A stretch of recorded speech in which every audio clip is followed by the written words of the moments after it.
Tantor Audio, a division of Recorded Books, presents Neighborhood Watch 2, After the EMP, by E. Isherwood, narrated by Kyle Tate. Chapter 1. Good morning, Frank. Luke walked up to the edge of the canal to be next to me. You enjoying your retirement so far? Oh, you're the funny guy, I laughed. I had you pegged as the town sourpuss. We shared a quiet chuckle, since it was understood my retirement ended when the EMP went off. You and your son do all right on your overnight shift? I asked. No problems at all.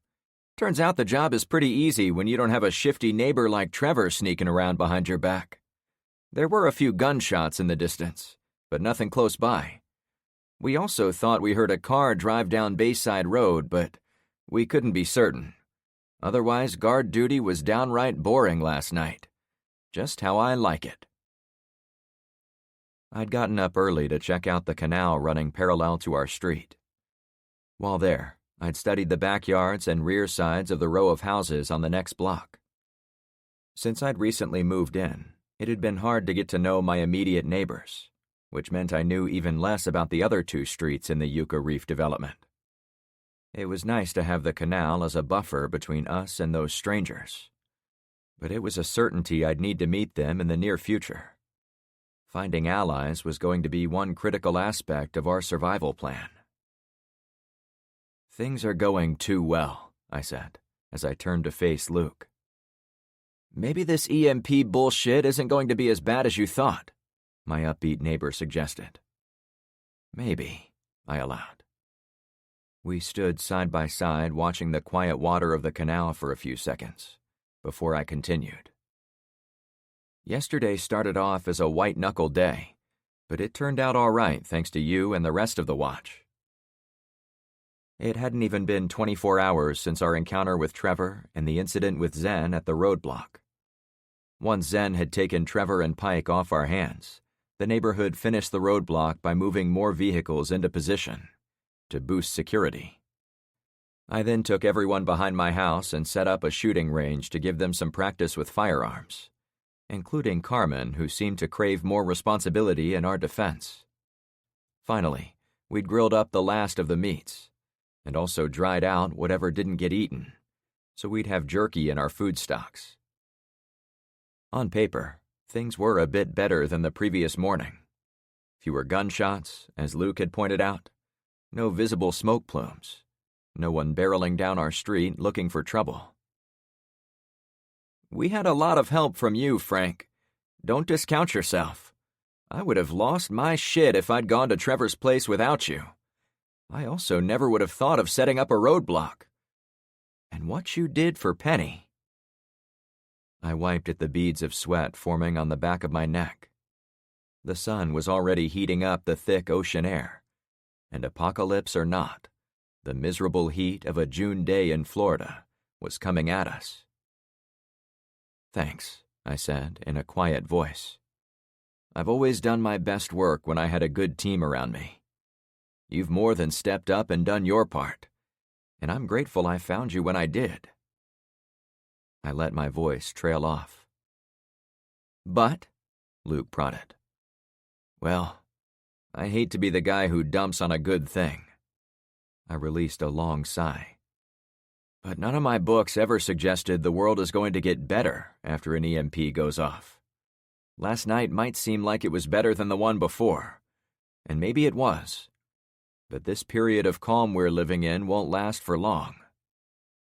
That's almost what you said when I first met you on your driveway, Luke reminded me.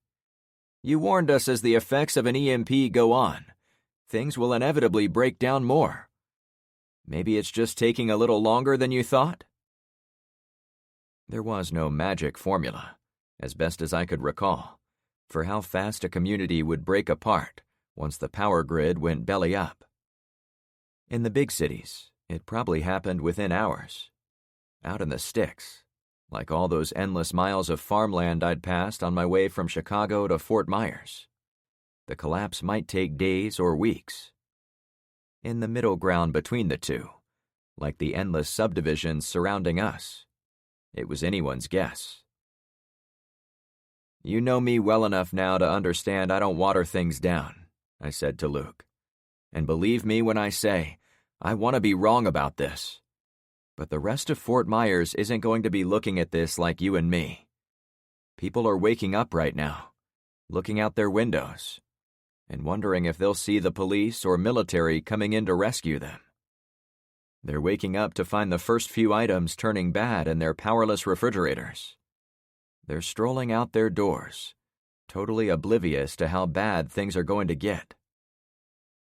I paused briefly to make my point. "We need to assume we can't rely on anyone but ourselves.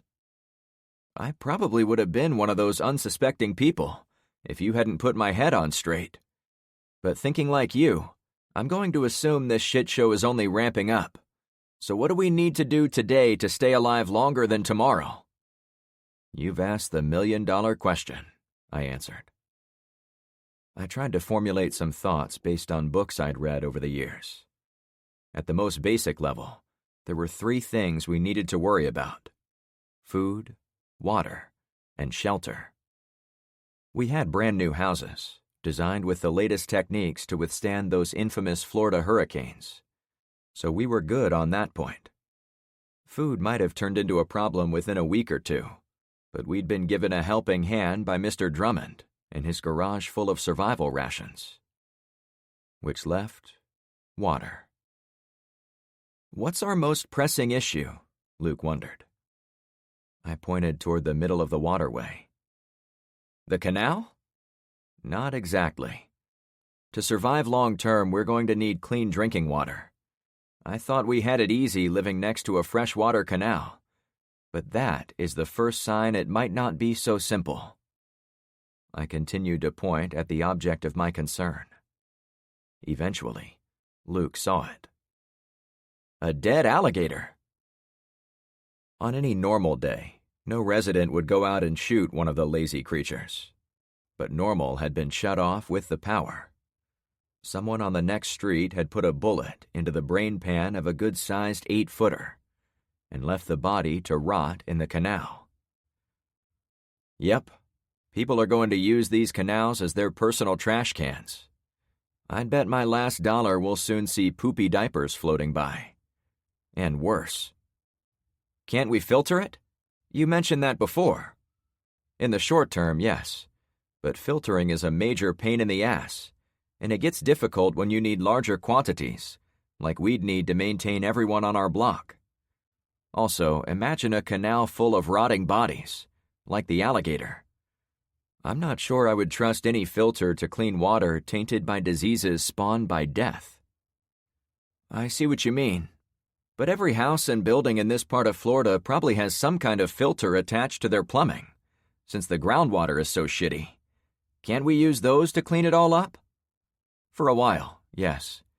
Pool shock is another chemical that can treat water to make it drinkable, and we probably have a lifetime supply with all the pools around here. But again, it's going to be hard to treat water each time we need to use it.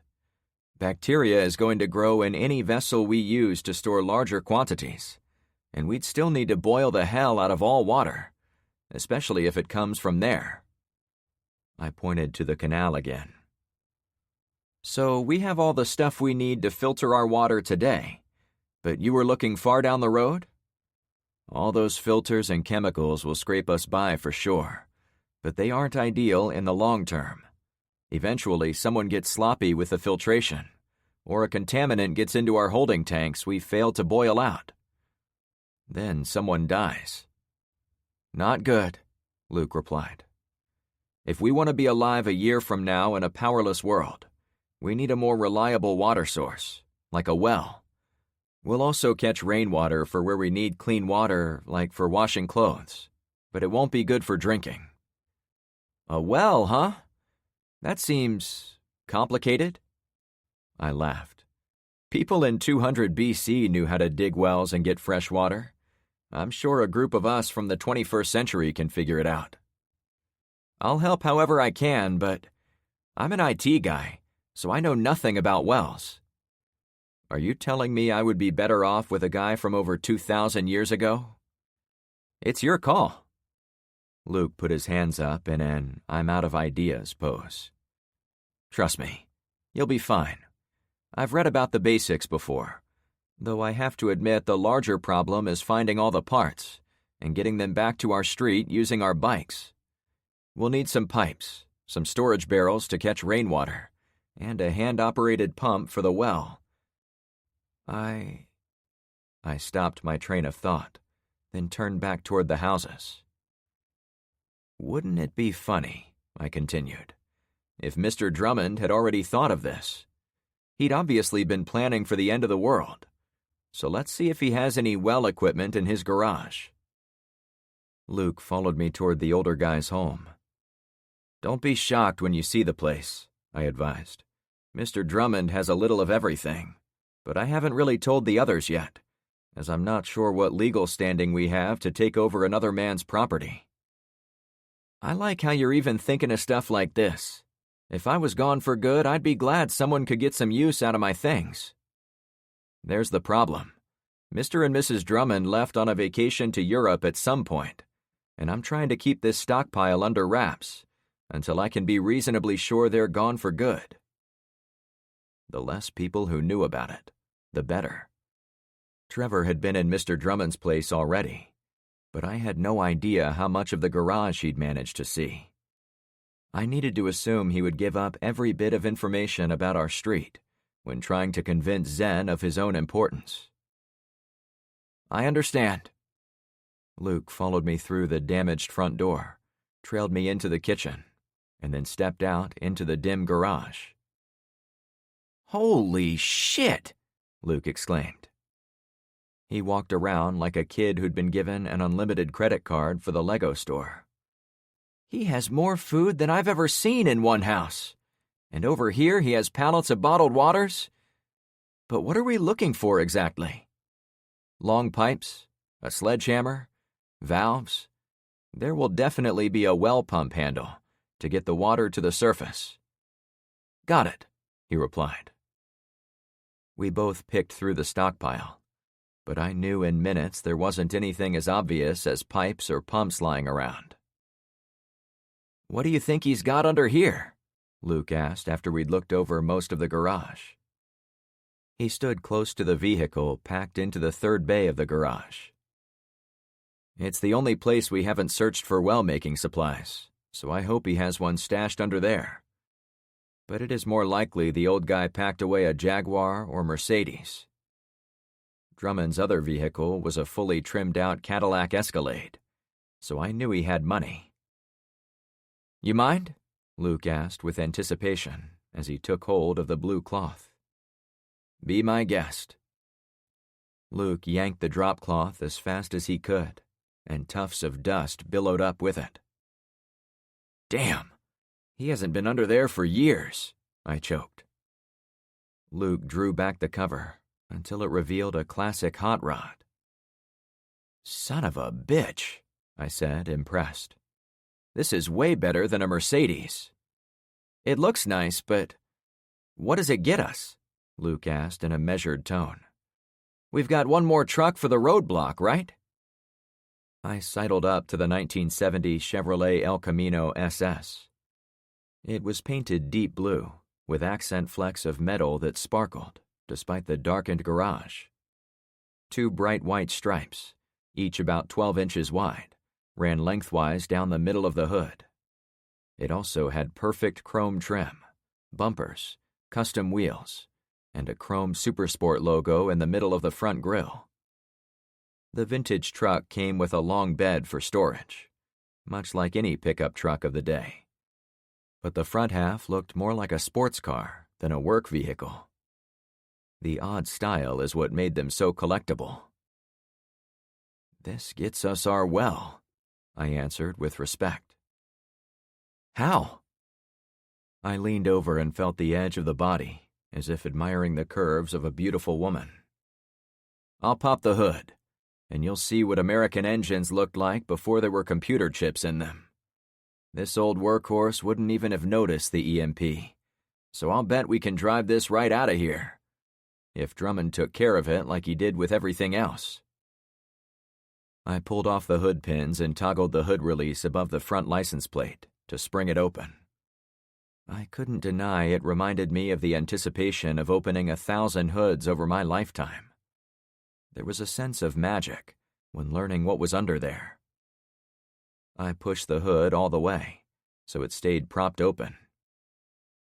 "Now that's what I'm talking about," I gushed.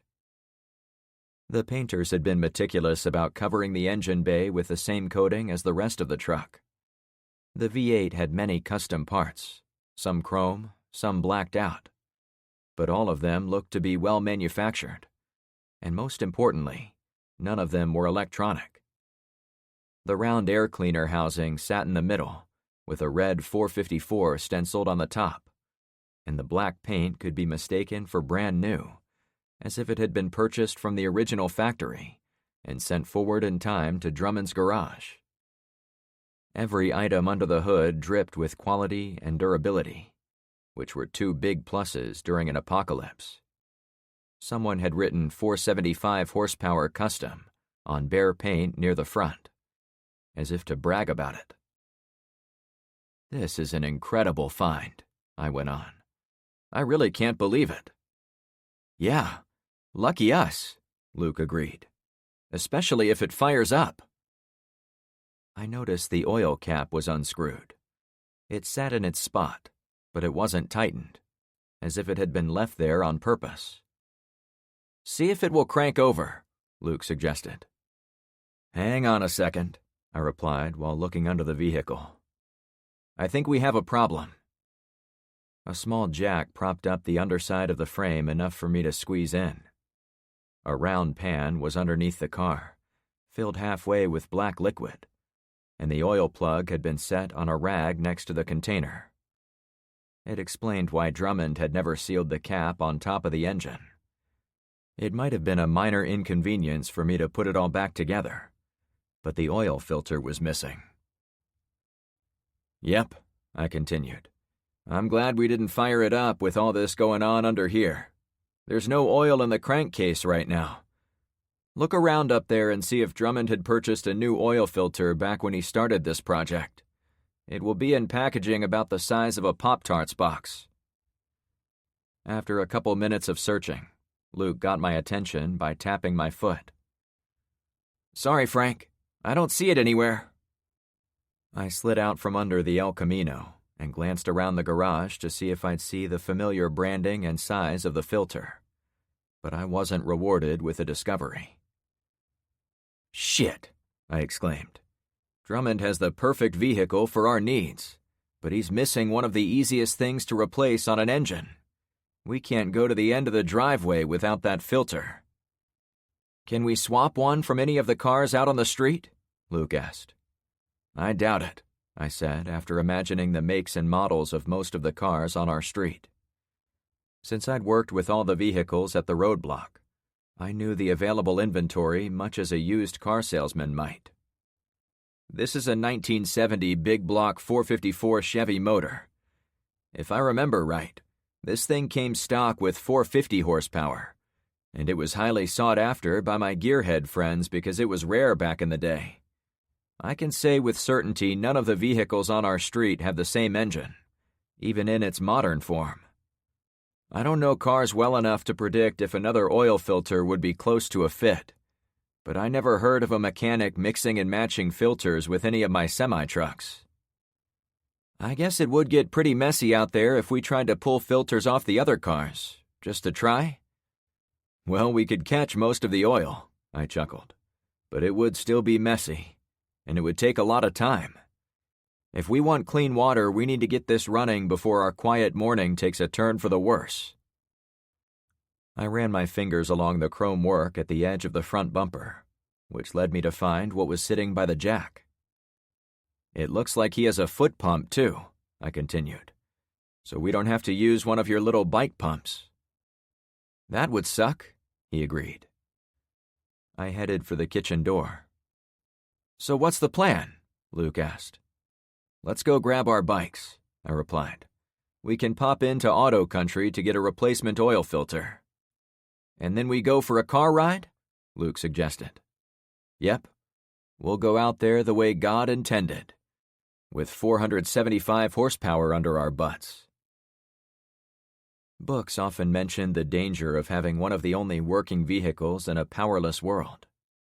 It would almost certainly make us into a bullseye target for criminals and the desperate. 475 horsepower would help us stay in front of many problems, though not bullets, roadblocks, and other hot rods. However, I didn't want to put those worries into Luke's head.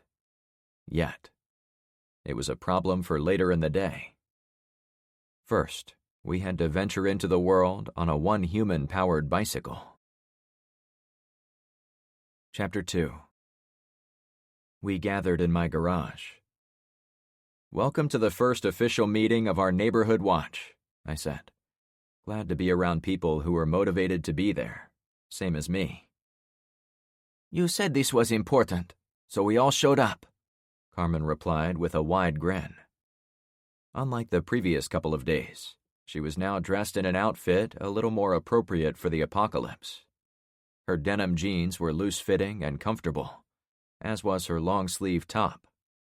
Her entire outfit was built around the centerpiece, Rocco, the Ruger LCR, the small black revolver strapped on her left hip. The others gave me similar short greetings. "It looks like we're all here, except the kids up at the roadblock." Everyone currently available from our street was in my garage, except for Tyler, Rainey, and the twins. They were assigned the task of manning the roadblock. The group of teens were already famous for chit-chatting and arguing, but they'd done great work moving the cars, so I'd put a little more trust in them in the new day. No one could coast in the apocalypse. "Just let them know what we talk about after we break," I suggested. "We'll tell them," LeVar replied.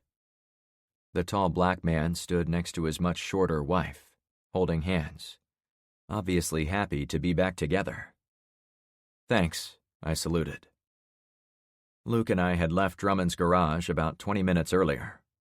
While Luke gathered our neighbors, I'd gone into my house to gather a few items we'd need for the meeting. The books stacked neatly on my 6-foot folding table were the result of my efforts. "We've been lucky so far. This EMP event hasn't spiraled into hell on earth in the first 24 hours. Many of these books I've brought out will have you believe it's a possibility once the power goes out. And maybe it is in the larger cities, but we've been spared that fate for now. Earlier, Luke and I were discussing how last night seemed quieter than the one before, almost like people decided they didn't want to jump off the cliff of chaos so soon. But I looked out toward the teenagers. I'm kind of glad those kids aren't here, because we have some hard truths we need to discuss." I glanced over to Penny and little Daisy, who was too young to be left alone for very long.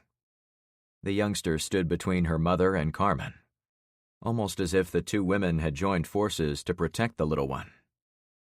It bothered me to have to speak bluntly in front of the kid, but she was so young I hoped it would go right over her curly blonde head.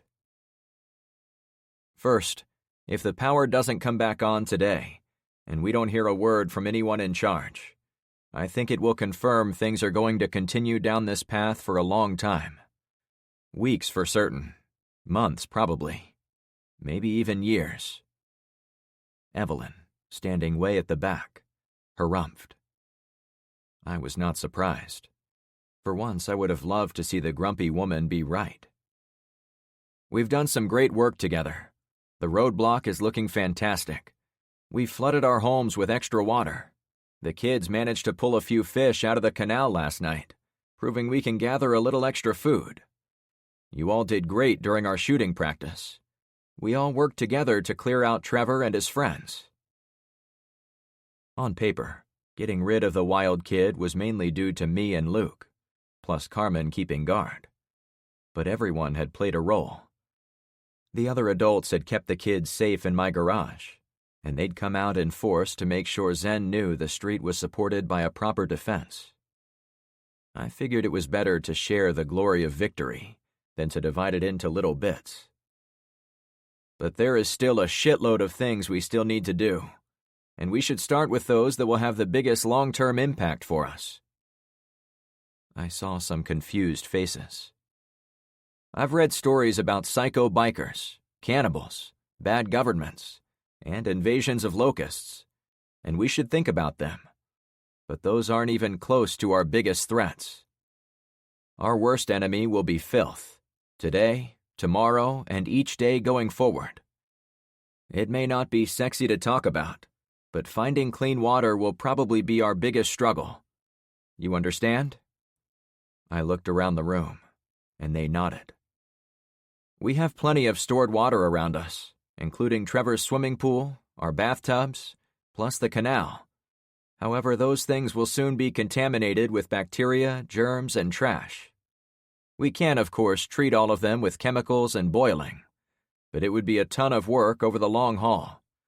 So to get around all that useless labor, I believe we should dig a well. Work now, relax later, Ben said dryly.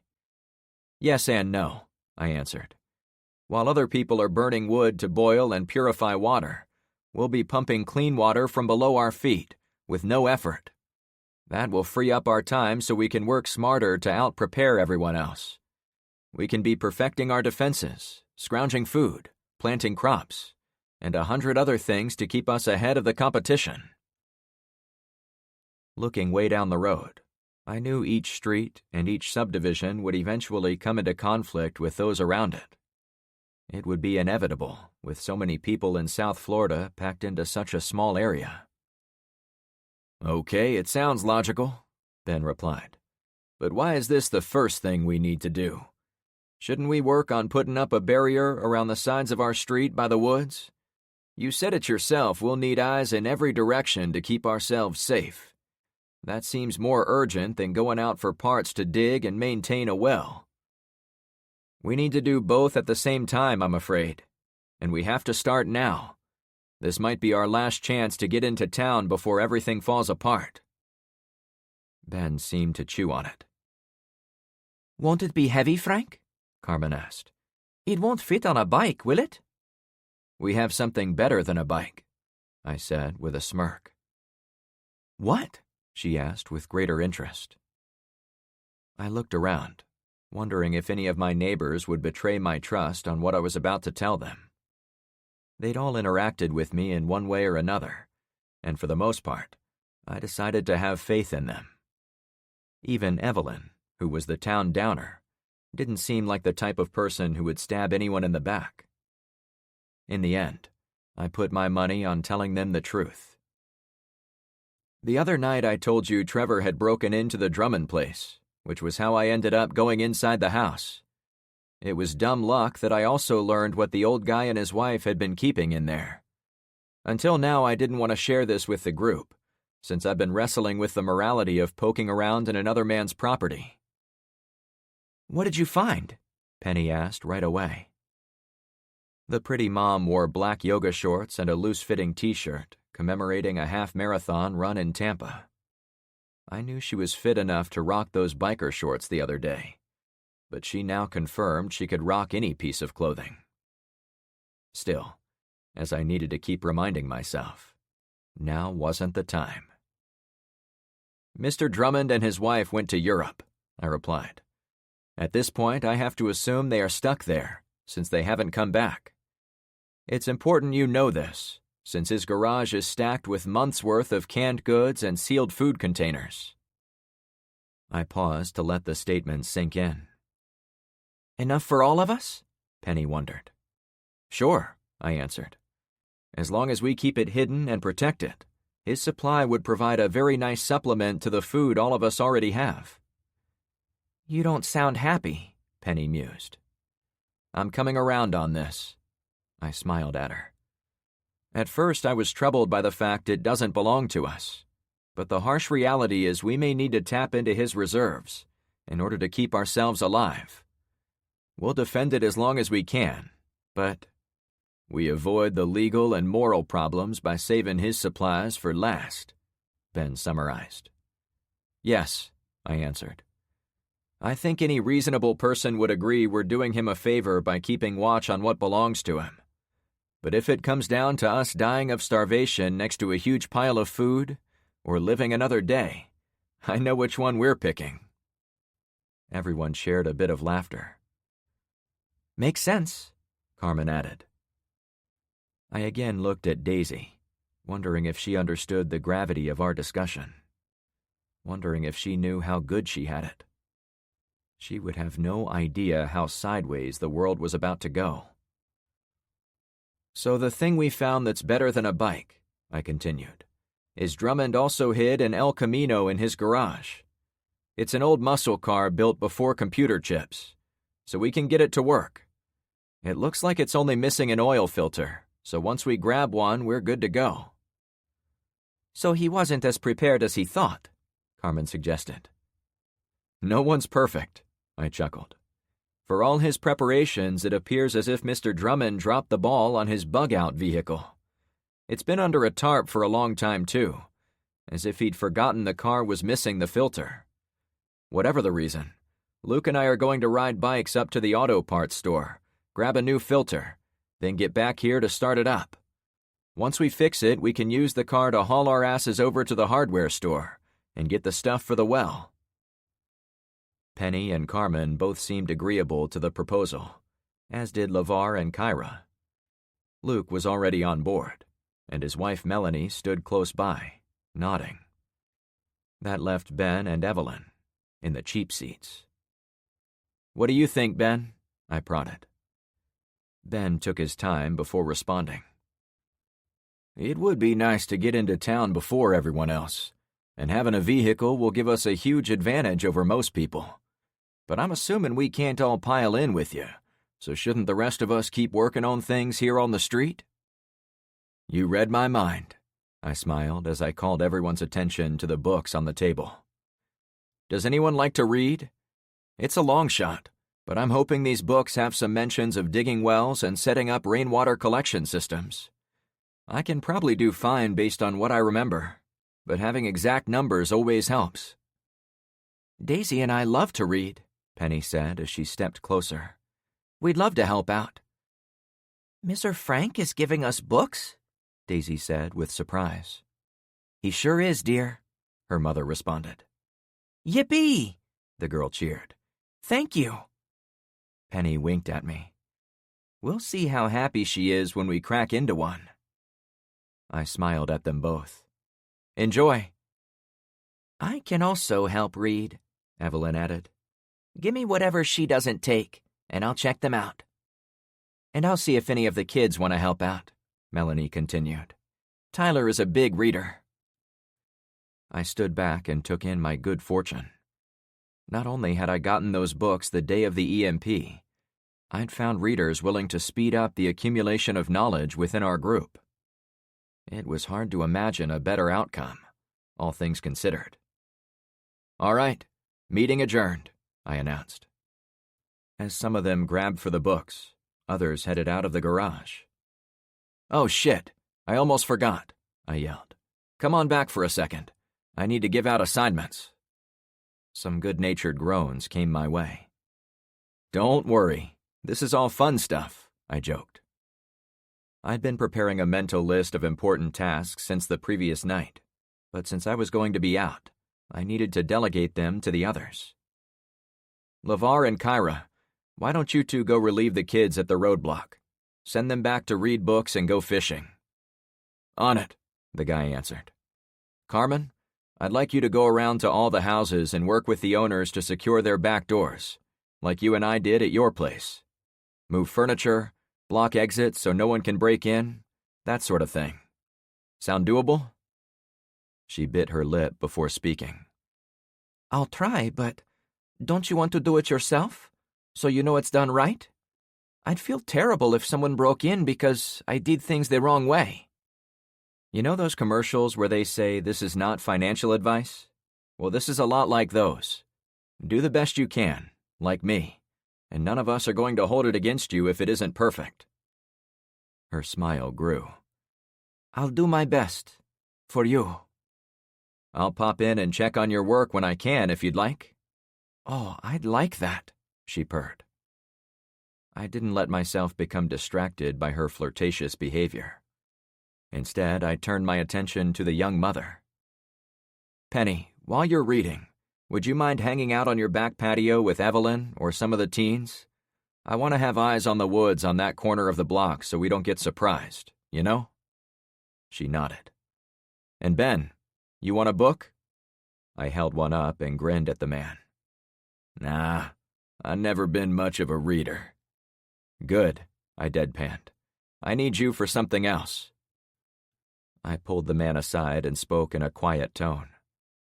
"I'd like you to go over to Mr. Drummond's place and inventory every usable resource in his garage. We need to know everything he has." "In case he gets robbed," he finished. "Yeah." I grimaced at the thought of more robberies. "But we also need to know what he has in there when we really need it. Just like I had everyone take inventory of all their useful stuff, we need to do the same for the Drummonds." He shrugged. "I'll do it, but why me, boss? Shouldn't I be out on the roadblock with a gun, or doing more to protect ourselves from the woods?" "I could get any of the others to do this, but I picked you specifically because your age and experience will allow you to quickly know what's valuable and what's not. I'm going to count on you to remember it, too, in case I need to ask you in an emergency. In essence, I'm making you the gatekeeper of our missing neighbor's supplies. If you're okay with that?" He was also closest in age to the missing couple. If by some miracle Mr. and Mrs. Drummond returned home, I'd much rather have an older gentleman standing in front of the survival stash, rather than a young kid, since he'll look less like a potential thief. "Count me in," he agreed. "But I can go back to the wall as soon as I'm done?" "Definitely," I answered, and we separated. Luke and I used the chaos of the breaking meeting to head over to the bikes, which were secured in Luke's garage. We were immediately greeted by a rambunctious German shepherd who'd been lying in an open kennel. He ran by his owner and hopped on his hind legs to greet me. "Whoa!" I cracked up. "This is Mr. Puppers," Luke said with great pride.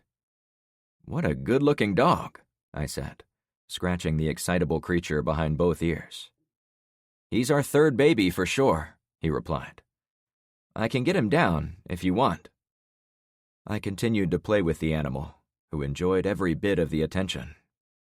Luke told me a few times he and Melanie were keeping the dog inside and out of all the commotion, so it wouldn't become a distraction.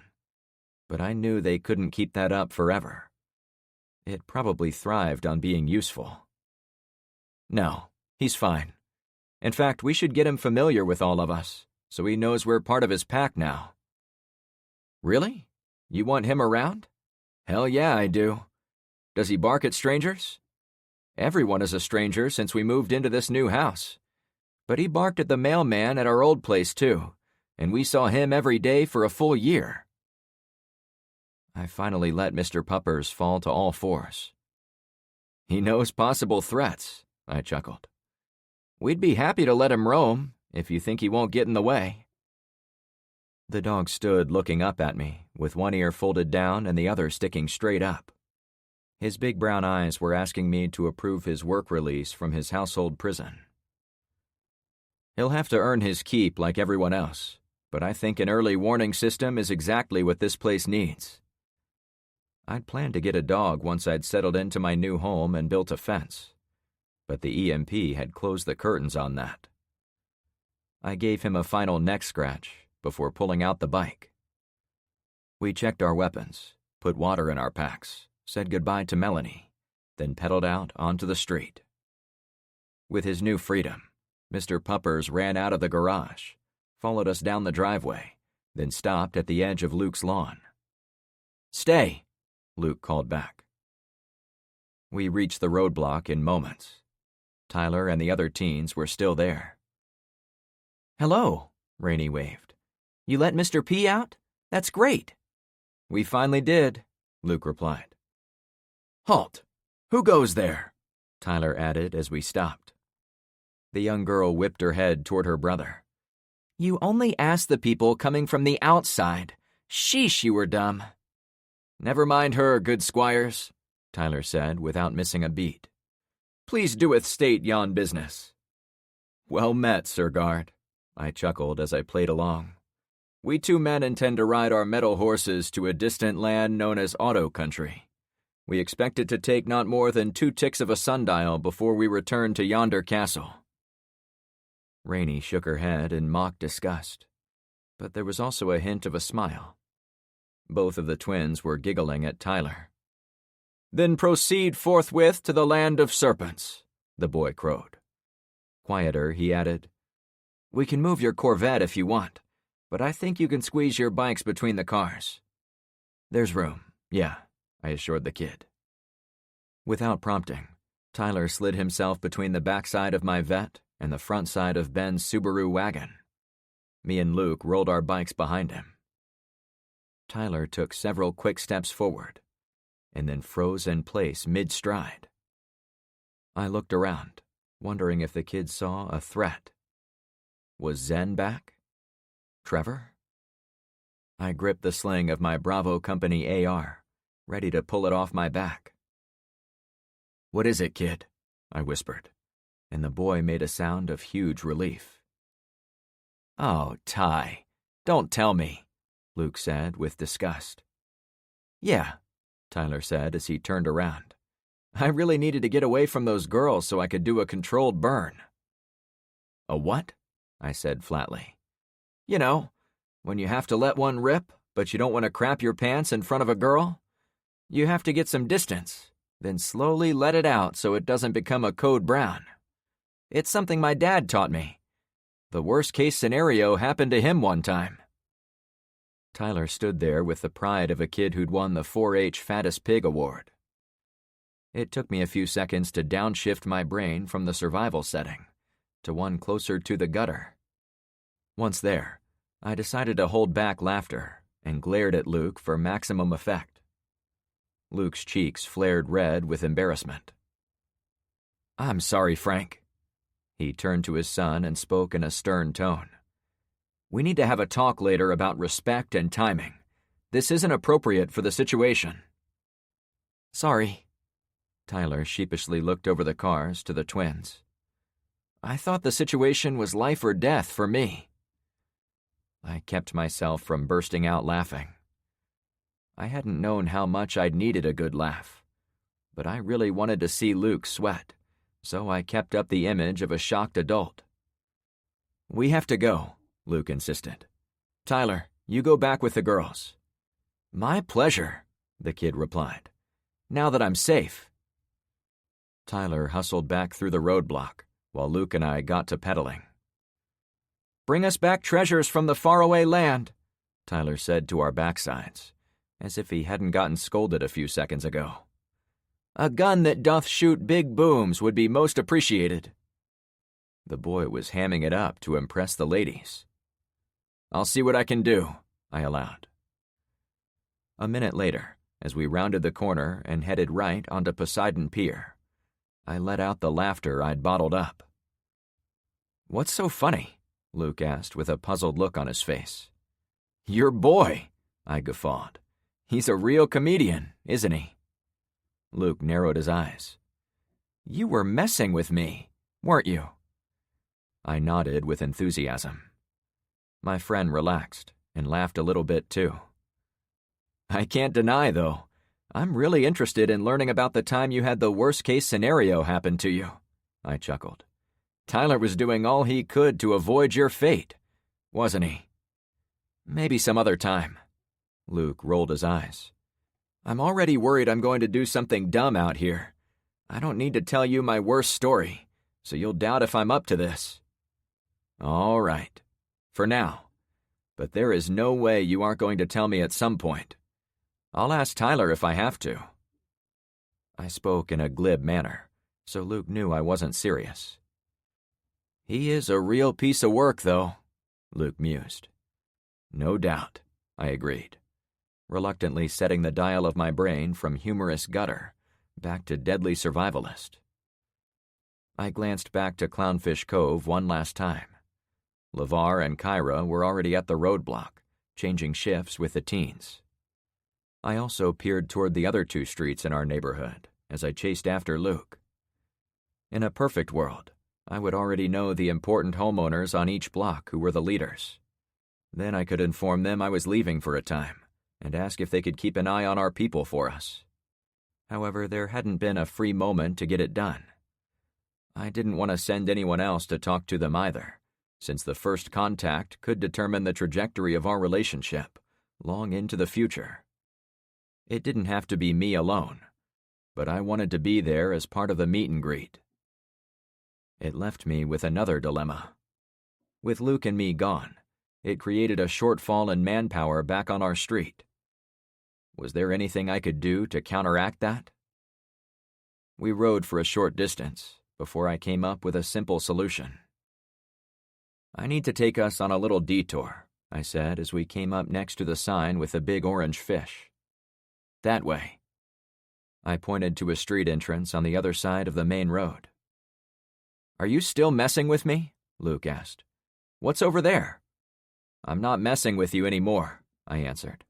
"And it's not what, but who." "Okay, so who's over there?" Luke asked. "I'd make it a surprise, but this is the apocalypse, and I want you to know exactly what's coming." "I appreciate it, Frank. I didn't have high blood pressure before this, but I bet I do now. A disgusting son I can take, but a real surprise is the last thing I need." Luke followed me as we biked across the 2 empty lanes. I observed a few walkers moving up and down the road in both directions, but it appeared mostly calm. "We're going to pay a visit to Zen to see if he'd be willing to guard the front of our subdivision." "Yeah, that would have been a real shock if you hadn't told me." "Why him?" "If this is as bad as I fear, we'll need real allies we can depend on. Zen said we'd watch out for each other, so it's time to put our alliance to the test." We rolled on for a few moments. "You know I'm with you, Frank, but it sounds risky." "I agree completely. But here's the thing I didn't tell the others. Everything we do from here on out is going to come with a degree of risk. Stubbing a toe can lead to infection. Water will be teeming with germs. Every new person could shoot us in the face to get our toilet paper. Risks are unavoidable now, but we can mitigate those risks by choosing when to face them. I'd rather do this now, while we are healthy and strong, than down the road when we are hungry and exhausted and not thinking clearly." "That I can understand." We rode for a couple minutes until reaching a side street off the main thoroughway for the subdivision. Zen had given me a basic area of where he lived, and the name of his street, so I hoped to find... "There!" I exclaimed. Ahead, exactly as I'd done on Clownfish Cove, Zen and his gang sat around a line of cars blocking the far end of their quarter mile of Subdivision Street. We stopped well short of the barricade. "Ahoy!" I shouted. "It's Frank Douglas from yesterday." Zen squinted for a few seconds, then waved us over. Luke and I carried a rifle and shotgun, but kept them slung over our shoulders. It was the same dance I'd made Zen and his guys do the day before. "Frank, welcome," Zen said as he came out from the blockade. Since we were familiar with each other, it seemed an okay thing to do. I wasn't sure if I'd have trusted Zen if our roles were reversed, though it was part of why I was making the effort to meet him. To build trust. "To what do I owe the honor? You haven't come to get Trevor back, have you?" "Hell no," I replied, as we closed the distance while on foot. "Right on. He's not here anymore." He flung his long hair over his shoulder, as it was out of his ponytail. "We sent him to some dudes in another neighborhood. My boss, if you catch my drift. I wanted to scare the balls off him before I decided what to do with him." I had no interest in what happened within drug-dealing gangs, as long as the end result was no Trevor to worry about. "He's not my concern today. I came here to see if you could help me out and post a couple of guards at the head of my street while me and my friends go into town to get supplies." "Oh? What kind of supplies?" There was no point in lying to the guy. Building trust and all. My goal for today is to get the parts necessary to build a well. If I can get a well plugged in, we'll have clean water pretty much forever. Then we won't have to deal with boiling, purification, or stuff like that." Zen seemed to be in his head as he thought about my claim. His AK-47 underfolder was on a sling, which placed it directly on his chest. He absent-mindedly patted it until he returned his attention to me. "We can turn on the water in our faucets," Zen remarked. "Why do we need a well?" "Trust me, the faucets aren't going to flow forever. The well makes sure we'll be our own water company when the time comes." Based on his contorted face, I knew his answer before he said it. "Sorry, bro. I've got people I could spare, but I don't think I should, even for someone as righteous as you." I looked at the three guys behind Zen. They dressed like they were trying to pull off the 80s version of Don Johnson from Miami Vice fame. Silk button-down shirts, expensive khaki shorts, high-dollar loafers, slicked back hair. Not the greatest allies to have, based on appearances, but they all carried multi-$1,000 ARs, which made even a small group of them formidable, assuming they could use their weapons. We needed a compromise. "I tell you what, I'm going to bring back the supplies to dig a well on my street. If you help me watch over my neighbors, I'll get supplies so you can dig one on yours, too." Zen brightened considerably. "So when the water finally does get shut down, the other streets will be drinking slime out of swimming pools, and we'll be sitting pretty." "Exactly," I added. "You'll be delivering value to your neighbors, so they trust the shit out of you.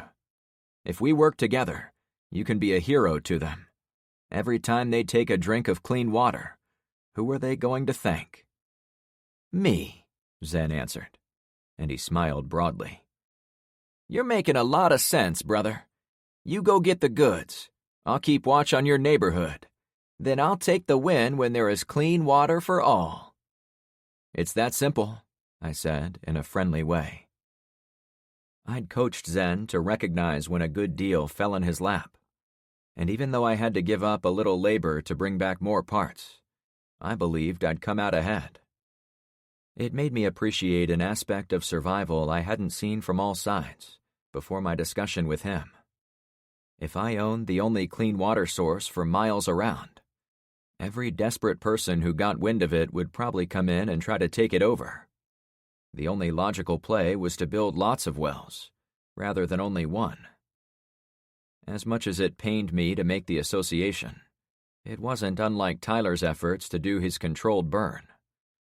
I was now setting up a release valve to make sure when the pressure came, it would be spread out over a wider area, rather than only on our street. I was avoiding the big pop. "You've got a deal." Zen held out a hand. I had to hope the promise of a free well was more appealing than attacking Clownfish Cove, while I was far away from home, a possibility I couldn't overlook. My stomach was locked up in a steel fist while I wrestled through the pros and cons, but in the end, I needed to rely on the negotiated deal. Zen had to do almost nothing, and he would get a well. Only a mega-sized idiot would crap on that, and Zen didn't strike me as an idiot.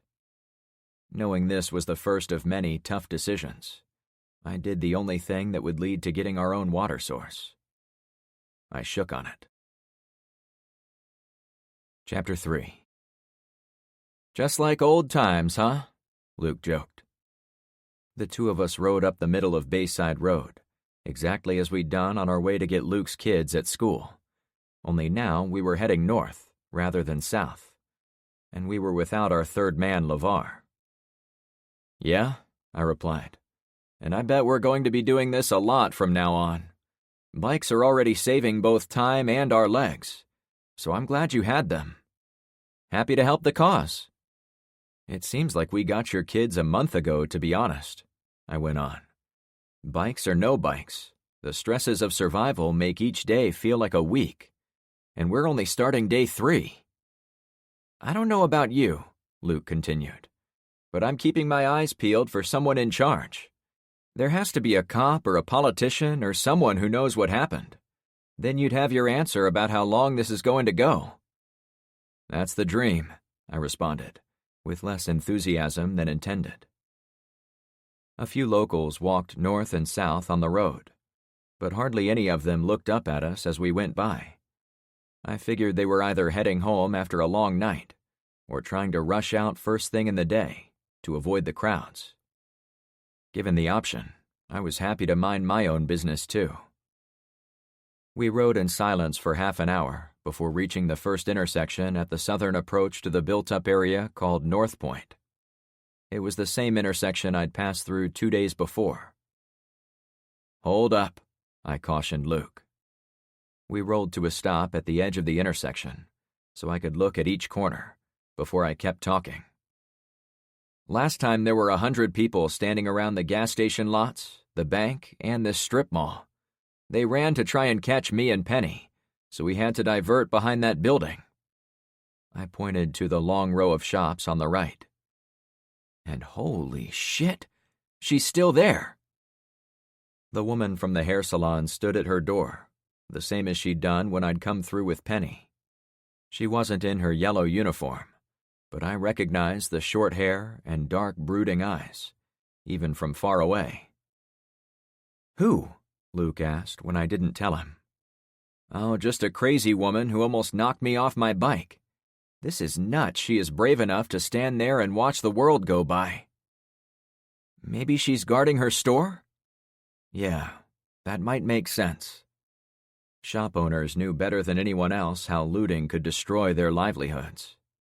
We were protecting our homes, while she was keeping watch on her life's investment. Except she left her place unguarded to come out and chase me down. "Then maybe she's got a screw loose," he laughed. "I'm going with that," I replied. "Let's keep riding before she comes at you again," Luke chuckled. "This time I've got my rifle at the ready." I got going again. If she does get freaky, I like my odds against her today. I drank a little water from the bottle in my bicycle cage. The motion didn't come naturally to me, but I was getting better at drinking and riding at the same time. It was a good skill to have, so we could stay on the move. It wasn't long before we reached the same disabled mail truck blocking part of the road. While it had been 2 full days since I'd been through, I didn't want to assume the crime scene was now safe. "Give that truck a wide berth," I advised Luke, who was a little ahead. "I had problems with guys in the back of it the last time." "Roger," Luke replied. We went on the sidewalk on the right side of the road and went well past the white truck. However, when we got to the correct angle, I got a good look into the open back of the postal vehicle. "Oh, shit," I blurted. I led the way back toward the truck, but I stopped about 30 feet from it. In the back, clear as day in the morning sunshine, a bloodied man laid upon a pile of letters and packages. It was the same guy who'd been there on day 1. "Is there any chance he's asleep?" Luke asked without much hope. "No. Even from here I can see his chest isn't moving. There's too much blood." I didn't know how to feel about the loss. The man had obviously been up to no good when he stood in the back of the truck and picked through the mail, but it didn't seem like it would warrant a death sentence. Not unless he looked at someone the wrong way. We rode further on the street until we came to an intersection with loose change strewn all over the pavement. I didn't bother explaining what had happened, and while Luke saw the money on the ground, he didn't seem interested in it. Instead, my friend was drawn to the devastation down the intersecting avenue. "Oh yeah, the plane crash," I said in a dry tone. I'd been there when the plane had come in sideways and crashed into the middle of the busy shopping district, but I'd been too busy running from it to really study the destruction. Now I saw it all laid out before me. It started a few hundred yards up the roadway. A dozen cars were stranded in the lanes, with popped and flattened tires, giving them the appearance of metal turtles who'd retreated into their shells. A little farther along, the tires had completely melted off the wheels, and the vehicles had been on fire, leaving them stripped of paint. Lazy tufts of smoke still rose from several of them. A bank parking lot, and the bank itself, had been flattened and torched by the plane's impact. Across the street, it was impossible to tell what had once stood where now there was only the skeleton of a charred multi-story building. I could not see much more, since the closer buildings still blocked my view of the entire swath of destruction, and plumes of smoke rose up from several places on each side of the block to add to the mystery. "Isn't the auto country beyond the wreck?" Luke wondered. "Yeah, it's in the middle of North Point." "Which way do we go?" he asked. I glanced right. Daisy's daycare building was down in that direction. It was the edge of town, and was the less disturbed route, relative to what was in front of us. However, it wasn't the direct pathway, and time was the enemy. "Do we go the short way," I asked, "with bombed-out cars and wrecked buildings? Or the long way, possibly with more crazy store owners and people who might hassle us?" "The short way," Luke said after a brief pause. "The sooner we get back, the sooner we can head out in the El Camino, where I'll feel a lot safer in situations like this." I nodded and started to pedal north, toward the wispy smoke. I watched to see if my tires would melt, like the cars we passed, but the thin bike tires kept on going. The smoke wasn't so bad either, once we got into it. Most of it drifted from the left side of the road. As we approached, it became obvious a small office building on the next block had been sheared off at the second floor, and numerous fires still burned inside whatever was left. "Oh, God!" Luke blurted. My friend made a pointed effort to look away from a gutted minivan in the middle of the roadway, which made me glance over to see what had him so upset. A family had been inside when the plane crashed almost right over their heads. 5 or 6 charred bodies leaned against the driver's side, as if the fuel-air explosion had knocked them around. Luke dry-heaved, desperately holding back the puke. "Don't look in either direction, buddy. Just keep riding." We rode for a few seconds to get away from the first van, but it was impossible not to think about all the other cars glued to the road and parking lots. How many people were in them? How many shoppers died walking to or from their cars? How many had been killed inside each building, including the bank, which had tossed out all those coins? As we went through the thickest ash of the blackened zone, I kept all my attention 100 yards ahead, on a late 60s red muscle car left in the middle of the road. It hadn't been burned, but the sports car was lying on its side. "We stop at that red Charger," I said with a huff.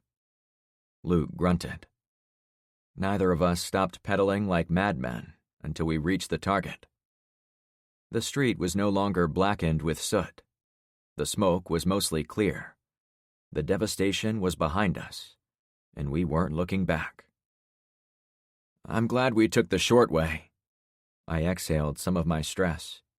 But damn, that was terrible. Imagine if this plane would have fallen a few miles to the south. We might have been wiped out without even knowing an EMP had taken place. Luke hopped off his bike and immediately hunched over his knees to catch his breath, and probably to steady his queasy stomach. "You okay?"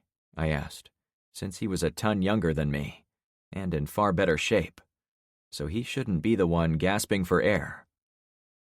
"I'm fine." Luke cocked his head sideways. "It seems stupid to say this, since I knew this was a plane crash in a busy town. But I wasn't mentally prepared to see that many dead bodies. It was like riding my bike through a nightmare." "Maybe we should take the long way home," I suggested. "Maybe," Luke answered. "Let's keep—" I interrupted myself when I noticed small holes in the roof of the sideways hot rod. I rolled my bike a few feet ahead, so I could see through the windshield of the classic Charger. "Oh, shit. We can't win today." What's wrong?" Luke pleaded over his heavy breathing. The 2 occupants of the red car had been shot through the roof, through the door, and through the windshield. Blood was splattered throughout the interior, leaving no doubt those 2 adults were toast. "Don't look," was all I could say, but Luke was as stubborn as me. After walking his bike over to get a quick peek, he retreated back to where he was. Thankfully, his breathing didn't seem any worse, as if the new horror didn't add to his discomfort. "I told you," I joked, to rally him. "Yeah, and you were right. This street has nothing on it but death."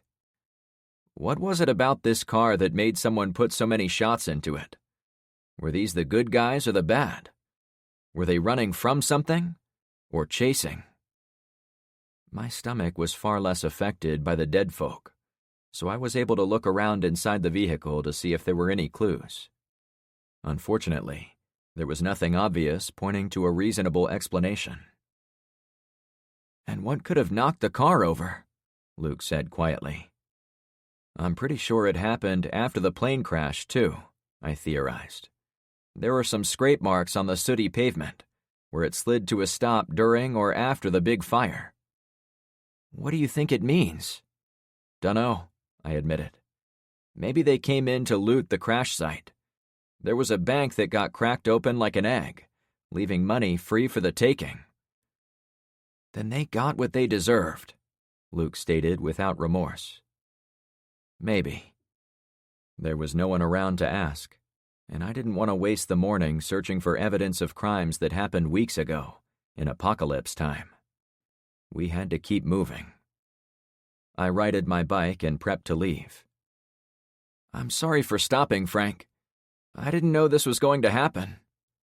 "It's fine, bud. I think I grew immune to this after seeing one too many tractor-trailer wrecks over the years. The first time I saw a dead guy, I puked for an hour. This time, I'm puking on the inside." I chuckled again to cheer him up. "That's an image I don't want to imagine," Luke laughed. "Ready to get out of here?" "Hell yeah," Luke replied. "Good. We don't have far to go. Auto country is right there." I pointed to the familiar storefront a few lots up the road. As I'd thought, the location was in the center of town, but to my relief it had not been destroyed by the plane crash. "I'll be okay," Luke said to reassure me as he got back on the bike. "I'm never looking behind us, though. Only forward." We rolled out for the short jaunt. I did not look back either. I had more trouble than I could handle up ahead. A small crowd was already gathered in front of the store. Chapter 4. The Auto Country store looked as if it had come out of a photograph.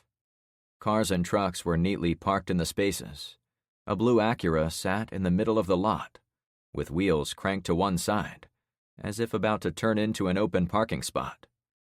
The building itself seemed undamaged and ordinary, despite being so close to the plane crash.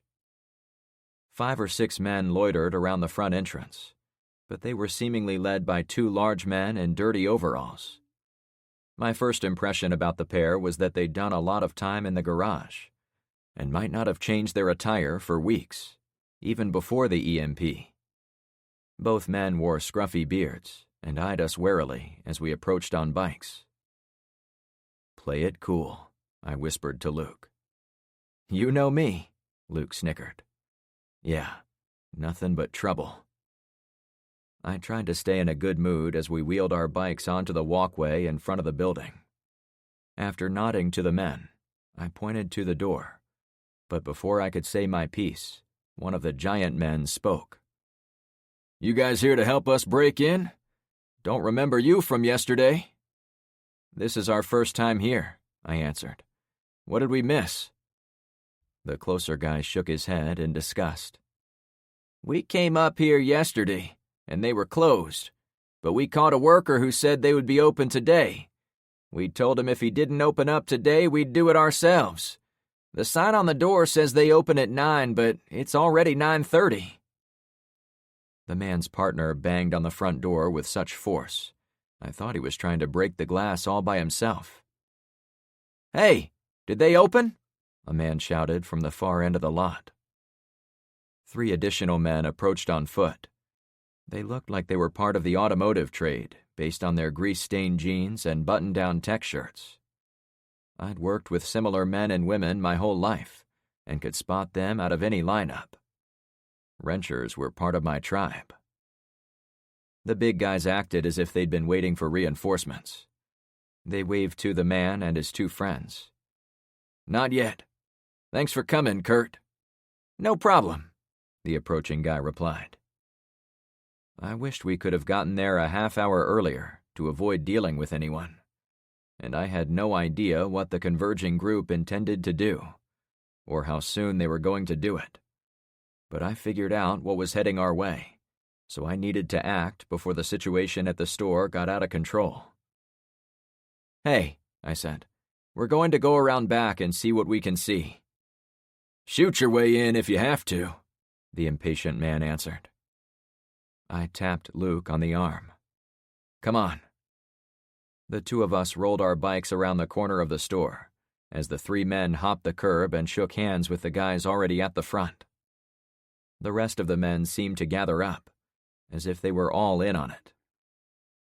"We brought our tools," one of the newcomers bragged as he held a big crescent wrench.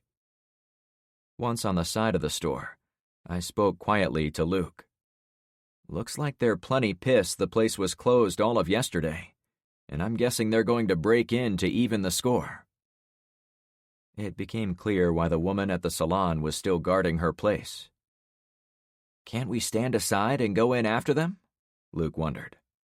"That would be great if they'd let us, but it wouldn't surprise me if they told us to pound sand while they took the place over. It would be better for everyone, them included, if we could get in touch with someone in charge to put a stop to this.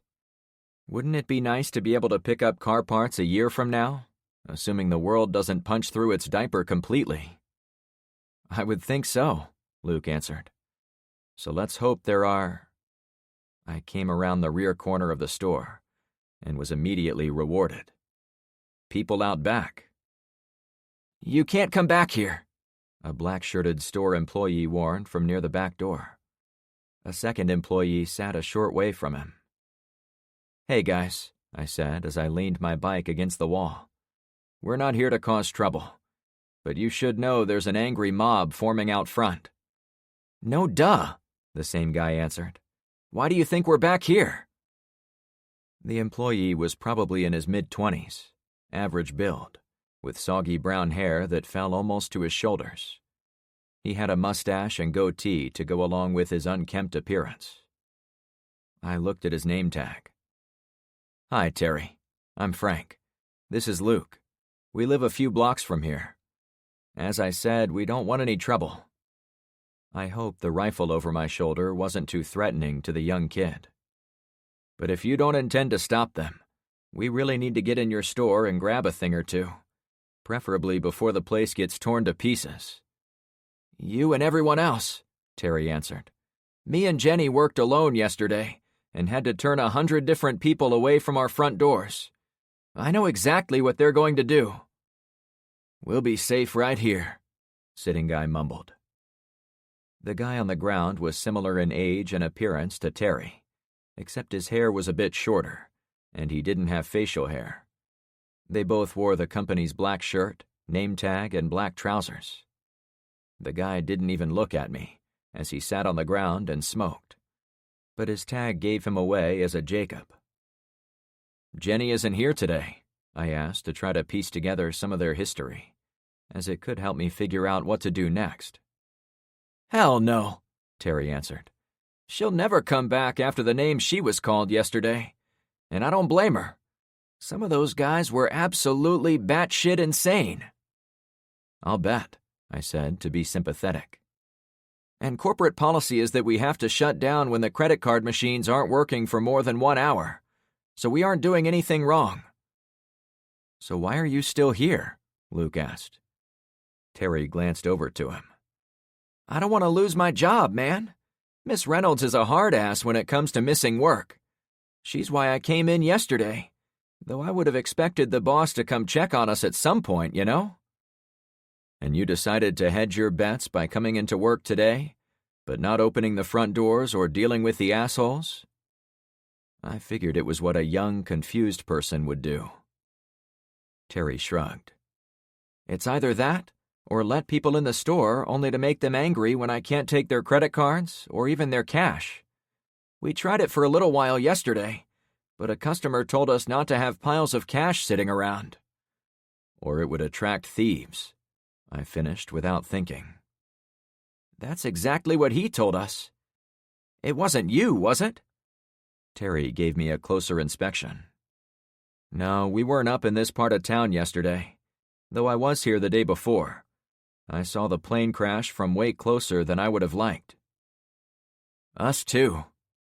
The other man, Jacob, tossed his cigarette. It made us bounce in our boots as it hit the ground and shook a bunch of shit off the shelves. When we ran outside, we felt the heat of the fires. Yeah, we shut the store after the crash, Terry added. Well, guys, what's it going to be? I became impatient, since the men at the front were no doubt clamoring for trouble. Are you going to open the store or not? I still don't think we should, Terry said immediately. Well, if you don't open it up for everyone, can we whip in there to grab what we need? I'll pay you in cash and give you each an extra 20. I'd grabbed a wad of hundreds and other big bills on my way out of the house, so I had some green, but I didn't want to seem too spendy.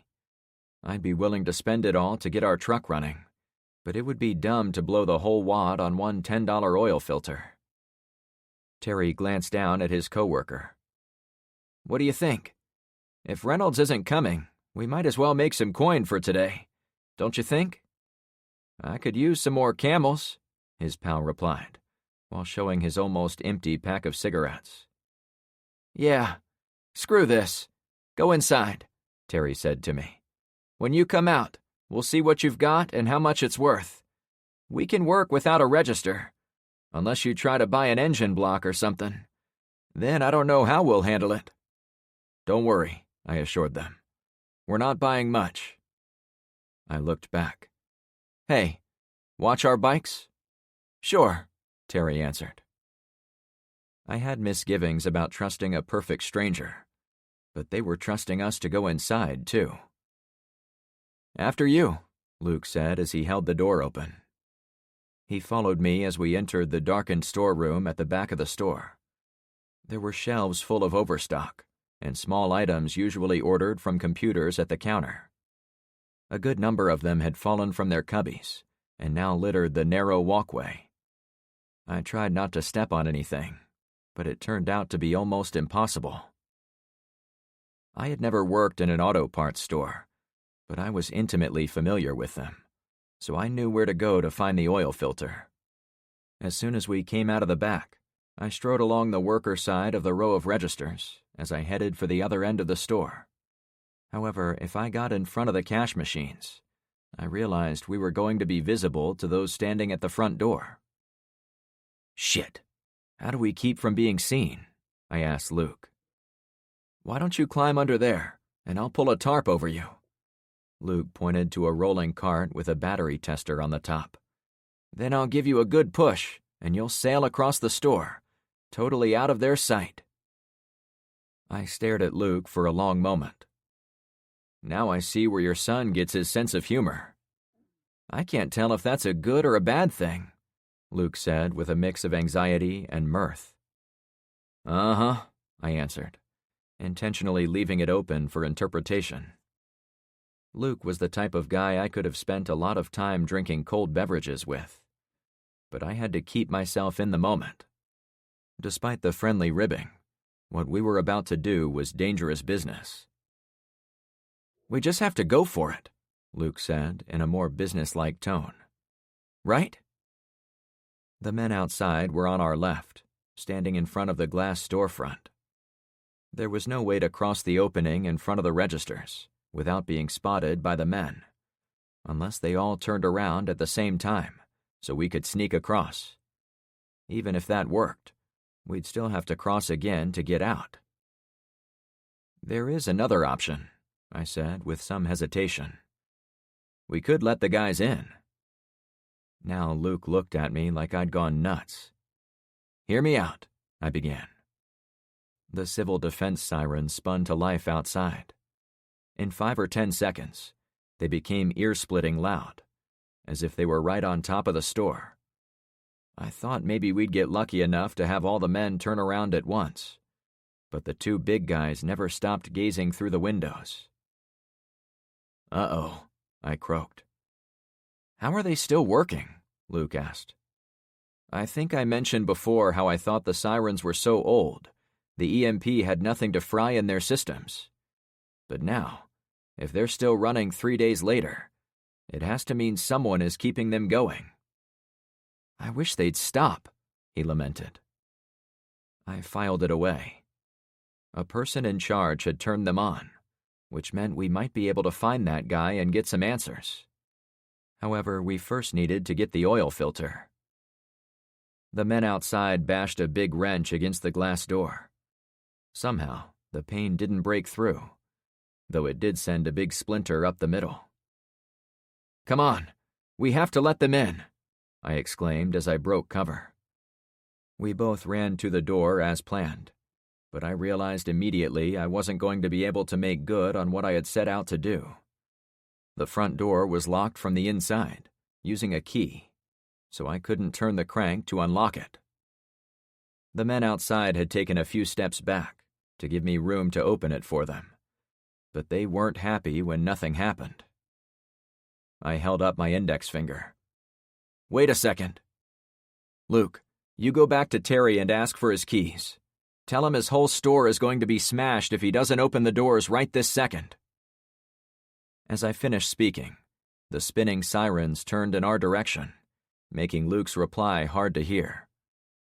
I'll see what I can do, he shouted.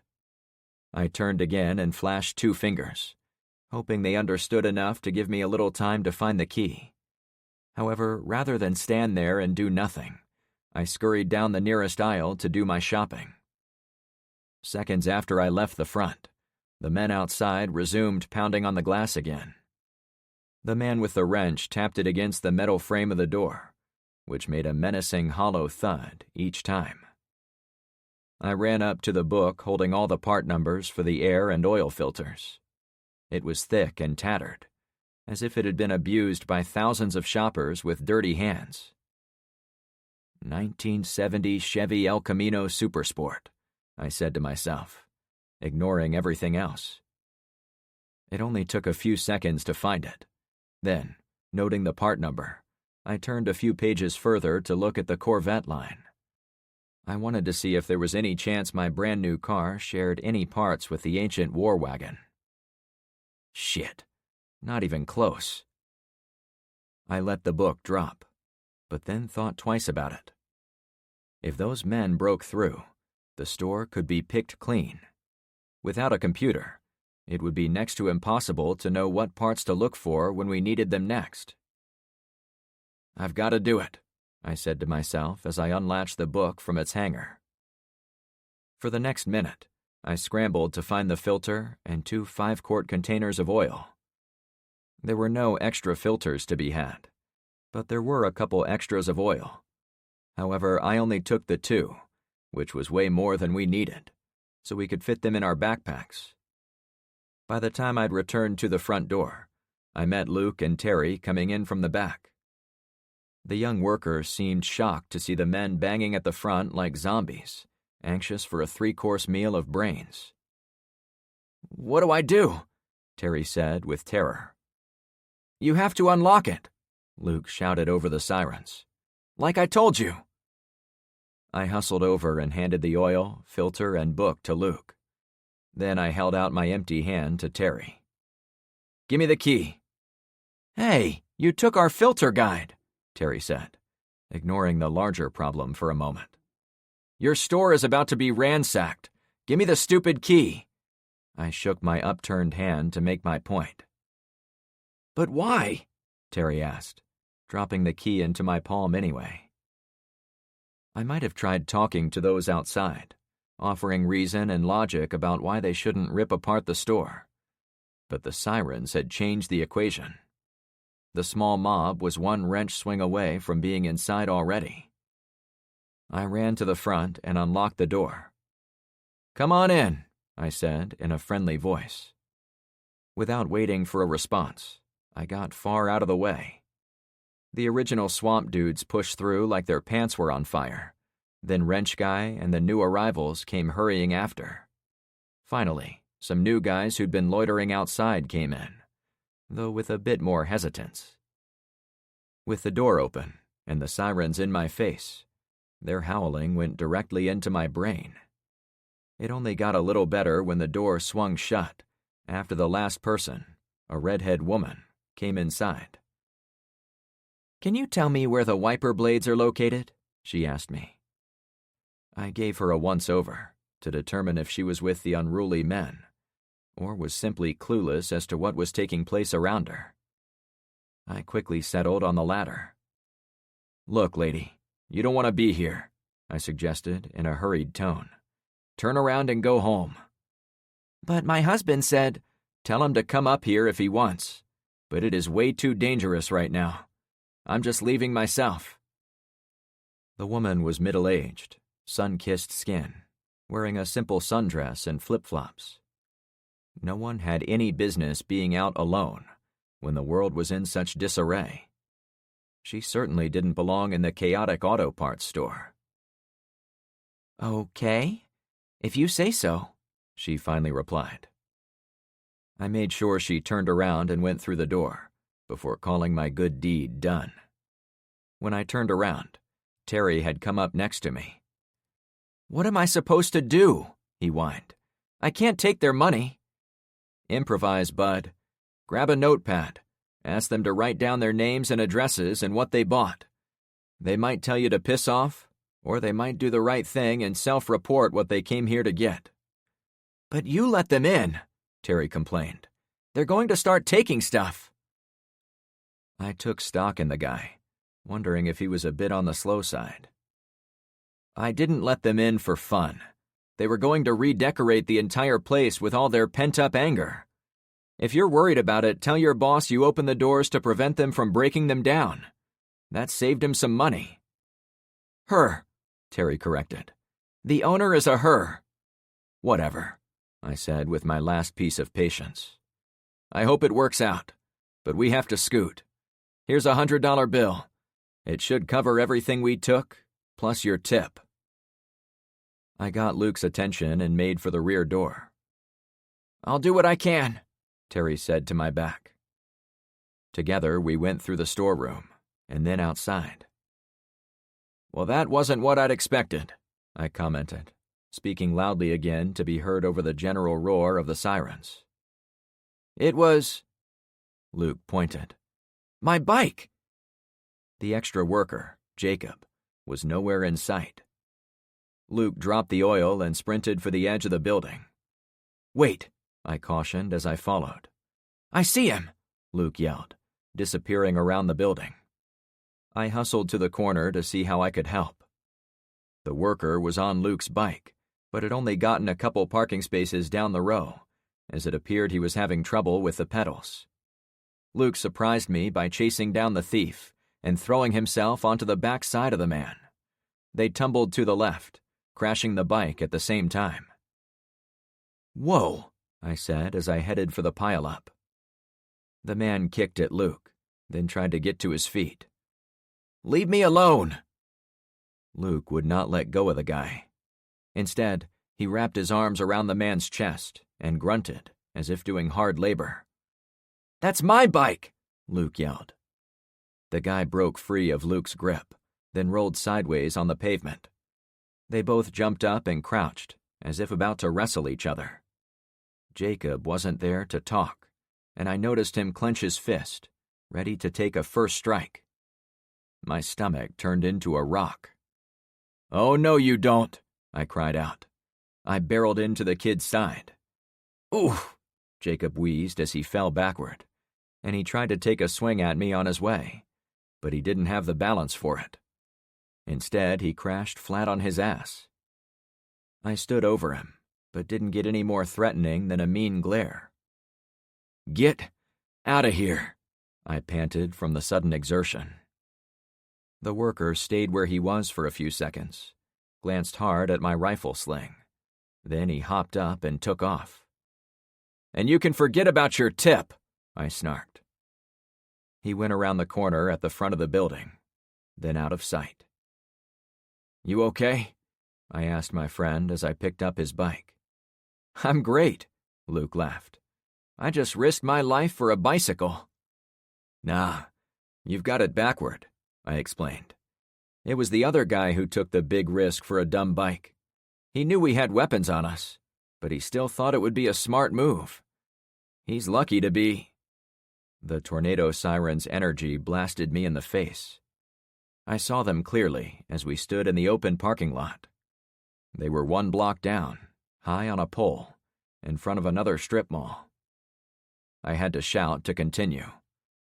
"You did what you had to do," I answered. "We need these bikes to get back to our people." "It's not only that," Luke said as he took it from me. "This is a carbon fiber frame, and cost me $5,000. I didn't want to lose it." "Damn." I looked at it anew. "Yeah, damn." Luke wheeled it back toward our dropped stuff. "Still, it's not worth getting hurt over. Both those kids were stupid and scared, but a real thief might have weapons and street smarts. From now on, we have to assume everyone is out to take our shit, you know? We'll roll them inside with us next time. Or leave an armed guard." "Yeah, I know," Luke said. "Oh, and thanks for the assist." "No problem. Now let's get the hell out of here, before this gets any worse." I deconstructed the brief fight, while me and Luke put the oil containers in our backpacks. If the robber had taken one bike, we might have been able to share a bicycle to ride back home. But I hadn't ridden that way since I was a kid, and it might not have gone very well. Losing a bike might have forced us both to walk, which could have been even more dangerous. My brain explored many alternatives to how we'd handled the problem, though none came out any better than safely recovering Luke's bicycle. But we still needed to get back home, fire up the truck, then get what we needed for the pumps. So many of my books contained characters who seemed to purposefully do the dumbest or most dangerous options, which always bit them in the ass later on. I had to trust myself to take all those dumb mistakes in the books and learn from them. I had to trust myself to keep making the right decisions. The siren wail spun down as we got situated on our bikes. "You don't think they signified the end of the disaster, do you?" Luke asked with zero confidence in his voice. "Not a chance," I replied. "It's just getting started." I didn't say it, but as silence returned, it was even more foreboding than while the sirens droned across the city. While I sensed the urgency in my heart, I turned to Luke with a casual smile, as if we weren't riding into a city about to implode. "Are you and your overpriced bike ready to ride?" I asked. Chapter 5. "I know I promised we'd take the long way home to get around the plane wreckage," I said as we got our bikes rolling. "But Say no more," Luke interrupted. "I want the shortest, fastest way home. And if we have to go through the horrible plane wreck again, so be it." "Yeah, after that close call, I think a straight shot would be best." We rode off the lot and into the street. I checked behind us to watch some of the men come out the front door of the auto parts store. Their arms were filled with goods, as if they'd made a huge haul inside. With any luck, Terry had taken a few names, and his boss might be able to find those men down the road. But saving a little money was the least of my concerns at the moment, though it did nudge a memory from one of those old books. If society fell apart from the lack of power, it would almost certainly return to a barter system. While many modern cars were knocked out, the older ones would soon be back on the road, which suggested Terry's Auto Country was about to be the most popular place in town. "Hey, Luke, when we get the pumps squared away, what do you say we come back up here and run the auto parts store?" Luke was slightly ahead of me, as if more anxious to get through the section of charred ruin.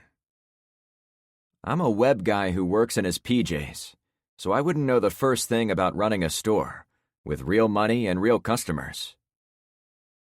I was in a similar boat. My career in the trucking industry started out on the open road, which kept me away from retail, and even when I ran my own company, I mainly dealt with drivers, wrenchers, and shipping guys, rather than direct sales to Joe and Jane public. "Me either," I admitted. "I was joking about the store, but we should keep the idea in mind. Old things are going to become valuable again, and the more of them we can find and hold, the better off we'll be. If we can control a good quantity of parts for old cars, heirloom seeds, or weapons and ammo, we can trade for everything else we need." The long-term goal of any good prepper was finding a place in the remote wilderness where a family or group could hole up until the shit was done hitting the fan. And it was an end result I wanted to achieve, but I had no immediate location scoped out in Florida. I had no family or friends within 1,000 miles, and everything I owned was on Clownfish Cove or in a moving van that was probably being ransacked on the highway. A bug-out location would have to come later. "And water," Luke reminded me. "Oh, yeah," I chuckled. I was getting ahead of myself. "We are already working on one huge resource we can barter with." Luke had gotten 2 or 3 bike lengths ahead of me. I pedaled faster to keep up with him as we weaved around the fire-bombed vehicles melted to the pavement. I knew better than to look inside any of those tombs. I stayed focused on Luke's spinning rear tire while I caught up. The speed and focus got us through the worst of it in only a minute or two. A few stragglers hung out on the edges of the ruined landscape. One pair of young men rummaged through the open back trunk of a silver family car. A woman pushed a shopping cart full of what looked like frozen pizzas. Others simply stood there and gawked. It was almost like playing a strange bike-riding video game, and to clear the level I had to avoid looking at or interacting with any of those strangers. We turned right at the intersection with all the coins, but barely slowed. We raced by the mail truck. There were no people on the new street. Nobody was walking around. There were no looters in the parking lots, and I couldn't see anyone standing by the storefronts. "Hey, where is everyone?" I asked with a quiet voice. Luke stopped pedaling, so the only sounds were the ticking of our rear hubs and the faint hum of rubber tires as we rolled along the street. "No idea," Luke said after looking around for a few seconds. "Did we go the wrong way?" "Maybe the sirens meant something to them," I suggested. "Should I even ask what that might be?" Luke wondered. For once, I couldn't even guess. We had passed those few people by the plane crash, and the guys in Auto Country didn't seem in any hurry to leave. So if there was a warning in those sirens, it wasn't taken to heart by everyone. "Keep going," I said with certainty. "If nothing else, this gives us a chance to ride without getting bothered." It was the best-case scenario. We soon rounded the corner at the big intersection, with the beauty salon, 2 gas stations, and a bank. I fully expected the dark-haired shop owner to be there standing in her doorway, but this time the glass door was shut, and the woman wasn't in sight. There were a few cars parked in the roadway ahead, so there was a slight chance the woman was lurking to get the jump on us. But that wouldn't be a logical act by anyone attempting to protect their store, assuming people were still acting rational. "Hey, give those cars some extra space," I said in a neutral tone, so it wouldn't freak out my friend. Luke veered to the far lane. No woman lurked behind them as we sped by. In a few seconds, we were out of North Point. We crossed the bridge over the canal. The forest appeared on our left side, and the endless subdivision sprawl returned to our right. We stayed in high gears as we raced home. Along the way, we finally saw pedestrians walking along the road, and there were many people on the side streets and in their yards. If there was a normal for the apocalypse, we rode into it while traveling south on Bayside Road. A few miles later, I spotted the sign with a big orange fish. It was cause for alarm at first glance, since I couldn't see our rented guards. But my concern was put at ease in the last few hundred yards, when I finally figured out where they were. Zen's two friends sat in the shade underneath the big Yucca Reef entrance sign, a position which put part of the supports between us and them, making them hard to see until we came around the corner. "Hey," I said to be friendly. One of the guys waved and reached for his bicycle. "We good to go home?" the kid asked. "No," I said as we sped by.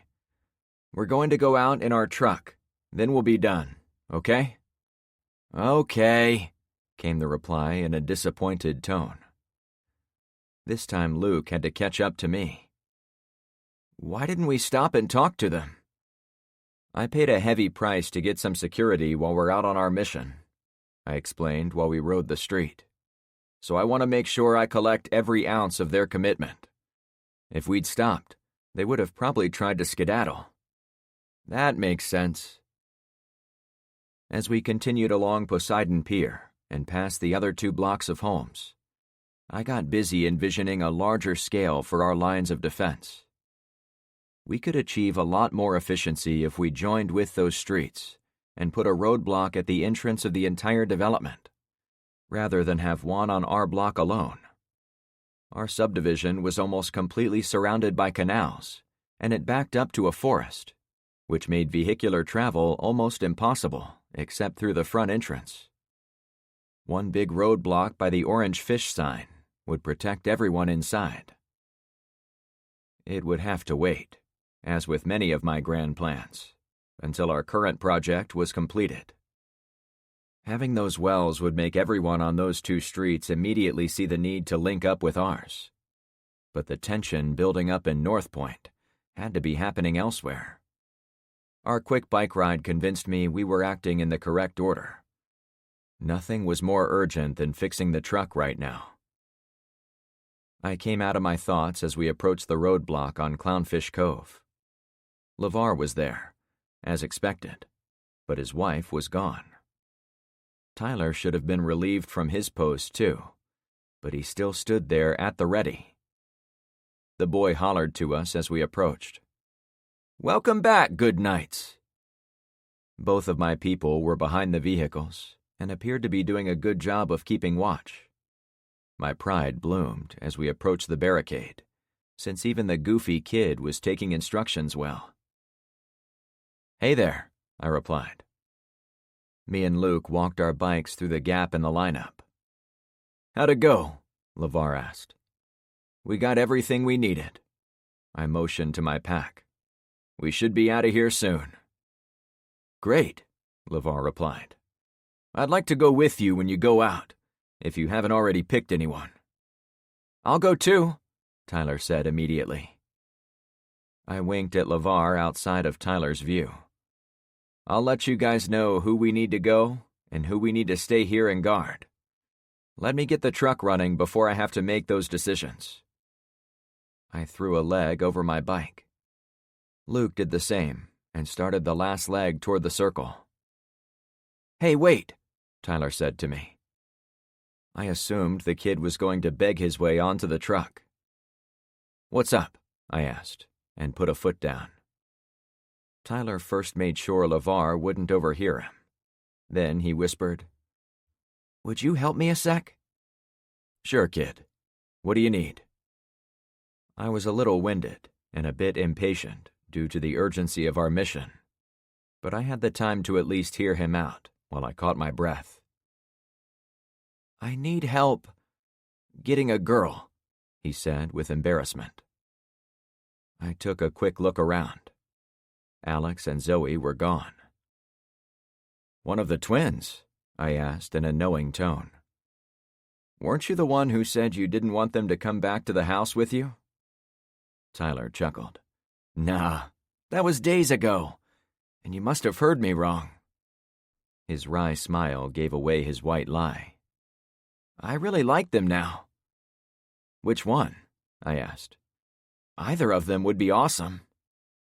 "Either?" I deadpanned. "Yeah. What's wrong?" Was it the way young people thought today? Simply pick a girl at random and see if they're interested? I had a million questions for him, but almost everything in my task jar was of more importance than playing matchmaker for an indecisive young man. "Nothing's wrong," I answered, "but I'm not sure this is a problem I can help you with. If it was me, I would get to know them both, then ask the one I liked most if she wanted to go out." "Bruh, you sound so formal. I just want to hang and stuff."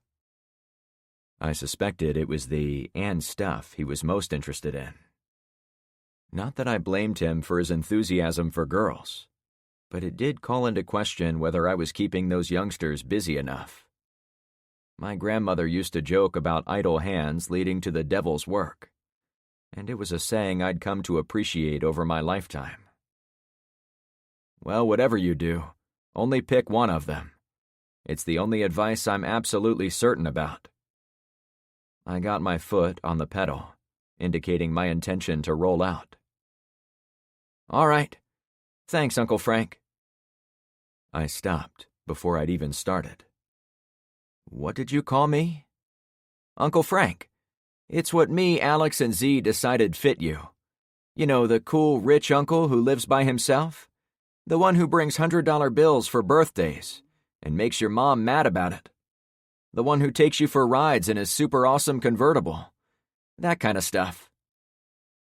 The only notable uncle I had growing up was the guy who always smelled like an ashtray. Always said he was one brilliant business idea away from making it big, and always made my parents uncomfortable when he asked them to invest. Rather than give big bills, he took them. "Thanks, I suppose." There was too much to unpack in his statement, though I did like being described as cool by a kid from a generation I did not understand. "Right now I have to go catch up to your dad. We'll talk about your issue and calling me Uncle Frank when we get back, okay?" "Affirmative." He snapped a salute at me. I saluted back, then pushed off. Luke was in his garage with his bike, where he was greeted by Mr. Puppers, but I continued by and went around part of the circle until I was next to Penny and Daisy. The mother had her daughter on a big, colorful patchwork quilt in the middle of their front yard, while the youngster dutifully paged through a book for toddlers. Her mother saw me and tossed aside one of my EMP survival paperbacks. Penny stood up and met me at the curb as I arrived. Without waiting, she pulled me into a hug that almost knocked me off the bike. "Whoa," I asked. "What's this for?" "We heard the sirens, Frank. I've been on pins and needles since they turned off. I left Evelyn out back to keep watch, but I came up here. I didn't know what they meant, got worried, and wanted to be here the second you returned." I ignored for the moment my concerns about her and Evelyn splitting up, and took a moment to savor the human contact. I returned the favor and put my arms on her back. But as I did so, I looked over to Daisy. The little girl smiled at me for a second, then hopped up and ran my way. "Here comes Daisy," I warned Penny in a friendly manner. Penny didn't break the hug completely. She pulled one arm and held it out for the cute toddler, who saw it as an invitation to plow into her mom's hip. At the same time, she reached for my leg and hugged us both. "Group hug with Mr. Frank," the child laughed. "It's good to see you too," I said to them both. "But I'm fine. I assure you. Can we go for another bike ride? Daisy asked as she looked up at me.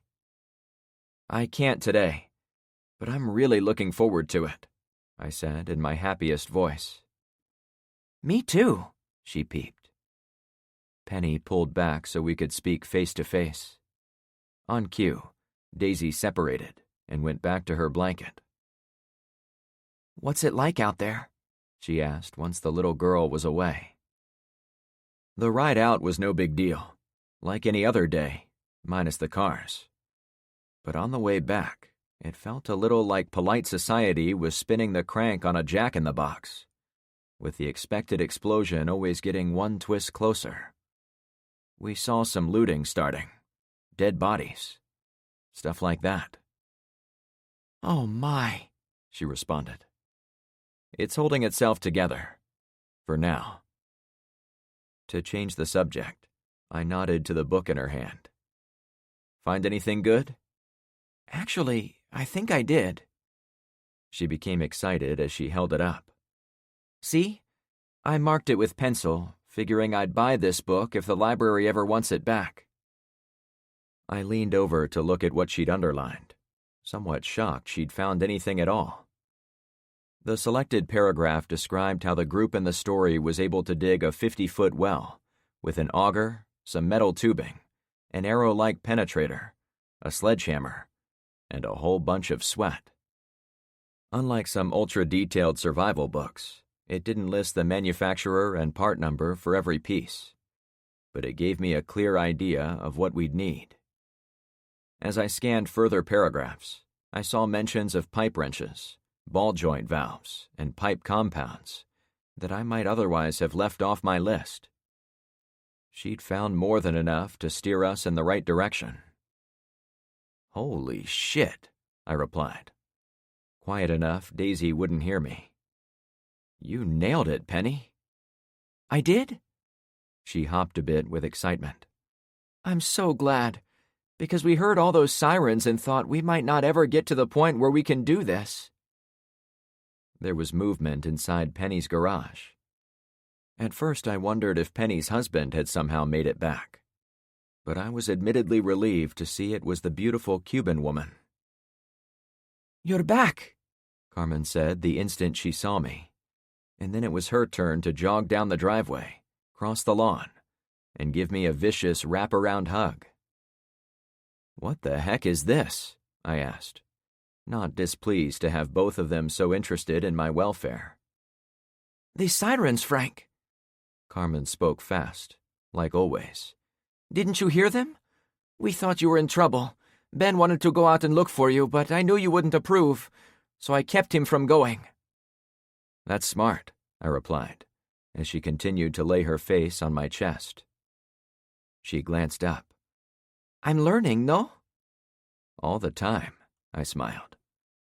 So, to keep learning, will you take me with you in your big truck? She batted her lashes, knowing exactly what she was doing to me. When she sensed I was thinking it over, she kept talking. You had me practice with the pistol, which I did. Then I walked to some of the houses and laid out furniture like you instructed. I think I'm ready to contribute to the team out on the road.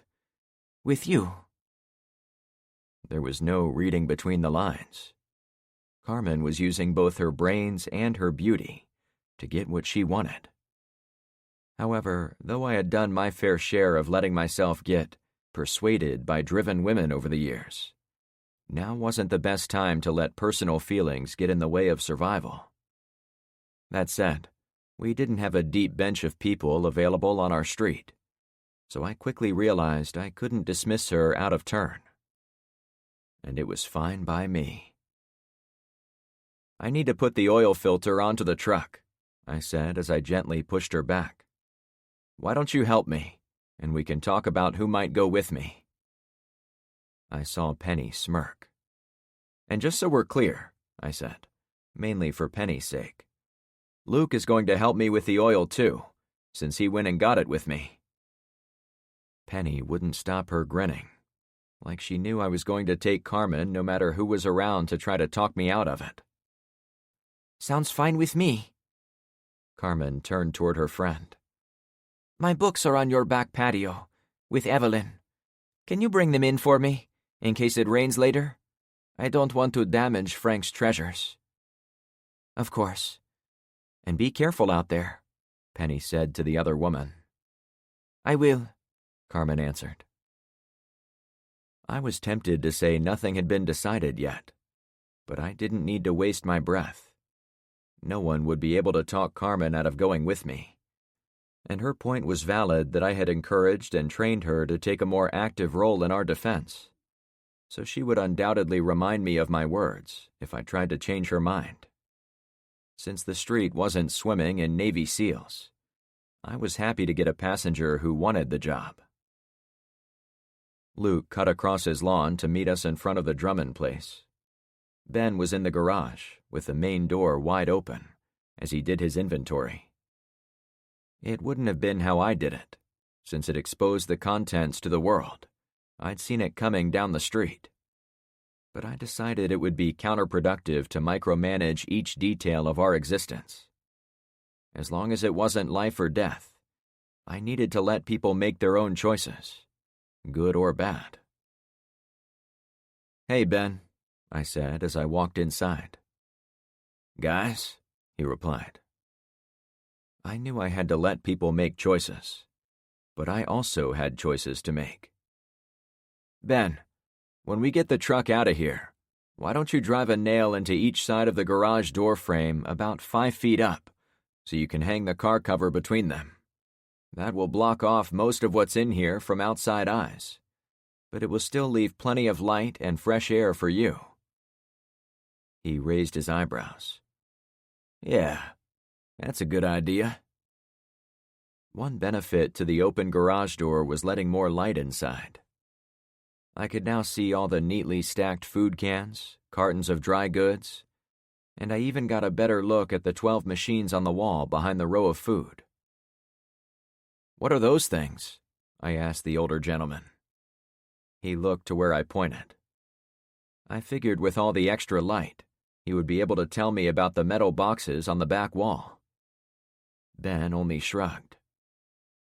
Those are Bitcoin miners, Luke said as he came inside. Really? Ben and I said in unison.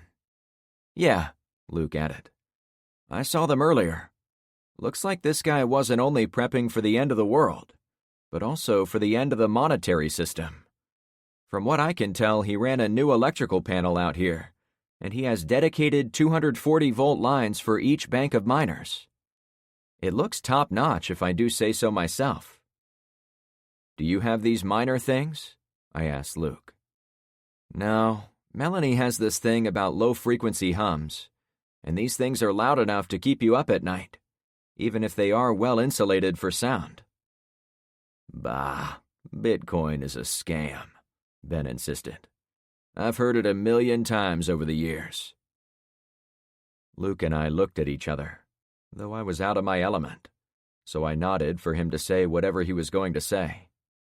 However, before he could get it out, Carmen strode over to the front of the El Camino, slapped the front quarter panel, and then spoke up. Come on, you guys, stop clucking like a bunch of abuelas. I want to get this running so we can speed out of here. The three of us guys looked over to her. I called you grandmas, she laughed as she patted the truck again. Do I have to fix this myself? Do you know how to change the oil in a car? I asked with similar sarcasm. Of course, she giggled. There is a nice place up in North Point that does primo work for me. Get me up there and I'll pay for the service. We all laughed, and then we got to work. Luke brought over the new filter and one of the big containers of oil, and I slid underneath the engine to seal up the oil pan plug. A few minutes later, as I was finishing up down there, I caught Carmen looking at me from behind the driver's side tire, as if supervising my work.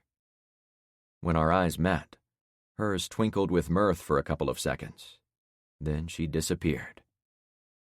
When I slid out, Carmen had gone out onto the driveway to get some air. You'd better be careful, Frank, Luke said as if he were amused. I think she's attracted to you, and she's not afraid to let people know." I chuckled at the thought. Well, I won't lie and say the feeling isn't mutual. But dating isn't really on the menu right now, if you've been keeping track of what's happening around us. "Try telling her that," Ben added.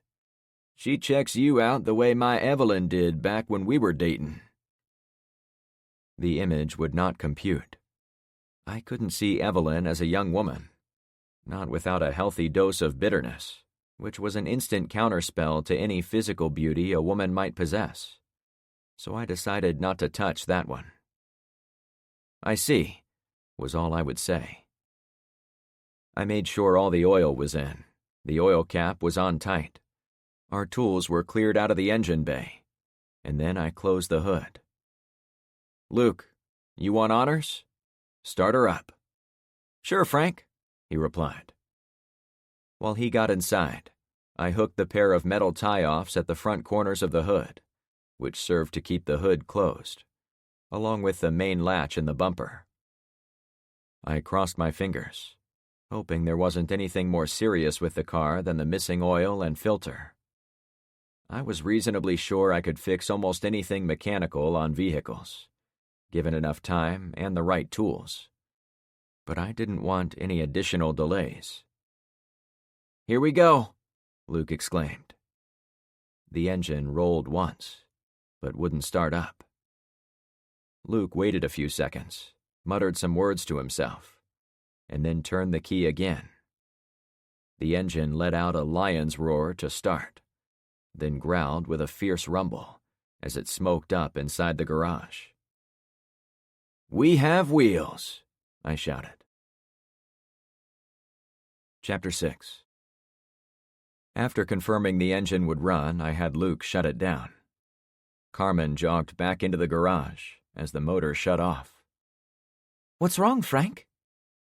I stood there for a few seconds, controlled my breathing and excitement, and really thought about what I needed to do next. Part of me wanted to jump in the hot rod and lay down tread, as I did donuts around our circle. But I had to consider 100 different factors with each decision point now. Treating the car like that could lead to a breakdown, which would endanger our plan from one end to the other. Making noise unnecessarily could invite neighbors or bad guys, which could put us all at risk. Finally, the vehicle was owned by my missing neighbor, so I wanted to treat it as if it belonged to my sweet old grandma, God rest her soul. "I don't want to waste an ounce of gas." The simple explanation was both true and easier than explaining everything whipping through my brain at the moment. She came right up next to me, all smiles. "Well, bestie, now that you've got it working, who gets to go with you?" I'd never wanted to be in charge of the whole street, but everyone continually deferred to me as if I was the expert. I could no more stop Carmen from getting in Drummond's truck than I could stop any of them from driving off in it. At the same time, it did help how a natural order had developed, so we didn't have a lot of big egos stepping on each other's toes trying to lead. It was a fact I'd never really thought about, but having an established chain of command on day one could benefit us big time in a crisis. "I think you've made it clear you're going." I looked in her big green eyes. She clapped her hands with excitement. "Thank you." "Don't thank me yet. Thank me when we get back. It could be very dangerous out there." "You really think so?" Her enthusiasm tapered a little. "You and Luke said it was quiet, except for those sirens." "It wasn't terrible," Luke interjected. "That's factually correct," I countered. "But it could turn ugly at any second." I waved to get them to follow me out of the garage. "Come on, guys. Let's get the group assembled before we go. We've got a few decisions to make together." It took about 5 minutes to get everyone on my driveway. Rainey and the twins acted as runners who went and got the guards up at the roadblock, plus Evelyn, who'd been keeping watch behind Penny's house. Even Luke's German Shepherd was there, sniffing everyone in turn, as if taking attendance.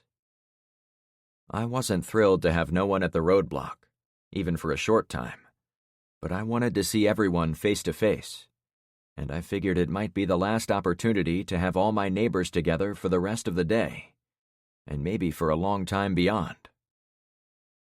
First, Penny, did you make a list of what we need? I glanced over to her. I did. She held up a piece of notebook paper before reading from it. This is what it said in your book. Bags of sand and natural charcoal, PVC pipe, a manual pump crank, filtration chemicals, and some 55-gallon water barrels. Then there are a few odds and ends.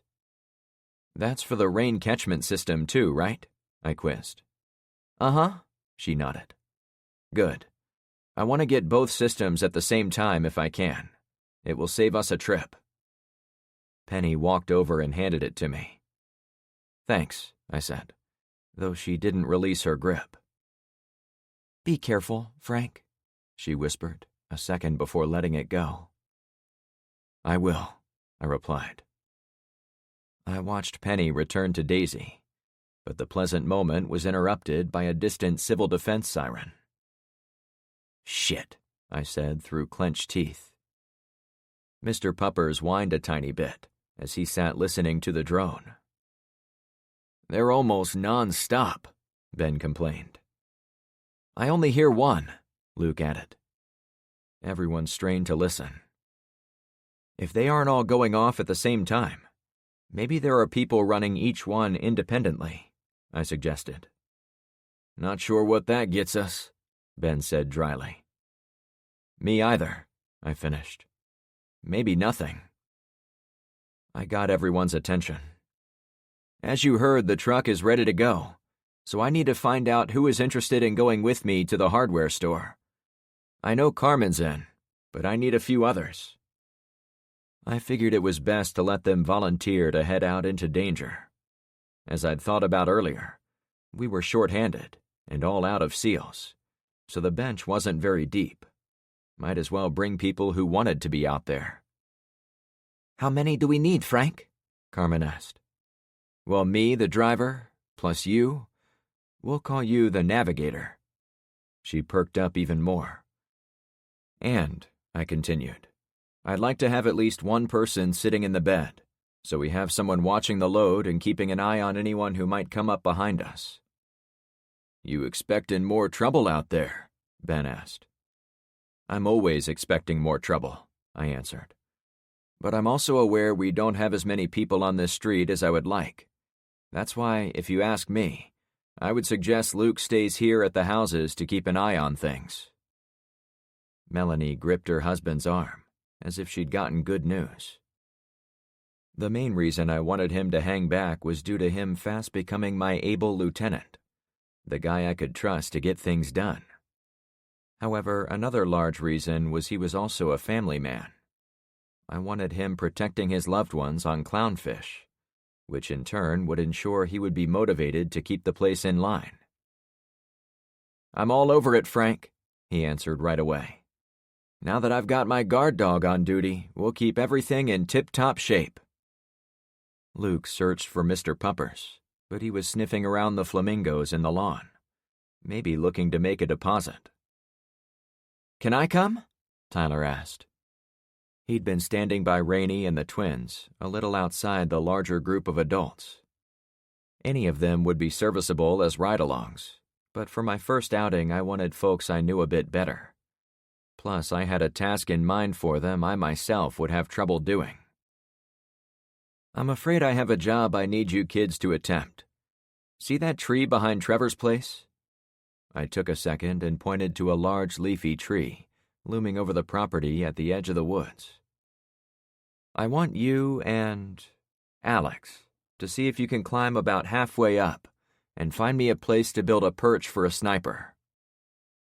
I'd picked Alex due to her athletic build and tall height. Tyler rubbed his hands together. Oh, that sounds badass. I think you want someone who can actually climb a tree, Rainey interjected. This dork couldn't climb a bunk bed. I can so, Tyler snorted. I've never seen it, Rainey mocked. The pair of them appeared ready to amp up into fisticuffs, which seemed ridiculous to me. But before I could ask what the hell was going on, Zoe raised her hand. "Yeah?" I pointed to her.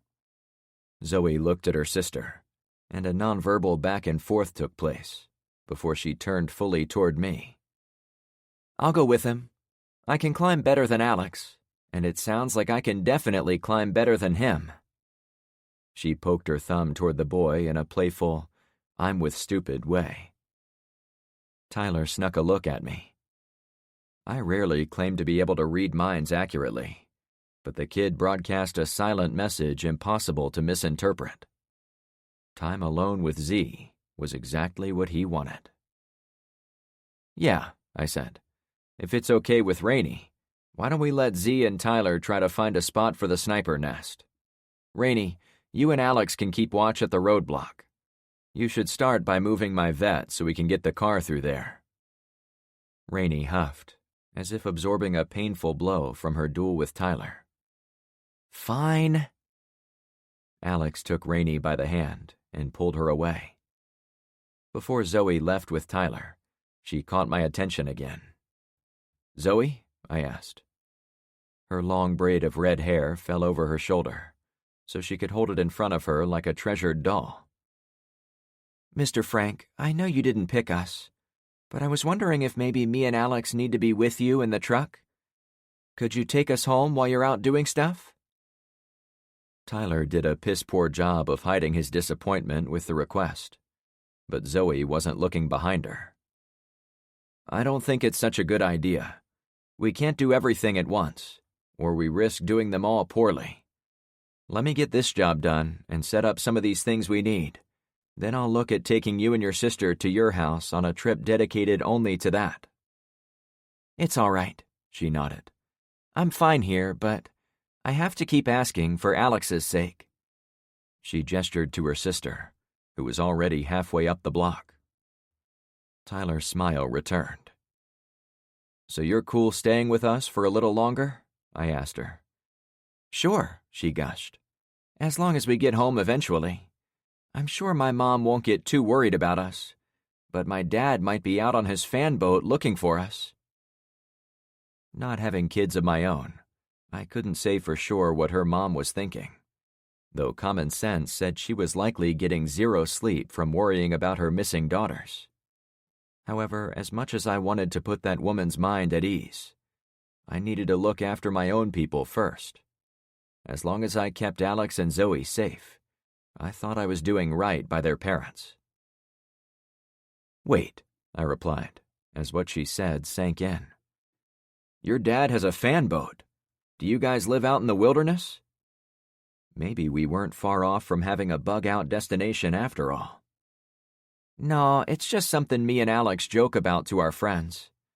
Everyone thinks we live in a swamp since we don't live here in town. Our house is actually near a golf course." Not a bug-out location.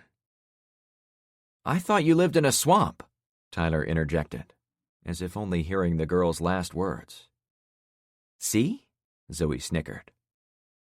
"Okay then, you'd best be off." I waved her and Tyler into action. Tyler and Zoe scurried down the driveway toward Trevor's place, but not before Tyler turned around and gave me a thumbs-up sign. It hadn't been my intention at all, but I'd sorted out which of the twins preferred to go sniper nest hunting with him, so I figured I'd done him a solid. Whatever happened from there, it was on him. However, watching the kids walk away made me think of Luke and Melanie, so I took a few steps closer to Luke. "You okay with him going off like this?" "Oh, you'll know if Melanie or I have any issues," he laughed. "Yeah, you're good," his wife joined in. "So far from what I've seen, you treat our kids like they're your own, so put them to work however you need." I acknowledged their blessing, but kept it in the back of my mind how we were still in early days. There might come a time when I had to send them out to do life-threatening activities.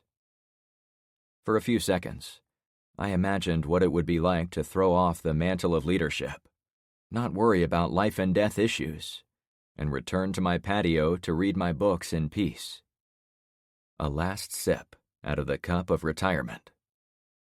But it would end with me alone and dead, in that order. Okay, now that the kids are gone, I spoke in a solemn voice, we have to decide who is going to go with me in the truck. It won't be Luke, and I wouldn't ask Melanie to go either, since they've got all these kids to manage. I'd like to suggest LeVar, since we did pretty good on the road yesterday. I'm in, the tall black man said in an instant. Then I'm going too, his wife said a heartbeat later. I'd forgotten Kyra and LeVar were inseparable. Still, they were probably my best options, based on who was left. Penny wasn't going to leave Daisy, and Ben and Evelyn were the only other two to choose from. It made me think of managing a sports team. Which players would play defense? Which ones would play offense? We were going to load up on heavy materials, so LeVar was guaranteed a spot on offense. But we would need someone to guard the truck, a lesson we'd learned with the bikes, so we were sure it would still be there when we brought the goods out of the store. For that, I needed someone who had experience with firearms. I would certainly fit the bill, but there was no way I would sit in the truck twiddling my thumbs while the others went inside to retrieve what we needed. Okay, if LeVar and Kyra go with us, I need Ben to go with us too, so he can protect the car while we're inside. Why? Evelyn deadpanned. The truth is, I need someone ugly to protect our beautiful girl. I pointed next door to the El Camino.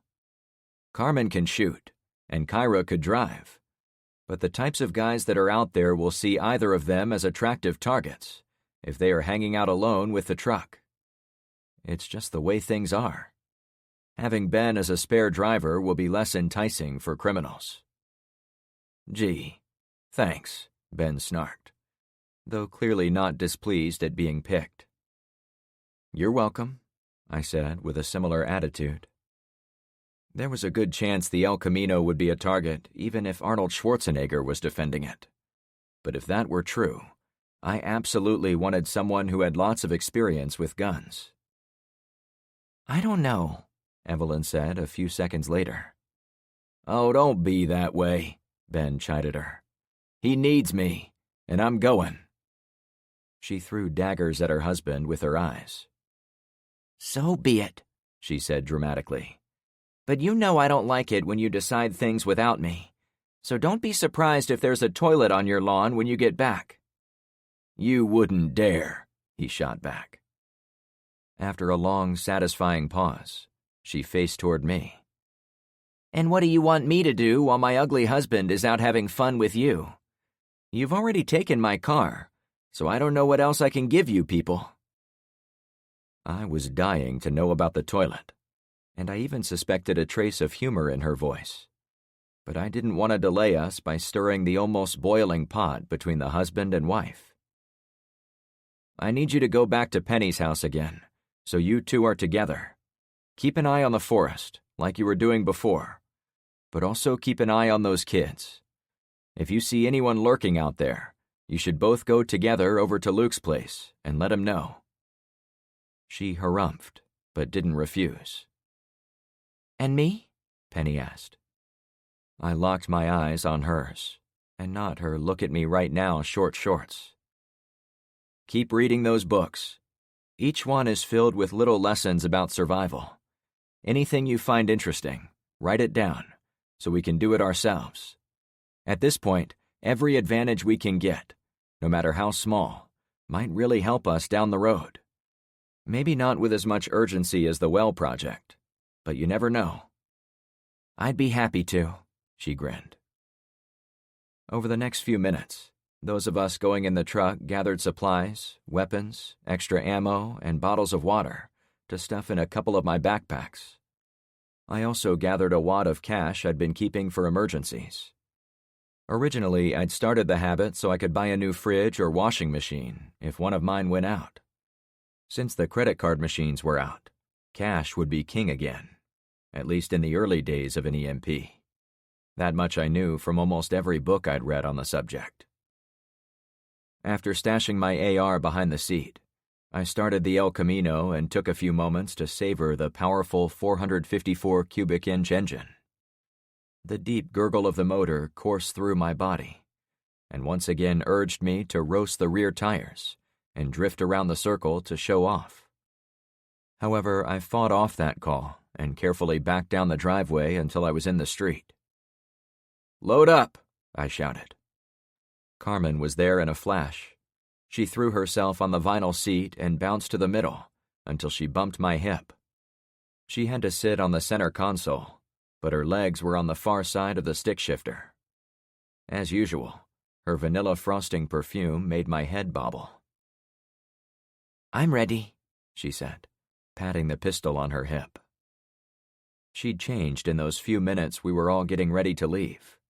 She'd thrown on a pair of white sneakers, tan jeans with a bejeweled black belt, and she'd put on a form-fitting white t-shirt, which drew attention to her ample assets. As outfits went, I figured she was still in the ballpark of form and function for what we were doing, but it was borderline. "I'm glad to hear it," I replied, fighting off her scent and everything attractive about her. We would have to talk about odor, since there might come a time when she wouldn't want anyone to track her down by smell. For the moment, I was happy to be next to her. She seemed to notice me looking at her legs. "Is this okay for a car ride?" Carmen asked as she lifted her knee to show off. "I was just thinking about that," I replied. "As long as you can carry your pistol for defense, whatever you put on is fine by me." I almost commented how her jeans were too tight to hide a pistol. "You know, Frank," she chuckled, "it's okay to wear any type of shirt besides those Hawaiian ones." "Hard pass," I retorted. My attire seldom changed. I liked my cargo shorts, so I could keep track of my keys, phone, pocket knife, and lighter, though I'd left the phone behind. I also favored loose-fitting button-down Hawaiian shirts, since those tended to droop over my belt line, which hid my holstered Springfield. Today, I wore a green one, with lots of exotic flowers printed on it. Kyra slid in next to Carmen, though with a lot less enthusiasm. The loud engine seemed to worry her. "It'll be all right," I said to the newcomer. "Sit back and enjoy the ride. I used to have a car a little like this when I was a teenager. You never forget how to drive these babies." "I've never driven anything bigger than a Honda Civic. This sounds like a rocket ship." I resisted the urge to tap the gas to make the motor growl. There would be plenty of that without even trying, soon enough. "Those are pretty jeans," Kyra volunteered as she looked down at Carmen's legs. "Thank you," the Cuban woman replied. "I also love your earrings." I had to lean forward to see Kyra's jewelry, which were tiny silver panda bears. "Thanks," the other woman answered. Ben and LeVar climbed into the truck bed, then sat with their backs against the bulkhead wall of the cabin. I slid open the rear window so we could communicate. "You going to the game, LeVar?" I joked. He'd run to his house and put on a black Portland Trailblazers tank top jersey, which was entirely appropriate, given how tall he was. "I needed something long enough to cover my pistol." While still in the back, he lifted his shirt to reveal his Glock 19, which was no longer on a holster outside his belt, but inside the waistband of his denim trousers. "Since we're going to be in public and trying to get stuff done, I don't want people to see what I'm packing." "That's smart," I replied. "You get 'em at point blank, and I'll hit anyone at long distance," Ben said with confidence to his riding companion in the back. The older guy carried a 30-30 lever-action rifle, which suited someone from his generation perfectly. We said our goodbyes, then I put my foot on the gas. Finally. I let her idle on our way to the roadblock. Rainey and Alex had my vet out of the way, so I was able to drive through the gap. "See ya," Rainey waved while sitting in the driver's seat of my orange supercar, as if taking a joyride. Alex stood toward the back, where I assumed she would help push it into place once we were out. "Wish us luck," I yelled as we went by. I turned the corner at the end of the street and started along the road toward the entrance to the subdivision. The motor didn't sound as solid as I would have liked, like it was in bad need of a tune-up or fresher gasoline, but it would be fine for the short drive we needed to do. I kept it slow while we crept through the neighborhood, hoping to avoid being noticed by anyone on the other streets. "Shit," Kyra said as she pointed outside. On the next block, Barracuda Bay, several young people ran to see who had a moving car. "We can't stop to talk," I said to myself. On the last street, Albacore Anchorage, we saw more people heading for us, a few on bikes. I waved at them to show I was friendly, but I gave it more gas to move us along. As much as I wanted to talk to them, it was already mid-morning, and I knew they would eat up more of our day.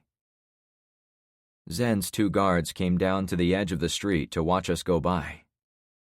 "Tell them we'll be right back. Then they can leave," I told Kyra. She relayed the message. Both men pumped their fists in support. "Sick ride, dude," one of the guys called out as we went by. "Thanks," I said out my window. Out of habit, I looked in each direction as I pulled out onto Bayside Road, though there were no moving vehicles going either way. Nearly 40 years of my driving history begged me to smash the gas pedal. "Hang on back there," I said to my friends in the bed. "We are," Ben replied. I hit the gas pedal a bit, listened to the motor respond the way I expected. Then I pumped it harder as I dumped the clutch and went into second gear. The tires barked for half a second as the burst of torque broke them loose. The rush of G-forces pushed us back in our seats. "Oh," Kyra blurted, in a mixture of fear and elation. The Cowell induction hood forced air into the engine bay, feeding the beast hidden underneath. I shifted through third gear, at about 2/3 of what I really wanted to do. However, before I hit fourth, I saw we were going over 50 miles per hour, and there were still derelict cars in random locations ahead, so I eased up on the gas and let us coast. Carmen had put her hand on my thigh as she held on. At first I thought she was doing it to be her flirty self, but when I glanced over to her, she looked genuinely scared. "Are you guys all right?" I asked them with concern. What were the chances the 2 women had never been in a muscle car? "This feels like it's going to fall apart, to be honest," Kyra answered. "How old is this, did you say? Like 50 years old?" "Well, you see," I cut myself off. An older man was up ahead, running toward the middle of the road. He jogged from the houses on the right side, and he went to a spot next to a stalled car, which pretty much made sure I couldn't go around him without driving onto the shoulder. Even that would be dangerous, if the guy really wanted to be difficult. "Look alive, people," I said to my friends, including the 2 out back. "We're stopping for this one." Lower, I spoke to Kyra and Carmen. "It looks like his hands are empty, and there doesn't seem to be anyone else around, but be ready for anything." Carmen pulled out Rocco, her Ruger LCR revolver, which immediately made me wary. "Carmen," I continued, "no one really practices with firearms inside a moving car like this, so I can't give you any good advice. But be careful you don't shoot Kyra if it comes to that." Kyra laughed. "Gee, at least now I'm not afraid of the car." "I've got you, girlfriend," Carmen reassured her. As we rolled up to the guy, I turned the wheel to the right, which put him on my side of the car. If anyone was going to be shooting the old guy, I wanted it to be me. By putting him on my side, I saved myself the danger of shooting across both women's laps at the same time. "Please don't make me shoot you," I whispered. Chapter 7. "How can we help you?" I asked the older gentleman. The guy appeared every bit of 80, complete with thin remains of his white hair, crow's feet that clawed their way across his cheeks and around his mouth, and a proper stoop for the age. He was dressed in dark plaid slacks and a threadbare polo shirt from a golf club. In short, he looked like every other upper age bracket retiree in the area. "Thank God you stopped. 2 other cars went by this morning and they didn't give me a second glance." He spoke in a wispy voice, as if he'd winded himself getting into the middle of the roadway, which I realized was quite the accomplishment, given his frail condition. I held my Springfield against my right leg, so the man couldn't see it. But I knew almost immediately he wasn't a threat. There were no trees or bushes within 100 feet of us, so there was no place for any accomplices to hide. The little Chevy car parked in the road sat with its doors and trunk wide open, as if it had been picked clean, and no one was in there. "Well, I guess I'm just a sucker for people in trouble," I said to be as friendly as possible, even though deep down I didn't want to get involved with someone else's problems. Carmen shifted her weight against my side as she looked at the man, and she must have come to the same conclusion I did about his intentions, since she holstered her pistol without making it obvious. I wasn't ready to put mine away, as there was no guarantee the old guy wouldn't do something stupid, and I also kept the car in gear, with the engine running, for the same reason. "Look," the guy said as he moved a bit closer. "We've got several people on my block who absolutely need to get to the doctor today. Ethel has dialysis 3 times a week. Lord help her, she is 102. And with all this fuss going on, she's a day overdue. Gertrude is out of her pain medications and needs to run up to the pharmacy today. About 5 other people have missed their appointments in the last few days. We need help getting them to those places. A car would make it go quick." I sat back in my seat, already lost in thought. I hadn't read many books set in retirement communities, so I hadn't come across this specific issue in those stories. But it wasn't hard to see what was happening. Unable to get to medical facilities, those with bad conditions were going to have it the worst. The woman in need of dialysis was in twice the jeopardy, since even if she got there, the machines wouldn't have power to run. The shitty diabetes hand would be dealt out all across the land blackened by the EMP. I couldn't even guess how many other ailments would strike people down within a few days of not getting the proper care. None of that changed what I could do for the old guy. "Hey, my name is Frank. What's yours?" "Torval," he replied. "Well, Torval, my friends and I are on our way to the hardware store to grab some things we need to, make our community safer." I didn't want to tell him the truth, which is we needed those things to keep ourselves alive, as that would undoubtedly make him even more desperate. "The best I can do right now is keep an eye out for medical transport, or buses which might come through here. If I see any, I promise I'll tell them about you and your friends." Torval absorbed my words, then touched the hood of the El Camino. "But you have a car right here. If we could simply jump in the back." He was right in one regard. It would be a snap to transport people around. But I'd already run up against one of the principal issues facing anyone trying to do positive things in a powerless world. Not only was it impossible to help everyone, but helping too many people at once would automatically doom both myself and my friends. As much as I might have been inclined to help the nice gentleman, there were probably 1,000 nice gentlemen between us and the hardware store. We couldn't possibly help them all. I wasn't even sure I could help those in the car with me, since we'd only driven a quarter of a mile so far, and we had so much to do. "Look, Torval, the most useful thing you can do right now is find some bikes. Put your young people to good use, and with a little ingenuity, they can make trailers to carry those who need help right away. You should also get your neighbors together to talk about defending your streets while the police are preoccupied elsewhere. Collect water in tubs. Arm up. It was essentially the same advice I'd given almost every person I'd met lately, in condensed format.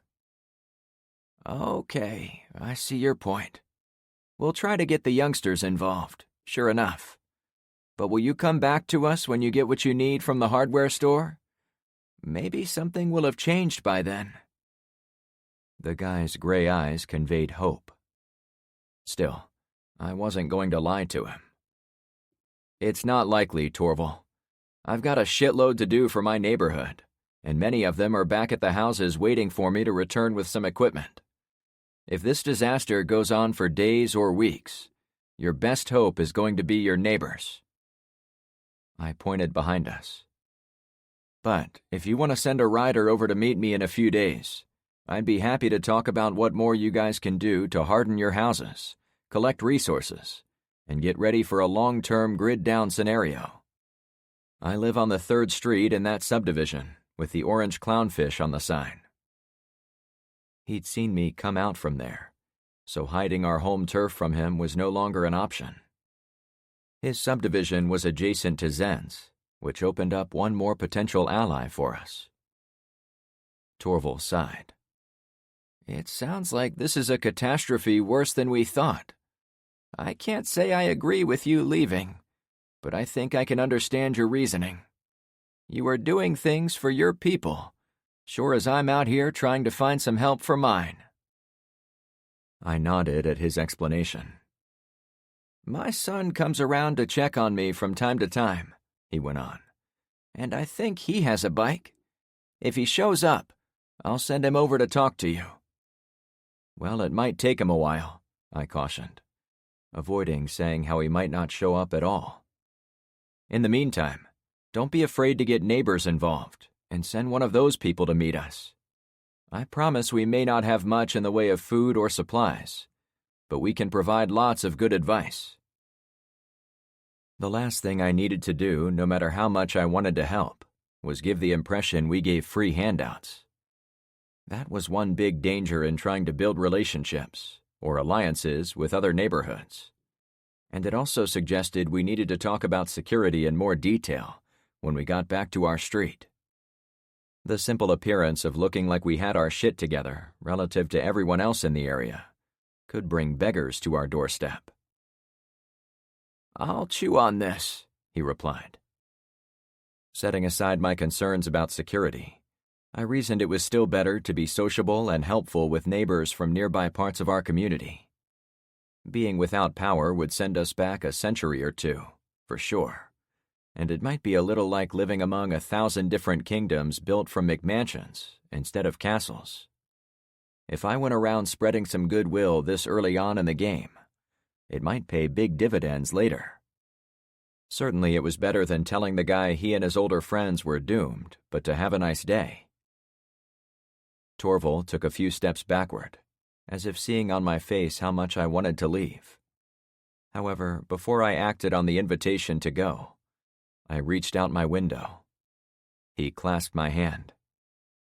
Thanks again for stopping, he said. It'll be all right, sir, I replied. We'll all do the best we can to get through this together. I hope you're right. The senior nodded, then broke our handshake. Me too. I wasn't going to blow smoke up his butt. People needed to face the truth, since waiting for someone to come help would certainly get someone dead. Good luck to you, he added in a slightly better mood.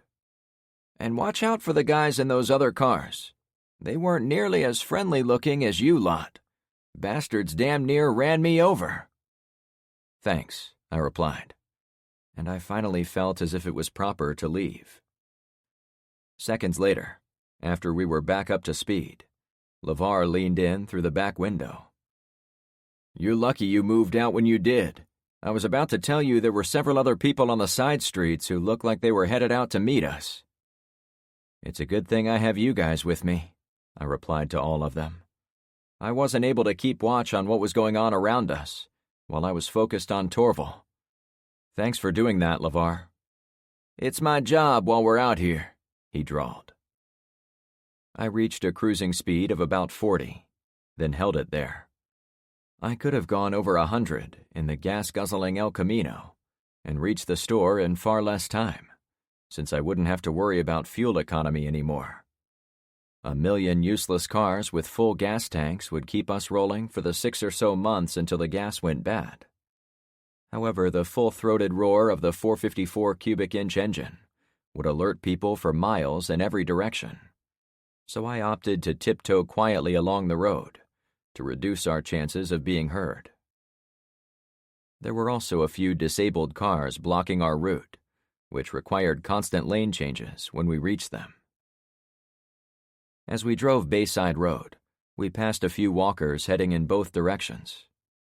A couple put up their thumbs to try to hitch rides, but we only waved as we went by to maintain civility.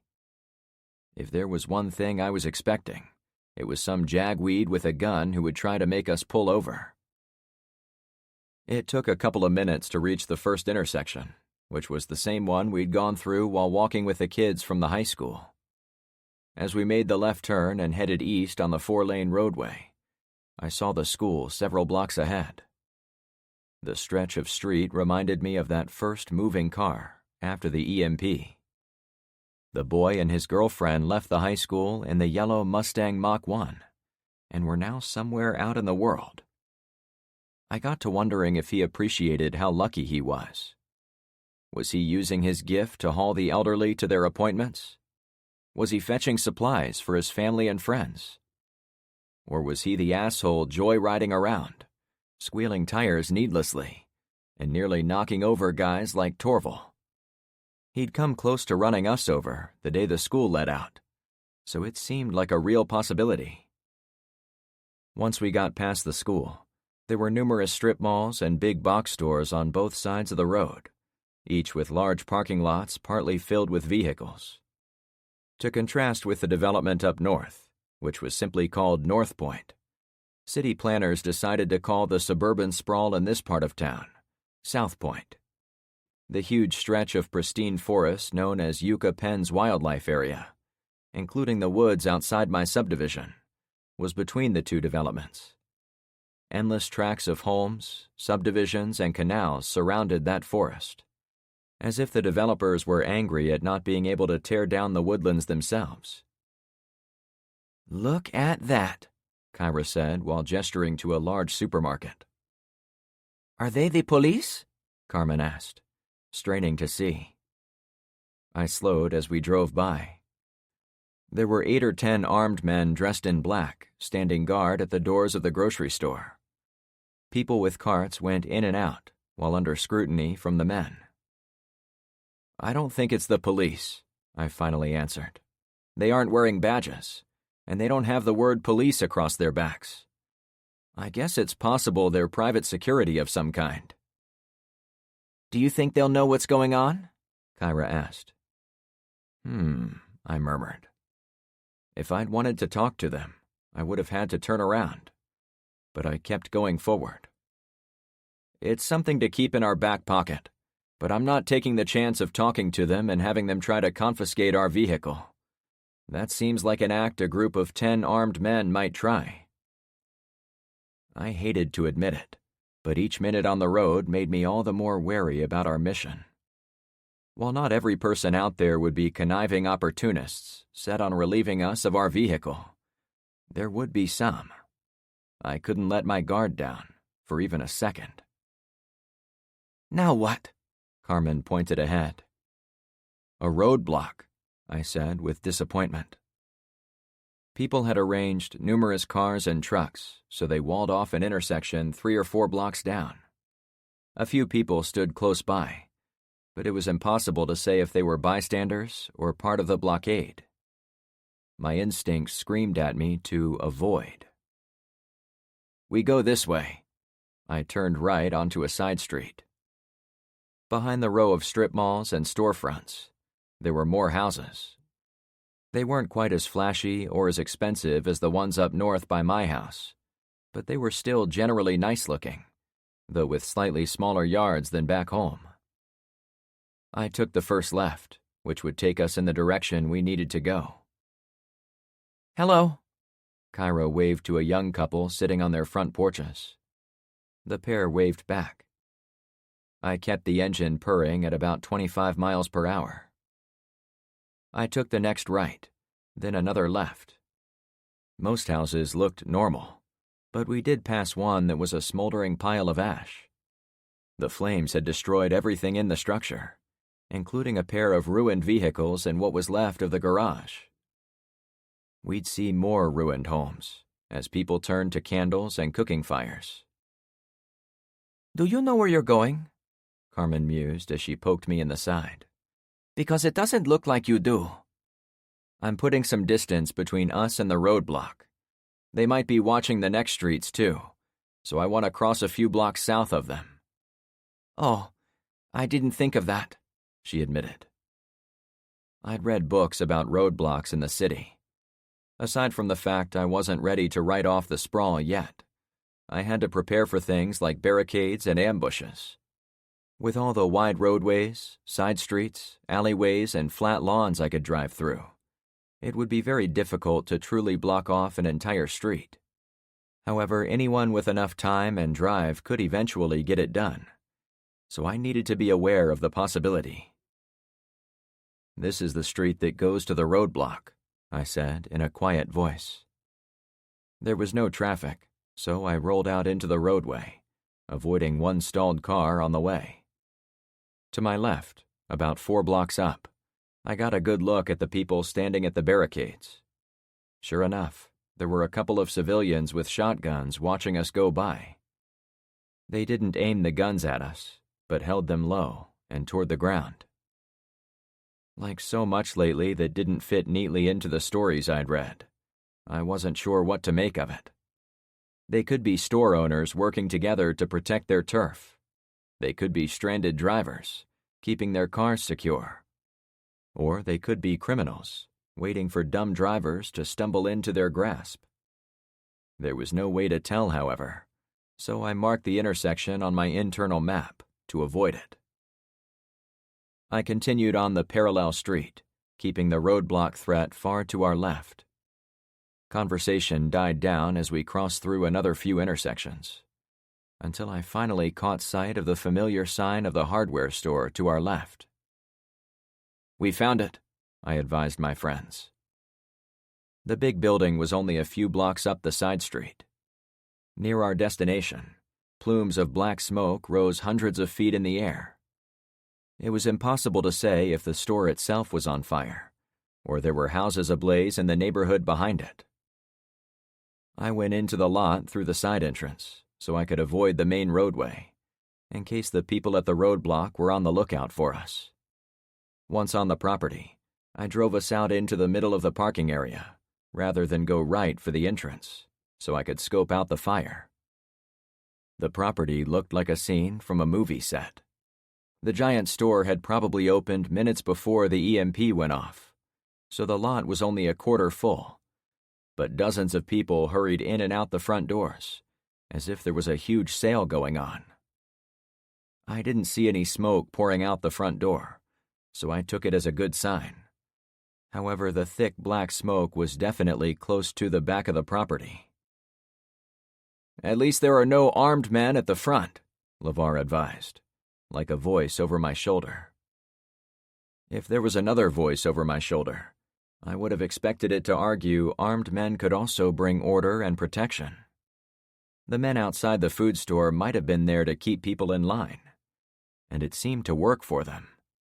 By all appearances, the hardware store was the exact opposite. It was a flurry of chaos and panic. And we had no choice but to join in. "We're finally going to see what the shopping crowds are like," I said. Chapter 8. As we waited in the parking lot, I faced another key decision. It was clear to me there was no way I could leave the car parked for anyone to approach, even with an ugly guy like Ben guarding it. Despite being far from the building, it was evident we were being watched by most everyone in the area. Even if they weren't going to hijack my ride, They would almost certainly want help with transportation, like Torval. Way in the back of my mind, I'd been arguing with myself about bringing Ben on the mission, as I'd begun to think he would have done more good back on the street. We were short on experienced gun handlers back there for sure. However, now that I saw what was facing us, I knew I'd made the right call in asking him to come with us. If we failed on our journey to gather needed resources, it wouldn't matter how many shooters we trained back home. The day would be won by those of us on the road. Ben, I hate to do this to you, but I need you to jump in here and take over behind the wheel. You want me to park it? He asked through the window. No, I want you to drive off the lot and keep moving. He seemed surprised. Can you do that? I asked. Sure, of course. I've done this numerous times while Evelyn does her shopping. But how will I know when you need me to come get you? We had a system where I knew how long she would be in any given store, so just look for one of us over there flagging you down. I pointed to the fenced-in section for plants and shrubs, which was attached to the left side of the main building. I prefer to load in the back, where we'd be out of sight, but I also don't want to deal with that fire, so we'll load right at the front gate. Plumes of black smoke rose from the fire behind the store to settle the point. Understood, he said, catching on to the urgency. A second decision went a lot faster. Grab all your weapons, people. Ladies, you are our aces in the hole.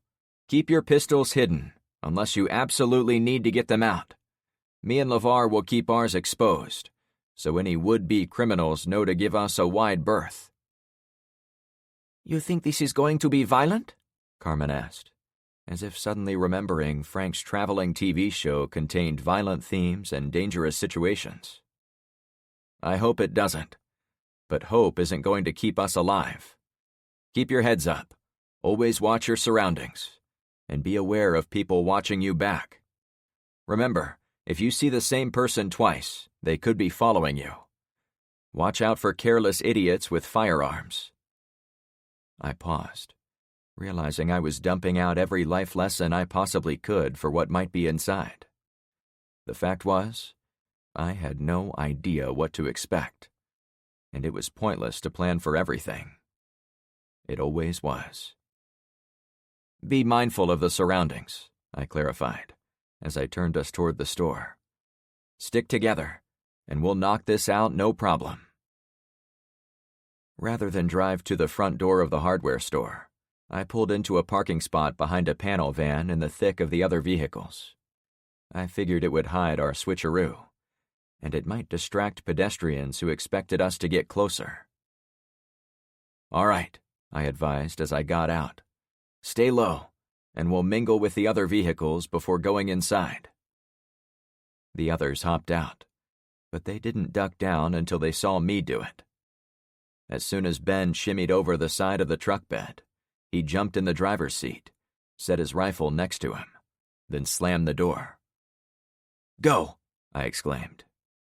He looked through the back window at me. I'll be around in about 10 minutes for a first check. He chuckled. That was the shortest amount of time Evelyn ever needed. Ben put the El Camino in gear and chirped the tires as he took off. I watched for a short time, then turned back to my friends. Okay, LeVar and Kyra, you stay here for a couple of minutes, then follow us in. My hope is that by splitting up, we won't walk inside like we're here to cause trouble. I want to blend in with everyone else until we can get to the parts we need. Thinking it through, it made sense to give LeVar part of my list. Since I couldn't have him take a snapshot with his phone, I had to carefully tear the list in half so I could share it with him. And here, take this. These are the heavier items, such as the sand, the pea gravel, and other big stuff we'll need. If for some reason we get separated for a long time, try to gather these until we can regroup. He took it. But you want us to stay close, right? LeVar asked as he tucked part of his green jersey into his waistband, so his pistol would be visible. "Yeah, if trouble finds either of us, we can back each other up." We'd been crouched behind a large pickup truck, so I pulled Carmen with me as I headed out. We walked around another pickup truck halfway turned into a spot, then strode down the middle of the aisle. "Oh, finally we get to the good part," she said with some shakiness in her voice. "Just relax," I suggested.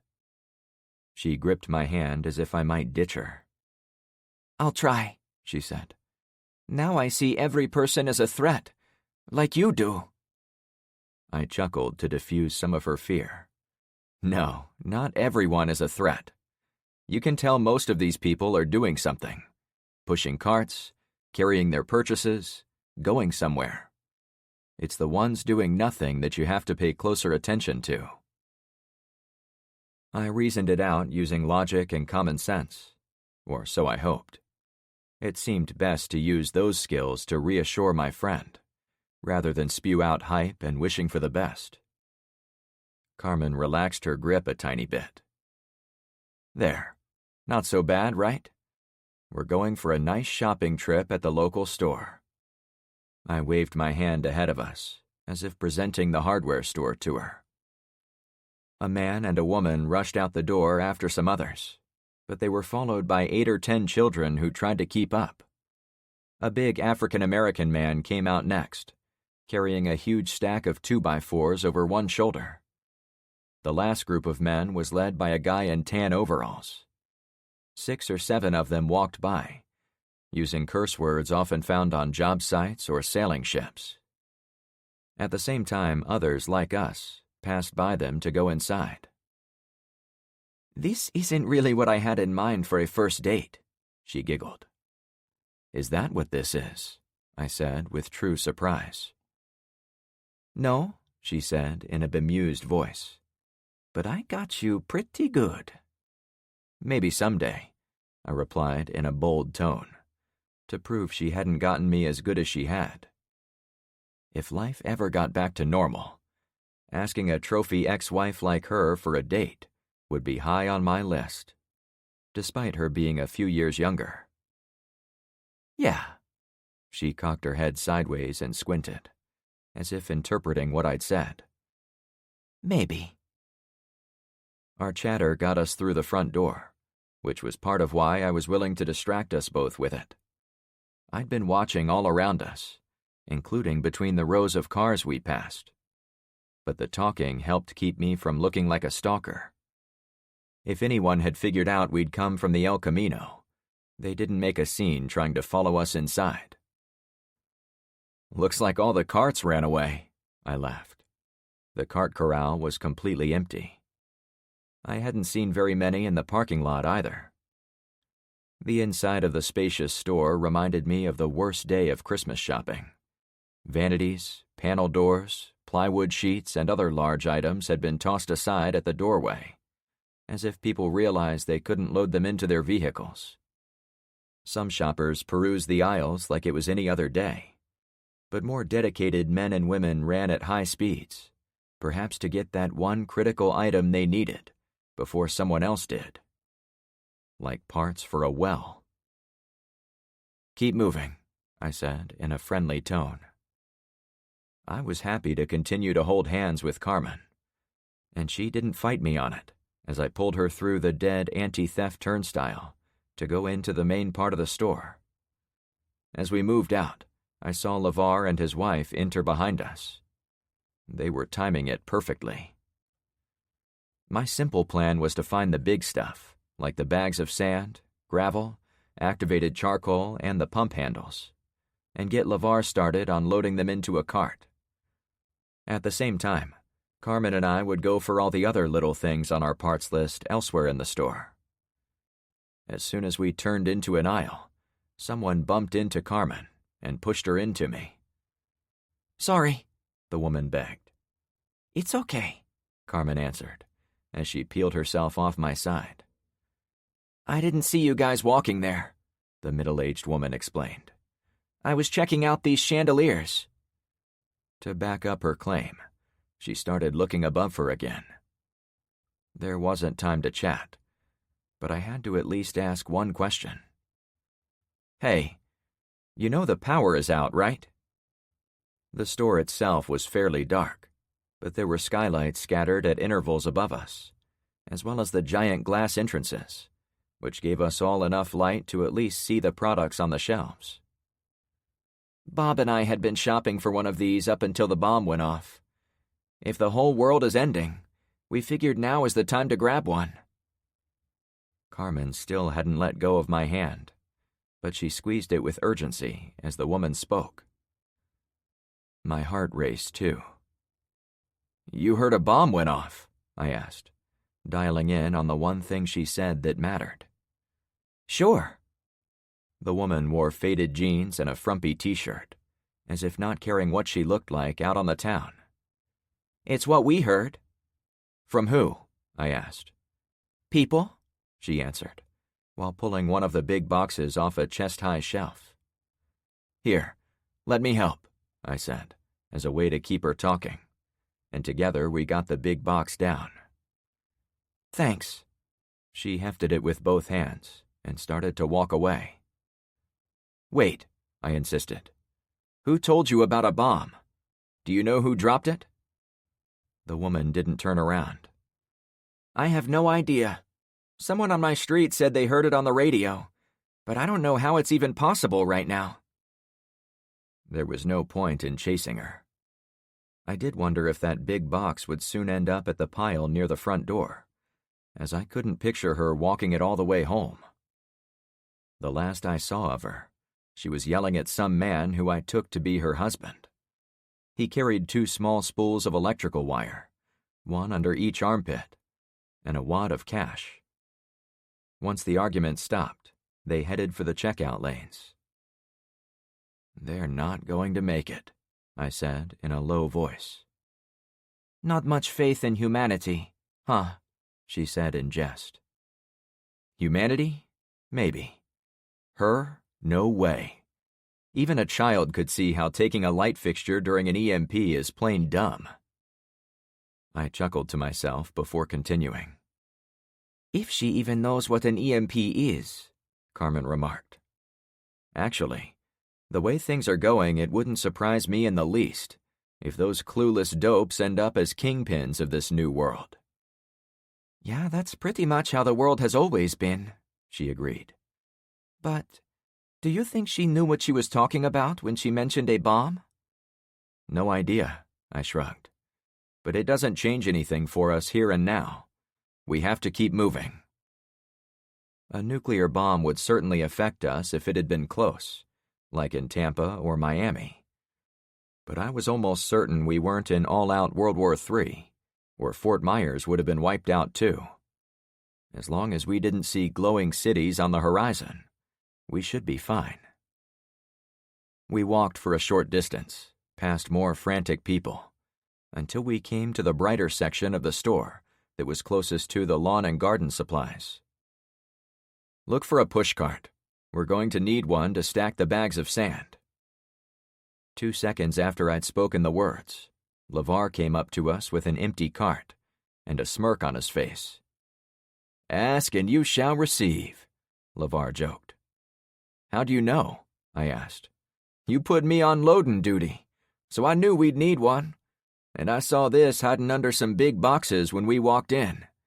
Figured most of them have already been stolen, so I didn't want to take any chances." It explained why there were none of the familiar yellow carts left in the corral. Every person who took merchandise from the store would put it in a cart, and since no one had a vehicle, the next best thing was using the shopping carts to push it home. It meant there were now 500 carts spread throughout the nearby neighborhoods. It also meant almost none of them were still at the store. "Good call," I said.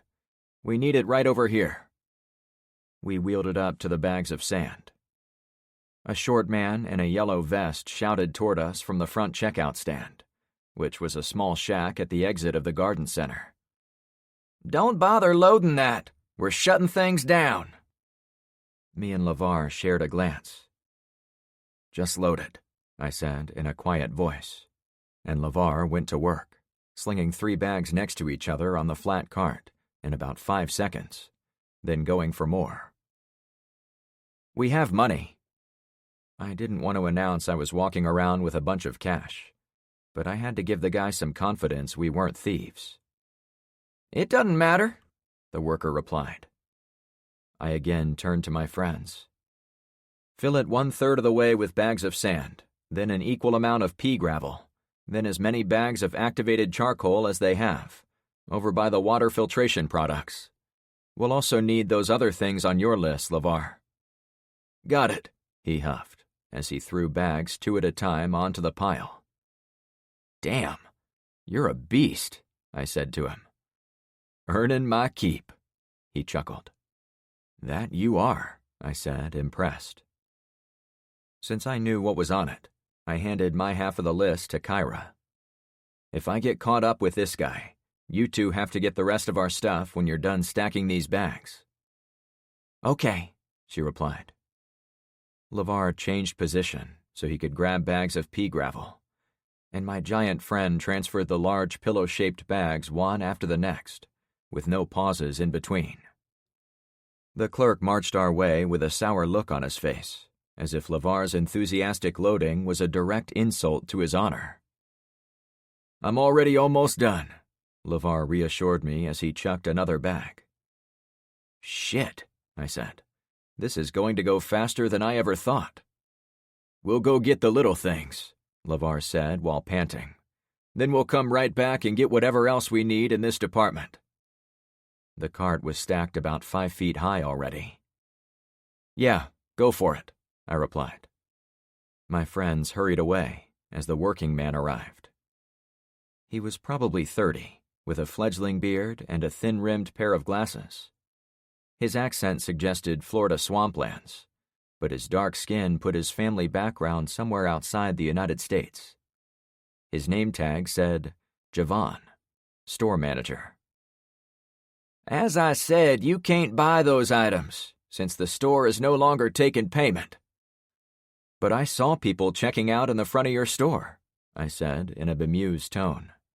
"A woman was buying a chandelier." Due to the layout of the store, we couldn't see the front checkout lanes from the garden area, but he had to know what was happening 100 feet away in his own store. "We're shutting it all down for an inventory check. When the district manager arrives, perhaps we can—" "Whoa!" Carmen cut the guy off with a finger snap and a sassy swing of her arm. "Frank says he has money.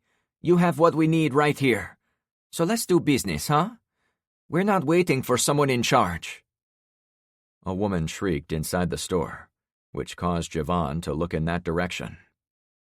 "See," I said to him, "your time would be better spent inside, rather than supervising us loading some lousy bags of sand. There are probably people picking the store clean." I could imagine a ton of things with more value than where we were. Power tools, security systems, gas-powered lawnmowers, even fancy chandeliers. "I'm sorry, but my word is final."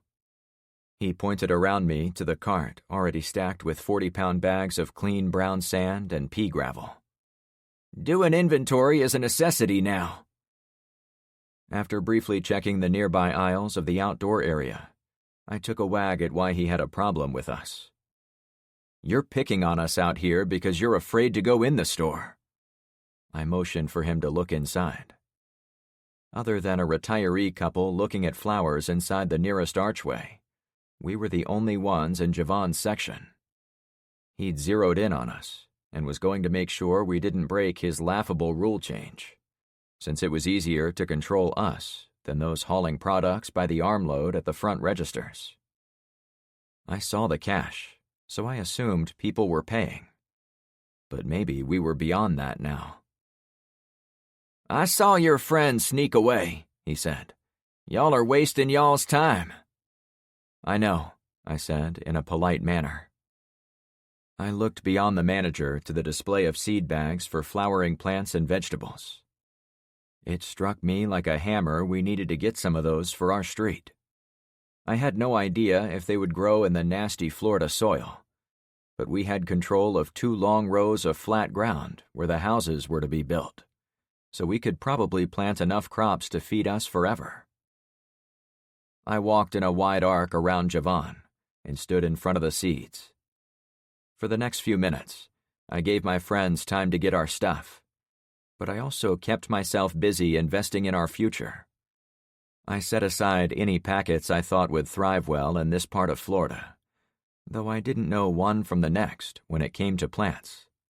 At best, I gave the back of the containers a quick look, picking anything that grew in our climate zone. Ironically, the one person I could ask about vegetable growing was not too cooperative, but I decided to ask him anyway. "Hey, sir, can you tell me what will grow around here? I'm from Chicago." Javon harumphed. "How many times I'ma tell you? I can't sell nothing from this store." It was the answer I'd expected. I glanced over to Carmen. She might know a bit about them, since she'd done a lot of landscaping and flower potting at her place. But she was guarding our cart, while also keeping a discreet eye on me, like we'd talked about. To my surprise, she nodded her head slightly, much like a military person might do to another soldier. I appreciated she was taking this seriously, so I did the same back to her. It caused her to break into a giant smile. I rolled my eyes dramatically for her, since she'd broken the illusion. For my part, I considered many different options for what to do with my time. I could have moved the sand and rocks toward the front of the store, and maybe even flagged down Ben. But I didn't want to make my move until LeVar and Kyra returned. I expected we'd have trouble with Javon, like Terry at the auto parts store a couple of hours earlier.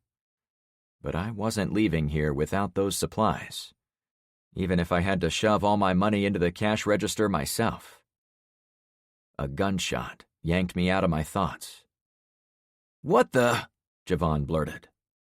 My blood pressure went to DEFCON 1. I dumped the packets I'd selected into an empty plastic flower pot. Then I hurried past the manager with my haul. "I intend to pay for all this, but you've now got bigger problems than watching me." "Right," he answered in a dreamlike state. "I do." I also had more important things to worry about than him. LeVar and Kyra had walked into trouble. It could have even been him firing his Glock. "Come on," I said to Carmen as we joined hands. "We've got to make sure our friends are okay." Chapter 9. We ran into the chaos of the hardware store to track down LeVar and Kyra. "Stay close," I said to Carmen, despite her already being glued to my hand. The men and women running in all different directions reminded me of someone stomping on an anthill, then pouring water on it to make it extra juicy. A bunch of guys ran out from the long aisles and threw themselves at the front door, while others climbed the tall metal frames holding up the shelves, as if they could escape gunfire up there. But the craziest ones were those who continued to stroll around while carefully selecting items off the shelves. The dim lighting gave it all an imaginary feel. "This is loco," Carmen exclaimed. "Are we safe being in here?" I pulled her toward the paint section, which was the first apartment next to the outdoor center. "Yeah, this is—" I cut myself off mid-sentence. To my shock, LeVar and Kyra were in that aisle, though at the far end. "Come on!" She and I ran until we reached the other couple.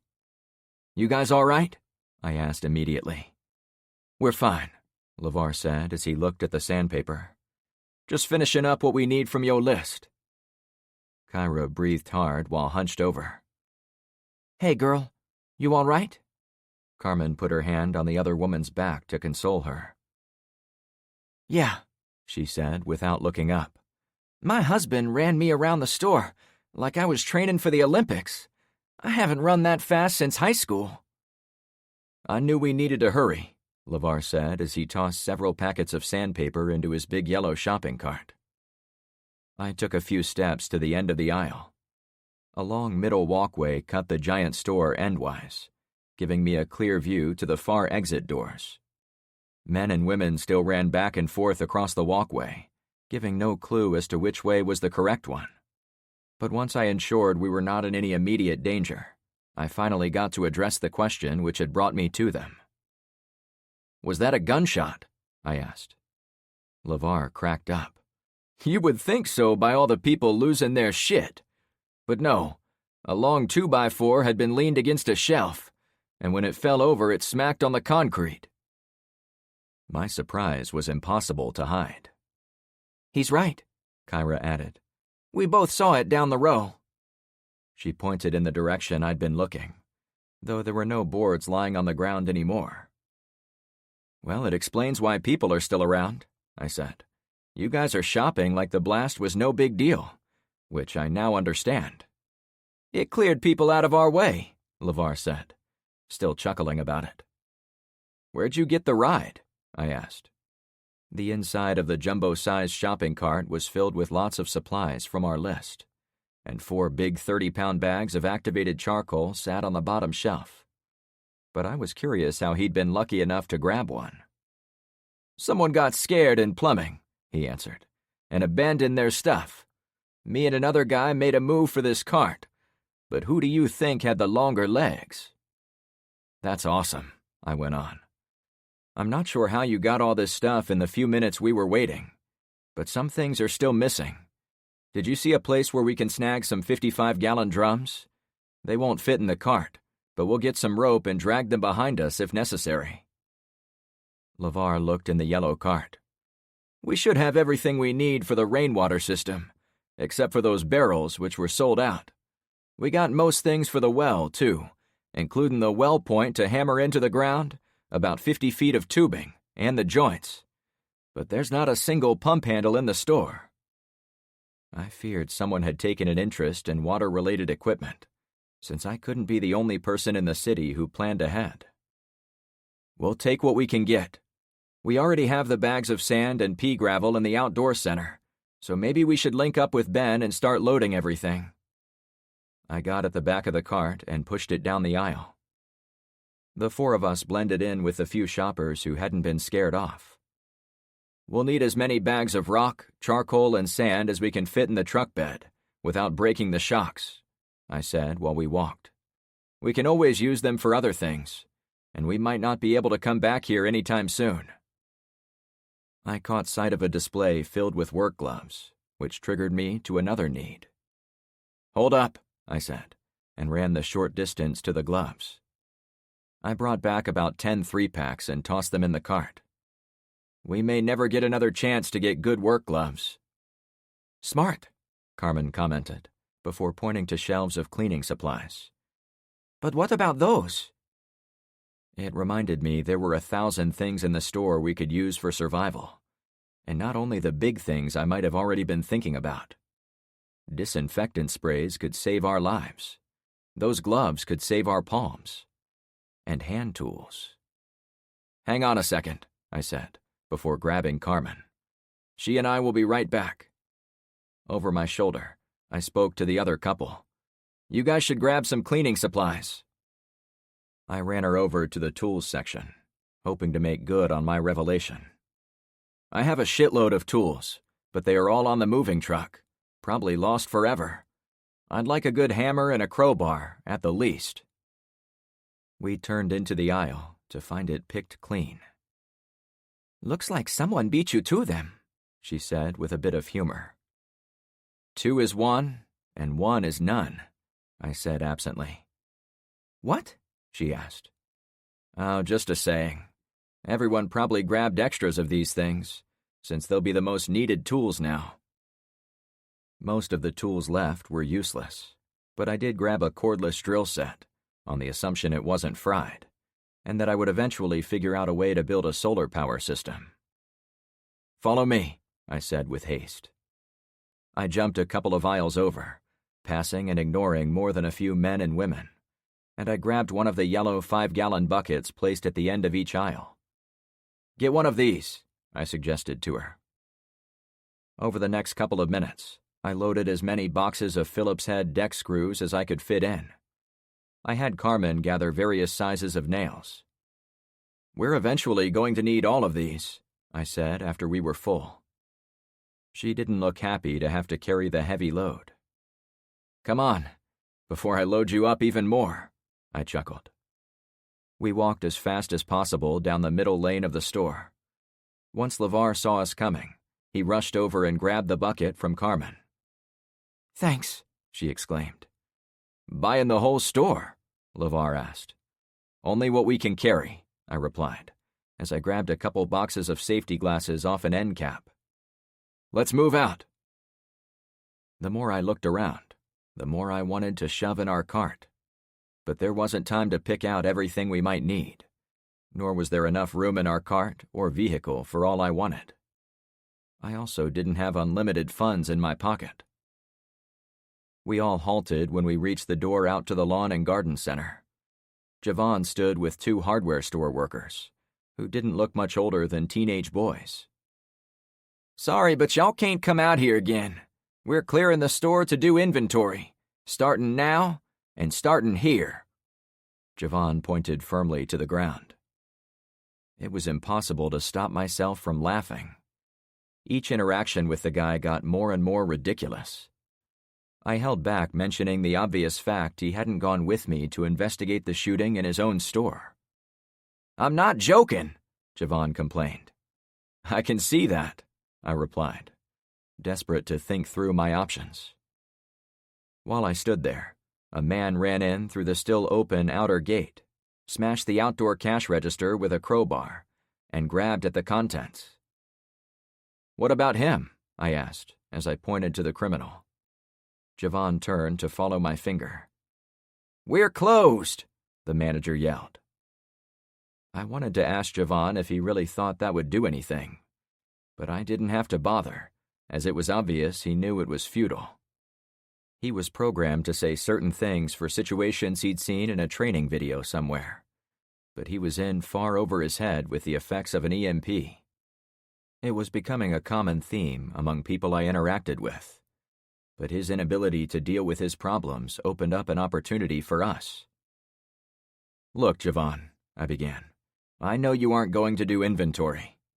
"I am," he exclaimed. "We need to put a stop to those gunshots." "Okay." I turned my palms up to show I wasn't a threat to him. "I get it. Your bosses wanted you to carry on like normal for as long as possible. You tried to open up like you've always done. And maybe you tried doing everything by cash. But shoppers aren't cooperating." "Yeah," he agreed. "But there are some things you should know. That wasn't a gunshot you heard.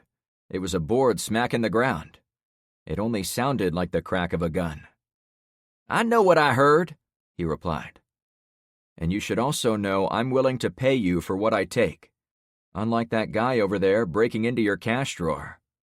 I've got enough to cover all this." I motioned to LeVar's cart, as well as the bags of materials on the flat cart. The manager stewed over what I'd said. "We'll be orderly and leave the place cleaner than when we found it," I added to sweeten the pot. The guy wanted to agree. I saw it in his eyes. But he wouldn't say the words. I didn't think it was due to him holding out for a better offer. He was big-time indecisive. "Well?" I asked after half a minute without an answer. "Do you have bullets for your guns?" Javon asked as he pointed to my rifle and to the pistol on LeVar's hip. "Of course. It's very dangerous outside." "You think you could use your guns to get everyone out of here?" The manager glanced to his two helpers, perhaps to see if they would be upset by what he was asking. But neither of the young adults seemed to care either way. Out of instinct, I clutched the rifle strap at my shoulder. "These are for defensive use only," I answered. "I could get in a lot of legal trouble if I threatened people with this." And though I wouldn't say it to him, I was far more worried about putting a bullseye on my back if criminals thought I was private security for a store with tons of cash flowing into it. While I'd been talking, 2 other hardware store employees showed up next to Javon. They were gray-haired retirees who wore vests covered in pins and patches, as if they'd been employed by the store for a long time.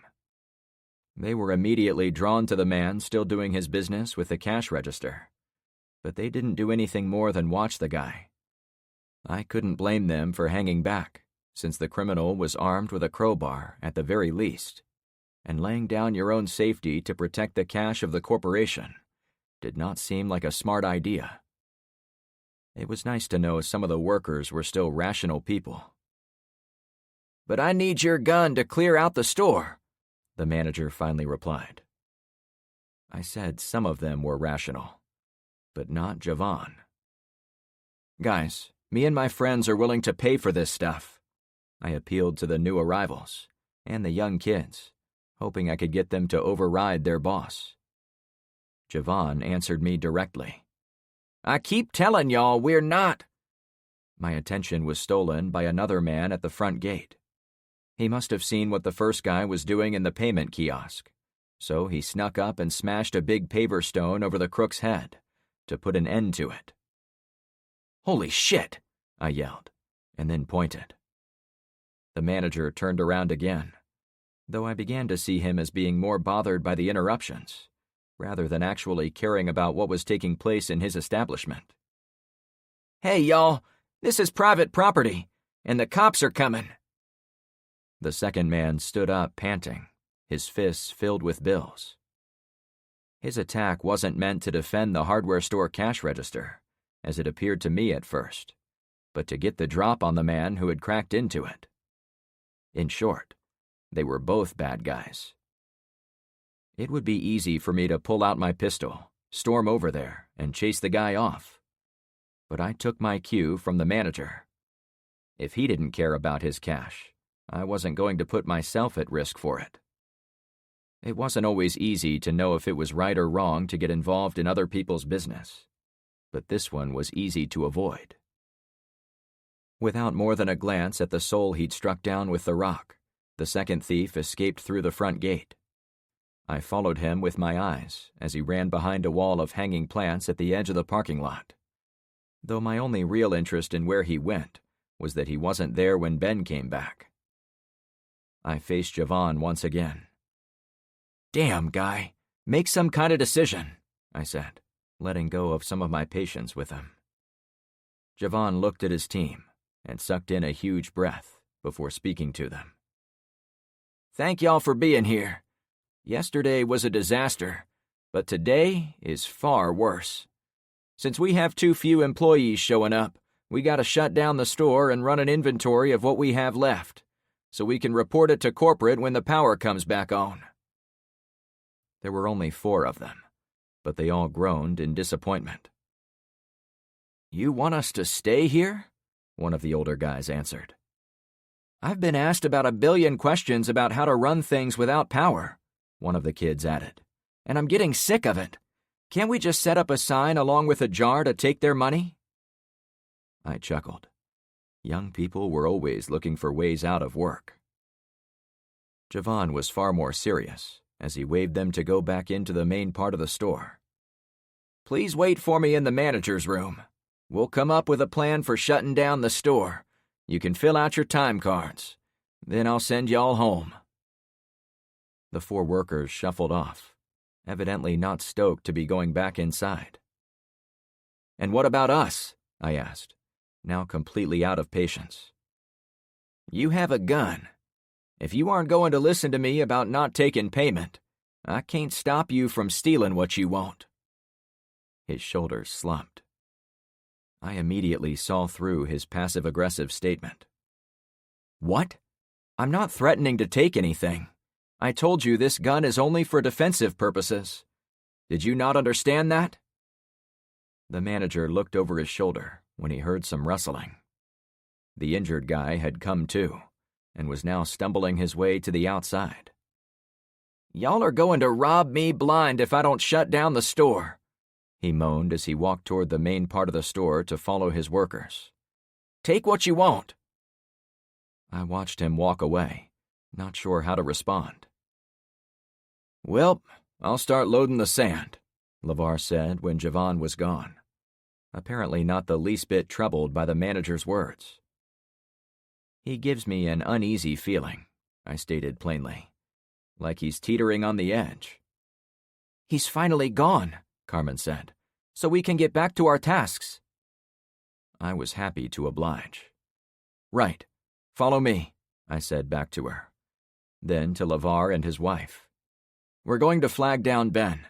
Don't move our stuff to the door yet, since this manager has a thing for us. But be ready to roll it out the exit the second the truck shows up. Will do, the tall man replied. I made sure there were no other criminals in the payment kiosk before walking past it. Carmen had taken my hand again as we made our way to the exit gate, which led to the parking lot. I expected to see Ben hauling ass up and down the roadway, but he wasn't anywhere to be seen or even heard. All I saw were groups of men huddled next to pickup trucks parked in the loading zone of the hardware store. They looked like they were assembling to do a job, or hold a protest.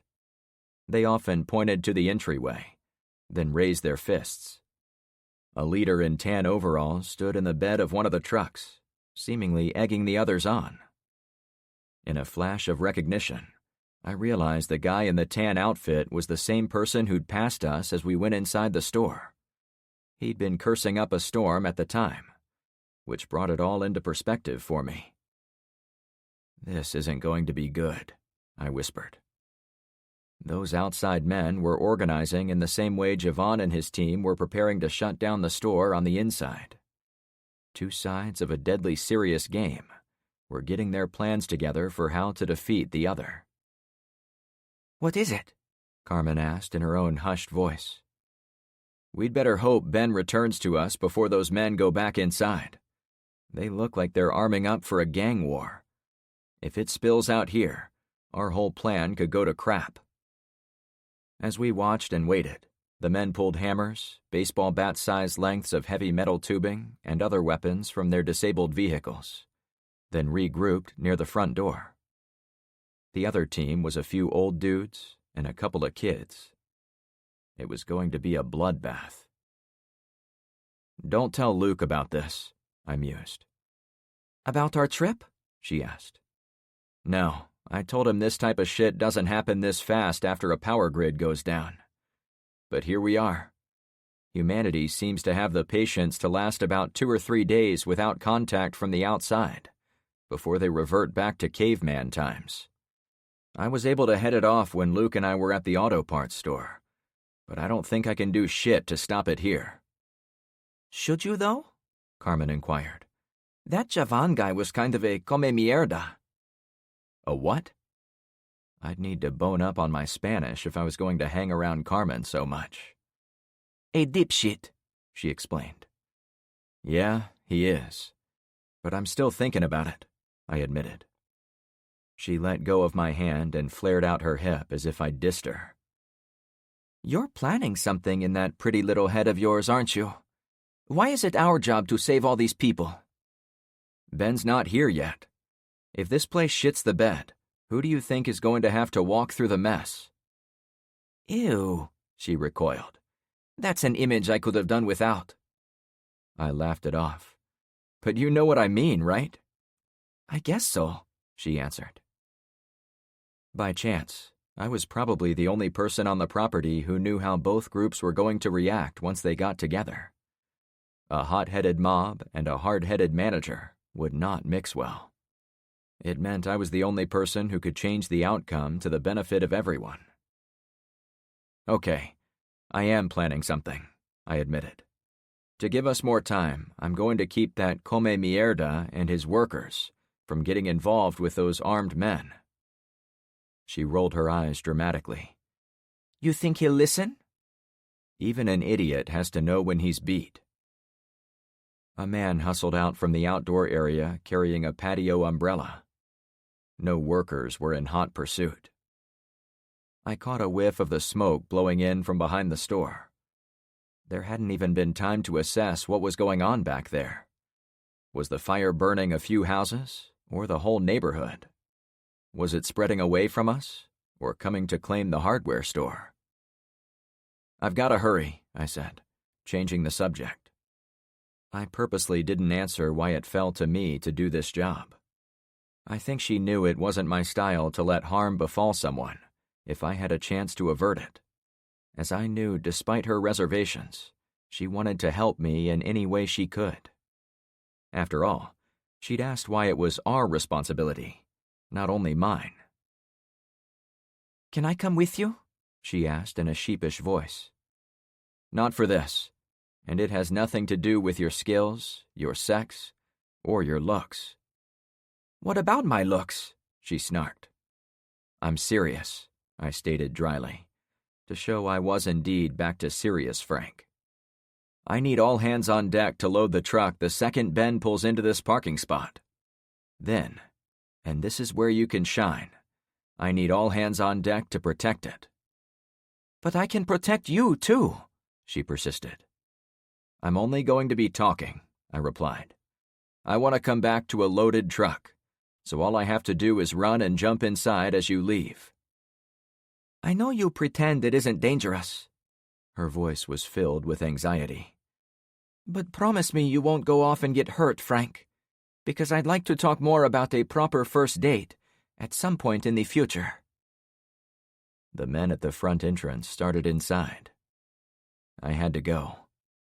"I promise," I replied with sincerity. Chapter 10. I ran into the lawn and garden center, glad for the moment to be away from the biggest distraction this side of the Chattahoochee. Bringing the beautiful Cuban woman was a necessity, I knew, but being around her made me lose my focus from time to time, and that could lead to stupid moves on my part. My next rolling thought, as I passed by the seed display, was to wonder if I was thinking clearly by going back inside the store run by an asshole.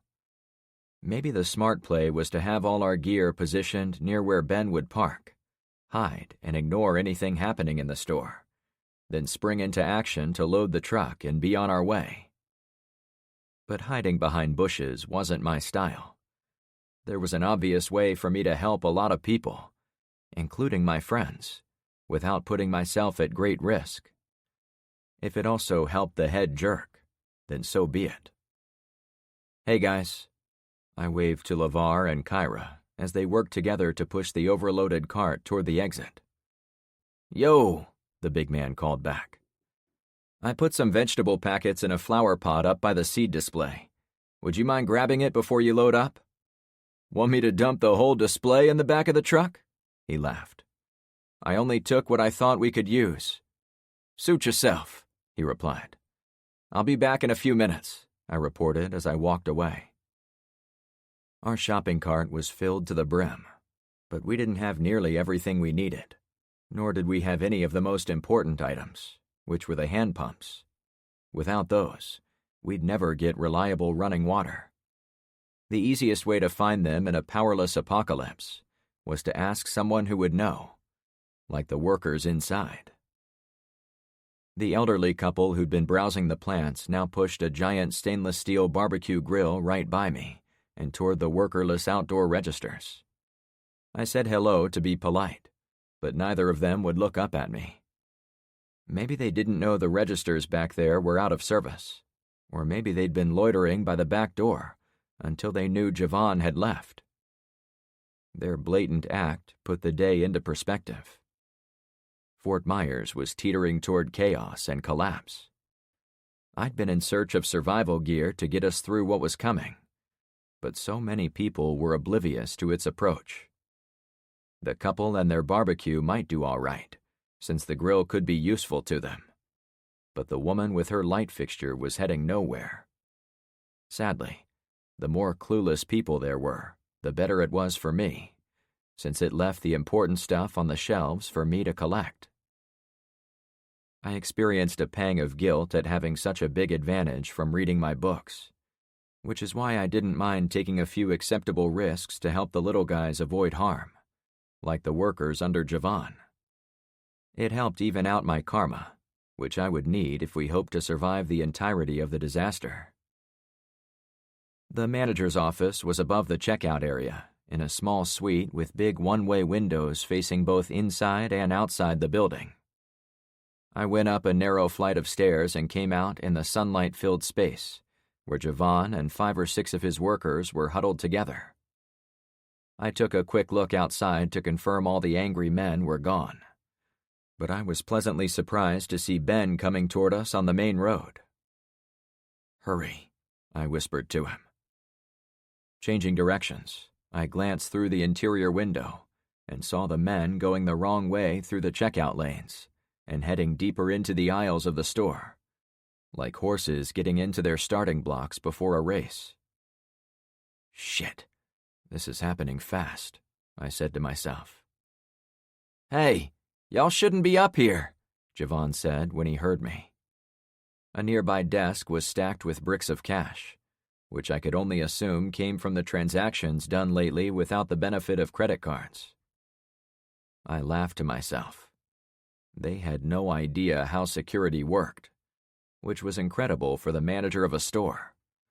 He hadn't even thought to lock the door up to his secret meeting spot full of $100 bills.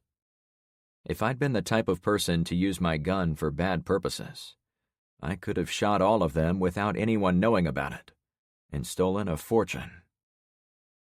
"Are you lost?" The kindly older gentleman with the faded uniform took a few steps in my direction, as if he thought I was a lost customer. "Can I point you toward something?" "Actually, you might be able to help me. Do you know where I can get 4 or 5 pump handles? Me and my friends are building a few wells, and we've got most of the parts here in your store, but I couldn't find the handles, which are pretty important." I chuckled to keep myself in line with the role of a lost customer. "Well, we used to carry them," the older guy replied. "But don't got no help for thieves." Javon spoke to me in an incriminating way. "Did y'all take all y'all wanted?" The guy was back to passive-aggressive mode, but I didn't have to put up with it. "Here." I pulled out a few $100s, which was more than enough to cover what I'd taken. Sand was cheap, and the other pipes and fittings and whatnots couldn't have been more than $200, pre-apocalypse. The pump handles probably would have been the most expensive items on our list. "Now, keep it," the manager complained. "I told you, it's too late." I looked at the other workers. "Here, someone take my money. I don't want your boss calling me a thief, because this isn't why I showed up to your store." No one would take it. I pointed through the inside window. The men who'd gone into the aisles were already coming back, and they hauled expensive power tools and construction materials, as if they'd been inside earlier to pick them out. "I came up here to warn you about those men. I saw them outside. They're armed, and they're bad news. If it were me, I'd be abandoning this place like the Titanic." Everyone looked downstairs. "You ain't the captain of this ship," Javon scolded without looking at me.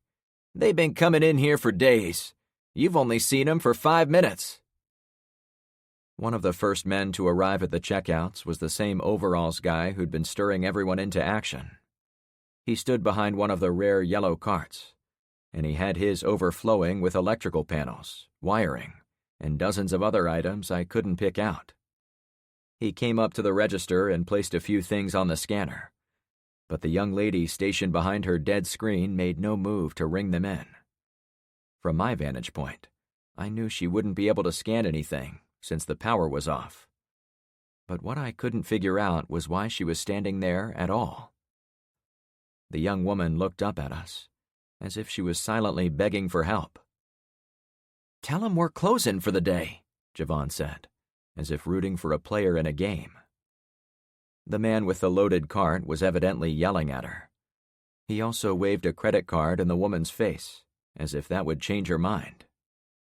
Javon huffed and adjusted his glasses, clearly disappointed she wouldn't do what he wanted.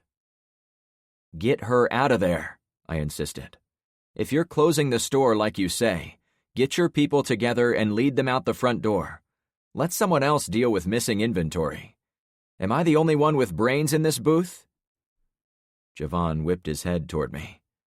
"I told y'all, they've been threatening to steal from us for days, just like y'all." To make his point, He stuck a finger out at me, which had a huge stone-encrusted gold ring on it. "For the 10th time, I'm not taking anything from your store without paying for it. Here's the money. See?" I held it up again, hoping the witnesses in the room would back me up if Javon ever sent the police after me. I saw sympathy in the eyes of the other workers, like they'd all gotten that finger pointed at them many times before. Javon motioned to his team. "Come on, everyone. They ain't leaving, so we'll have to put a stop to all this right now." Javon stormed by without even a glance.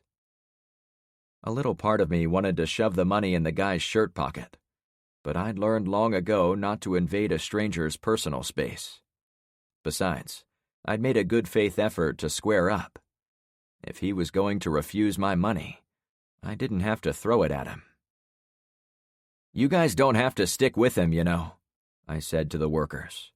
"Those men are armed with hammers and axes, and they're going to take what they want, whether you tell them the store is closed or not. So get the hell out of here." The employees all filed out of the room after their boss, some dragging their feet on the tiles, none looking too happy about their orders. "Don't say I didn't warn you," I shouted to the jackass leading them down the stairwell.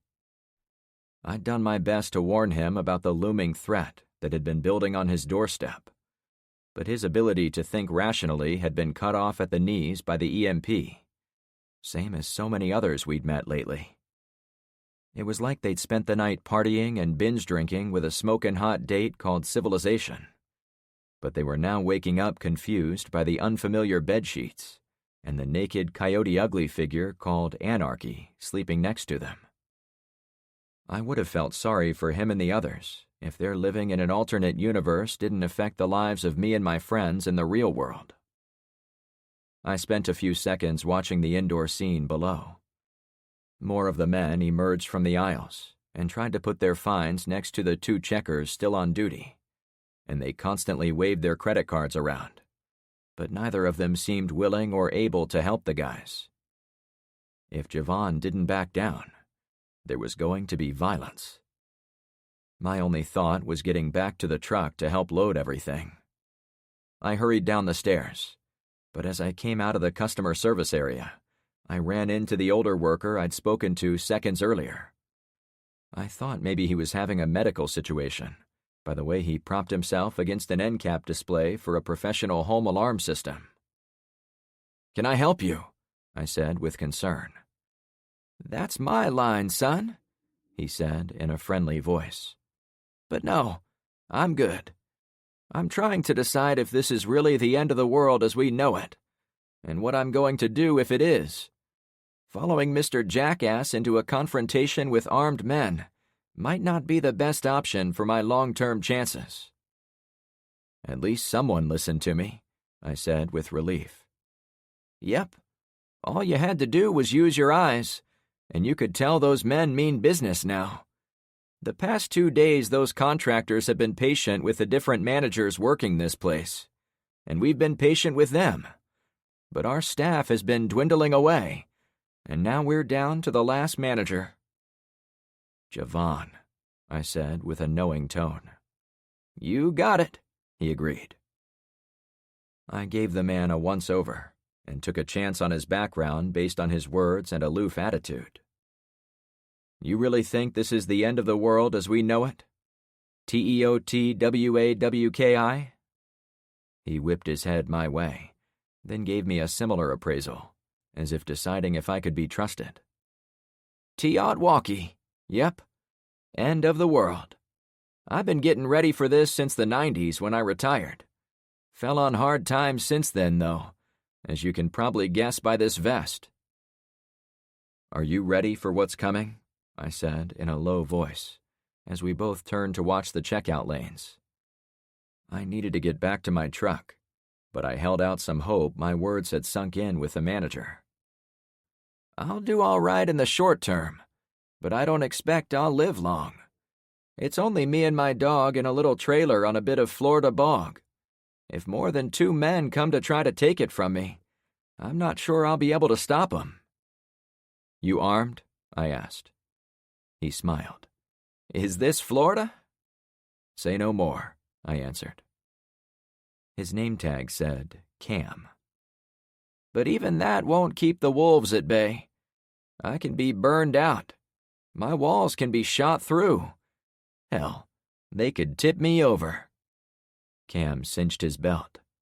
"Still, I can't worry about what might happen out there. But I can tell you with all certainty what will happen here in this store. Javon is about to get himself knocked around." "I'm not a fan of him either," I said flatly.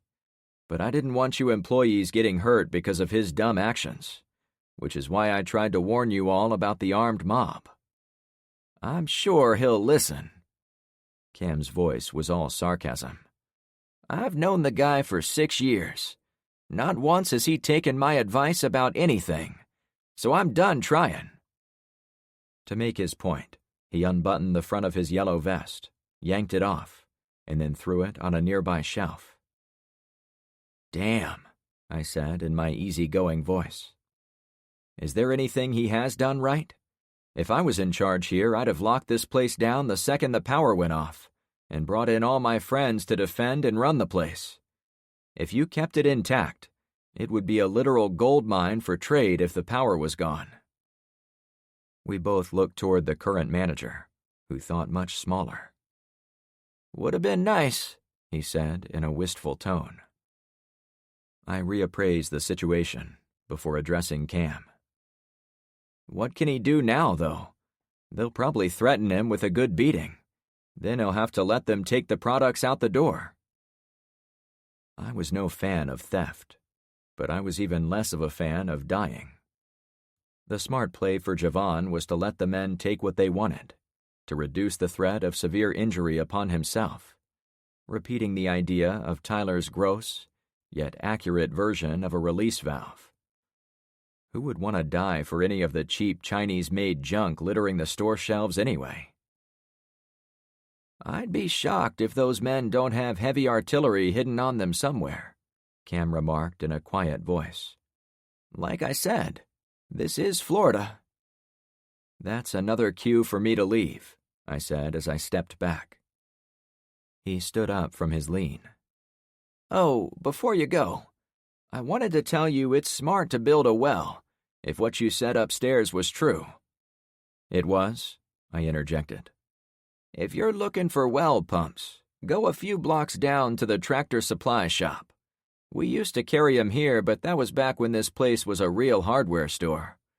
Today, the shelf space is taken up by 600 kinds of holiday decorations, every style of carpet you could ever want, and 50 types of home security systems." He knocked the sign for the security items on display behind him.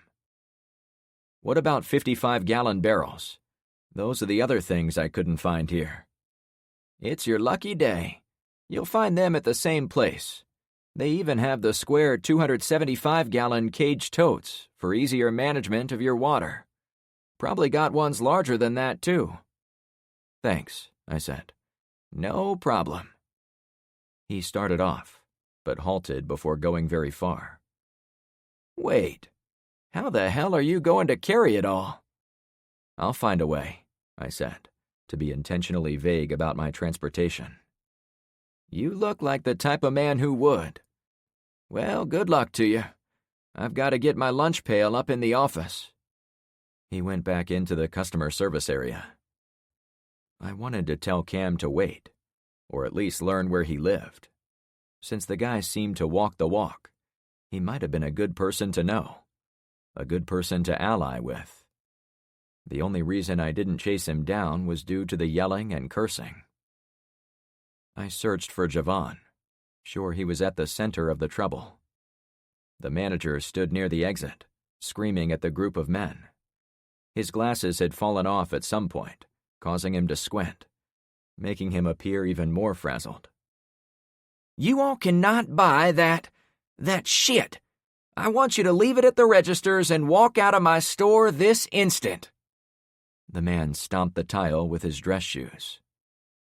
The goateed man in tan overalls stood his ground by a cart full of electrical panels, fuses, and other supplies necessary to string some lights or run some cables. We've been more than patient with your store, mister, but this has been going on for 2 days. I've got clients waiting for me to do work for 'em, so I can get paid, see? It's time for you to make arrangements for us to buy what we need using credit cards." He held up his card one more time. 2 or 3 people slinked out of the main entrance carrying little things they'd taken. But Javon's anger was solely focused on the man in the overalls. By all appearances, they knew each other from past encounters, which was why neither seemed willing to back down. "I told you, put down the shit," Javon repeated. "Or else." The tan man spoke with defiance, loud enough for all to hear. "Or else what?" I backed away a few steps, but was unable to turn around and run. "Or else this!" Javon jumped on one of the checkout counters with surprising agility, then pulled a slick-looking revolver out of his front pocket. The shoppers near the registers all recoiled at the sight of the gun. "Shit on a stick," I murmured. The few remaining workers looked at their boss like he'd lost his mind. The 2 young ladies from the registers went straight out the front door and didn't look back. A 3rd worker ran past me going the other way. "Good call on abandoning that tool," he said to me as he hurried by. Seeing the guy wildly waving the pistol was my final tip-off things were about to become violent. My immediate goal was getting back to the El Camino, which I hoped was loaded and ready for me to drive away. Most shoppers sensibly scattered to the 4 corners of the store, except those gathered around the manager, further confirming it was about to go down. At that moment, the civil defense sirens spun up, causing everyone to freeze in place again. However, they only lasted for a few seconds before shutting off. I was virtually the only person left in the no man's land between the front checkout showdown and everyone else. The only other people were 3 adult women who couldn't seem to decide which way to go. "Run!" I shouted to a trio of gawkers, as much for them as myself. They finally got moving. I sprinted down the main aisle and into the garden center. I ran by the seed display one more time, but skidded myself to a stop. After picking up another of the big plastic flower pots, I tipped the display sideways and let the seed packets rain into the container. If the world ever got back to normal, I intended to pay back everything we'd taken. So what was a few more bucks? A lone gunshot sounded from inside the store. Screams followed. "Oh, shit," I said, as I raced through the exit gate of Lawn and Garden. Anarchy had arrived, and I needed to get my friends and our supplies out of here. Chapter 11. 10 more gunshots rang out as I exited the garden center. I expected to find the El Camino parked and being loaded, but it wasn't there. "Where's Ben?" I asked the first person I saw, Carmen. She pointed out to the lot. "He's coming." "Son of a bitch. We should be gone by now." I'd seen Ben arriving while I was up in the manager's loft, but he must have been driving like it was a Sunday afternoon. He turned into the lot at the far end and was slowly making his way around the most distant edge of the parking area, as if casing the place. LeVar and Cairo waved non-stop to get Ben's attention. "He has to see us," I commented. More muffled gunshots came from inside the store. "Did you defuse things in there?" Carmen joked. "Very funny," I replied. "And actually, I stand corrected. I thought even an idiot would know when he was beat, but not the one in there. I tried to hold the place together while I thought you all were loading, but that asshole manager did everything he could to make it worse, so I had to cut my losses." "Well, I'm glad you didn't risk your life for an idiot," Carmen replied. Like I promised before I went in, all I did was talk. I briefly recalled her innocent line about discussing a possible first date, but I couldn't become distracted by the finer things. Though the only people who listened to me were the workers. "That was enough for me," a man said from behind us. It was Cam. He'd come through the garden area and now stood by our cart as we flagged down our ride. He held a bunch of yellow shopping bags, as if he'd picked up a few things on his way out. "And it looks like you do have a ride," he continued, easily putting the pieces together about what we were doing with carts of supplies and waving to someone on the parking lot. "Sorry, I would have mentioned it, but I didn't know you," I tried to say. "Say no more," he laughed. "I understand security, believe me. I'm just passing through, so I won't keep you. But I do envy your dream team. Mine is one mangy old dog." "These are my neighbors," I answered matter-of-factly. "I wish I had pretty neighbors like yours." He paused for a second, then kept talking. "I've got to get out of here right this second, and I suggest you and yours do the same." "We're trying," I shot back. I was tempted again to learn more about him, but we were at the most critical moment of our operation, the getaway. My pretty neighbors were about to get dirty while loading our pile of supplies. A man howled in pain from near the front door. "Good luck to you," he said, trotting away. "You too," I called out. Cam hurried toward the property next to the garden center, sensibly putting distance between himself and the unfolding disaster at the hardware store. "Hurry up," I said to Ben. Once on our side of the lot, Ben finally sped up and raced to our location. He only slowed at the last second, then cut the wheel hard to the right so we could back it to our carts of supplies. At the same time, men and women spilled out the front doors, yelling and screaming. With the doors open, the sound of gunfire grew louder. Windows shattered in the parking lot. A group of men used crowbars to smash glass in several different vehicles, like they'd been waiting for the opportunity. And our urgency wrapped itself around my stomach like a rope. "Shit, we have to load this up and scoot," I said to my team as we gathered by our stuff. Many of the shoppers went directly out onto the lot, but others headed our way. I cursed the fire that had prevented us from loading in the rear of the store, since there was no way to hide what we were doing while in front of the place. Ben hopped out the second the truck was off. "Sorry for the delay, but there are some shady people lurking out in the lot, and I didn't want them to know where I was going until the last second." He pointed to the window smashers I'd been watching. "Good job, Ben. Now, everyone load like your lives depend on it." Ben brought the rear tailgate down. LeVar moved the overloaded flat cart as close as possible, then chucked in the topmost bag of gravel in like it was a little beanbag, rather than 80 pounds of rock. I stood on the other side of the cart and lifted one in.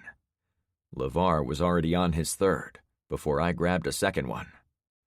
But we had a stack as high as my chest to clear.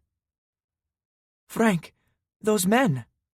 Carmen pointed toward a group of angry men hurrying in our direction. They'd walked into the lot, past several abandoned vehicles, and were on a direct path for us. "Shit, shit, shit," I exhaled. Even as fast as LeVar was going, there was too much to load in the few seconds it would take for the men to arrive. The girls were helping unload the shopping cart, which was overflowing with goods, so they couldn't help. "Should we cut and run?" Ben asked. If we hopped in and dumped most of our stuff, we'd easily escape. But then we'd lose our potential gains, and all our risks would have been for nothing. We'd probably never get another chance at this. I tossed a few bags in, but knew it wasn't going to be enough. LeVar might knock out his half twice as fast as me, but even that couldn't outpace the surging crowd coming toward us. "Guys, I'm going to slow them down," I said. "What?" Carmen squealed. She tried to stop unloading the shopping cart, but I gave her one of my patented stern looks. "Trust me, this will work. Please finish putting all that in the truck." At first, I didn't think she would listen, but the approaching men made her reconsider. She practically dove in the cart to empty it. The guys were seconds away from arriving, and I gave the people a once-over. There wasn't enough time to read the situation and plan beyond a few basics. "Carmen, move the cart to the far side and stand over there with Ben while you load." I pointed to the far side of the truck, relative to the 10 or 15 men heading our way from in front of the store. Ben had already been standing over there, since he'd been helping situate the supplies LeVar and I had been tossing in the bed. "What should I?" she started to ask. "Follow my lead," I whispered. "Got it," she said in a similar hush. My friends were getting good at reading the room. "And," I said in a quiet voice, "if things go sideways, you guys get out of here and leave me behind." I avoided looking at Carmen, since I knew what her response would be. Instead, I pulled my Springfield out of its holster, while I faced away from the men and placed it in my front pocket, where I could keep my other hand on it. Then I pretended to shift stuff around in the bed, while watching the men arrive. "Hey, Magnum P.I., Goatee the electrician shouted. I took a deep breath to keep myself from looking worried. "Me?" I said as I gave the mob my full attention. There was little coordination between all the people who'd come out the front door. Of those who'd been coming our way, a good number continued inside the garden center, as if they were going to circle back around to the inside. A few even headed out into the parking lot, to points unknown. However, 4 of them stopped to talk to me, including the guy who'd called me out. "Hey, I'm Frank," I said to be friendly. "I wouldn't think a young fella like you would even know who Magnum P.I. was." I constantly watched my sides, certain some of the walkers intended to get around behind me. "Sup, my grandma watches that shit all the time. Old guy with a Hawaiian shirt. His car is nicer than yours, though." I let the age remark roll off my back, since being 52 did seem old to people in their 30s, like him. Some of the mechanics used to call me Grandpa to rib me back in the shop. It was good, clean fun, and while I never told them the truth, being a grandpa was a goal of mine. Someday. The insult to the El Camino was of more concern, but I held back from getting defensive. "And your name is?" I asked, trying to keep him talking while my friends continued loading. "Steve." Neither of us held out our hands to shake. He stood about 10 feet away, and I didn't want to pull him any closer. I already had a rifle, so they knew I was armed. They had to expect it wasn't the only gun on me. Several loud pops erupted from the far side of the lot, as if a second gunfight was in progress, but I couldn't let it distract me from the much nearer threat. "Well, Steve, I'm glad you escaped the shooting," I said, as if talking about the weather. "I'm tired of dealing with these assholes," Steve spat. "First my truck dies in the parking lot, then we've been trying to buy our materials for days. We're contractors just trying to make an honest living." "I know what you mean," I said in my best, I feel your pain tone of voice. After dealing with Javon myself, I was naturally inclined to take Steve's side in whatever dispute he had with the guy. "The hell you do? You've got a working truck. You're taking shit from the store without anyone harassing you. I'd say you have no idea what working men like us have been going through." It struck me they'd come out of the store without any of their items, so they'd probably been intimidated by the manager with the revolver. "I have some idea," I replied. There were 100 things I could tell him about my background and dealing with the problems of the working man, but I tried to take my own advice and read the room. Steve's 3 friends looked every bit as pissed off as their leader. Each of them wore dirty long pants, heavy boots, and sweat-stained t-shirts, as if they'd all come from the same job site. Steve's overalls might have made him their supervisor. None of them seemed anxious for me to explain why I was loading my El Camino. The drone of the emergency sirens came on again, ran for a few seconds, then shut off. Steve searched the skies, as if the sirens were up there. "Damn it, this is all getting insane." He pointed around me. "But you could do us a big service if you let us borrow your ride." Based on the sneers and burning anger on all their faces, Steve wasn't really asking. Any sympathy I had for him drained away. I'd put my hands in my pants pockets as I stood talking to them, but I was ready to sweep out my Springfield if they came any closer. They were well within the 21-foot rule, but I wasn't ready to escalate things by pulling out my pistol. I had to trust my friends would watch my back if the four men tried to advance on me with knives, or worse. LeVar and Kyra nearly had the cart unloaded at the back bed of the truck. Oddly enough, I also noticed a bunch of regular folks standing in the parking lot of the Craft Mall next to the hardware store.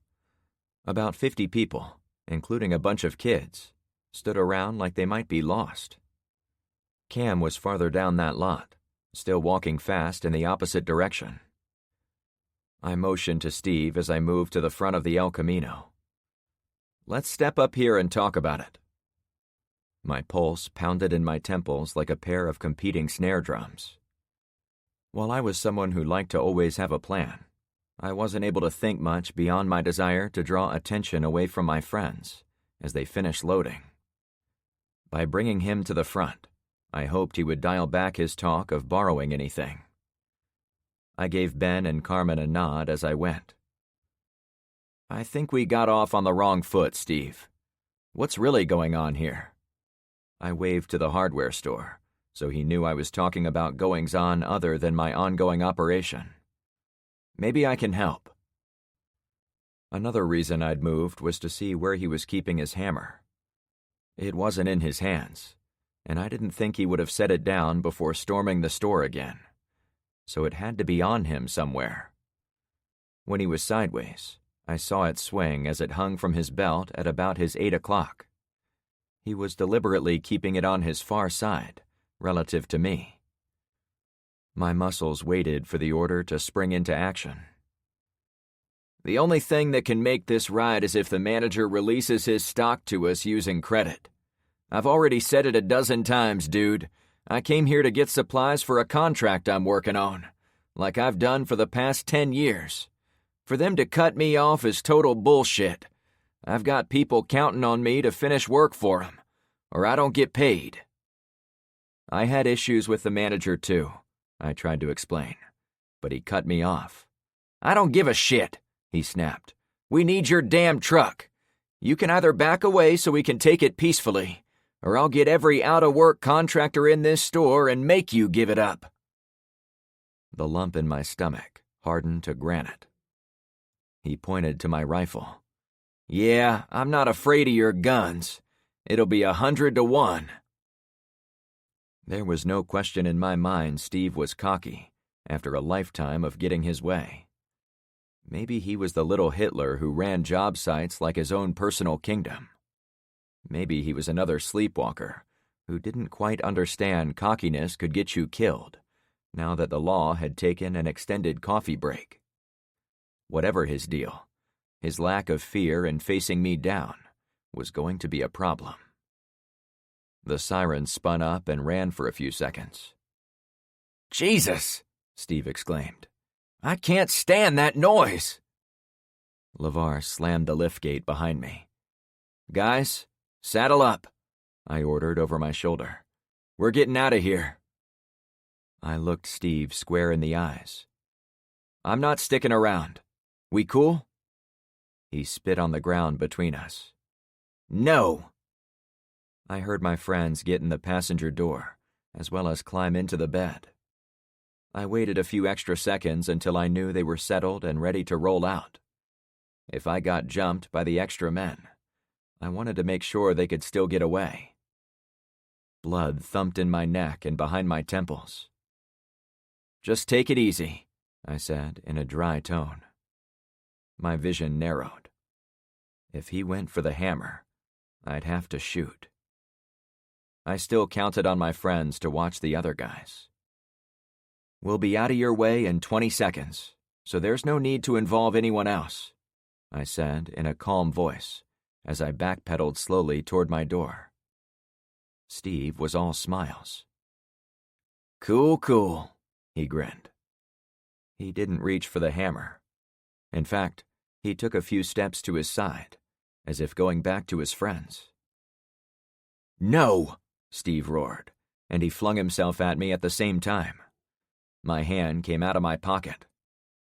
I'd never been in a serious fight since I was a teenager, but I did work for many years with tough-as-nuts mechanics and drivers who did all that MMA fighting, and their best advice was to avoid a fight whenever possible. Their second best advice, if a fight came to me, was to end it fast. The last rule was double important when the assailant might try to steal your gun. I planted my feet and swung my fist. Since I'd already had a grip on my pistol and I didn't have time to properly draw, I used it to strengthen my physical strike. His desperate lunge met the polished steel of my Springfield. The contact with his nose made a satisfying crack, and the solid crunch reverberated in my elbow, shoulder, and back muscles. Blood splattered all over his face. "Oof!" he blurted with dumb surprise. Steve fell sideways, groaning in pain, while his friends went for their weapons. My friend shuffled around in the El Camino, but I didn't look back. I retreated to my door without letting Steve or his friends out of my sight. Carmen appeared above me, standing in the truck bed with her pistol extended from both arms, like one of Charlie's angels. I've never shot anyone, but you boys can be the first. Steve's three allies froze in place. They'd been hiding screwdrivers, a hammer, and a pipe, but they didn't dare use them against semi-automatic weapons. I had my pistol out too, but I was willing to bet Carmen made the men forget I was even there. Steve scrambled backward with one hand on his face and one holding his hammer. You broke my damn nose, asshole! You attacked me, I said in a direct voice. Don't even think of using that hammer, buddy. Ben was across the hood with his .30-30 aimed at one of the henchmen.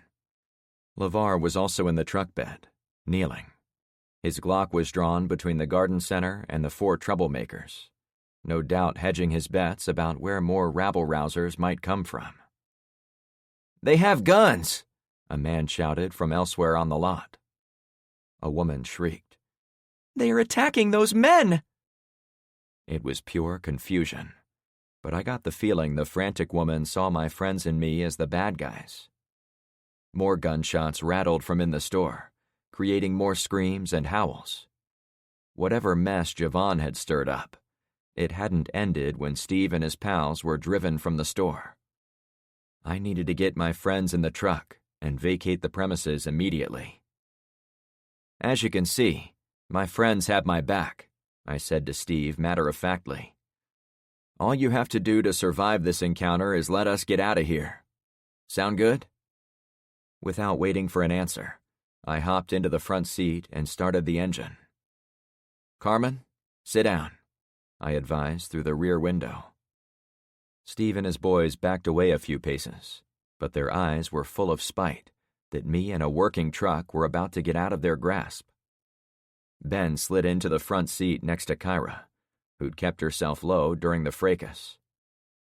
You'd better not come back here, Steve croaked, or I'll make sure you are sorry you did. He spit blood to make his point. It was another decision point for me. The bastard had all but announced his intention to harm me, and without active law enforcement, I had no one but myself to count on for protection. Was I within my rights to shoot the man where he stood, as a means of self-defense? But then wouldn't one of his buddies take up the cause? Could I shoot them to be sure? There would be witnesses. They already thought I was the bad guy. Would I have to kill everyone on the parking lot to cover my ass? Despite my spiraling train of thought, I had no intention of starting a war. Hang on, I said to my friends. I kicked into first gear. someone shot a gun from the middle of the parking lot. "Shit!" I shouted. "Get down!" The woman had alerted those men to us, clearly mistaking us for the aggressors. Now the men who'd been breaking car windows thought it was open season on us. I hunched as low as I could. The man fired his pistol like clockwork from about 100 yards away. The repeating booms made me miss getting a clean shift into second gear, which cost us some time. We sped across the parking lot toward the exit. A bullet punched through metal up near the hood. "Damn, he's good," I said with a mix of horror and amazement at the guy's aim. It took a few seconds to get to the exit. I waited for one of those lucky shots to tap me. The man must have had a double-stacked pistol, based on how many shots he'd gotten on us. He only stopped shooting when we made the right turn, and I put a stalled vehicle between us and him. "Nice driving," Carmen announced from the back. "Are you all okay?" I shouted the second I thought we were clear. Everyone said they were fine, and my lungs deflated with relief. I looked to my right. Flames rose up 100 feet into the air in the subdivision directly behind the buildings. There might have been some additional commercial structures between us and the homes, but it was hard to tell with all the smoke. The people standing on the surrounding parking lots had fled the fires. It only became obvious with some perspective. "That was insane," LeVar mused. "Thanks for the backup with Steve," I said to them all. "I almost blew his head off," Carmen gasped, "but I didn't want to hit you." I couldn't fault any of my friends for how they reacted to an unpredictable situation. We were all alive, which was all I cared about. I unwound some of the tension in my gut before replying. "You all did great," I announced. "You should know," Ben leaned in front of Kyra. "Those sirens are beeping out a code." I glanced his way. "Really? You mean the civil defense horns?" "Yes," he replied. "They went in sequence. 3 short, 3 long, 3 short." "SOS," we said at the same time. As I drove away from the hardware store, I considered the new information. "Anyone know who runs those sirens?" I asked. "The South Point Town Hall has a police station attached to it," Ben remarked. "It would be logical to assume all of the civic duties are coordinated through there." Almost on cue, the sirens went off again. The second they shut off, Ben spoke up. "That's the start of another S, I'd wager. They are repeating the message until someone comes and helps them." I took a few moments to consider before replying. "My gut tells me we need to stay far away from those sirens.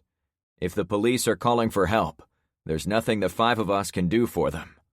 We know where the Tractor Supply store is located, so I'm heading directly there." "Are you sure?" Ben asked. 100%. The only thing that matters is getting our stuff back to our street. We can't stick our nose where it doesn't belong." "Even if it might help us learn more about the EMP?" Carmen asked from the rear window. "Isn't that one of your objectives?" "The SOS tells us everything we need to know for now." "It does?" she asked with surprise. "What does it tell you?" I paused for a moment. "If the police can't even help themselves, it means we are truly on our own." Chapter 12. I had fully intended to drive directly to the Tractor Supply store, but Carmen's suggestion that we might learn more about the EMP made me run the numbers again. If there was one thing I was learning out on the road, I needed to stay flexible when conditions on the ground changed, and new opportunities presented themselves to us. "Slight change of plan," I said as I turned us down a side street. "If Ben is right about the SOS coming from the police station, maybe we could at least swing by to check it out. We may never get another chance to see what the city government is up to." "That's smart," Ben said without looking over to me. His eyes were focused on the houses we passed, like any good cowboy riding shotgun out in the Wild West. I knew he wanted us to investigate the SOS cry for help, since he'd been the one to discover it. "The South Point City Administration building," Ben continued, "is a couple of blocks over." "Which way?" I asked. Ben pointed ahead. "How many blocks?" "I can't recall for sure. Evelyn and I had some issues with packages disappearing from our porch for a while. I wanted to report it to the police over the phone, but she made sure we went down to the station to complain." I looked over at my neighbor. "Did they find out Trevor was taking them?" "They took some notes, but nothing ever came of it," he replied. "I bet it was Trevor. He's probably been a dick neighbor from day one." "Wouldn't surprise me," Ben answered. We drove around for a few minutes, always checking down the cross streets to see if Ben recognized the neighborhood. After many blocks, he finally got excited. "There it is. I can't see the station, but I do see the park sitting next to it. The building itself is quite small, so it's hard to see with all the houses around here. But I'm sure this park is the one we're looking for." "All right, strap in," I said. "We're going to make a flyby." "Shouldn't we go in?" Ben pressed. "Not unless there's been a miracle," I said in a dry voice. "And Jesus himself is waving us into the entrance to the station." "Then why go at all?" he said with some frustration. Yeah, why take the risk?" Carmen asked from the back window. "Didn't you just get done saying the police asking for help means they're screwed?" "That's true," I allowed. "But the more I think about what you said, Carmen, the more I believe we need to at least see what's up. What if the SOS is to announce FEMA is on site, and it's safe to go there?" "Oh, you were listening to me," she snickered. "Of course I was," I replied. "And you're right. Intel is one of the top priorities on my list. When I said we'd swing by, I was being literal, since it will keep us far from potential trouble." "I wouldn't go anywhere near there," LeVar said from the back. "I wouldn't trust the cops for shit." "Even now, during a big disaster?" I asked, curious what he'd say. "Not even now," he went on.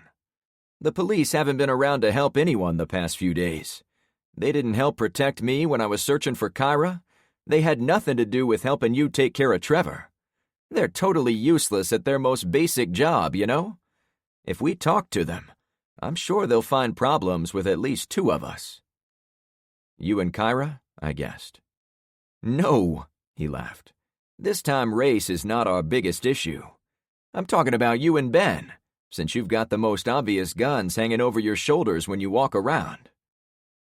"The police aren't like that," Ben tried to interject. "They are," LeVar shot back. "All anti-gun people are like that." I didn't want my friends to argue about things they couldn't control, but I was glad to have different perspectives, so I could make an informed decision. "Can we come in from the park side?" I asked, already heading in that direction. "I suppose," Ben answered. "If you drive on the far side of the park, it will keep us 1 block over from the station, but you should still be able to see it okay." "You read my mind," I replied. "So few people are open to the experience." It was a line my mother used to say. The homes in the area were borderline middle to lower class, and seemed like they'd been there far longer than the snowbird homes elsewhere in the area. Many had uncut lawns or sunken front porches, as if basic maintenance was a lost art in that part of town. However, they were also set back from the street by about 50 feet of lawn, and many had dense Florida-style jungles for their backyards, which helped conceal our approach. The station came into view as we came around the last corner. We were 1 street over. The building was about 100 yards to our right, and it sat not far beyond the little park running alongside the street. My first impression was they were having a festival.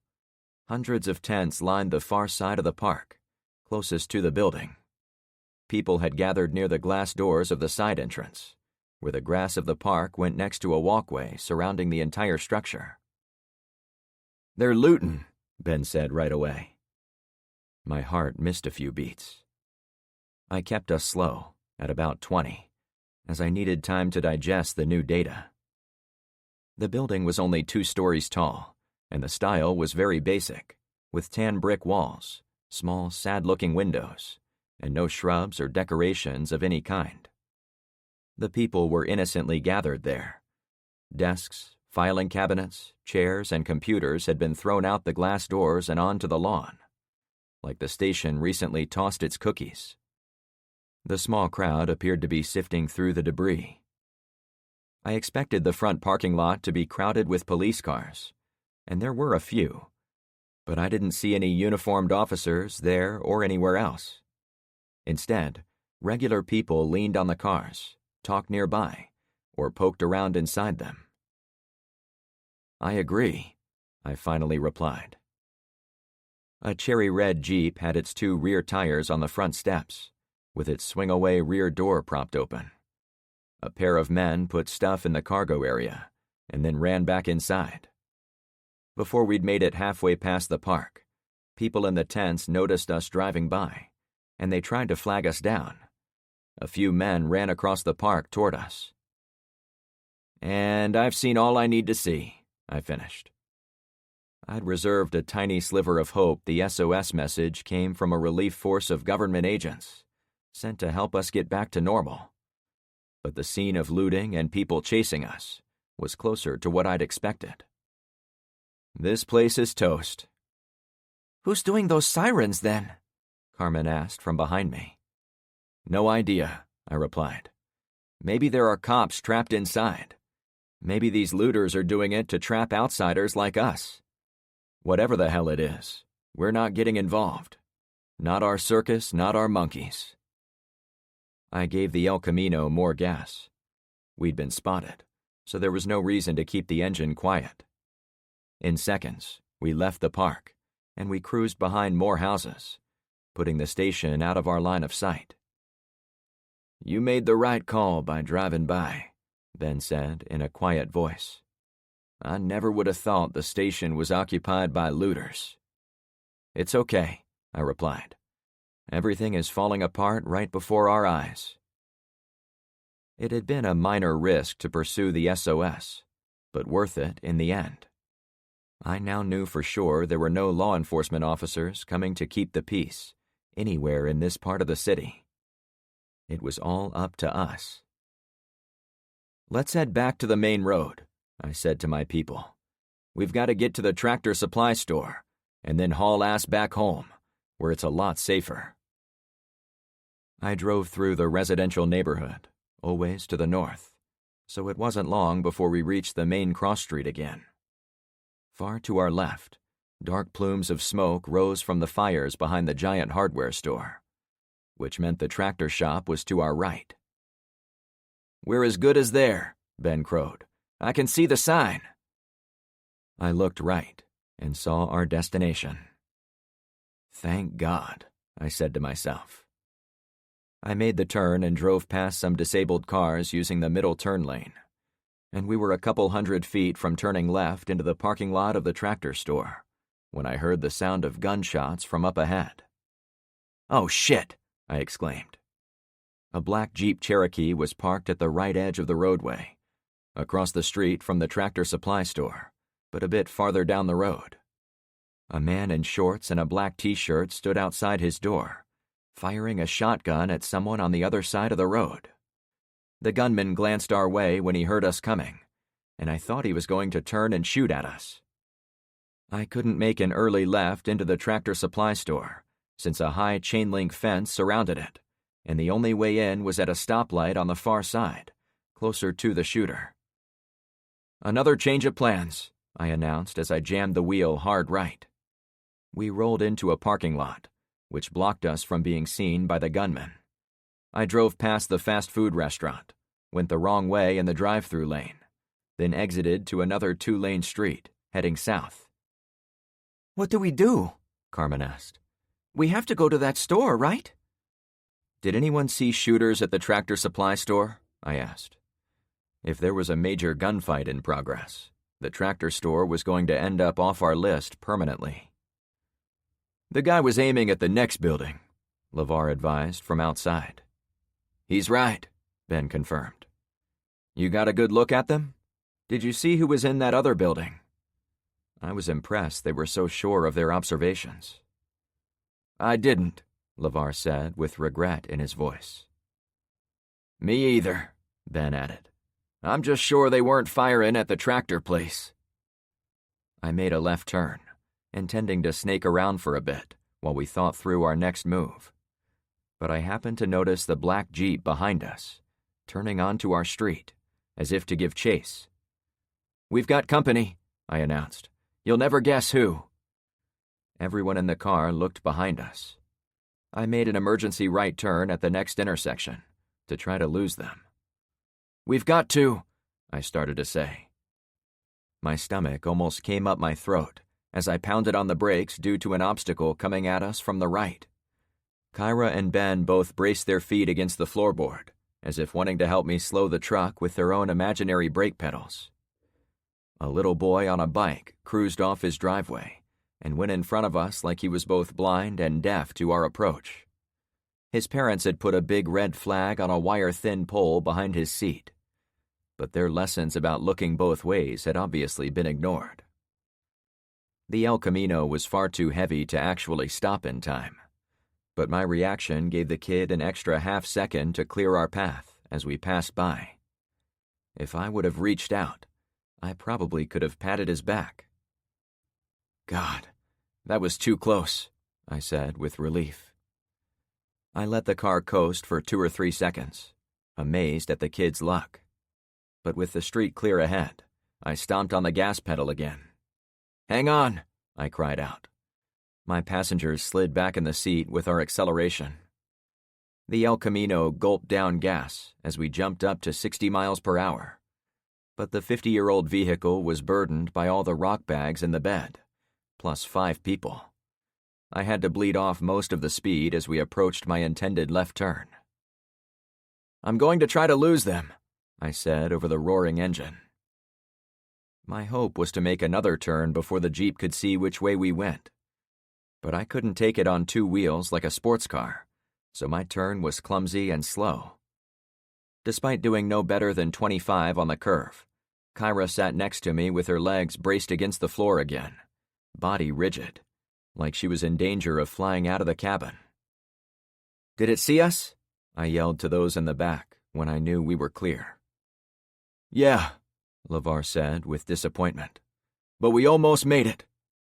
I goosed the motor again to get us up to highway speeds, happy the little kid on the bike had gotten across the street safely, but also aware he'd cost us our escape. The V8 roared as we shot down the straightaway, but I backed off when I saw more kids playing in the street ahead. Asshole! Someone shouted from a house. Slow down! Son of a bitch, I cursed, braking even more. The kids hopped out of the roadway as I arrived. 5 or 6 youngsters gave me sideways glances, as if unsure if a man in a moving vehicle could possibly be real. Or maybe they were surprised to see adults peeking out above the rear railing, like we were playing games with them. The Jeep turned onto our street to continue the chase. The men behind us were armed with at least one weapon, and had shown a willingness to shoot it. And our high speed by itself was dangerous, so I wanted both of us far away from those children. The Jeep shared no concern for going too fast around kids, however. When I made the next turn, my pursuers had shaved off a lot of the distance between us. It crossed my mind to dump the sand. If those in the back threw them overboard, we could leave the old Jeep in our dust without the heavy load. But then we would return home with nothing to show for our trip out, which would be a failure. Now my blood pressure spiked, knowing we couldn't outrun or outmaneuver our pursuer. I'm going to get them off our backs, I said to reassure everyone, including myself. My rifle was where I'd left it behind my seat. Be ready for anything, I yelled as the motor cranked back to straightaway speed. It took me a couple of extra turns before I found what I was looking for. As we approached several cars parked on both sides of the road, I slammed on the brakes, sending everyone in the back against the rear window, Ben and Kyra braced themselves against the dashboard. "Sorry," I chuckled. I put the truck in park, hopped out, then grabbed my rifle from behind the seat. "Be right back," I added. As the Jeep came around the last turn, it briefly tried to speed up, but the driver quickly jammed on the brakes when he realized I was stopped in the middle of the street. The large tires howled during the brief skid. I set my rifle on the windowsill of my open door and looked down the scope to see what we were dealing with. The black Jeep was about 100 yards away, so I had a solid view of the two men inside. "Don't try anything," I muttered. The shapes briefly spoke to each other, perhaps to decide whether or not I was serious. I tried to see if anyone was in the back row of seating, but the windows were heavily tinted, so I couldn't make out anything beyond the two in front. After that brief discussion, the driver put the Jeep in reverse and began to back away. "Shouldn't you shoot them?" Kyra asked from inside the cabin. The police weren't coming, so in theory I could shoot them dead for looking at us wrong, and no one would ever know. However, we hadn't yet reached absolute lawlessness, or our tires would have been shot out from under us the second we'd left our subdivision. As long as some semblance of the law was still in operation, it benefited us to stick with it. We can't hurt or kill someone simply for following us. For all I know, these two men were the good guys in whatever shootout we interrupted by the tractor supply store. "Then shouldn't we ask?" Carmen volunteered. "Maybe they're following us to get our help." "We can't take a chance I might be wrong," I replied with sadness in my voice. Much as I'd kept Steve as far away as possible, I wanted every stranger far away from me. If they were here to get our help to go fight their enemy, I was giving them my answer. If they were here to do us harm, I was also giving them an answer. Ben leaned in front of Kyra to speak to me. "What if they're the bad guys?" The Jeep backed around a corner, out of sight. "Anything is possible," I answered diplomatically. "But they weren't shooting at us, so maybe they followed us to check out our ride." "You think they were after our truck?" Carmen asked in surprise.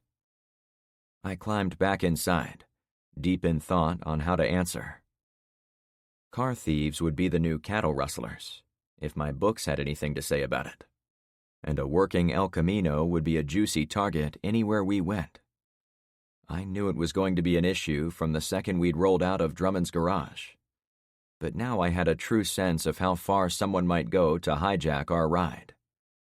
The trick was to prevent those desperate rustlers from following us back to Clownfish Cove, or it would put our entire neighborhood at risk. "I don't know what they're after," I eventually answered her.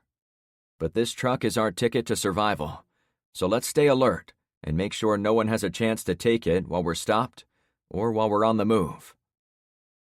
After driving us a couple of extra turns to be sure the Jeep couldn't find us again, I went directly toward the tractor supply store.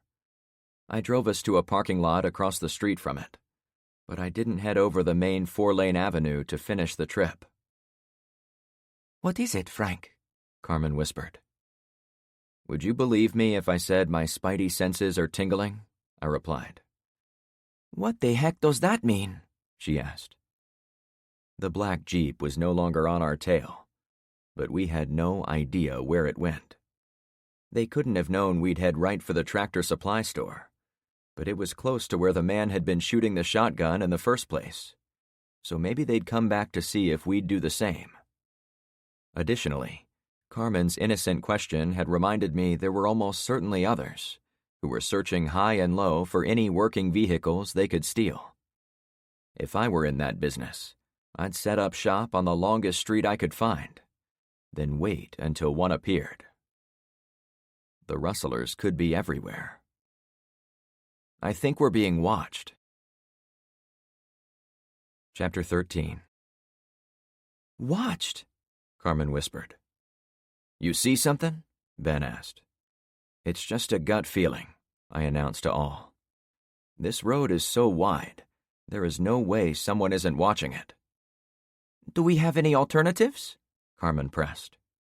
Short of waiting until it gets dark, I'd say we have none, I answered. We can't stop now, Ben said in a reasonable tone. No, we can't, I agreed. Our short discussion gave me a chance to study our surroundings. There were pedestrians walking here or there far down the roadway, but no vehicles on the move.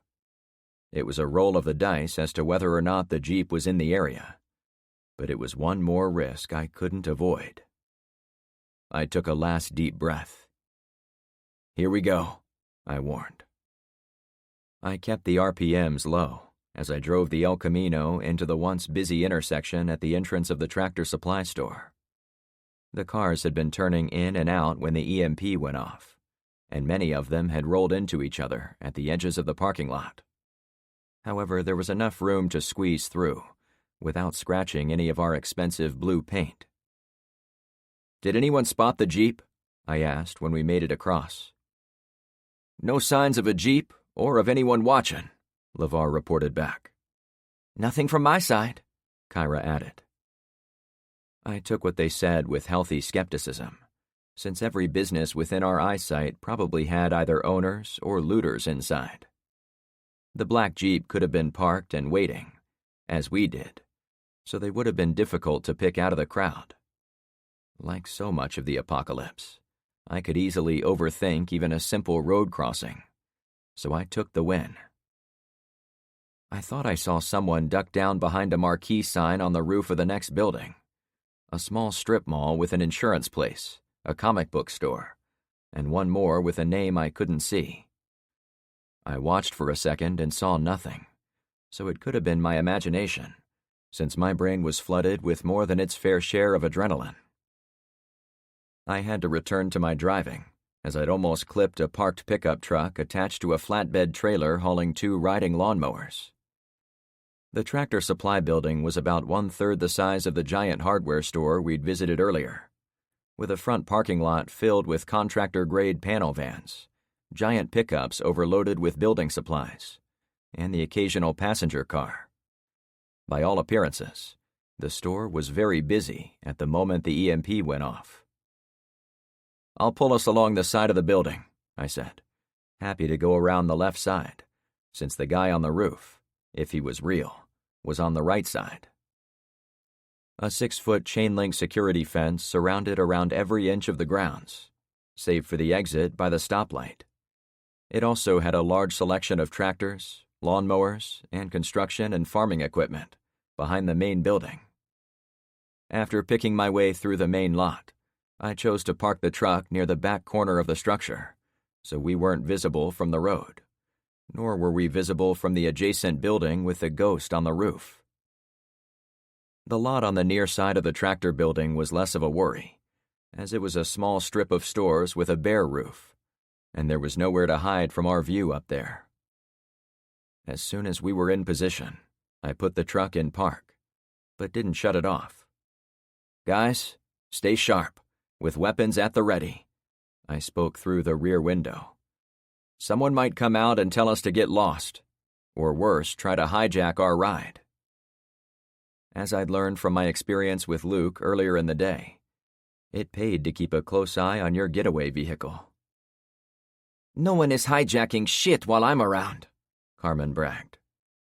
After how you made those guys back at the hardware store piss their pants, I believe you, I said matter-of-factly. Damn straight, she cracked up. Kyra still remained a bit distant, but she chuckled with everyone else, which I was glad to see. I finally shut down the motor. LeVar immediately hopped out. Ben pulled the latch to open his door. Wait up. Nobody else get out, I advised. Now we listen. For what? Carmen whispered. Gunshots, near or far, I answered. Voices inside the store. People running around the back lot. Vehicles on the street out front. Right now, listen for everything. Maybe it was due to living on Clownfish Cove, but I was reminded of the movie Finding Nemo as we sat there. just as Nemo's dad would poke his head out of the anemone a few times to test if anything in the wider ocean would attack him or his boy. I was poking my head by waiting to see if any threats would present themselves. The alternative was to speed into the parking lot, jump out with guns at the ready, and storm into the place with no regard for the consequences. Neither appealed to me, but being quiet and listening for trouble didn't run the risk of dashing into a trap. My eyes were drawn to the land behind the property. A wide field stood between us and a line of trees forming the edge of the same forest that backed up to our subdivision. I tried to draw it in my head. The forest was shaped like a cube, and I lived on its left side. We'd driven south along that edge. Then we'd turned alongside the bottom of the square. The trees went on for another mile to the east, which told me we were near the bottom right corner. As the crow flies, we were 3 or 4 miles from home if we cut across the forest in a diagonal. If only. Okay, I think we're good to get out, I said after what I thought was a suitable waiting period. Ben slid out his door, chuckling like he'd heard a good joke. I tell you, Frank, it seems like everywhere we go there are a few more people who want a piece of us. If we keep this up, we'll have half of Fort Myers wanting our heads. What's your point? I asked, my hackles rising despite myself. Oh, I only meant I haven't had this much fun in years. I feel like a kid out on an adventure. He turned serious. I'm not making light of the situation. People getting shot at are no laughing matter. But you have to admit this has been exciting. And we aren't even close to going home yet, I said as I became less defensive. We need rain storage barrels and those damn well hand pumps. Ben cocked his head a bit to one side. What do you hear? I asked, heartbeat already in the starting block of the next race. Engine noise, Carmen warned. We all scrambled to get behind the El Camino. The distinct purr of an engine came from out on the main roadway. To my surprise, LeVar crouched as he looked behind us, rather than toward the street like the rest of us. It was the same defensive action he'd done while we dealt with Steve back at the hardware store. Thanks for watching our backs, LeVar, I said quietly. Ain't nothing, he replied. Moments later, the black Jeep showed up from our right on the main roadway. It was doing about 35 miles per hour, but it had to slow down while it picked its way through the jumble of cars around the intersection. I stopped breathing as the moving vehicle crept by the front gate, but then I lost sight of it around the front of the store. Stay here. I made a point of looking at Carmen, as I suspected she was the most likely one to follow me. I ran alongside the building until I was at the front corner. From there, I was able to see the Jeep pass the far end of the parking lot and keep going. However, before it got too far, the crack of a large-caliber rifle almost made me leap out of my boots. The big rear window of the Jeep disintegrated. The driver hit the gas and tires squealed as it turned right, out of sight. I wasn't sure how to feel about whoever had shot at the Cherokee, since I had no idea what the people in the Jeep were trying to do. But it did concern me the shot had come from my side of the street.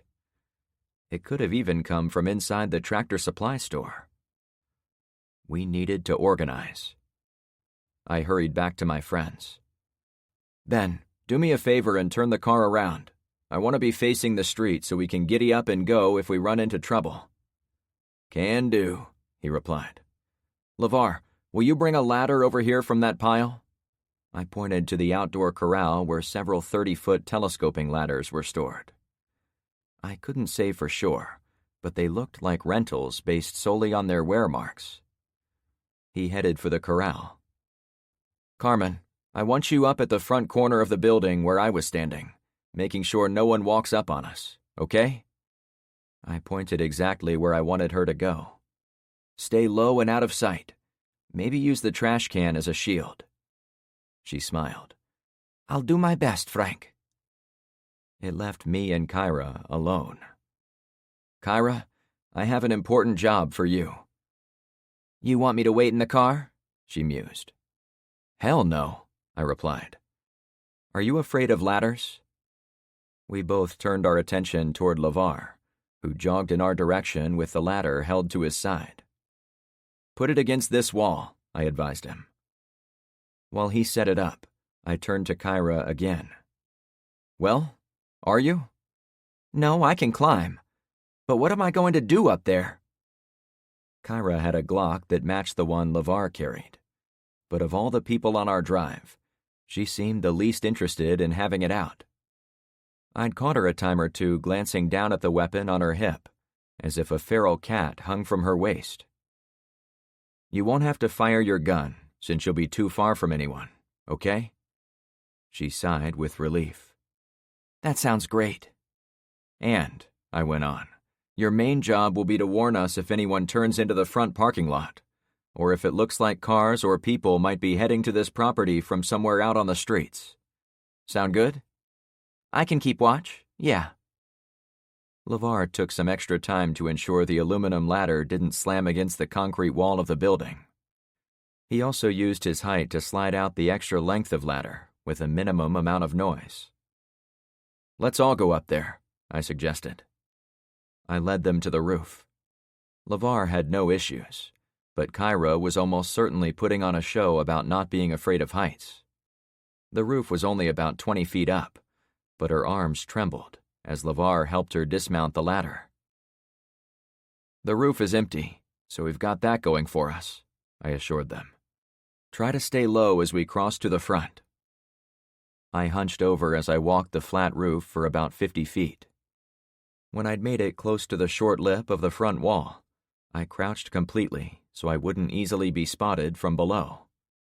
It wasn't entirely effective, though, since many of the stores elsewhere on the block were at least as high as the Tractor Supply store. A few strip malls had 2- or 3-story facades, which would give anyone standing on them a great view of our position.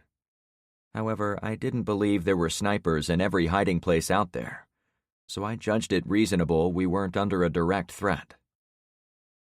"What's your plan, Frank?" LeVar finally asked. "Want me to keep watch?" "No, sorry, LeVar. Your job is to help me load the heavy stuff again. Besides, you being 7 feet tall makes the roof the last place in the world you should be." We all laughed for a bit, at least until a series of gunshots chattered from the neighborhood behind the row of stores across the street. "Are the shots coming from the police station?" I wondered aloud. "It's out that way." "It could be," LeVar answered. "Or it could be any of the homes we passed. When we were driving around, people were antsy as they watched us drive by. Lots of them flashed their pieces, as if they thought we were going to get out and assault them." "Frank!" Carmen shouted from behind us, at the top of the ladder. "What's up?" I replied in the quietest voice possible. "Ben told me he found something. He wanted me to tell you." There was too much going on at once. "Shit," I complained. "We've got to move. Kyra, you—" I realized I was missing a trick. "Hey, LeVar," I said to him. "Is it all right with you if I put your wife on lookout up here?" He faced her. "You gonna be all right, babe?" She nodded. "You keep your head low, okay?" he instructed. "I'm right down the ladder if you need me." "I can do this," she replied to him. It struck me I'd been moving too fast with her. She'd been quiet and reserved since the incident loading the truck at the hardware store. It was far better to have her listen to her husband, who didn't normally like letting her out of his sight when it came to dangerous situations. Eventually, when they both got used to what we were doing, I could feel more confident giving her tasks. "Awesome," I said. "And don't go wandering over to the far edge. I can't say for sure, but there might be someone on the next roof." The roof of the tractor shop was an extra story higher than the building next door, which made it impossible for us to see onto their roof, and impossible for them to see onto ours, as long as we didn't go near the edge. Since I didn't believe snipers were thick out here, I'd given Kyra what I hoped would be the safest job. "I won't," she stated flatly. "See you in a bit," I said to her. "Yeah, in a bit," her husband added. LeVar gave her a quick peck on the lips. Then he followed me back to the ladder. Carmen was most of the way down, but my attention went over to Ben. He hurriedly waved to me from outside a pair of back doors. "What is it?" I gestured, and Ben pointed inside the building. "Trouble," I whispered to LeVar. "Be ready for anything." I went down the ladder as fast as possible, while still maintaining my safety. I was tempted to slide down the side rails like a fireman, but I knew my risk of getting hurt would go way up if I screwed around even a little. As much as I hated OSHA and their usually overbearing safety requirements, nowhere needed those rules more than in the apocalypse. I had my pistol drawn as I arrived next to Ben, since his 30-30 was already out, and trained toward the store. "What's in there?" I asked when I got up next to him.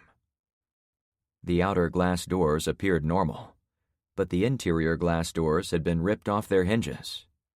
Broken glass and bent metal littered the floor inside the small airlock between the two sets of doors. It took me a few seconds to mentally follow the trail of shards out the door and over to the ladder corral. The warped frames of two doors were lying on the ground over there. "I heard someone cry for help," he replied. "We've got to get in there," LeVar said immediately. "Wait a second," I answered, before he could walk away. "Let's take a minute to examine what's inside before we jump into anything we can't escape from." Again, I knew from reading numerous books there was always a chance someone could set traps to capture and harm other people. But we were only on day 3, and there hadn't even been a real collapse yet. Sure, gunfire was on the rise, and people were going to be scared as those sounds increased in frequency. But it was far too early for roving gangs to be staking territory in abandoned buildings. That said, it did not mean there weren't opportunists out there doing bad things. The people sacking the police station obviously had no qualms about literally taking the law into their own hands. "LeVar, you check out those windows over there, and I'll check them out over here. Ben, you keep an eye inside to see if anyone moves when we look in." I'd sent LeVar to check the windows nearest the ladder, as I knew he'd want to be on the side of the building with his wife. I walked along the 3 big windows on my side of the doorway. I stayed low and took a quick peek every few seconds, hoping my unpredictability would prevent someone having a good shot on me. It took about 60 seconds to run from one to the next, then back to Ben. "Did you see anything?" I asked LeVar as he returned. "Nope. You?" "No movement inside," I replied. I tried to think like a military person, since there was no time to discuss it democratically with the group. I'd covered the high ground with Kyra, so we'd have ample warning if anyone tried to attack us from the front of the building. Carmen was watching our flank. We checked the inside for obvious threats, while trying to minimize our risk from whoever might be in there. Our next move would be the most dangerous. On the other hand, we could get back in the truck, putting ourselves at 0 risk from the Tractor Supply store, but then we'd be right back where we'd started, same as if we'd dumped our load. I didn't need to take a vote to know my friends would not like that option. We had to take some calculated risks, such as entering a building where someone was already crying out for help, especially if that's where we had to go to get our gear. "We'll go in together," I said to my 2 friends. Carmen peeked around the corner, then ran over when she figured out what we were up to. "Can I go in with you? I don't want to be out here alone." A sparkle in her eyes suggested she was less concerned with being alone, and more worried about being at my side when trouble cropped up. Maybe it was smarter to send her back to her spot on the side of the building, but I decided to stack my team to go inside. I wanted more guns facing potential trouble, so we could take them out quicker. "I'll go first," I advised them. LeVar held the door open for me. I pieced together the origin of the broken entryway as I went through it. The inner doors had been locked, and someone wanted in. A person had to hold open the outer two doors, while others attached tow straps to the two inner ones. To rip it out of the frame, they'd need... Shit, I groaned. It had to be a vehicle. "Up against the shelves," I commanded. The last row of shelving gave us a good starting point to access the rest of the building, but it also gave us a place to see if someone was moving around elsewhere in the store. We were met with silence.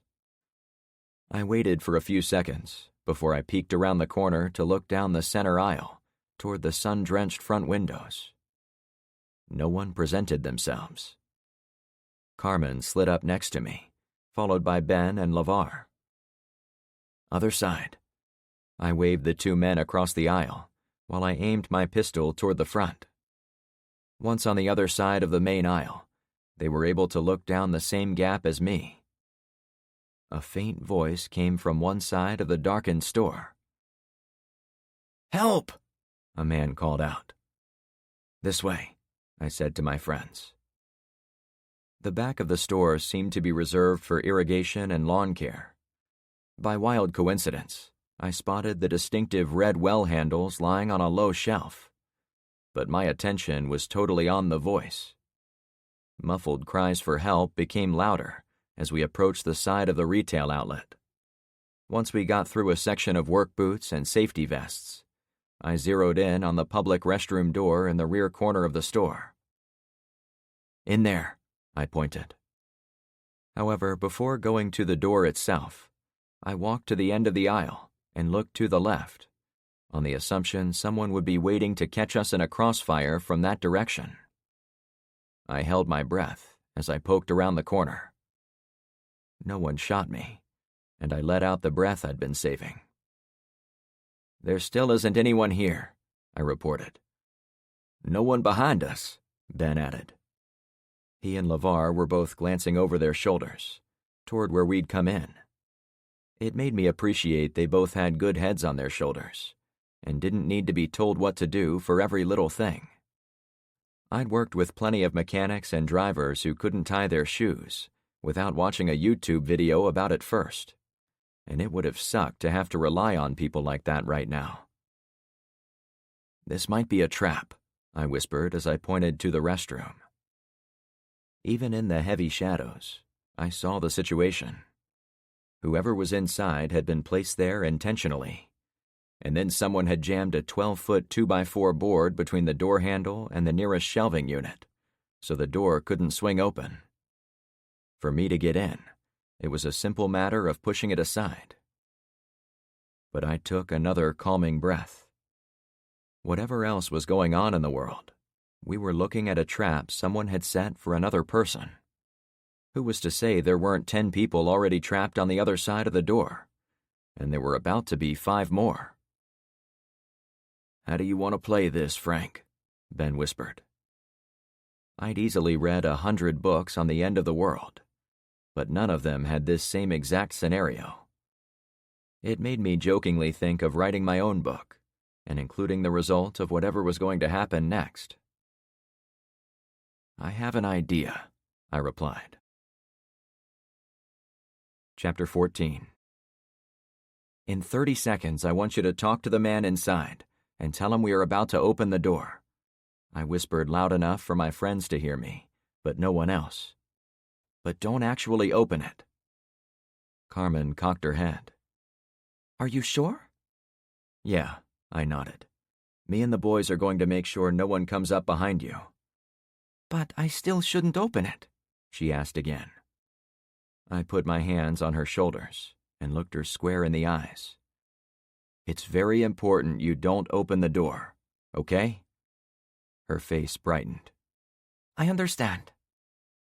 Good. I let her go. I brought LeVar and Ben closer to me. "We're going to make sure no one is lurking out there in the store. You want me to sweep the far side while you two are over here?" LeVar asked. It would have added to our surprise attack if someone was actually out there hiding, but it broke one of the cardinal rules of gun handling, which I wasn't willing to risk. No, we'll all stick together, so we don't shoot each other from across the building. I like that plan, Ben responded. Yeah, I guess you're right, LeVar added. Get ready. We all had our firearms out and at our respective ready positions. For this, I chose to use my rifle, since I had no idea if an ambusher would be on our end of the aisles or on the opposite side, and I needed to hit my target on the first try. I drew in a calming breath in those final seconds. Sure, I was doing the right thing by trying to assist the person behind the door. Using Carmen as a diversion seemed like the right play, since I was going to shoot dead anyone I found who was a threat to her. No one could get behind us to sneak up on her, since we were about to clear the whole store, starting at her position. And I reminded myself the odds were low this was an ambush. It made no sense for anyone to set up an elaborate scheme to take us down in a random Tractor Supply store. Everything of value was lying around, free for the taking, unless they knew someone with a working truck would show up, which was crazy. No one knew we were coming here, except the retiree worker from the hardware store. In a flash, I walked through the whole discussion we'd had. He knew we were coming, since it was his recommendation, but nothing about him suggested he was capable of such a crime. Plus, I deliberately didn't tell him about our truck, so it made no sense for him to be the culprit. Beads of sweat ran into my eyes. The inside of the store had no running air conditioner and no breeze, so it practically boiled with the humid Florida air. There was no point in overthinking. We had a plan, so it was go time. Let's see who's in there, I said to Carmen in a loud voice. My words were her cue to start the ruse. I'll pull back the board, she answered. I motioned for her to step away from the door, on the off chance someone tried to shoot her from inside. Sounds good, I play-acted my lines with Carmen. 3, 2, 1, I mouthed while looking at Ben and LeVar. With one last inhale, I started a jog down the side aisle, and my friends followed. Our footfalls sounded like claps on a bass drum, but I was committed to moving as quickly as possible. I peeked around the corner of the first aisle, held my gaze for a second or two to make sure no one was ready to spring a trap on us. Then I went to the next one. Blood pounded in my temples as my anxiety and stress hit their stride. If the bad guys hadn't been in the first row, there was a much better chance they were in the second. If they'd planned to jump us, they had to be close to our end of the store. But no one was there, either. Ben crossed the aisle before I could get moving again. He stopped and checked down aisle 3. LeVar leapfrogged to the fourth one. We naturally found a rhythm where we would take turns checking each new row. When it was my turn again, I held my breath as I peeked. No one was there. Behind us, Carmen was playing her part by continuing to ask questions to the man hiding inside. She'd done a great job of springing the trap, but since we kept drawing up on empty aisles, maybe there hadn't been one to begin with. I reached the front of the store, where the light came in through the large windows. Is there no one here? LeVar whispered as he came up behind me. Unless they are all hiding inside the bathroom, I said with doubt in my voice. Why would anyone ambush us by locking themselves in the shitter? Ben asked. There are better ways, I chuckled. But we've got to remember, not everyone is top-notch. Some idiot might plan an ambush from in there because he saw it on a cartoon or online video. Who knows anymore? That's the truth, LeVar laughed. We all returned to Carmen. She shrugged. Stand back from the door, I advised the person inside. "We are heavily armed and don't want you to get shot." My threat was mostly an empty one. While we were armed, I had no intention of shooting through the door, like in the movies. It was much easier to remove the big 2x4 wedged between the door and the end of the shelving unit. When it fell to the ground, I moved us all back. "Come out nice and slow, friend, with your hands up." I figured there was no harm in making certain the person in there couldn't come out running and shooting. If he tried to attack us, we were ready. If he tried to lure us inside, we'd be ready for that too. "We've got 12 guns pointing at your door." "I'm coming out," the guy announced. My finger was on the side of the trigger, and I knelt about 10 feet from the door. There was no possible way anyone could get out without catching some lead. The door opened about 6 inches. I aimed without the scope. "Come out," I yelled. "I am," he answered. A younger gentleman shoved the door open, but stopped and squinted against the brighter light of the main showroom. Being a tractor store, I'd been expecting a guy in denim overalls to emerge, but he was the exact opposite. The man wore black slacks and a white collared shirt, with a loose-fitting red tie. Instead of a gun, he only carried a suit jacket over one shoulder. "I'm unarmed." Other than his attire, the guy was a mess. He had 2 black eyes, what looked to be a broken nose, and many dried splotches of blood on the front of his white shirt, as if he'd done some time in a fight club. "Holy shit," I blurted.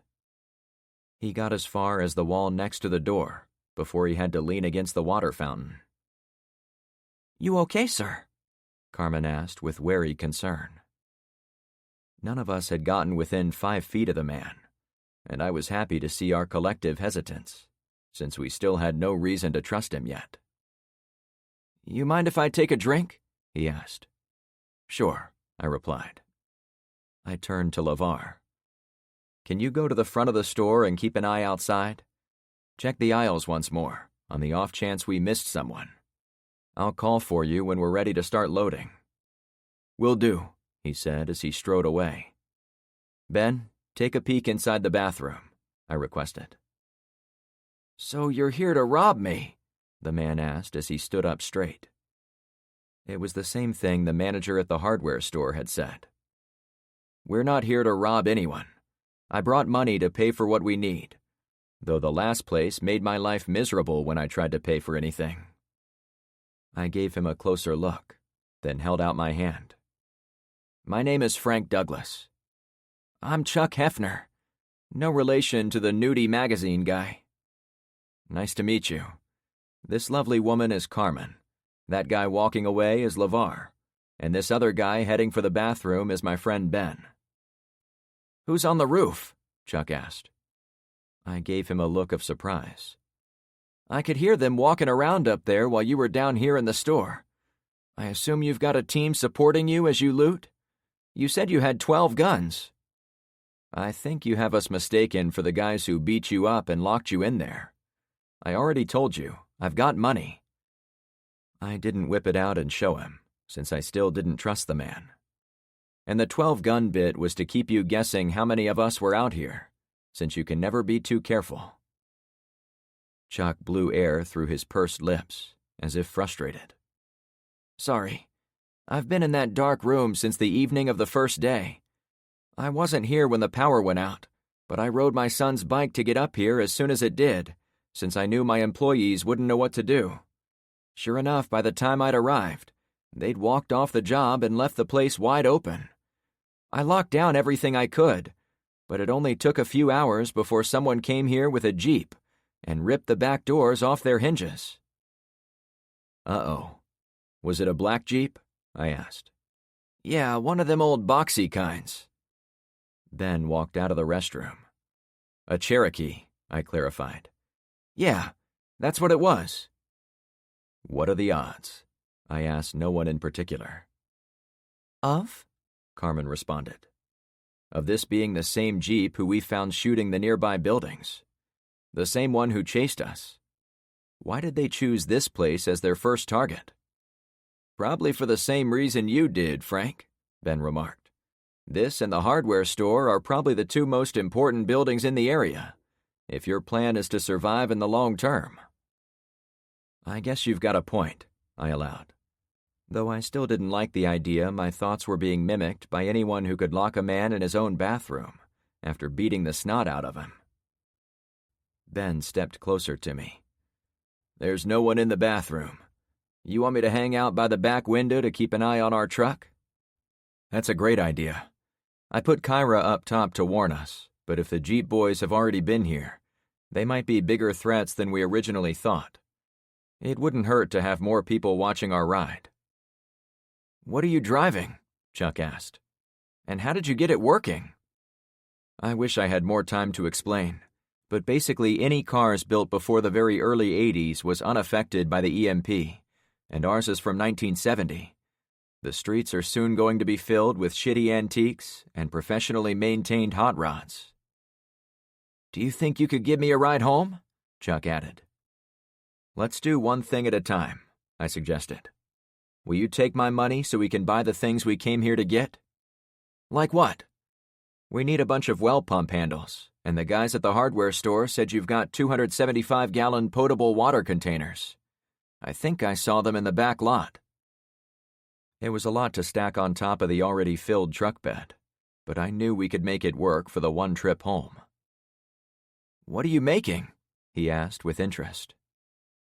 Saying we needed well handles pretty much gave it away, so I didn't see any point in concealing our intentions. I need to dig several wells so I can provide drinkable water for my neighbors as well as a couple of other streets in my area. I got the well point and tubing already, and all the fittings, but I'm missing those pumps.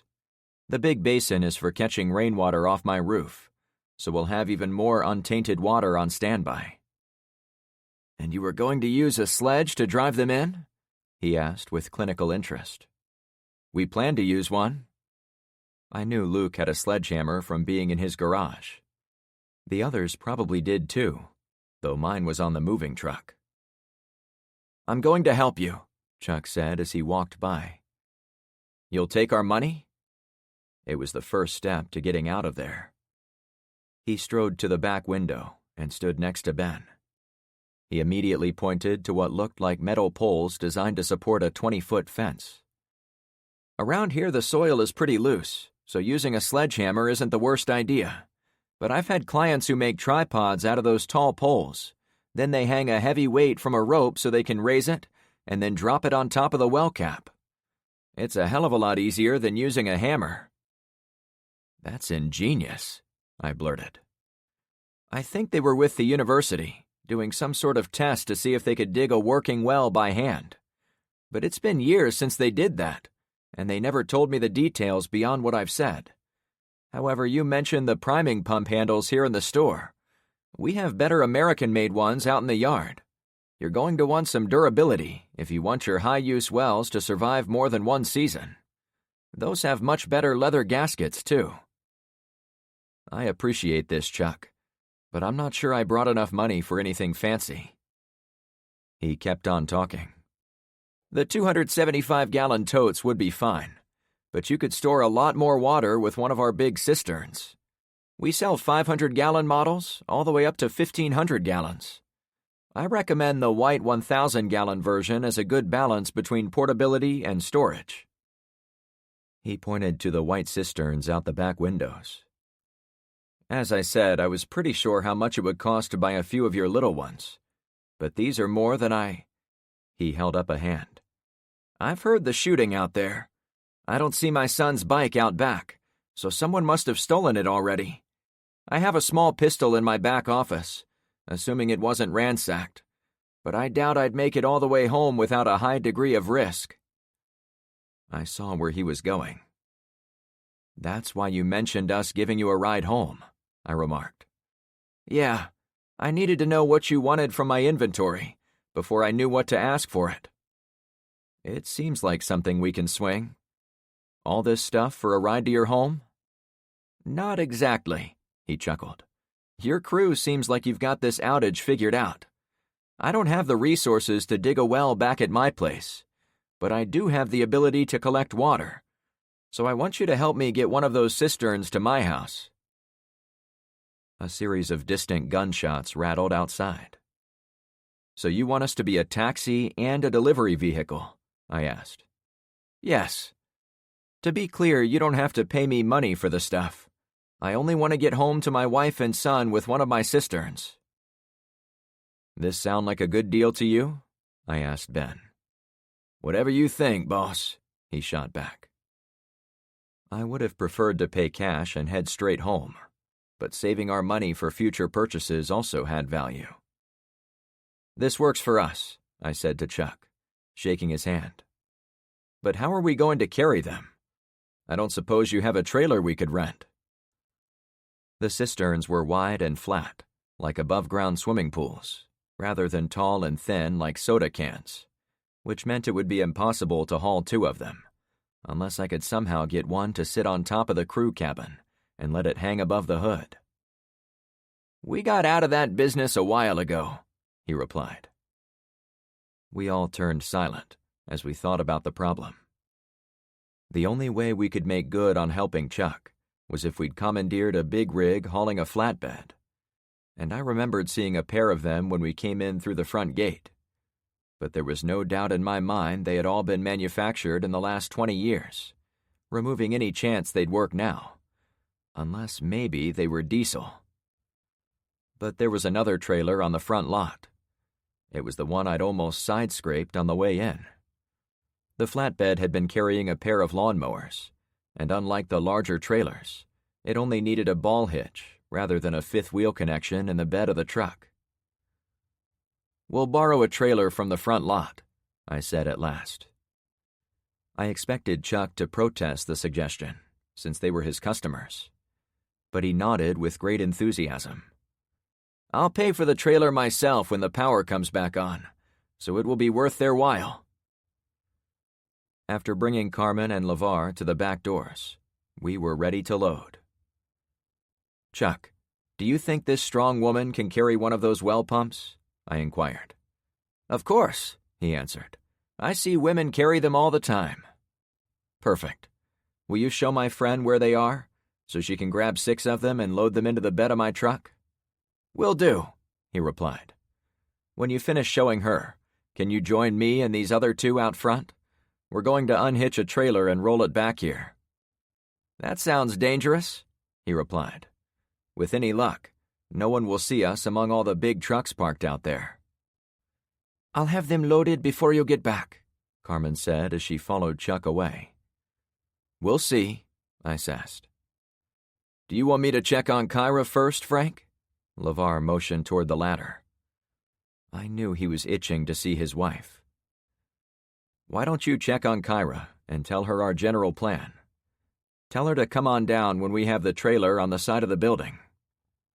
"On it," he replied. I intended to clear out the second we had the trailer, so cleaning up loose ends was a good thing to do. It took LeVar no time at all to get to the top of the ladder, and he relayed instructions to Kyra a few moments later. He seemingly fell down the ladder to return to us. "The plan is pretty simple, but are we missing anything?" I asked him and Ben. The 3 of us stood together near our truck, out of sight, which gave us a little breathing room to ask the most important questions of the moment. If we didn't use our brains before committing to a dangerous task, we were going to pay for it in blood. I didn't want that on my conscience. "I only want to give you 2 a chance to speak up," I said to my friends. "Tell me if you have any other ideas on how to do this better. Tell me if you think I'm doing something wrong. We're all part of a team." It wasn't only me trying to make them come up with ideas, but it was also an effort to get them thinking about the problems we faced. I planned to be there to help them, but life was unpredictable on a good day. It was far worse during the after effects of an EMP. If I fell down a manhole and died, I wanted them to have a decent chance to go on. I rubbed the back of my neck, taking a moment within a moment to acknowledge how fast life had become so deadly serious. I was already worrying hard about my own death. "We're ready on your order, Frank," LeVar said matter-of-factly. "We trust you." I nodded to my buddy. "Let's get this over with," I declared. I waved to the guys and ran along the side of the store toward the front parking lot. When we arrived at the corner with the trash can, the clap of gunfire on a nearby street made me freeze. "It sounds like Beirut," Ben commented. Chuck ran up a moment later. "Are we really doing this?" he asked. "We're committed," I replied. After a quick scan of the lot, I took a mental snapshot of everything before turning back to the men. "The trailer with the lawnmowers is parked right up near the front, so we'll have a little cover from anyone driving by. Stay low, and don't wander off." Every movie ever made seemed to have one guy who always broke that rule. "Chuck, you and Ben are going to free the left mower. Me and LeVar will work on the right one. As soon as they're free from their chains, push them off the back of the trailer." Glass tinkled on the front parking lot. "What the hell was that?" Chuck asked as he leaned around the corner. "Someone shot out my C from the tractor sign." The gunfire was a few blocks away, at least based on the sounds. "It was a stray," I said, fairly certain I was right. "Damn, all this is going to cost me," Chuck fumed. "Let's keep moving," I said. After one final nod to each man, I took off across the parking lot. I made it across, but I noticed movement on top of the building next door. I'd seen him earlier when we drove in, but now I knew he wasn't a ghost. "Shit! Get down!" I cried out, and then spun around to watch as the other three came across the exposed lot. LeVar came in first, and after processing what I'd seen on the roof, I unslung my rifle. Chuck sped by me. I leveled the rifle on the hood of a black sedan. Ben passed me before I could settle the scope where I wanted, so I decided to drop out of sight rather than get a good look. A bullet punctured the tire on the car, a few feet from where I crouched. We were lucky the trailer was shielded from the next roof by a couple of commercial box trucks. The Ford F-350 Super Duty attached to the trailer was also quite the shield, as the lifted machine almost needed a step stool to let the driver in. Being boxed in did change my plan. "I'm going to keep watch over you guys while you do both of the mowers." It made no sense for me to put my rifle down to help while under threat from the person on the roof. We did have immediate decent cover from him, but that could change if he moved positions, or one of us strayed into his sight line. While my team got to work, I dropped the tailgate of the Ford and climbed inside the spacious truck bed. Once I slithered to the far end, I chanced to look around. I used the tinted windows of the cabin to look at the next-door roof. I somewhat expected the other guy to be looking down his scope to find me, but he was instead looking across the street as I zoomed in on him. All I could see was his jet-black hair from where I was. Shifting in place, I observed the other side of the main street. I was shocked to see the black Jeep rolling along a parking lot over there. The man on the roof fired a shot, which was a booming thunderclap. The Jeep sped alongside a white panel van, which effectively blocked it from view from our side of the road. I got back into the bed. "Guys, I think those assholes in the Jeep are shooting at the guy on the roof, and he's shooting at us, probably because he thinks we're trying to flank him." "Best of both worlds," Ben deadpanned. "Right," I chuckled with gallows humor.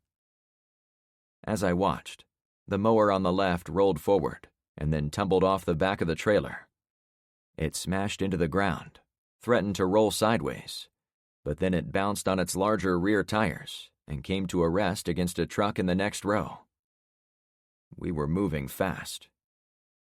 "I'm going to try something," I said in a low voice. "We're almost done," Ben assured me. "I know." I climbed out the back and dropped to the ground. I stayed low and snuck behind the cars parked in the next few rows until I was at the last one before the open parking lot in front of the tractor building. I hunched as I got behind the last car between me and the rooftop shooter. My heart thumped with what I was about to do. "Hey, buddy," I yelled. "We don't want any trouble." It took a few seconds for the person on the roof to reorient on me. "Don't you try anything. Your Jeep friends have been shooting at me from 10 blocks away. Now they're on our doorstep." I looked through the window of the Volkswagen Beetle I found myself next to. A shot shattered the front windshield. Another blast came from across the street. My heart curled into a little ball to make as tiny of a target as possible. "Wait," I cried out. While I'd looked, I did see the man had exposed his position a bit more, since he needed to stand up to look down on me. If I was trying to get him killed, I would encourage him to shoot at me some more, so the guys across the street could take care of him. But if there was a good guy in the argument, I had to believe it was the store owner on the roof, rather than guys in Jeeps who were obviously up to no good. "All we want to do is get this trailer and get out of here," I hollered up. "We aren't here to shoot at you." "I saw you sneaking around down there," he replied. "We didn't want to get shot by the guys across the street," I said with as level of a voice as I could summon. It seemed obvious to me what we'd been doing, but I needed to look at it from his perspective too. He was probably scared shitless up there, especially if he was alone against a Jeep full of D-bags. "Likely story," was what came back. "Shit," I spat out. "Can I help?" Chuck said as he scrambled into a position next to me. "I don't think so, unless you can talk the guy off the roof." "Well, let me see if I know him." I gestured. "Be my guest." Chuck got closer to the front wheel. Then he stood up most of the way. "Damn, get down." I tugged at his belt. He came down, but no gunfire chased him. The man on the roof was looking across the street again. "Talk to him," I suggested. "Oh, right," Chuck chuckled. He cleared his throat. "Hey, this is Chuck Hefner from the tractor shop. Who is that up there?" A few seconds went by with no response. I was worried Chuck would use the delay to stand up again, so I kept my hand on his belt to be sure. "Chuck? You're with them?" I could tell by the volume of his voice the man on the roof was facing our direction again. "No, these men rescued me from my own store. I'd been locked in there for 2 nights. "No shit?" the guy asked. "I popped by a couple of times, but I didn't hear you in there. Sorry." "Water under the bridge," Chuck answered. "The young thugs who put me in there were driving a black Jeep Cherokee, and I think they're the ones across the street. It's T-Bone and his gang. They have it in their heads the surrounding 5 blocks is their territory now." "He must have sent his guys to rough me up," Chuck said back to him. Chuck then turned to me. "I've had problems for years with these jerks trying to shake me down, but there was almost always good old boys doing business in my store, so they weren't able to make much headway. With the power out, I guess they thought they could teach me a lesson." One more hassle I didn't need.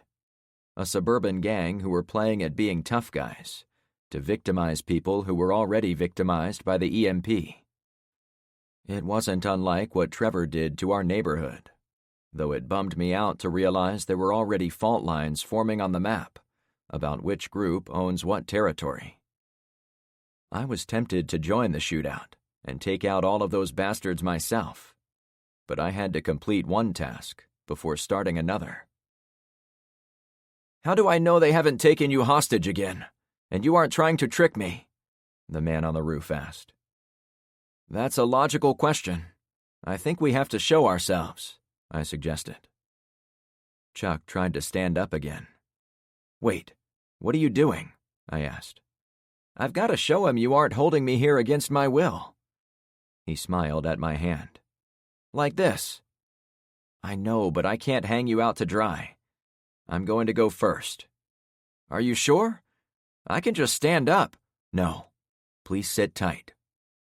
I set my rifle against the car. I paused to slow my heart, which had taken nothing but abuse today. It was a risk to expose myself to a shooter, but he obviously knew Chuck, and there was no other way to get the trailer behind the store without risking us all getting shot from 2 directions. Chuck's presence gave us some credibility, but it was up to me to make good on it. I put my hands up. I'm going to stand. My name is Frank Douglas. I drove the El Camino behind Chuck's store. We were being chased by that same black Jeep firing at both of us. Please don't shoot me. I stood up enough to see over the hood. To my relief, the other guy held his rifle in my direction, but he watched me over the scope, perhaps waiting to see if I was telling the truth. Once I didn't get shot, I stood all the way up. See? I'm not a threat. And now I'm going to have Chuck join me. The store owner quickly hopped up. Heya, Mr. Park, Chuck announced. To me, he added, That's Kim Park, my neighbor 2 doors down. There's my lot, then the next building over has an insurance office, Park's comic book place, then a shoe store, I think. He strained to look at the signs down in that direction. It was nice to put a friendly face to the ghost from up there, so my spidey senses could finally take a rest. So, are we cool? I asked the guy. Can you help me? Kim said as he finally lowered his rifle. I don't think I've hit those guys worse than breaking a window, and I'm already running out of ammo. I can get you home, Chuck blurted. I have a ride. Really? Kim answered immediately. Now wait, I started to say, before thinking better of it. Quieter, I spoke so only Chuck could hear me. We can't take everyone all over the city. I'm more than happy to take you to your place, but unless he lives on your street, it could put us all in a huge amount of danger to drive through the city a second longer than we have to. Chuck seemed to think about it. That was rude of me to volunteer your truck. I guess I got ahead of myself. My philosophy of trying to avoid entanglements with strangers was taking a huge hit, as now I had 2 new monkeys in a circus I'd never asked for. I reserved the right to refuse the man a ride home if he lived in another city, but for now, I was glad to have the sniper working for us. Chuck, tell him to watch over us while we're moving our trailer. Then he can come down and join us. Hell, we could use another hand loading those cisterns. I will, he replied. I crouched and walked back to the trailer, always aware the guys from the Jeep were searching for targets. When I got there, I climbed into the cab and found a pen and a piece of paper. I left my name and phone number and explained that I had borrowed the trailer, and either myself or Chuck would pay them back for the usage. I left it on the instrument panel, where it couldn't possibly be missed. It didn't sit well with all the lines I'd been crossing as of late, but I was keeping to the rules as much as I was able to. From 10,000 feet, I'd soon be driving a stolen car with a stolen trailer, fitted with a stolen oil filter, carrying bags of rock which had no receipt, with gifted cisterns hanging off the back. It amazed me how fast I'd gotten myself in this position, but I couldn't immediately think of how I could have done it with any more legitimacy. Disasters were messy, but we'd also been lucky bastards, so far. As I walked to meet Ben and LeVar, I silently thanked the original purchaser of our 1970 El Camino. They'd opted for the horsepower of the 454 cubic inch motor, which Drummond or someone else had bored out to add even more power, which was going to be critical for all the weight we were about to add. But there was another issue I couldn't ignore. It wouldn't matter if the engine could pull 10 times the weight we planned to haul. The leaf springs, bed, tires, and the frame itself were only designed for a certain load tolerance, and I was certain we'd be exceeding it by a good margin. EMP rules changed everything. We had no choice. We were about to push all the limits of the old car. Chapter 15. Moving the trailer from the front lot to the rear was easy when not being shot at from the next roof over, and the men across the street never even saw us push the trailer away, since the trucks on the lot shielded our departure. The 5 of us men hooked up the trailer to the El Camino and did all the loading, while the 2 women kept guard over the operation. When done, we took a few seconds to check the cargo ropes, hooked up the wiring harness, and planned for our next escape. Looks like Ma and Pa Kettle are about to take off for Beverly Hills. We all turned to Ben after he'd said it. What? Ben went on. Don't you guys see it? The Beverly Hillbillies were a little before my time, but I knew what he was talking about. The El Camino's overloaded bed sagged over the rear wheels. Bags of sand had shifted around, so the neat pile we'd loaded was long gone. To avoid breaking the truck entirely, I'd moved the well handles to the trailer, as well as the 5-gallon buckets of purchases from the hardware store. And the trailer didn't seem too big when it was connected to the giant F-350, but once it was attached to our smaller car, the double-axle flatbed looked huge. The 2 cisterns were maybe 8 feet wide and 4 feet tall, and went right to the edges of the 7-foot-wide trailer, making everything seem even larger. Never heard of them, Kim Park replied. Are they a football team? A round of laughter erupted. What did I say? He asked with hurt pride. Oh, nothing, I assured him. It's us being goofy. The Beverly Hillbillies were a TV family who drove a big pile of furniture and junk that looked a lot like this. Oh, I see, Kim said in a better mood. We should dump a few bags of sand, I said, after considering we'd come a little too close to being those TV characters. On television, a car could carry 20 tons of junk, but not in real life. Are you sure? Carmen asked from her spot near the rear corner of the building. Yes, dump 4 bags. It will free up 200 pounds. I took the liberty of tossing the bags myself, since I was the one who had to make sure the El Camino could even move, much less get everyone home. When I was done, I glanced over to Carmen with a mischievous grin. There, I freed up the 200 pounds needed to get you on board. She flashed an expression of horror. After a quick look toward the front, she marched over and slapped me on the arm. How dare you imply I weigh that much? I'm kidding, I said to her, while also shaking my head toward everyone else. Carmen slapped me again. Okay, enough fun. I wrapped my arm around her shoulders to show her I didn't mean to hurt her feelings, and she willingly leaned into me while I spoke. I dumped the sand to save our shocks. As you can see, the poor old truck is straining hard under this weight, and we haven't even climbed aboard. Should we load up? Ben asked. Yes. LeVar, will you grab Kyra? I'll wait to start the motor until you 2 get back. His wife was inside at the front of the store, keeping watch on the street. I wanted Ben and Chuck to climb in, but Chuck insisted Mr. Park go first. The Korean guy didn't need to be asked twice, since finding a ride was no doubt like winning the lottery for him. Ben and Kim climbed into the truck bed, then made their way to the rear window, where there were gaps big enough for them to sit.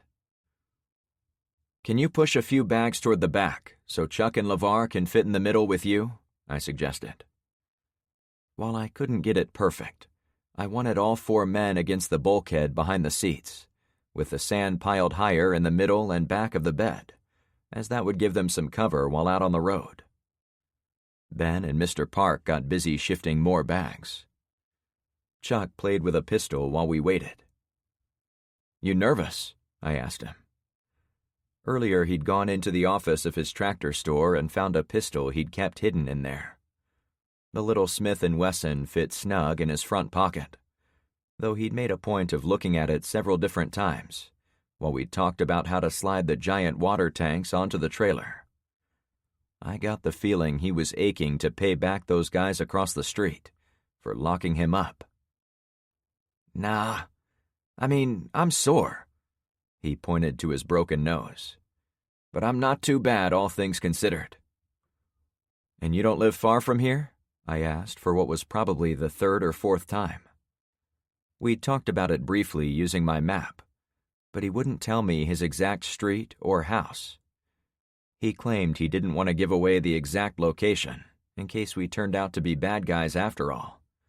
But I was hoping once he was in the truck, he would see we were trying to make things right for him. Not far at all. We are... LeVar interrupted us. Frank, trouble out front.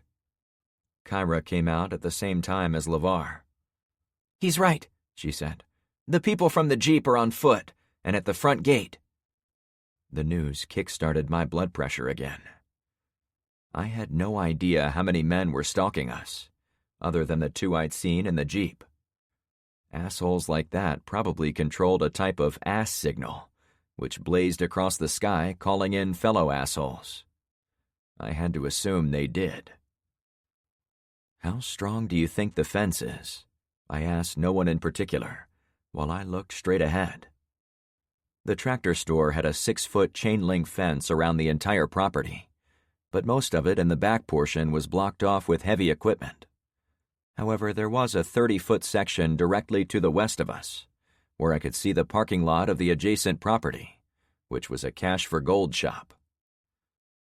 I sell loppers inside, Chuck said right away. No time, I replied. Plus, we don't want to get shot while someone does the cutting. I'm thinking of driving right through it. Sometimes you had to go with your gut, and I chose to plow over a fence rather than leave the way we'd come in and risk getting shot at point-blank range. LeVar, Kyra, load up, I exclaimed. Wait, Chuck stuttered. What are you planning? LeVar climbed into the back, while his wife took her seat inside the cabin. Carmen held the door open for the other woman, but climbed in first so she would be next to me. I headed toward the open driver's side door. It left Chuck by himself. Climb aboard, I insisted. But I sell a dozen tools that could dismantle the fence. We don't need them, I replied. I'd originally parked the El Camino along the side of the building, but we'd pushed it back by the cisterns, where we'd also put the trailer, so we could start the noisy engine only one time. I turned the key, and the engine tried to roll over but sputtered and stopped a second later. Uh-oh, Carmen murmured. It's fine, I replied. Were the men sneaking through the store or along the side of the building, ready to pounce? They would move faster once they knew we were in our ride. I let it sit for a few seconds. Come on, old girl. Don't make this dramatic, I said to the car. On the second turn of the key, the engine rumbled to life. Hell yeah, I beamed. I wanted to screech the tires and get out of there, but Chuck was still making his way to a seat in the bed. I let the truck move forward while he shuffled the last few feet, but I didn't use real speed so he wouldn't fall off the side. Chuck, sit your ass down, I called out, trying not to sound mad. The motor stumbled a bit, and I wondered if Mr. Drummond had intended to do more work than only changing the oil. Easy, baby, I said with a stroke on the El Camino's dashboard. I let the motor idle as we rolled across the parking lot to the edge of the building. I'd intended to stop before exposing the front end to anyone who might have been on the side, but I tapped the gas and lurched the vehicle forward to give myself a clear view in that direction. A man holding a rifle peeked around the front corner, not 50 feet away. Holy shit, I exclaimed. I had no choice but to smash the gas pedal. The big block engine raged, but we didn't come off the line like a race car. With all the weight behind us, the motor grumbled in complaint before finally tugging the huge load. The man watched us roll across his sightline, and he drew up his rifle as fast as he could. A crack of gunfire sounded insanely loud next to the side of the brick building. Jesus! Kyra yelped. He only got 2 shots off before we flew by a parked tractor and headed for the fence. In my rear view, I took notice of Chuck flipping the bird toward the shooter. "Hold on," I said to everyone. I stayed in first gear as we neared the fence line, since I wasn't sure what was going to happen when we hit it. I'd never tried to run over a fence before, but I suspected the chain link would either snap off the posts, letting us pass through, or it would snag and bend, stopping us like a fishing net. I hoped the extra weight would help us break through. "Stay low," I yelled. I had to keep looking forward, but I ducked down too. The front bumper pushed the fence for 3 or 4 feet. The top bowed backward, and I was certain it was going through my windshield. However, the entire section of chain link tore off the nearest post with a loud clink. The weight of the El Camino carried us through what was left of the fence, as it was pushed open and swung away like a door. It scraped hard against the front right corner of the hood. Then it dragged against the paint all down the right side of the truck, until it finally bounced off the 2 cisterns. I didn't have time to celebrate. Once I was in the next parking lot, I had to weave around a couple of parked cars, avoid a light pole, then guide the overloaded vehicle through the exit. "They're running for it," Ben announced through the rear window. I turned right to put distance between us and the black Jeep, but I clearly saw the guy hoofing it across the Tractor Supply Store's parking lot as he went back to his ride. A second guy came out of the store, also on the run for the Jeep. "They were getting damned close to us," I said with relief. Once Mr. Park had come off the roof, the Jeepers must have understood they could risk crossing open ground. "I live the other way," Chuck shouted through the open back window. "I know," I answered without turning around. "We're taking the long way." Once up to speed, the engine problem seemed to go away. I shifted gears and got up to about 35, which seemed prudent going through pockets of disabled vehicles while pulling an industrial-sized load. Far ahead was the line of cars being used as a roadblock, and I wanted nothing to do with anyone at that intersection, so I made the first left off the main street. I looked back toward the Tractor Supply Store and saw the men hop in their Jeep, which had been parked on the sidewalk by the front gate. We were on the next street before I could see if they were going to chase us, but there was no reason to think they wouldn't. My insides hardened into an iron fist as I tried to play out what to do next. "Guys, this shit is about to get dangerous, because I think those gangbangers are coming for us." With the benefit of hindsight, I figured it didn't help that Chuck was out there giving them the finger, though I understood completely why he'd done it. And maybe it wouldn't have mattered either way. The Jeep guys had their turf, which we'd invaded by going to the Tractor Supply Store, and we needed to get out of their territory as quickly as possible. In the meantime, it was kill or be killed. The square blocks of the area nearest the main row of businesses in South Point made it easy to not get lost. I pushed the speedometer to 50 miles per hour as we shot down the wide side street, but then I tried to brake to make a right turn. "Shit," I said, keeping my cool as much as possible. The car did slow down, but all the new weight made it impossible to make the right turn I'd intended. I gave it some more gas as the side street flew by. Wow, this load is more than I thought possible. I need a lot more room to slow down. It wasn't unlike operating a semi-tractor at max weight. When running at capacity, it required a driver to give lots of time before turns, or when avoiding four-wheelers in the lane ahead, who decided to stomp their brakes for no apparent reason. Once I got a better sense of what I was working with behind me, I knew I could anticipate the next turn better. "I see him," Ben shouted. Chuck and Kim Park also yelled at the same time. To test my theory, I slowed again, giving myself about half a block to work the brakes and bleed off the speed at an even rate. As we neared the turn, I took it as wide as possible to keep the load from shifting to one side of the bed. That included the people. The new street was residential, middle class, with houses every 50 yards or so. To my shock, a man with a shotgun popped up from behind a car parked about midway down his driveway. He was about 4 houses down, which gave me zero time to plan for what to do. "Get down!" I yelled to everyone on board. The ladies ducked right away. I couldn't check on the guys out back. I stayed low in my seat, but with so little time to plan, I decided the only activity that made any sense was to wave to the guy. So I held my hand out the window and tried to be friendly. Seconds went by. I held my breath when we passed. He had an easy shot on us. Every house on the street did. So we were at his mercy. When I passed him, he wasn't pointing the shotgun at me.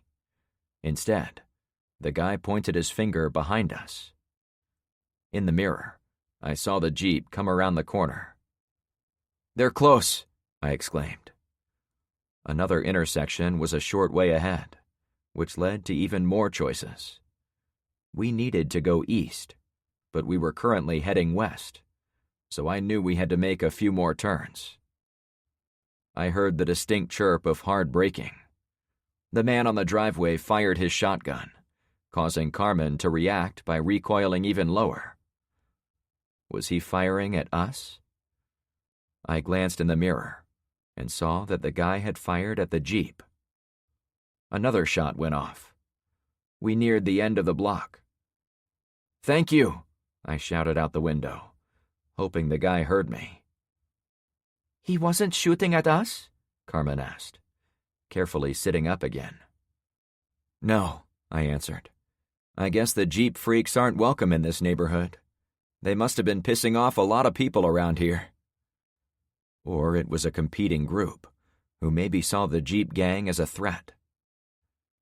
I didn't think we were in a bad part of town, but as Trevor had brought drug and gang activity onto my block, it wouldn't be a surprise at all if the lack of law enforcement brought out gangs and bullies all over the city. Whatever the reason, I turned us to the left and got off the crazy street. "I'm back that way," Chuck reminded me again. "I know," I assured him. LeVar popped his head in the back window. "Do you want us shooting people, Frank?"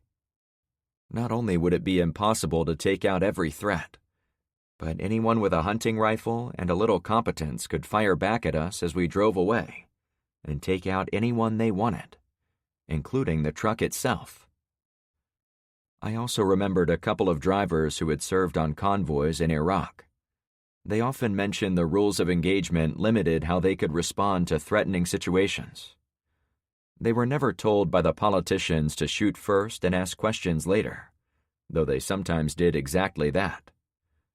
We didn't have armored Humvees or automatic crew-served weapons on top of the El Camino, so we didn't project quite the same fear of retribution the U.S. Army did. "Stay low and out of sight if you can," I advised.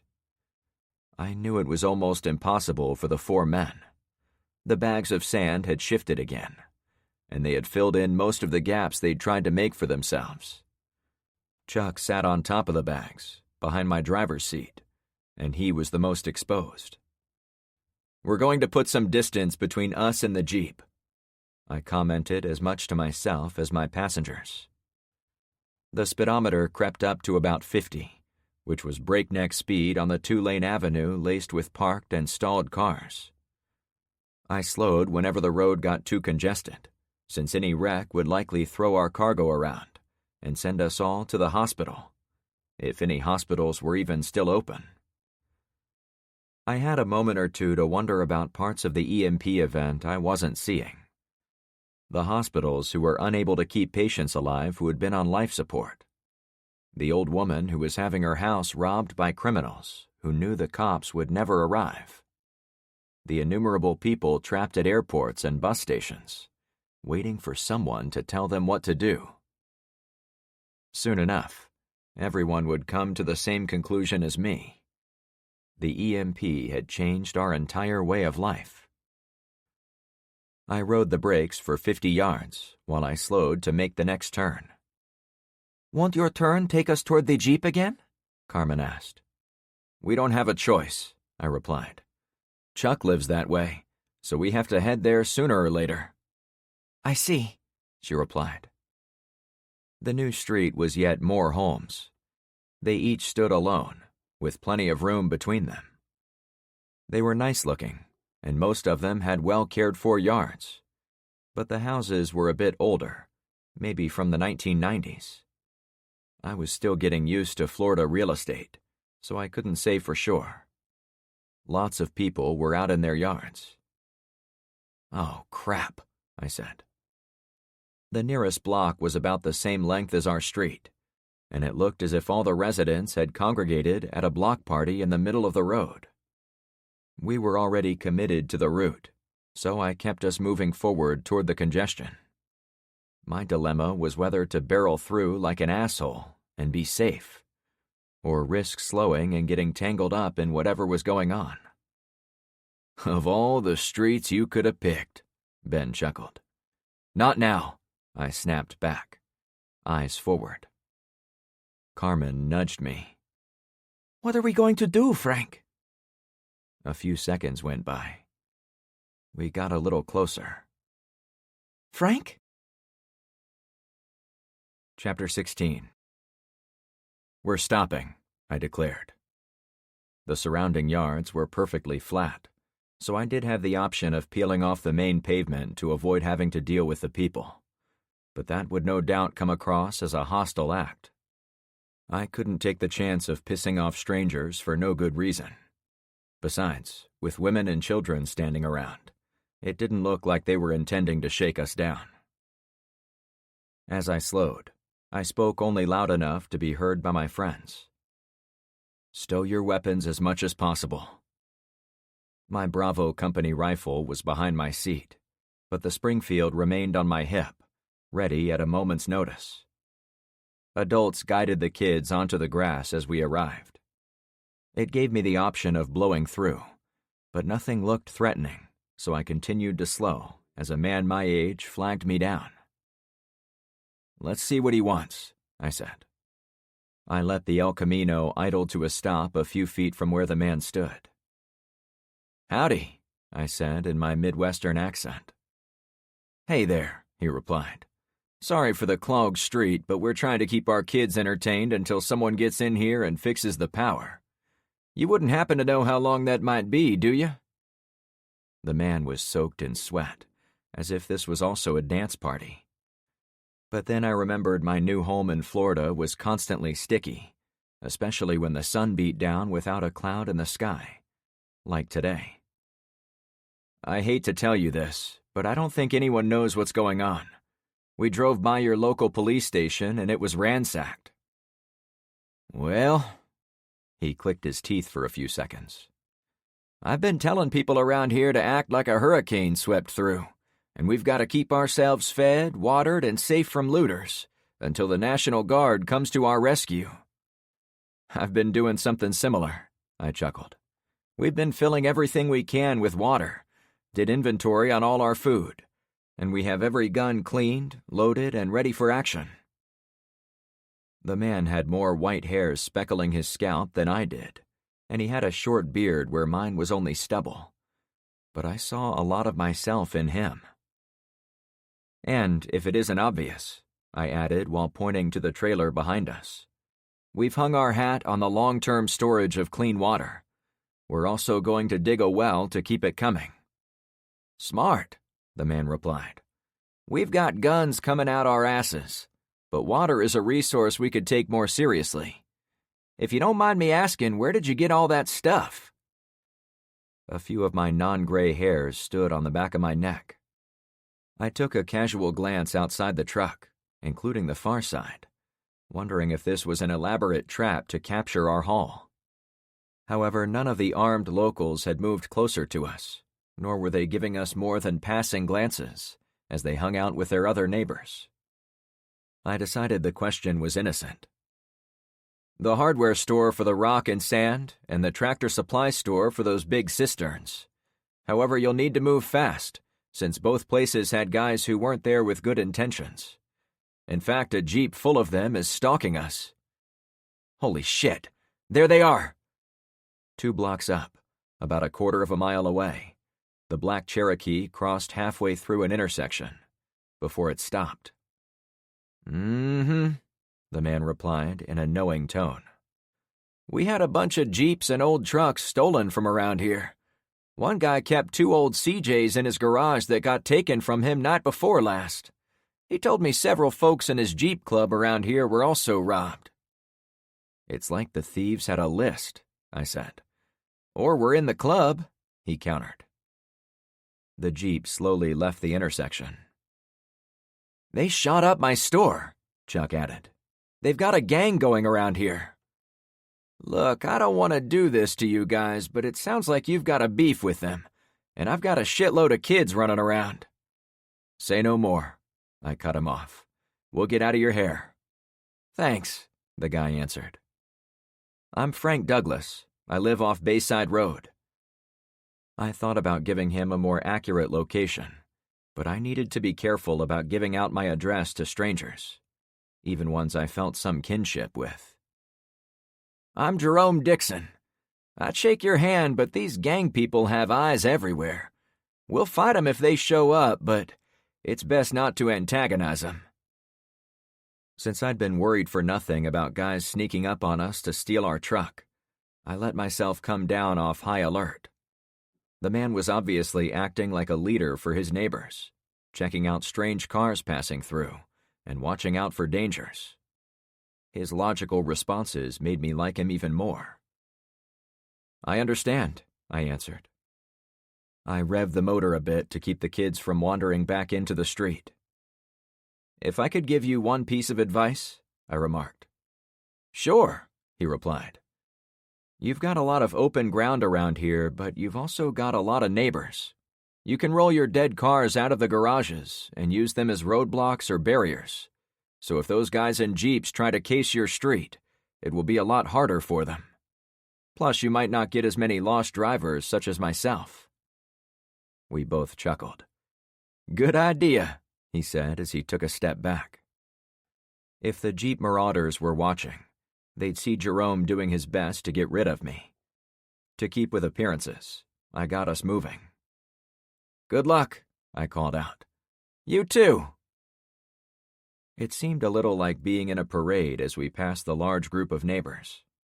Perhaps 50 men, women, and children all watched us go through. Many waved or nodded to be friendly, and I waved back.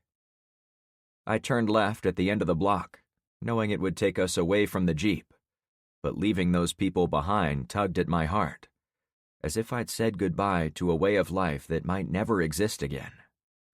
It was old America, where neighbors watched out for each other and stayed vigilant against outsiders who intended to do them harm. A place where any other time of our history I could have gotten out and spent a nice afternoon talking to Jerome about sports, cars, or the latest shitty movies put out by Hollywood.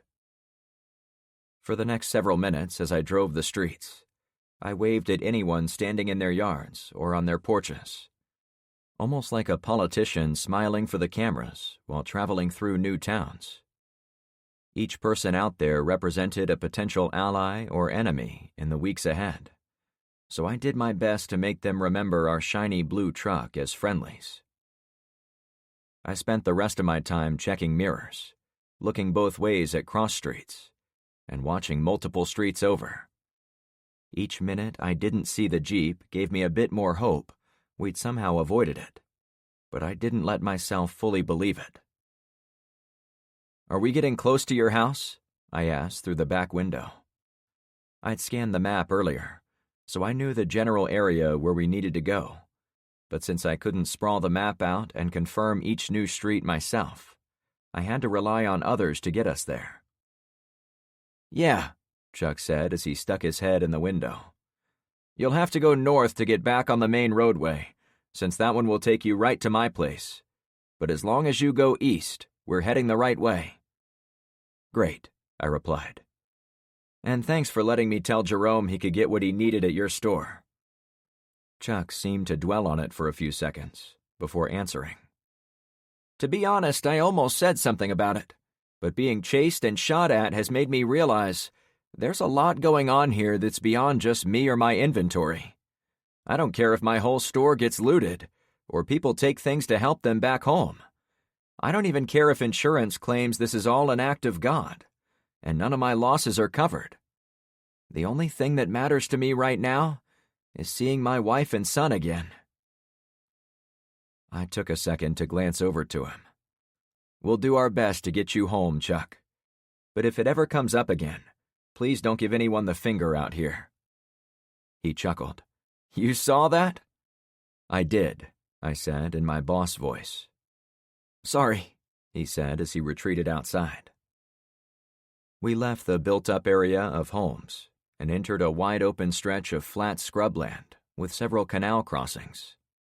It was still flat as a board, but some of the trees and bushes were left in place, like it was pristine land waiting for homes to be built up and down each canal.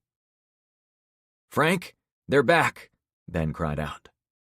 It took me a few seconds to find the chase vehicle.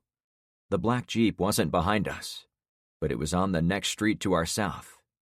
It wouldn't take long for it to find a cross street and rejoin us. "It's cutting across the grassland," LeVar reported. I spared one more glance before hitting the gas. The off-road vehicle didn't need streets like we did. "How far?" I asked Chuck. "A couple of minutes," he assured me. "It'd better be," I said to myself. Carmen patted my thigh. "It'll be all right, Frank." "I know." The speedometer needle went all the way to 60, since I was free to open it up in the undeveloped area. After a series of slow turns and quick accelerations, I'd gotten to the main 4-lane street again. However, the Jeep was also free to speed, and it wasn't loaded down, so it had gotten to within 100 yards as we headed for the next group of homes. Ahead, there were more subdivisions on each side of the road, but there were also clumps of vehicles frozen in place, which presented potential problems. The larger intersections were packed almost solid. A pop, pop, pop sounded from far away. "Now they're shooting at us," Ben reported. "Shit!" Kim Park yelped. "Stay behind the sand if you can," I advised. We were essentially a rolling foxhole, with a wall of sand between us and the assholes behind us. I weaved us through a tight zigzag between some abandoned vehicles and entered one of the crowded intersections. I happened to look sideways and saw 2 men crouched behind a silver minivan off to the shoulder as we went through. They didn't even look up as I drove by.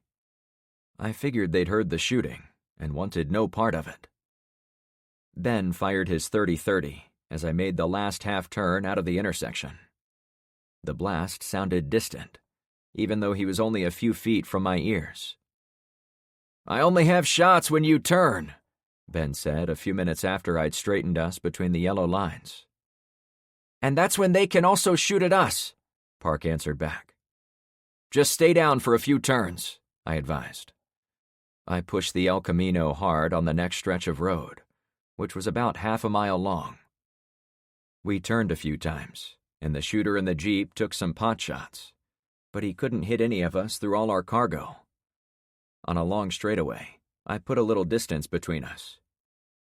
"You can make a left up there," Chuck said from behind me. "Will do," I answered, assuming it was one step closer to his home. When I'd waited until the last possible second, I stomped on the brakes as the first step to make the left turn. The steering wheel vibrated with all the load placed on the drum brakes, and it took far longer than I'd hoped to get down to a safe turning speed. "Hold on!" I cried out. To my shock, Chuck got on his knees and yelled at our pursuit as we made the turn. "Don't follow us, assholes!" "What are you doing?" I asked his reflection in the side mirror. The store owner fired his little pistol at the Jeep, but his barrel was only a short way behind my head, which made each pop resonate in my skull. "Screw you guys!" he screamed between shots. "Chuck, stay down!" I yelled behind me, about to remind him it hadn't been 5 minutes since I told him not to antagonize people intent on killing us. In the next instant, a bullet punched a hole in the windshield on the passenger side, causing Carmen and Kyra to both jump in fright. I continued to pull the wheel to make my turn. The two women screamed. There was a red spray on the dashboard, and inside the front glass. "What the f—" I tried to say. I only had a few milliseconds to look over at my friends. The back of Carmen's head was solid red. The side of Kyra's face was also covered in a thick splattering of blood. Behind me, the rear window was unusable, since it was slathered in crimson. As I straightened the wheel and hit the gas, I absently wondered if I'd been shot. But that only lasted a few heartbeats. "Chuck's been hit!" Mr. Park shrieked, and I looked back at Chuck, who was now propped against the rear window. The amount of blood was shocking. "Oh my God," Park continued. "I need to get out." "Sit still," LeVar replied to him. "I have to get out," Park repeated. The Jeep came around the turn not long after us. The two ladies were slapping at their hair and faces, picking out what I could only imagine were fragments of Chuck's skull. I wanted to comfort them, but we were in a life-or-death situation. "Carmen, I need you," I said in a forceful but even tone. "I'm hit," she squealed. A few pedestrians waited on the right side of the 4-lane road ahead, giving me one more threat to add to my matrix. Incredibly, I also spotted a yellow shopping cart from the hardware store on the other side, though it had been tipped over and abandoned by whoever had taken it. I turned back to my friend. "Carmen, look at me." I firmly grabbed her leg. She froze, then slowly faced me. Her eyes were held wide open, in shock, and the right side of her face dripped with blood and viscera. "Frank." "It's going to be okay, Carmen. Can you nod your head yes?" She nodded. I watched as we raced past the pedestrians. They didn't whip out guns and start firing, which is all I cared about at the moment. Back to Carmen. "I need your help. Can you do something for me?" "Uh-huh," she said while on the verge of tears. "Reach behind my seat and grab my rifle. Can you do that?" I held her gaze for a short time, but had to look ahead. The sound of gunfire chased us. Since no one was screaming, I had to assume the bullets weren't hitting us. Maybe the wide load protected us on the straights. Looking in the rear view, I couldn't even see the Jeep most of the time. They were using the cisterns to shield themselves from us. Carmen slowly turned around and made like she was going to do as instructed, but she gasped before starting. "Chuck is dead," she blurted.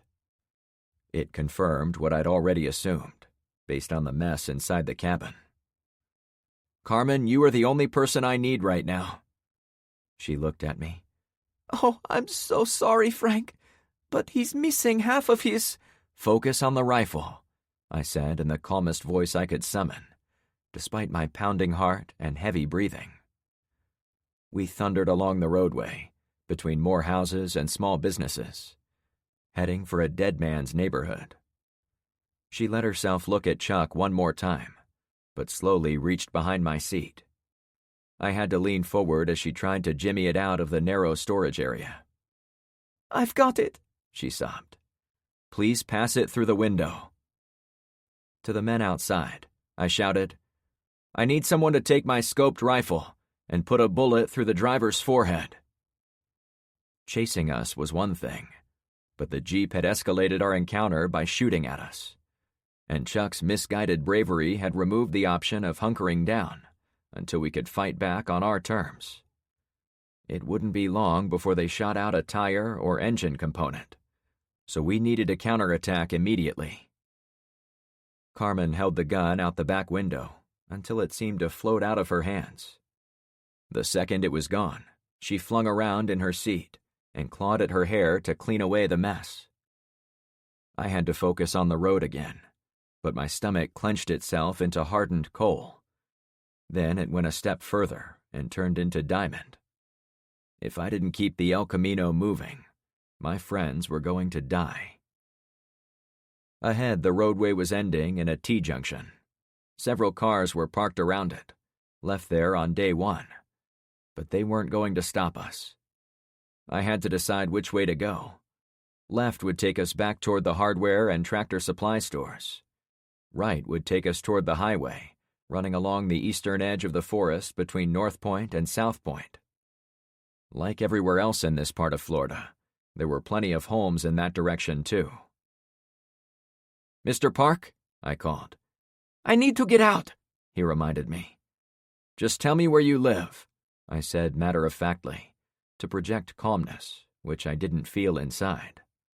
"Which way do we go up ahead?" "You'll take me home?" he said with surprise. "Tell me which way," I answered with impatience. At 65 miles per hour, the intersection was fast arriving. "Go right," he shot back. "Whoever has my gun, get ready to fire it when we turn," I advised. "I've got this," Ben replied. As we rushed toward the intersection, I was compelled to brush my right ear to quench a distracting itch. But when I put my palm back on the wheel, I noticed a blotch of red on my index finger.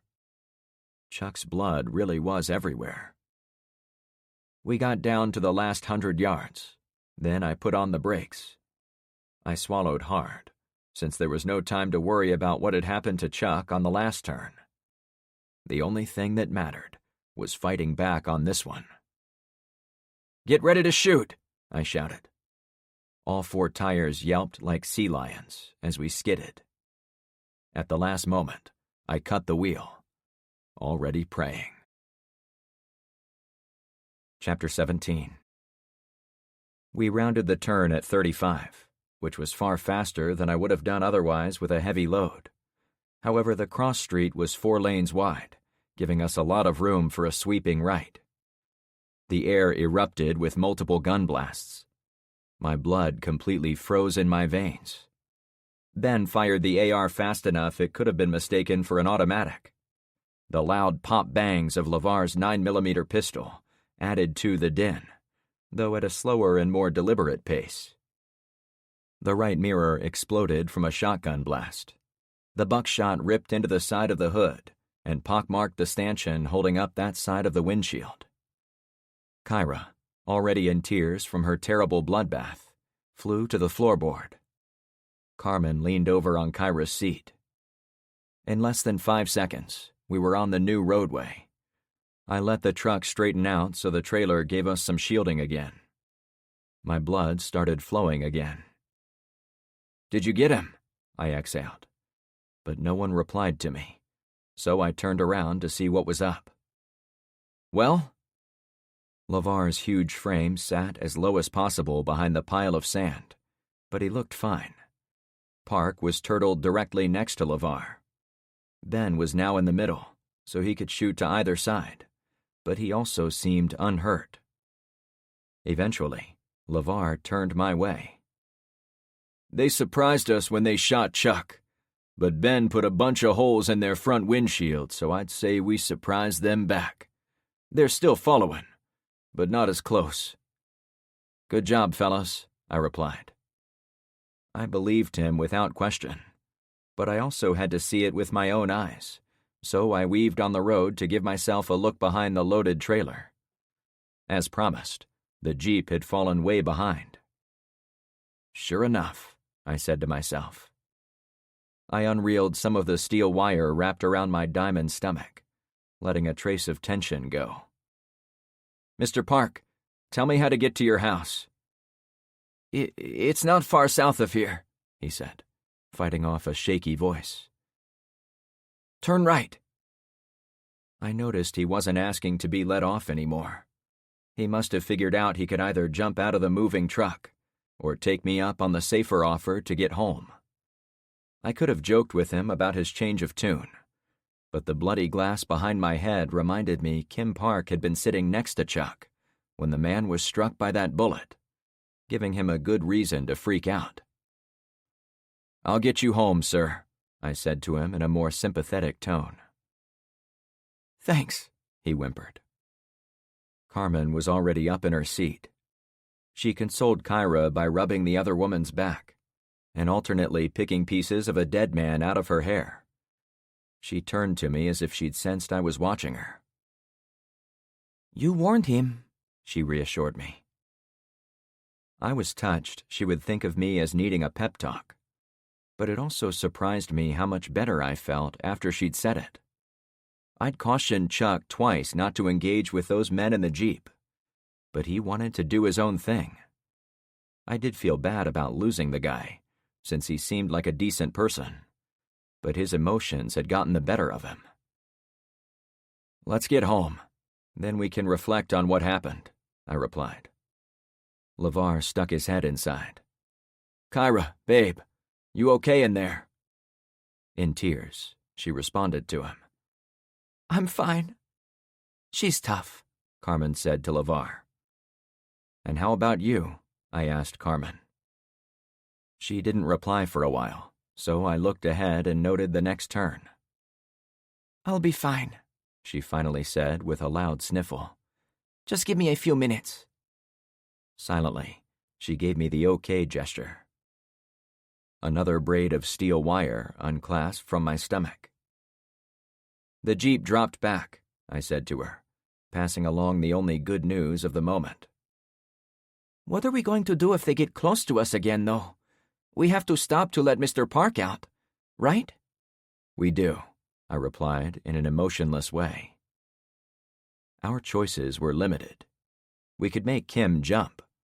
The guy seemed pretty tough, other than seeing his friend lose half of his head. He could likely jump out with no issues, but if he fell or got hurt, he'd be at the mercy of the people chasing us. Another option would be to stop the truck and have everyone get out to defend him as he ran into his house. That could lead to a gunfight. Someone might get run over, and the bad guys would know where Mr. Park lived. All bad outcomes. "We need to think of a way to keep those jag-offs away from us as we let Mr. Park get out." "We could drop some nails," Carmen replied. "to pop their tires." We did have several boxes of nails and screws, but they were in the 5-gallon buckets, and I'd moved those to the trailer to lighten the load in the truck bed. "Next time we stop, grab some off the trailer," I replied. "But right now, we need another option." I wished I could both be driving the truck and firing my rifle out back. The gun could drill nails out on the firing range, so I was certain I could have pierced a tire on the chase vehicle. Then again, maybe Ben had tried that, but sitting in the truck bed simply didn't make it easy. The bottom line was, we didn't want the Jeep to get close enough to aim at its tires, since it would also be close enough to put more rounds on the 6 of us still alive. We were much softer targets than the Cherokee. "That said," I continued, "you might be onto something.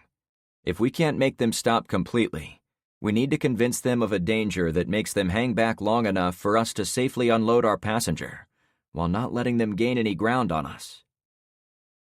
I had an inkling of a plan. "Hey, Mr. Park, is there a bridge really close to your home?" "Yes," he answered. "And will we go over the bridge on the way there?" I asked. "You have to cross a bridge to go into my neighborhood. Yeah." Our region of Florida was crisscrossed by thousands of little canals and waterways, so I'd been counting on his answer. I refined my plan as we drove the few minutes to Park's subdivision. We made several turns along the way, each time waiting for the Jeep to speed up, but it hung back, seemingly content to follow at a distance. By the time we'd gotten close to where Kim had told us to go, we'd gone back out into the empty terrain from earlier. His subdivision was the one I'd seen on the drive in, A long row of small houses formed the edge of the undeveloped land. "And you live straight out there?" I asked as we got closer to the homes. Me and my wife live almost in the middle of the development," he said through the window. "Are there other ways in?" I inquired. "The Sunshine Smiles development is a square, yes. Each side has one entrance, and there are 3 roads which loop around on the inside, with a small lake in the middle. If you drive across this nearest bridge, my house won't be far from there. I promise." I could tell he didn't want me to find any excuse not to take him home. "Okay, guys," I said with an exhale of driving stress. "I'm going to stop on the far end of the bridge coming up and let LeVar and Ben jump out. You guys are going to make it clear you have weapons, so the Jeep won't try to follow me to Park's place." I tried to imagine myself in the seat of the other driver. If I saw 2 men get out and stand next to the road with guns, I couldn't imagine any scenario where I'd be desperate enough to try to pass them. "Are you sure?" Ben asked. "What if there's trouble at his house?" "There won't be," Kim insisted. Ben did have a point, but I didn't have time to flesh out tons of alternatives. "You 2 are going to keep those assholes from seeing where I drop off my passenger. I'll swing by on the first street to pick you up as soon as I'm done." I kept my speed around 40 as I headed for the development across open terrain, but the Jeep seemed to speed up anyway, perhaps to attack us again, or perhaps to lessen the risk of losing us in the crowded community. "If they try to get close, shoot to kill," I said in the most serious tone of the day. While it was tempting to tell them to fire at will, since the Jeep people had already killed Chuck, my intention was to have my 2 friends be a simple deterrent, rather than drop the men off and have them get into a gunfight. "We will," Ben replied in a similar sad tone. When we made it to the bridge, I hit the brakes. "And go!" I shouted the instant we stopped. LeVar hopped out in one clean jump, but it took a few seconds for Ben to follow him. The larger man helped Ben get out. Then they ran to the edge of the bridge nearest the houses. "I'll be back," I called out. "I love you," Kyra declared to her husband. "I also love you," I shouted out my window, attempting to keep people laughing rather than dwelling on Chuck. Both men cracked up as I pulled away. Carmen gave me a playful poke in the ribs, a clear sign her old self was still in there. I watched behind me for as long as I could, but the cisterns made it impossible to see what happened until I slowed and turned to the left a little. That gave me a clear look on the road behind us. As I'd hoped, the Jeep had stopped a couple 100 yards beyond the bridge. "We're golden," I told the remaining team, before driving off. The 1-bedroom homes in Park's community were smaller than those of the surrounding area, and they were packed in with about 10 feet between each one. A tiny driveway sat at the end of the dwellings, allowing room for only 2 cars. The landscaping was flawless, as if professionally maintained. Back home, it would have been called a trailer park, though the houses were slightly bigger than a single-wide trailer.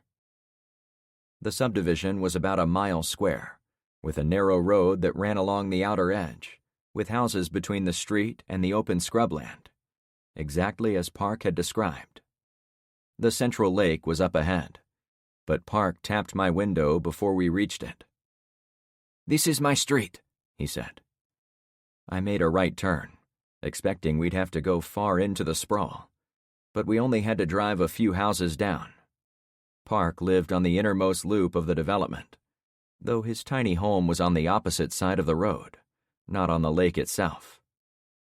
"Stop here," he said. As soon as the truck rolled to a halt, I opened my door. "Where are you going?" Carmen asked with worry. "I'm going to help him get out. Then I'm going to lighten our load." She scooted onto my seat. "I can help." I knew there was no point in trying to tell her to wait in the car. "Grab the map." I turned and immediately came face to face with Chuck. "Oh, shit," I blurted. The dead man sat against the back window. I got a good look at the path of the bullet that had killed him. It sailed in at an angle, hit Chuck on the left side of his face, went through the open rear window, sailed between Carmen and Kyra, and then poked a hole in the front windshield. We were lucky we hadn't lost 2 people. "Wait, Mr. Park, before you get out, I need to ask a favor of you." Kim Park had one leg over the side. He knew what I was going to ask, and I could see him thinking about whether or not he should make a run for it. "You want me to help move him?" Kim spoke with finality. "I'm sorry to ask you." "No, it's fine," he said in a dramatic tone. "I owe him everything for helping me get home with you guys. I'll see if I can figure out where he lived and try to get some of his family to come pick him up." "That's nice of you," I answered. Park shifted the well-dressed dead man and leaned him over the side for me to grab. We were in a hurry, but I was unable to ignore the fist-sized chunk of skull missing from his head. When we had him on the grass next to the trailer, I unbuttoned my shirt to hide the distraction. "Before I go, can you tell me the fastest way to loop around to the South Point Business District, since we can't go back the way we came?" "You said you have a map," he asked. "Yes, but first," I said, getting my shirt off. Carmen came running up, holding the paper map. She paused when she saw me shirtless, but her smile faded when she watched me put my Hawaiian shirt over Chuck's mangled face. I called their attention to the man on the ground, then bowed my head. "God, I'm sorry for leaving him here, but we pray for Chuck that he might make it to heaven." "And pray for the rest of us," Carmen added. "Amen," Mr. Park finished. We stepped far away from the corpse. I took the map and spread it out on the empty part of our trailer. As soon as I had it opened and flat, Kim pointed. "We are here," he declared. He drew a line with his finger. "Since you asked for the fastest way back, you'll want to go north out through here, then turn left. You'll be on the main road again, which will take you back to my comic book store. And Chuck's." He didn't finish saying Tractor Supply Store, but we all glanced over to the dead man under the colorful shirt. "Don't worry about it," I said as I patted the map to make it rustle. The 2 of them turned back to me. "Sorry," Park said with sadness. I had to keep us on task, since my friends were alone back at the bridge. "Will the Jeep see us if we drive along the main road?" I asked. "Maybe," he replied as he rubbed his chin. "There are no trees to hide behind, as you know, but it's pretty far from the bridge, so it's possible they won't notice you." With the map in front of me, I traced my finger along a longer route we could take back home. If we went east for a couple of miles, we'd hook left and go around the Yucca Pens Wildlife Area, which was the big forest that sat between North Point and South Point. My home was on the western boundary, and a long 4-lane highway created a border on the eastern edge. Looking on the map, I guessed it was about 30 square miles in area, and about 5 or 6 miles of border per side. There wasn't a single road inside the boundaries of the Green Refuge. Since we'd have to drive almost 2/3 of the way around the forest if we chose that route, I could imagine a lot of new dangers. Going back the way we came from was a lot shorter. "The smart play is sticking with the route we know. As long as we can ditch that Jeep and avoid the roadblock we saw back by the hardware store, we'll soon be home free. If we do run into trouble, we'll swing by Jerome's street again to take a little breather and regroup." "He didn't seem too anxious to let us stick around," Carmen said dryly. "Well, if all else fails, I'll offer to build him a well." We both laughed for a bit, an act which felt strange within sight of Chuck's corpse. Maybe the laughter was my way of avoiding a dark place. Knowing what I did about all those fictional EMP tales, it would have been easy for me to give up and toss myself in my own grave. but everything was different when people were counting on me. Getting down in the dumps was not an option. Before we go, there's one more thing I need to do. Kim, would you mind helping me? I walked alongside the trailer as I spoke. The Korean man looked toward Chuck, apparently fearful my request would have to do with the dead man.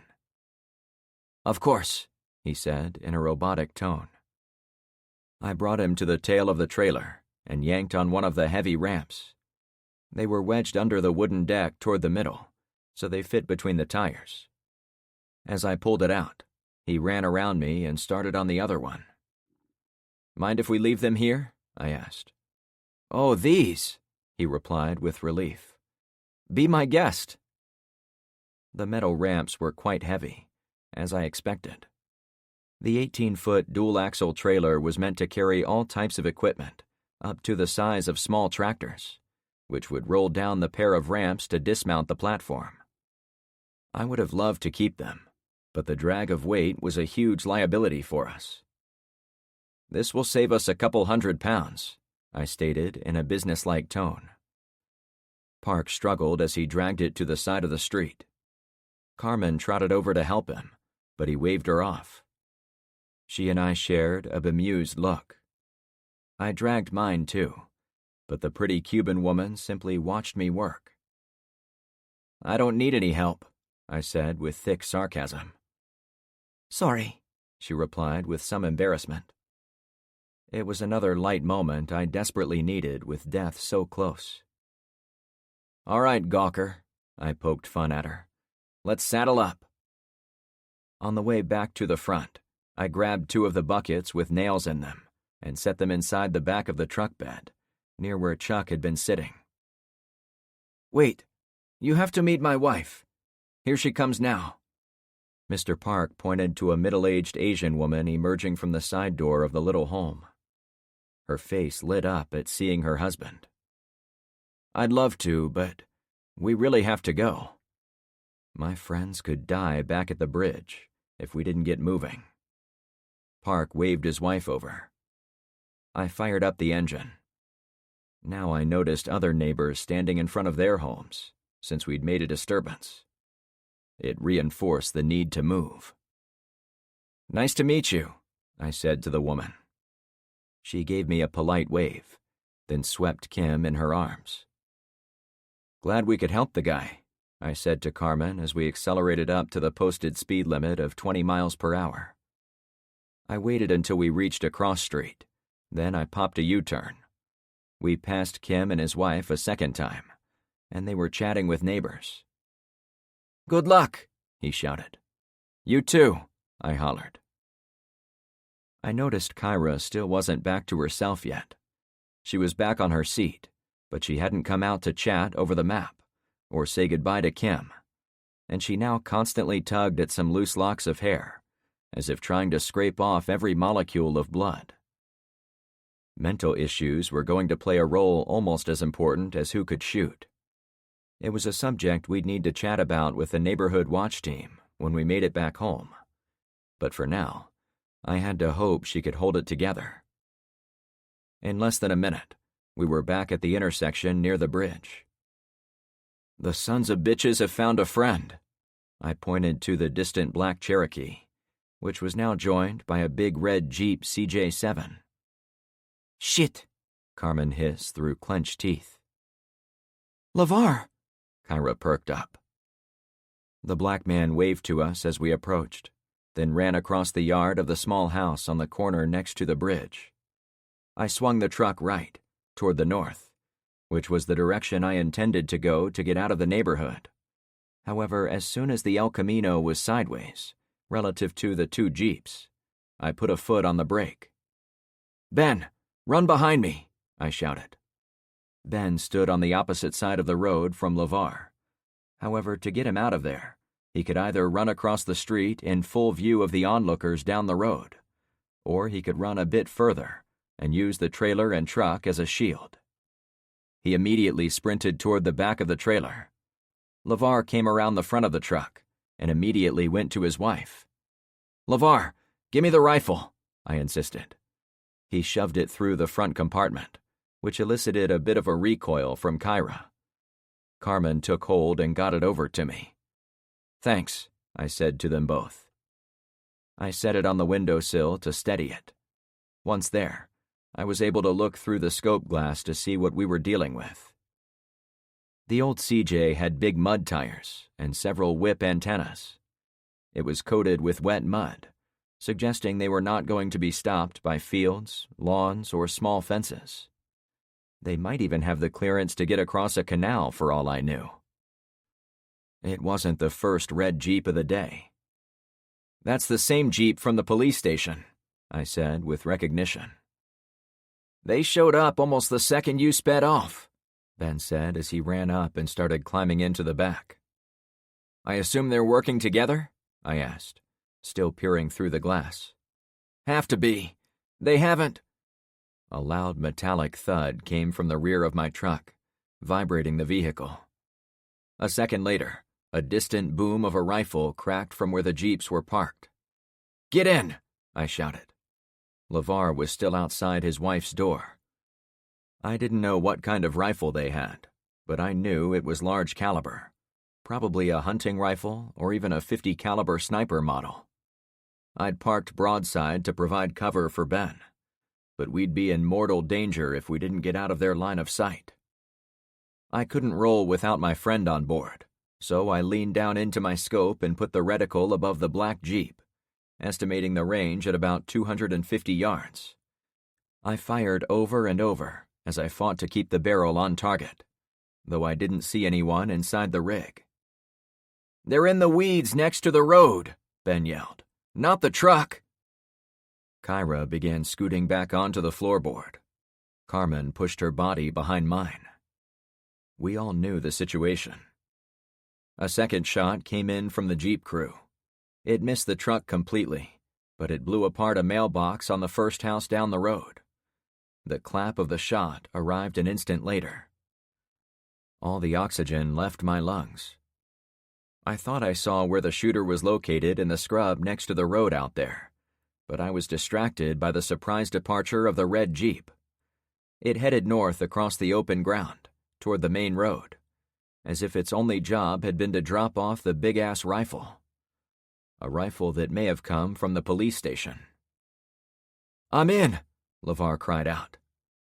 My chances of hitting a moving target from 200 or 300 yards, while taking fire from a gun designed to kill animals at that range, was essentially zilch.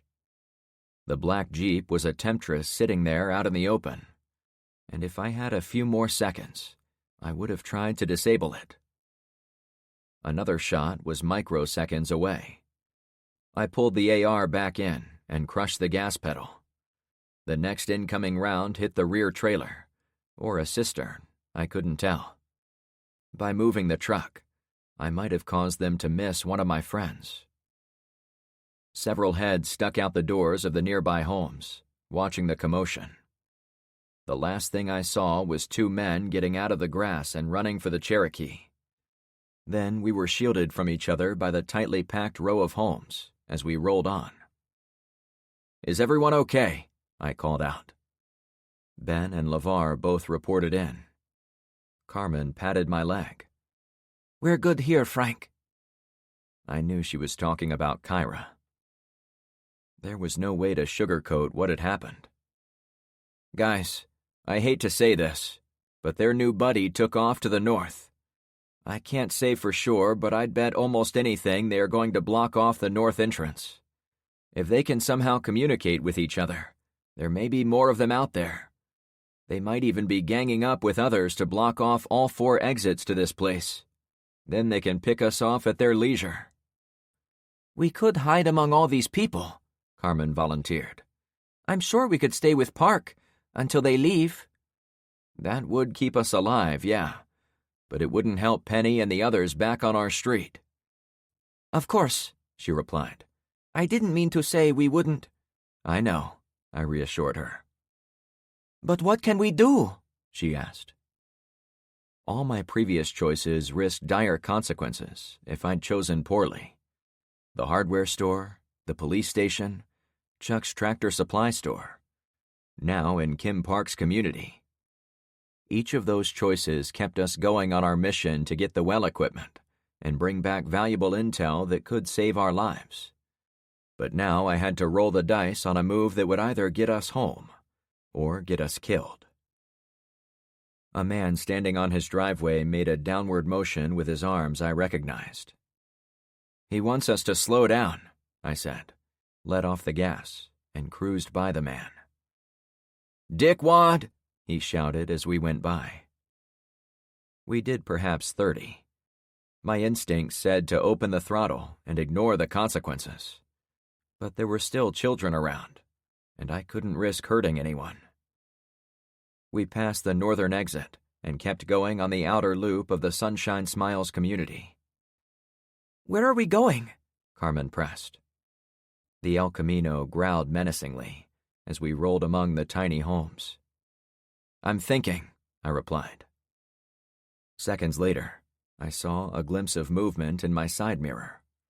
The black Jeep peeked around the cisterns, then backed off. "Shit!" I cursed. The small silver lining was that my choice had been made for me. "We're going the long way home."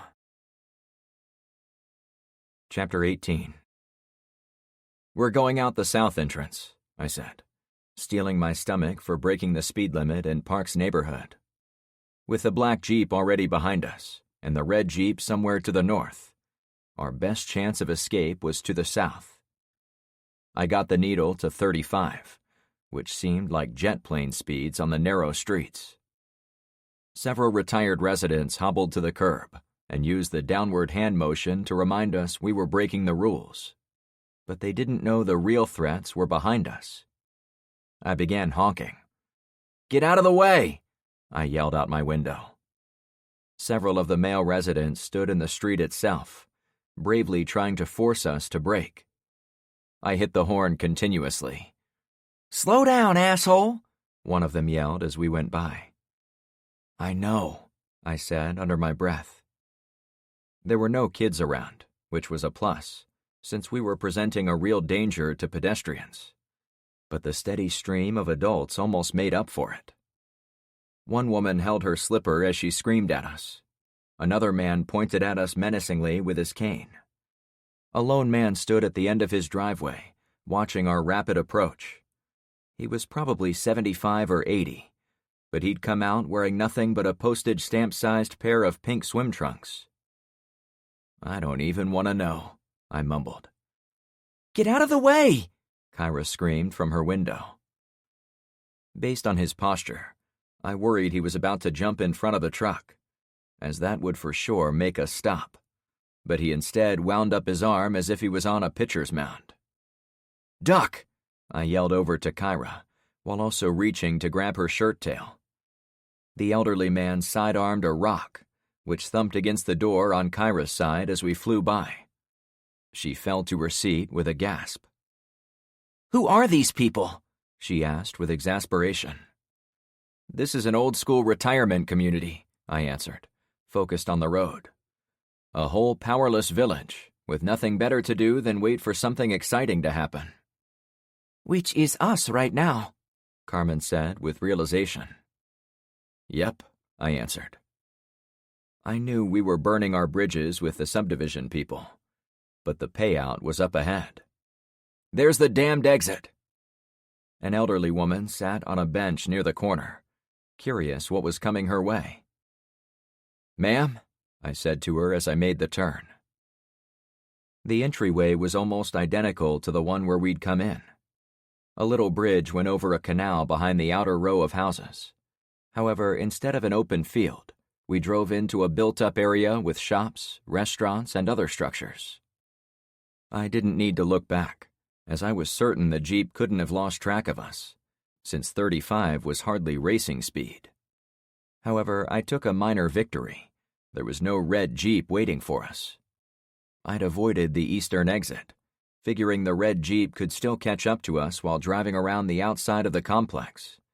But I figured it couldn't possibly make it to the south exit before we did. Once we'd made it to the next cross street, I began another zigzag pattern to make sure anyone with a radio wouldn't know where we were heading next. I made sure to mix up going east, then west, then south. Finally, when I saw a 4-lane highway to our east, I made a run for it. "This is the highway we want?" Carmen asked. "I'm sure of it," I replied, gripping the wheel as I sped through an underpass and made a left for the entrance ramp of the highway. "This will take us the long way home. With a little luck, we can fuse the hell out of the red Jeep, and we'll stay so far ahead so he'll never catch up."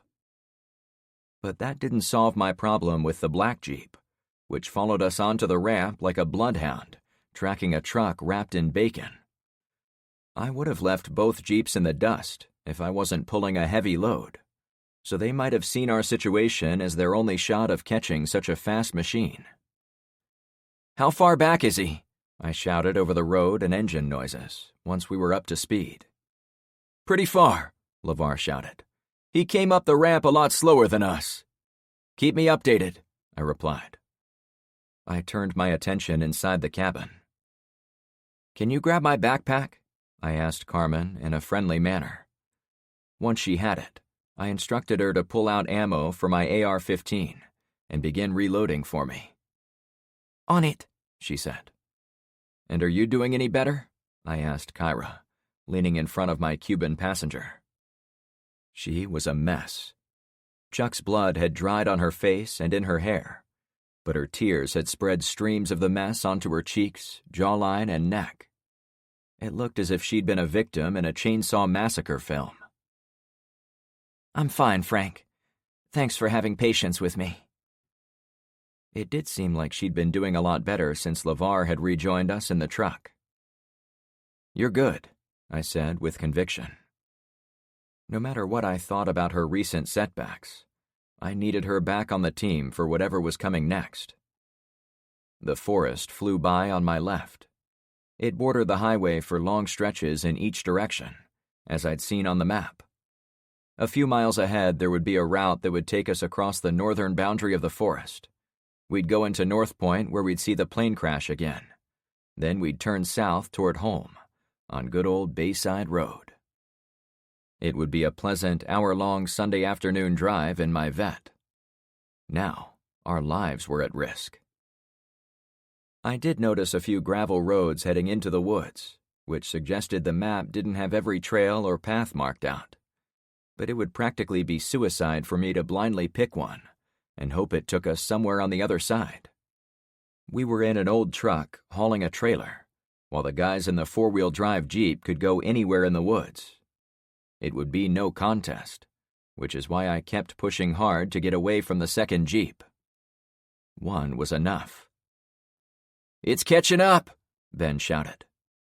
I glanced toward Kyra's side mirror, but I forgot it had been shot off.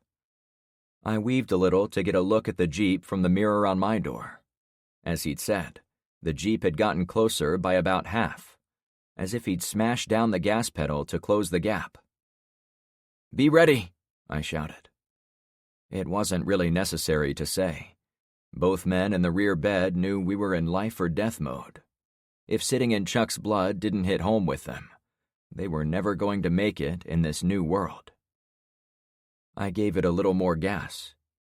The 454 cubic inch engine had a lot more to give, but the dynamics of our setup caused the truck to vibrate whenever we went over 60 miles per hour, and it became a wild mosh pit up near 80, so I needed to keep it below that extreme.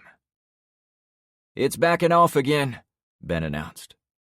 I brought it down to 60 to stabilize us. Even a random old Cherokee could do better than 80, which suggested they were hanging back for a reason. Were they waiting for their friends? Did they have friends up ahead? Like Carmen, were they reloading the big sniper rifle so they could blast us up the tailpipe? Or worse, were they waiting for us to turn so they could use the rifle and hit us in the tender side? All the turns back in town made it easy for us to keep them from getting too close, since we had Ben's 30-30 and my AR to shoot back at them. But out here in the open country, they could fire the powerful rifle at us from a mile away, and we'd have no chance of hitting them back. The only comfort I took in the situation was they couldn't exactly fire a gun that big while holding it sideways out a window. They'd either need to be stopped, like back at the bridge, or they'd need to shoot out their own windshield. Whatever their issues, as long as they stayed far back, it would give us time to safely make a left turn when the exit arrived. But I'd been cooking up a plan for how to make the entire issue go away. Carmen finished loading the magazine and did her best to slap it back into the receiver. I'd briefly demonstrated how to do it during our shooting practice. "Someone was paying attention," I said to her. Carmen flashed a smile at me, then quickly glanced at my chest, since I still had no shirt on. Yeah, I had a feeling your training intensity wasn't to show off for us, Frank. I listened to your lessons, hoping you were wrong about this EMP stuff. But deep down, I was worried you were right. She pulled the charging handle to get the first round into position. "Safety on or off?" she asked, before cracking up. "Yeah, I don't think we'll need safeties on this trip," I said, appreciating a bit of her fatalistic humor. "Before you stash my pack, can you get out the map again? I need to check it." She pulled it out, but before I could glance at it, we passed a group of 10 or 15 people walking along the side of the road, with roller suitcases dragging behind them. A few kids ran alongside them in the grass. Many turned and tried to flag us down as we approached, and some of the men came into the rightmost lane. "Sorry, folks, we can't stop," I said as I swerved well into the other lane. I was glad none of them were desperate enough to block both lanes. Instead of racing past them, I let the El Camino coast a little, so we didn't blow them over with wind shear. The reduction in engine noise allowed me to hear them yell for us to stop in those few seconds as we went by. "This is getting ugly," I commented. "People are already desperate enough to leave their homes and walk along the highways." "Why?" Carmen asked. "I have no idea. You couldn't pay me to walk on this or any other highway." "Unless it was worse where they lived." Carmen let her words fade. I tried to give them one last look in the rearview mirror, but the cisterns blocked my view. "Good luck," I murmured. "Do you think me mama will try to walk here?"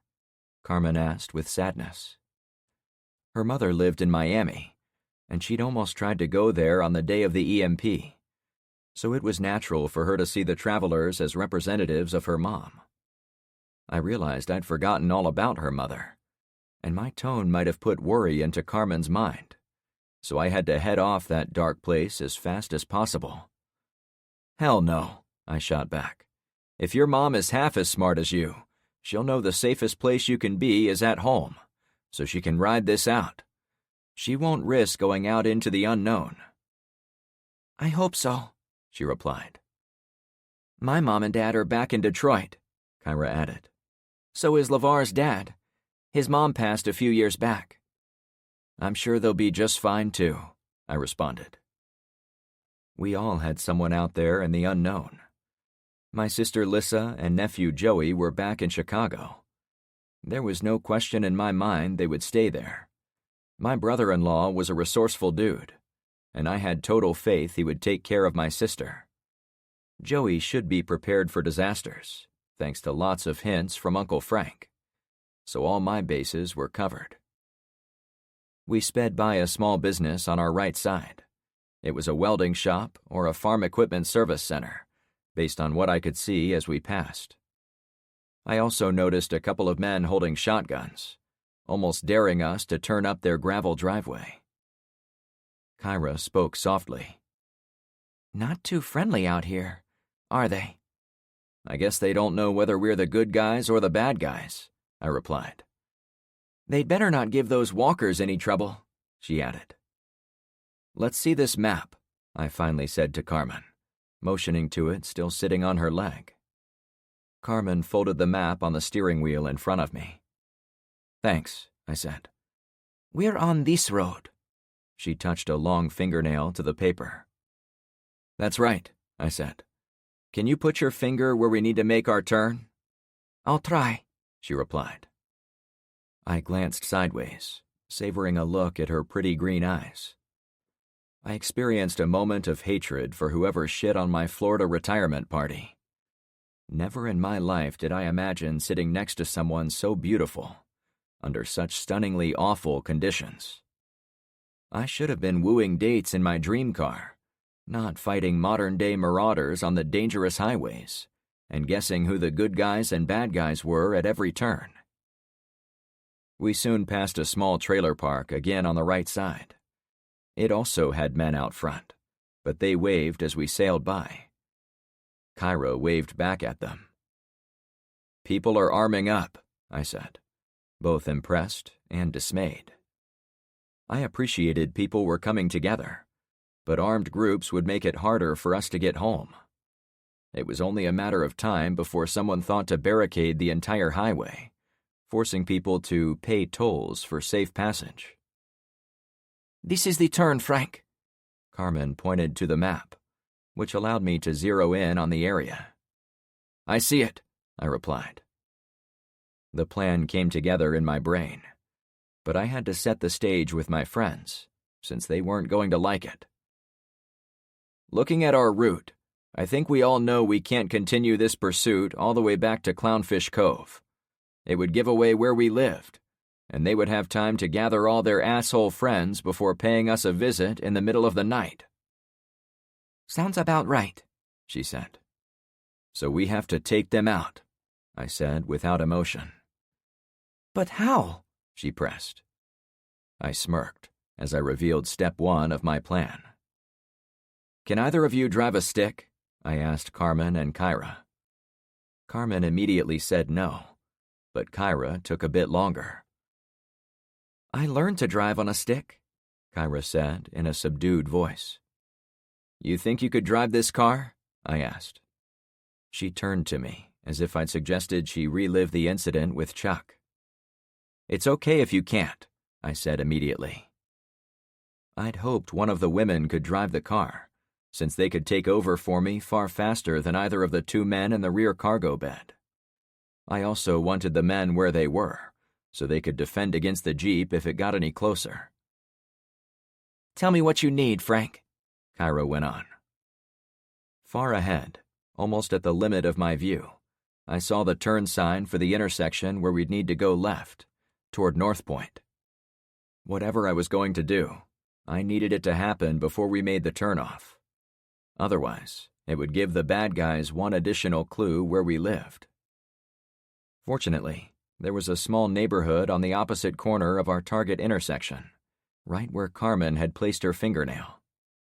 Never having been there, I had to make an educated guess about the layout from what I saw on the map, but I was almost certain I could make my plan work.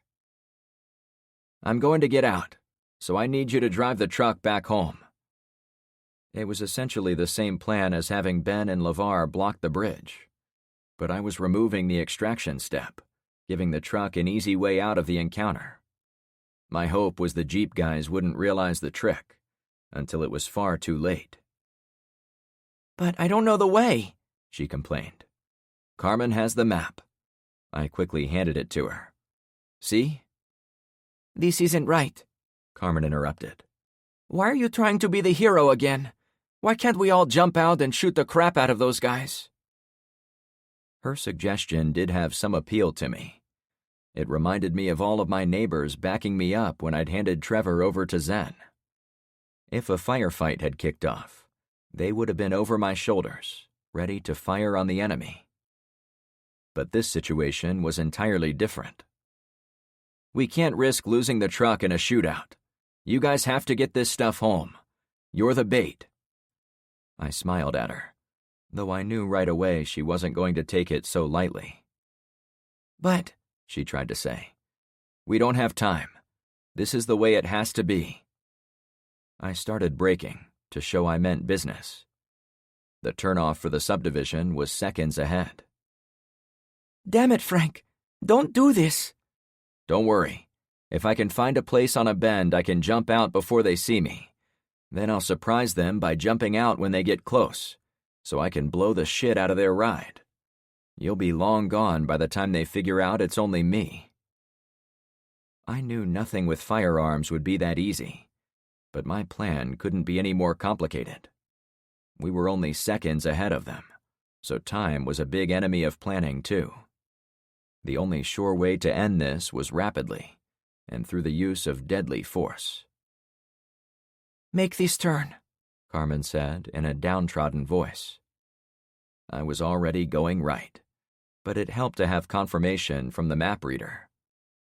"Is there anywhere narrow on the map?" I asked. "If they can drive around me, my plan won't work." "There are some trees, I think, but I can't see anywhere it will be narrow by looking at the map." I'd expected gunfire as I exposed our side to the enemy, but they must have been too far back to fire on us. LeVar and Ben also held their fire, probably for the same reason. "They're speeding up," LeVar declared. "Understood," I replied. The street ahead went straight for a couple 100 yards before turning left into a small development. It gave me a chance to open up the motor once more. "Here they come," Ben chimed in. I didn't look back, since I knew the Jeep would go as fast as possible to avoid losing us. My concern was up ahead. We went around the final turn and saw a long line of homes ahead of us. This was the poor part of town, apparently, since many of the homes were a mixture of those tiny structures of Mr. Park's neighborhood and the double-wide trailers of some of the more remote communities we'd passed along the highway. They lacked the manicured landscaping, tidy driveways, and clean structures, suggesting the owners weren't big on upkeep out here in the sticks. But none of the houses registered as the least bit interesting, since I was focused entirely on the trees. "That's it, right there," I said while pointing ahead. The narrow lane was straight as an arrow for the next half-mile, but a row of tall pine trees created a barrier to my line of sight about a quarter of a mile out. A blue car was parked there, too, as if the owner had been waiting in the shade when the EMP was dumped on us.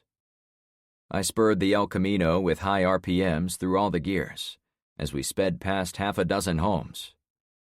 If there were people watching, I took some comfort knowing they were far from the roadway, since each gravel driveway was 50 or 100 feet long. I wasn't a threat to them, despite breaking whatever low speed limit had been set for the street. "This is perfect." I slammed the brakes as we entered the trees. It took a few extra yards to stop completely, but I'd managed to get close to the abandoned blue car to the left side of the street. "Are you sure about this?" Carmen badgered. "You said you'd find a bend." "I'm sure," I replied. To Kyra, I added, "Get ready to take over."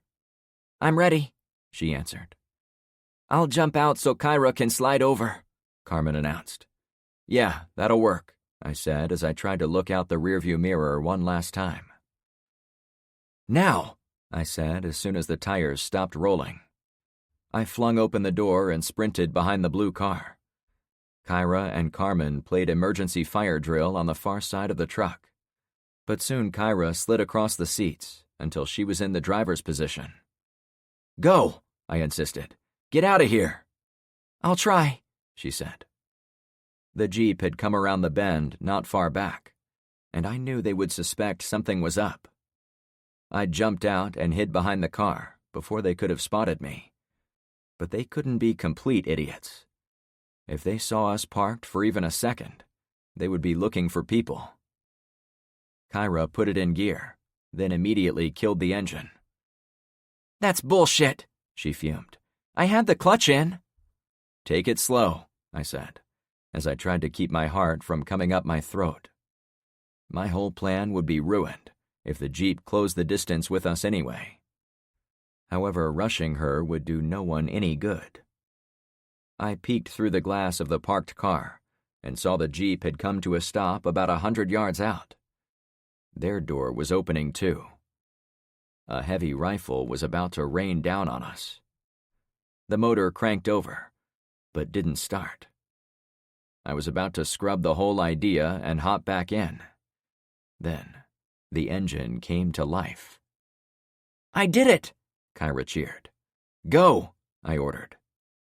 She took her time and pulled away from the line with all the urgency of a granny, leaving her Sunday quilting circle. But I had to take some relief that the truck was moving in the right direction. Ben and LeVar both waved as they rolled out. The big pile of sand went by. Then the first and second cisterns on the trailer.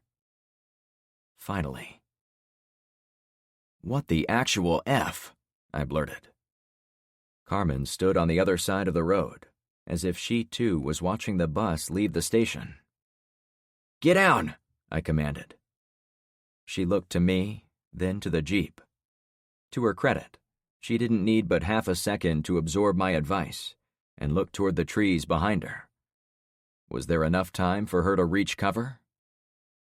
I fell to the ground next to the back tire and aimed my rifle down the road. The man at the stopped Jeep had set his big sniper rifle on the windowsill of his open passenger door. My aim was off, I was sure of that, but I squeezed out some rounds anyway. All I wanted to do was make him think twice about standing there with nothing but a flimsy door between himself and a few .556 rounds. After firing 4, I steadied the scope to check my result. As expected, the guy had ducked down and gone behind his Jeep. It gave me a moment to exhale. I could push back the panic of losing my friend. A bunch of curse words lined up in my brain, upset and angry at her reckless adventurism. But I was determined to save them for another time. Are you okay?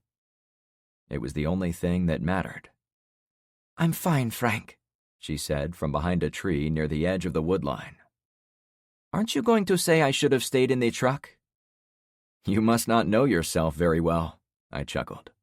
I've learned there is no way to tell you what to do and have it stick. You didn't actually say I needed to stay in the truck, she snarked. This is me rolling my eyes, I replied, still watching the Jeep boys.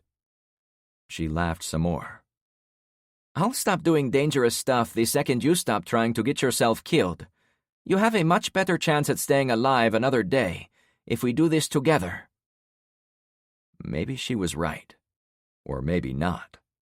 The fact was, we were now committed to my plan, and it was already working since Kyra was far down the road, and the Jeep was stopped in place, exactly as I'd planned.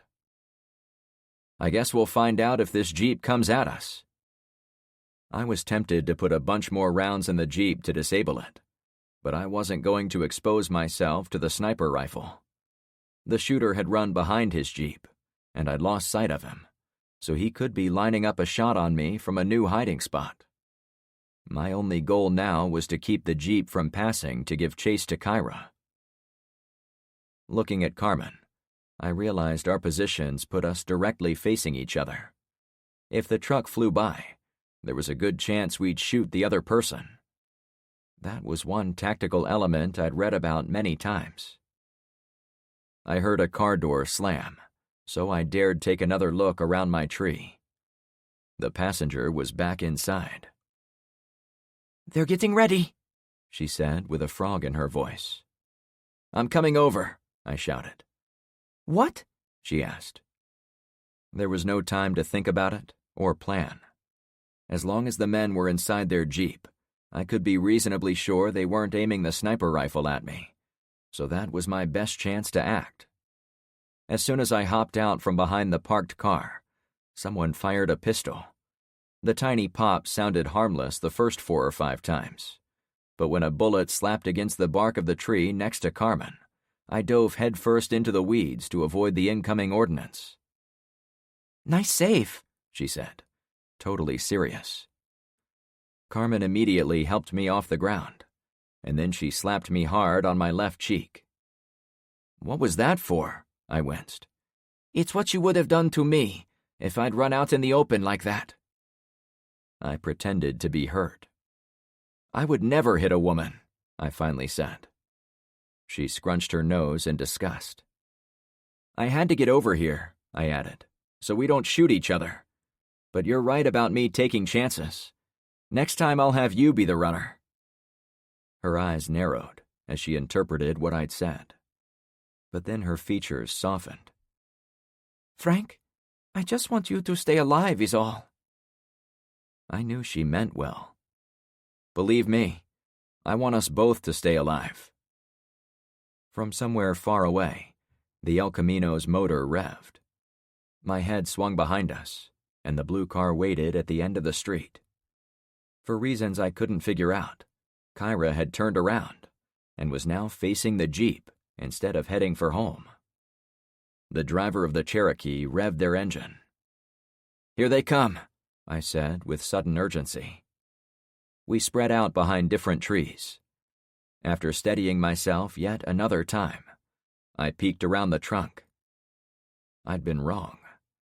The Jeep still waited down the road, though the driver was revving the engine like he was egging on the bull at a bullfight. "Shit! If Kyra's still here, we need to take out this Jeep," I called over to Carmen. If it got past us, Kyra would be in grave danger, even with Ben and LeVar there to support her. So my new plan was to get it to come at us so we could put it permanently out of commission. But it wouldn't move. It was the same scenario as when LeVar and Ben had held them off at the bridge. The Jeep wasn't going to advance while two people stood around with guns. You think he's waiting for backup? She asked. I could tell by her voice she was as nervous as I was at potentially being pinned down by two different Jeeps. There was no time for hesitation. "Are you a good runner?" I asked. Hell no. I hate running. Why? I looked toward our friends. She followed my eyes. The main bait won't drive away, so you want me to be the new bait, she said in a quiet voice. They don't appear willing to chance driving by both of us, so if one of us runs... They'll make their move, she finished. I hope, I remarked. I couldn't open up on them either, since I didn't want to chase them away from my trap. If they got back on the highway, they could loop around the subdivision and attack the El Camino from the rear. In fact, it's what I assumed the red Jeep was doing at that moment, since Kyra hadn't exited the subdivision through the other entrance.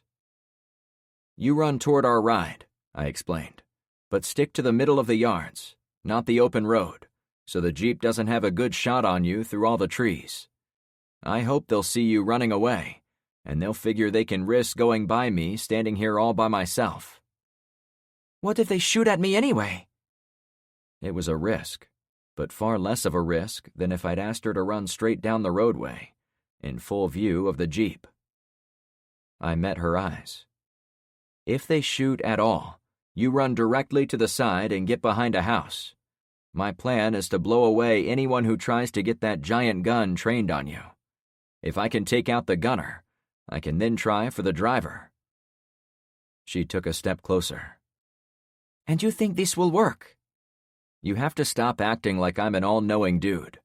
I'm rolling with this, the same as you are. She snickered. You rolling and me rolling are two entirely different things. On this one, however, I think we should roll together. Before I realized it, she rushed up to me, grabbed my face, and planted a kiss on my lips. She then lowered her hands to grip my triceps, made a point of checking out my pecs, and then she flashed me a wry smile. "Wish me luck," she said in a sing-song voice, then took off on her run. Her perfume lingered a few extra seconds. "You'd better not let him shoot me in the ass," she yelled. I only watched her for a moment, long enough to judge her trajectory would keep her with some trees between herself and the Jeep, as I'd suggested. I wanted her to be seen, but not a legitimate target. With my weapon aimed, I made sure the guy with the big gun wasn't lining it up on her. To my relief, neither of the men were outside the Jeep with the rifle, so she wasn't under direct threat. At the same time, I hoped they'd try it, since it would give me another chance to put them down. And with Carmen's butt on the line, I wasn't going to miss. "Come on," I coaxed them. The Jeep wouldn't move. Behind me, Carmen was past the first driveway beyond the row of trees. Though she was playing a useful part, I was glad to have her running away from the danger zone. I checked the Jeep again, but there was still no activity. Nothing ever goes according to plan, I deadpanned. Without worrying about my safety, I stepped out from the tree and faced the Jeep. I was naked, without hard cover in front of me, but I saw the two men in the front seat, and the missing rear glass confirmed there was no one in the back seat. So I had confidence I could be there until one of the two men brought out the big rifle. Unless there was a third man hiding on the floor inside the Jeep. I wanted to get back behind the tree, but Carmen continued to run out in the open. If she wasn't going to be good enough bait, I had to put myself out there as the tastiest bait of all. I flipped them the bird for good measure. "This is for Chuck," I yelled. The engine revved, and the driver squealed the tires. "Oh, that's all it took? I should have tried that earlier," I spoke to myself in a calm voice, but my insides were a thunderstorm combined with an earthquake. The Jeep accelerated as it headed toward me. "What's the saying about the whites of their eyes?" I added, desperate not to jump behind the tree too early. I needed them to come the full distance. The passenger leaned his whole top half out the side window of the Jeep. I saw it as my chance to take out the gunner, since there was no way he could hit me on the move with the giant weapon. My scope came up. 50 yards, then 40. "Shit!" I barked. It wasn't the sniper rifle in his arms, but a pair of pistols. They fired one after the other as the truck sped up even faster. The driver ducked low. He planned to run through my blockade, without even watching where he was going. I backed partway around the tree, but I remained facing the Jeep. My breath froze into an ice block in my lungs. I aimed my AR one last time. Innumerable video games, movies, and books flashed through my brain as my instincts tried to align with what needed to be done in the moment. Should I try to shoot through the engine block and hope to hit the driver? Should I shoot the man with the guns? Wasn't he the big threat? Or should I go for the tires? The truck was probably doing 40 or 50. Carmen, on foot, could be run over. It solved my dilemma. Still half exposed, I went down on one knee and reoriented on the arriving truck. The front right tire was huge in the big scope. The man fired the pistols. I zoned out. There was nothing in the universe but me, my rifle, and the tire. The first few shots missed. I clipped the bumper, ricocheted one off the concrete. I think I put a few into the engine, despite not aiming for it. It was more difficult than I'd thought to hit a moving object, especially one that kept getting closer. There was about a second and a half before the barreling truck would pass me. I only had eyes for that tire. The next 5 shots peppered the tire and wheel several times. I caught a glimpse of the guy with the pistols as he came for me. All of his shots so far had missed, as if he'd misjudged my position while going so fast. Our eyes met as he was nearly next to me. He lined up both pistols on my bare chest. I fired a last shot. The tire exploded. The driver remained low, so I didn't see him as the Jeep approached, but he was slightly off course, and his right tires were mostly in the gravel of the shoulder. The blowout caused the boxy Cherokee to veer even more to the right, into the soft grass almost in front of me. The passenger's 2 arms flicked upward, causing him to fire over my head. I hit the deck. The front of the Jeep wrapped around the trunk of a tree, 10 feet to my right. Glass exploded, seemingly from every window. The passenger screamed in shock for an instant as he shot out through the windshield. Somehow, one of the pistols bounced out of the Jeep and careened back onto the roadway. It skittered across the pavement and went under the parked car. I looked up in time to see the back end of the old Jeep hang in the air for a few seconds, and then it fell back down. "Wow," I said with reverence, standing again. As I walked all the way around my protective tree trunk, the Jeep hissed and smoked as radiator fluid cooked on the exhaust manifold. "Are you okay?" A woman cried out. "Frank?" It took me a second to realize it was Carmen. I waved. "Yeah, I'm good." She started to come back, which put me into action. I knew the man who'd launched through the air was not going to be a threat, but the guy inside the Jeep could have survived. I hustled over to the bent passenger door, sucked in a breath, then popped my head over the side for half a second, pistol in hand. The man was wedged under the steering column, and it was not a pretty sight. But he was alive. I ran around to the far side, checking down the road for the red Jeep. I was sure it was lurking out there somewhere. Carmen tried to come over, but I waved her off. "Get the others." She skidded in the grass, looked at me as if to make sure I was all right, and then turned toward our friends parked at the end of the street. To their credit, Kyra had already started in our direction. I stuck my head inside the window. "Help," the guy wheezed. It was hard to look at him, even after trading shots. Blood was everywhere. I expected every bone in his body was broken. But the worst part was his age. I knew gangs recruited young, but the driver couldn't have been long out of high school.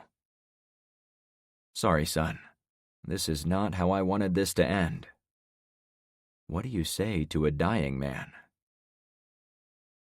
"Dad?" he asked. "No, sorry," I replied. The kid made an effort to look at me. "Oh, I guess this really is the end of the world." His weakened voice trailed off. I wasn't sure if he was talking about himself or the world at large. I would not have expected a thug to get philosophical at the end of his life, especially one his age. It evoked no anger, but lots of regret. Not for me, but for him. "T-Bone is going to be pissed." I vaguely recalled Mr. Park mentioning the name. "Who's T-Bone? Is he in the red Jeep? Is he coming? Why the hell were you chasing us?" I had a dozen questions that needed answers. One of his eyes opened. "Stole the Jeep to get around, but my dad had an El Camino like yours." He spoke with barely a whisper. "Thought it would be an even sweeter whip to take." "Are you shitting me? You wanted to steal my ride because it reminded you of—" I don't know how I knew, given his wretched state, but I could tell he'd passed. In the moments while I waited for my friends to pick me up, my anger turned to sadness for the kid under the wheel. Such a stupid reason to chase down a stranger.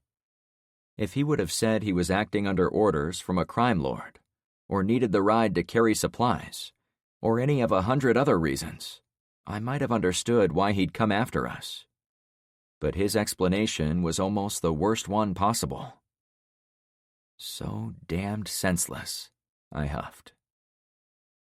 Before I left the window, I noticed an ancient CB radio attached to some wires, sticking out from where the original AM/FM radio would be. It had flopped around in the accident, and now rested on the edge of the driver's seat, facing up. I checked for the red Jeep again, but it still hadn't shown up. The El Camino was seconds away. I motioned for Kyra to turn it around, since we needed to go in the opposite direction to escape through the back entrance. She waved to me. There was no time to cut the CB out, so I yanked on the wires as hard as I could. It easily slid out from the power cables, since they'd been spliced together in a sloppy fashion, but the coaxial cable came out with the box, so I had to unscrew it from the back. The real prize was the semi-automatic bullpup sniper rifle, which was a design I'd never seen before. The giant black monster had bounced to the back seat, but it seemed to have survived the wreck, so I reached through the broken glass to drag it out. I also dragged out a black rifle case, labeled GM6 Lynx, as well as a 50-count box of .50 caliber ammo, but the latter had spilled all over the cabin, leaving only a handful left in the cardboard container. There was also a cheap shotgun with some slug rounds affixed to the top rail. It might have been what they'd used to shoot Chuck with. It had been bent in the accident, so I left it. But I picked up a few loose rounds for both guns, threw them in the ammo box, and then got out of there. There were probably other treasures worth salvaging, but I didn't have the time to dig around in the mess. Whatever was on the driver, it would go to the grave with him. Same with whatever was on the man who'd been tossed. Kyra pulled up next to me. I put the treasures over the side of the bed, next to LeVar. "That was crazy," my friend said to me. "You have no idea," I replied. "But I'll tell you all about it when we get back home." Kyra got out, ran around the front, and hopped back into her passenger seat.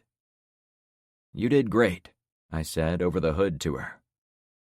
I did not bring up she'd failed to drive home as I'd requested, but I was coming to appreciate my people seemed to know when to disobey my orders. Kyra and Carmen had both done things in unorthodox ways, but those ways had helped me put an end to our immediate threat. I'd have to figure out how to tap into the protective energy they seemed to share. "I want to be off this street in 60 seconds, I said as I hopped in. "I'm sure that red Jeep is on its way, since it appears as if they were using working CB radios." Silently, I said a prayer for the 2 young men who'd died, trying to turn some of my anger at the stupidity of it into a more productive activity. I included the father of the boy, who with everything else going on might never know what had happened to his son. "Hey, why aren't we turned around?"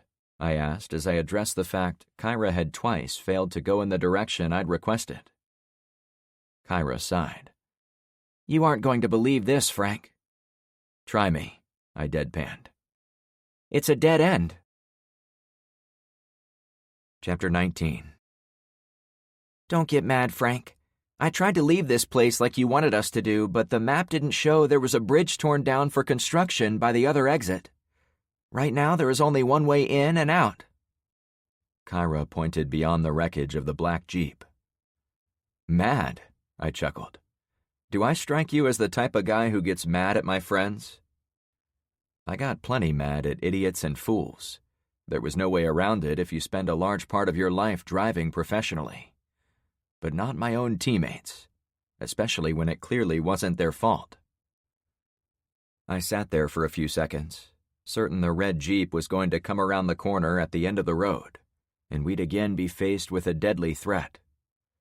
They'd be quite displeased that I'd taken out 2 of their friends, and a gunfight would almost certainly ensue. After snagging the sniper rifle, it was tempting to say bring it on. But the red Jeep's delay could have been due to them gathering even more Jeeps, and a whole convoy of sniper rifle guys could come around that corner. Or we'd lose our own rig to gunfire. Or one of my friends could die. After being shot at multiple times in the day, another deadly gunfight was the absolutely last thing I wanted to wait around for. However, before I could put it in first gear to leave, a man shouted from the driveway nearest the crumpled Cherokee. "Hey you! Get the hell out of here before I call the cops!" "What?" I asked with total surprise. He was Ben's age, with a long gray beard, a clean white t-shirt, and long khaki cargo shorts. A matte black shotgun was nestled in his arms as he waited about 50 feet away. I saw you shoot at that Jeep, he continued. My tree is destroyed. I'm going to call the cops. And here comes the next fool or idiot. My first instinct was to invite him to try calling anyone on his dead phone, but it wasn't the time for antagonizing anyone, as I'd tried to instill in Chuck, especially an angry man with a weapon. You're wrong, Mr. Bob, a woman insisted from the opposite side of the street. He was defending his friend. I saw the whole thing. I glanced past Carmen and Kyra. The woman looked to be about 18, with long blonde hair and frumpy mom clothes, a baby in one arm, and another kid clinging to her leg. Crap, I murmured. We're endangering those kids, Carmen whispered. You read my mind, I replied. I'm open to that, she joked, echoing what I'd said earlier. The bad guys might almost be here, Kyra said, as if carrying a bucket of worry. I turned to the young mother. Thank you for vouching for me. We're going to get out of here so your kids aren't in any more danger. Thank you, mister, she smiled. Yeah, get on out of here, the man added. If you see a red Jeep, they might try to shoot you, I cautioned the guy. I figured he'd be open to defending his young neighbors. If you see my red boot, it might go in your ass, Mr. Bob sneered. Just leave.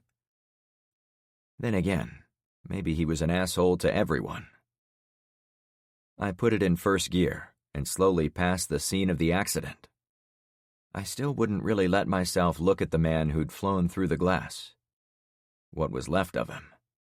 I suspected Mr. Bob hadn't even noticed the dead guy, since he hadn't mentioned it. Once he figured it out, I assumed his already foul mood would take a turn for the worse. All the more reason to exit the street. Pray the red Jeep didn't follow his friends, so we can get out of this place, I said matter-of-factly to Kyra and Carmen. My singular focus was getting them all to safety. The first test was going around the right-hand turn near the front of the community.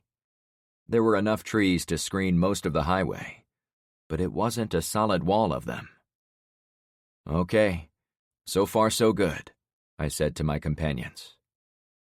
I let the car roll to the end of the road, but as soon as we came out of the trees along the highway, I gave it more gas.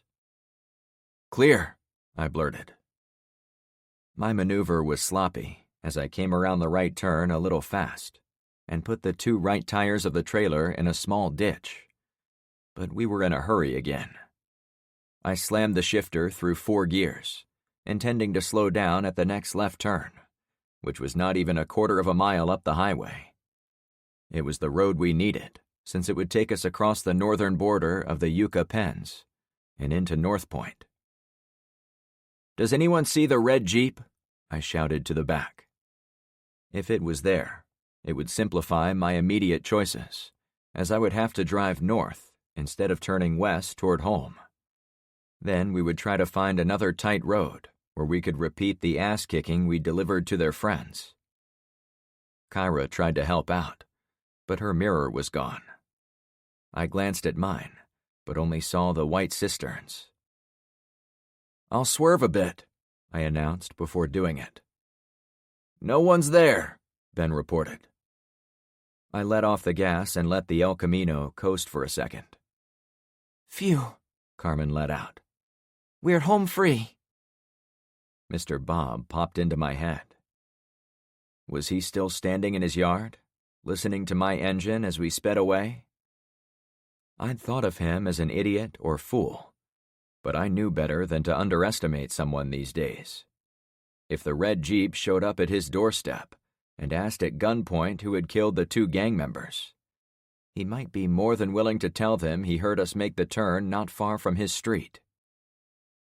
I stomped the gas pedal all the way to the floor. What the hell? Carmen blurted. The El Camino's dual exhaust howled as I got us all the way up to the breaking point near 80. We charged past the turnoff. I recalled Luke had heard car noises the previous night, and he was able to guess where they were, so I needed to make my getaway up the highway convincing. "Where are we going?" Carmen asked. I backed off a little to cut down on the vibrations, but kept us near 70 for several seconds. Slowly, I let the RPMs come back down. When we were doing 60, and the wind and engine noise had died down, I looked for a clear spot in the grassy median. "I know this looks crazy," I finally answered, "but that row of houses is only a block over, and behind those trees. If the old dude was listening to us drive away, he'd assume we stayed on the highway and went north. Now I'm going to turn around and sneak into our turn." "Hey man, I'm not saying you're wrong," LeVar said through the window. "But won't he hear us going back?" Once we were down to about 20, I turned into the grass to cross over to the southbound pair of lanes. I was very familiar now with how the trailer handled behind us, so the turn wasn't as bad as I might have thought when we'd pulled out of the Tractor Supply store. I waited until we were driving south again before answering. "I doubt he can hear us right now that we're going slower, especially with the Cherokee hissing spilled fluids in his yard. I just gave him an easy excuse to claim we definitely 100% drove at high speed to the north. It's why I made sure to kick the V8 in the nuts as we sped away." I was now only going about 30, essentially coasting along in a middle gear to keep the engine sounds to the bare minimum. Ahead, far down the highway, I expected a Jeep to show up at any second, ruining my play. I spoke in a calm voice to temper the tightly wound knots around my stomach. "As far as the red Jeep goes, they'll head right for the subdivision, assuming they were chatting in real time to their friends. This turnaround cost us maybe 60 seconds. If we can pull it off, they might drive all the way to Tampa looking for us on this highway." "And if we don't pull it off?" Carmen asked. "Then we'd better get those boxes of nails ready to pop some tires," I chuckled. At Mr. Park's home, I'd moved the nails into the truck bed, so we'd have them as a backup plan. We approached the turn. "This is the payoff," I said, as much to myself as the ladies. If the Jeep was miles down the highway, they might still see the two giant white cisterns hanging off our trailer.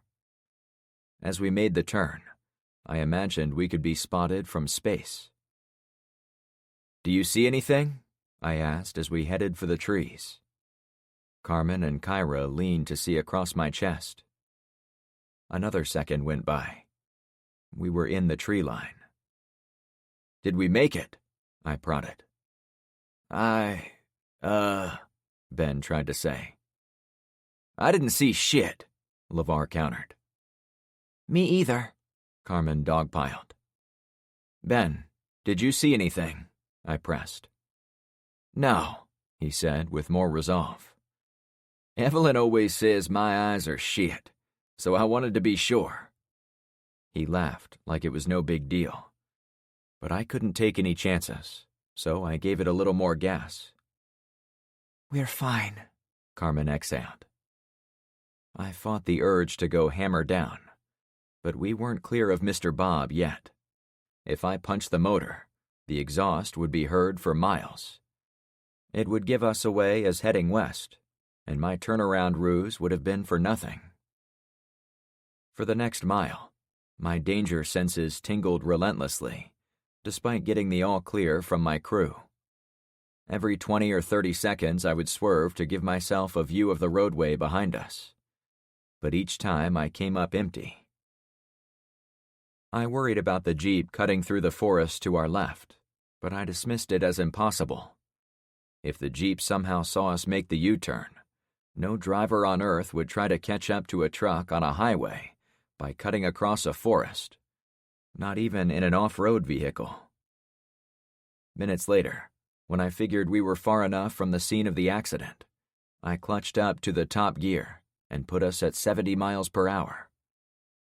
The road between the highway and North Point was almost entirely straight, with no rises or dips to hide our progress.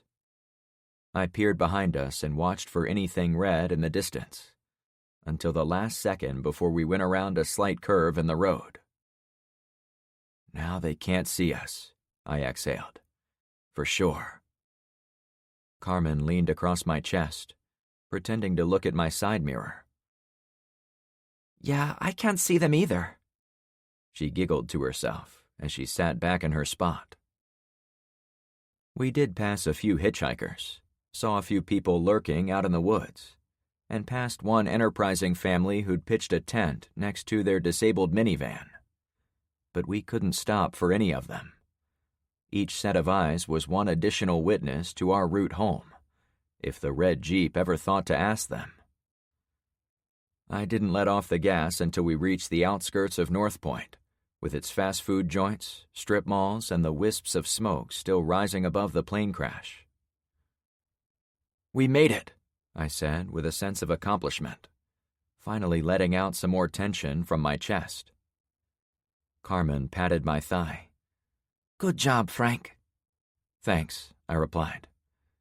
"You did great back there too, Kyra," I said to my other passenger. I know it sounded like I was pissed off, but it was more due to stress than anger. "Oh, I get it," she replied. "After being behind the wheel for those few minutes, I've got mad respect for you getting us through all the rest of the driving. I think I would have folded the first time someone looked at us wrong." "Nah," I chuckled. "You'd be a great driver, no matter what the challenge."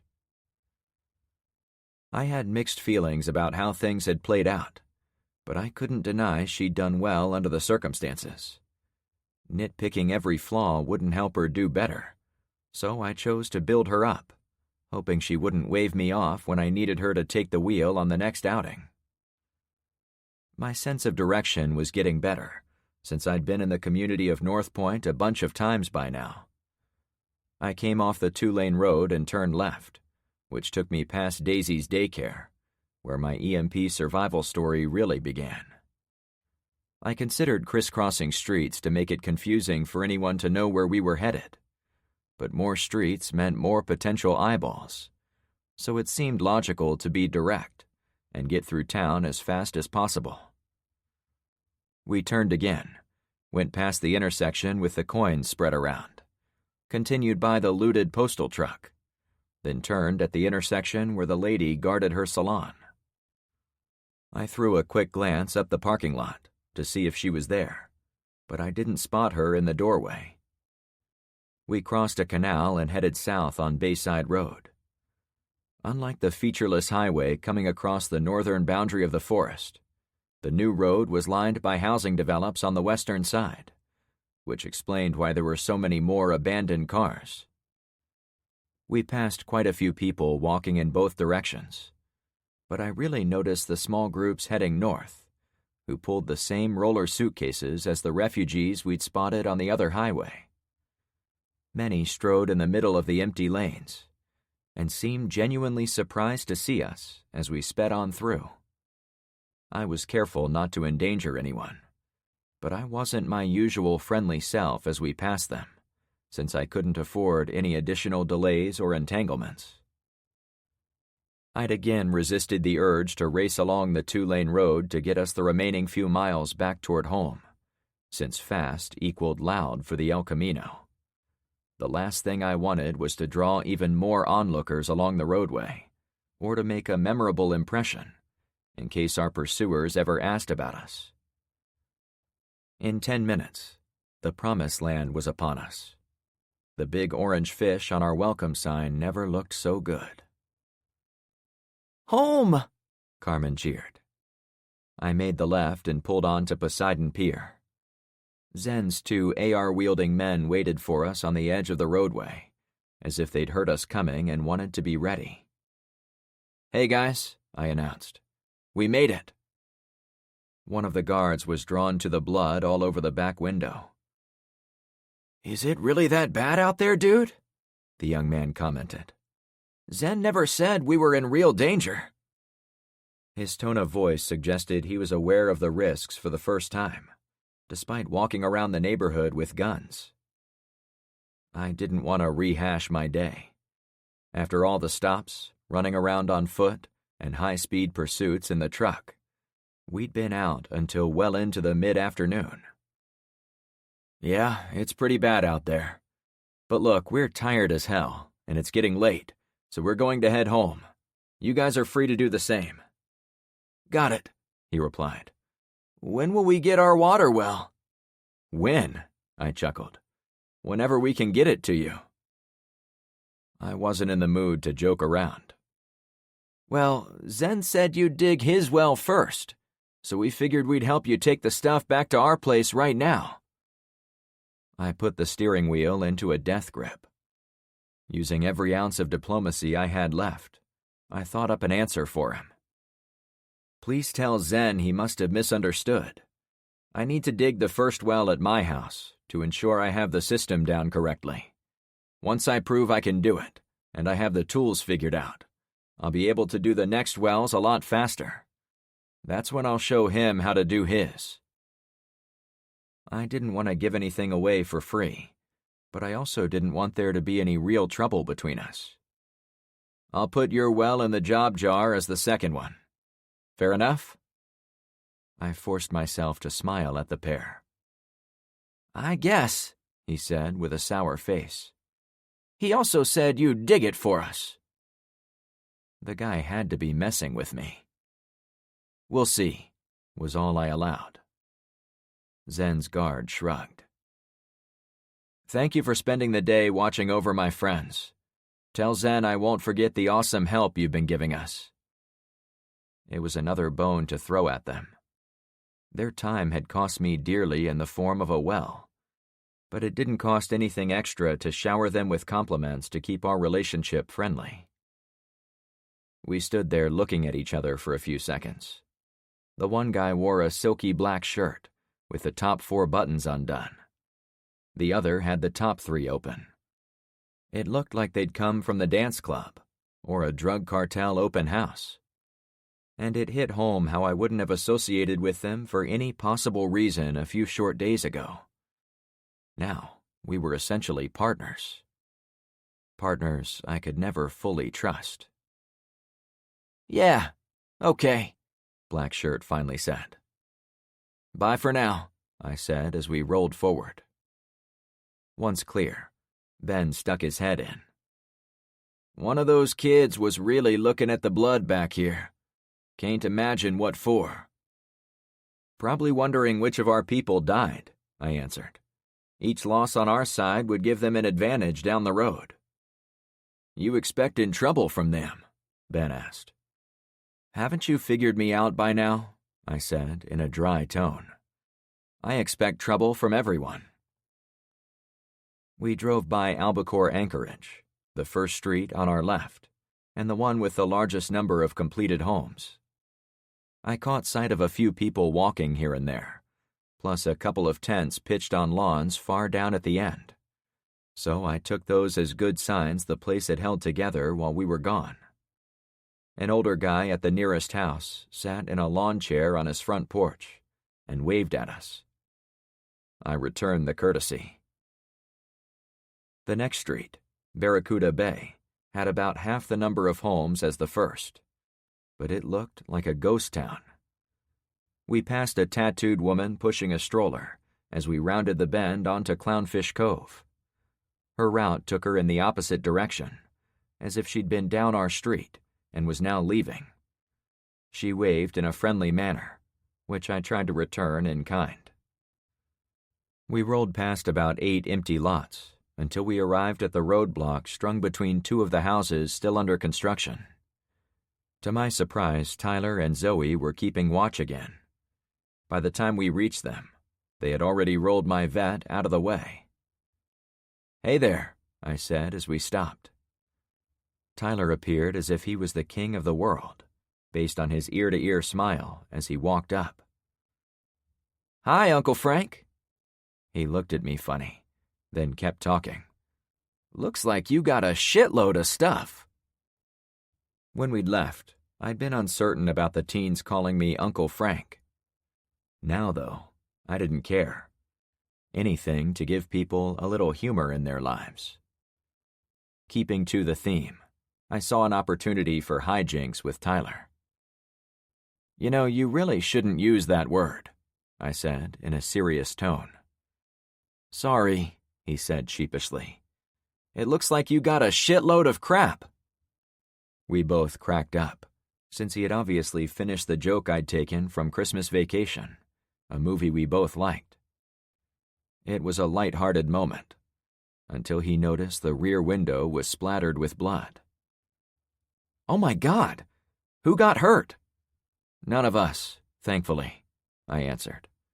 "But it was a good guy we met along the way." "I'm sorry," he said. I wanted to talk about anything else. "We saw a lady walking her kid as we came in," I remarked. "Did you talk to her by chance?" "No. She turned around before she got to us, though she did wave." "Why?" "No reason," I replied. "But good job keeping an eye on strangers. Maybe we need a logbook out here so we can track all these encounters. If she comes back, the time would be useful to know." "We can do that," he replied. "So what else is going on?" I asked. "Did you guys already get finished climbing trees?" He laughed. "We did all the climbing hours ago. You've been gone all day, you know. Zoe and I picked out a couple of nice trees to use as a perch for your sniper nest. Then we had my dad check them out to be sure." "It's going to help us out a ton," I said, glad to have some good news. "He also helped us drag fallen trees across some old trails at the edge of the woods, in case anyone tried to drive through there. When you put this baby back in the car closet, we'll show you."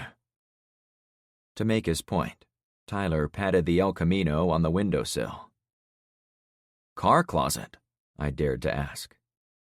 "Yeah," he grinned as he glanced over to the freckled girl with the long braid. "She and I came up with some alternative names for things while we've been standing here doing nothing. We're calling all the houses on this street the fish tank, since everything around here is named after fish." "Uh-huh," I said to humor him. "The forest is now the tree farm, since my dad mentioned we can go there and harvest trees whenever we want." "Well, we should be," I tried to say. "And car closet is our new name for a garage. Get it? Instead of putting away coats and shoes, you use this closet to put away your cars." Tyler stood tall, as if he'd invented a new part of the dictionary. "That's great. Really, it sounds like you've been doing some good work today, and I'll be sure to get your full report later on. Right now, I do have a suggestion." I motioned for both kids to come closer. Zoe came alongside my passenger door. "Guys, I just remembered a key point about roadblocks like ours. I need you two to work with Alex and Rainey to shift the cars around, so they form a point facing the other end of the street, like this." I used my hands to form an A-frame shape. "That's going to be a ton of work," Tyler complained. "You got anything better to do?" I said in my boss voice. "No, Uncle Frank," he replied in a glum manner. I'd read how anyone trying to ram a roadblock would have a harder time breaking through a wedge than if the cars were parked in a straight line. I noticed it when I drove in from the outside.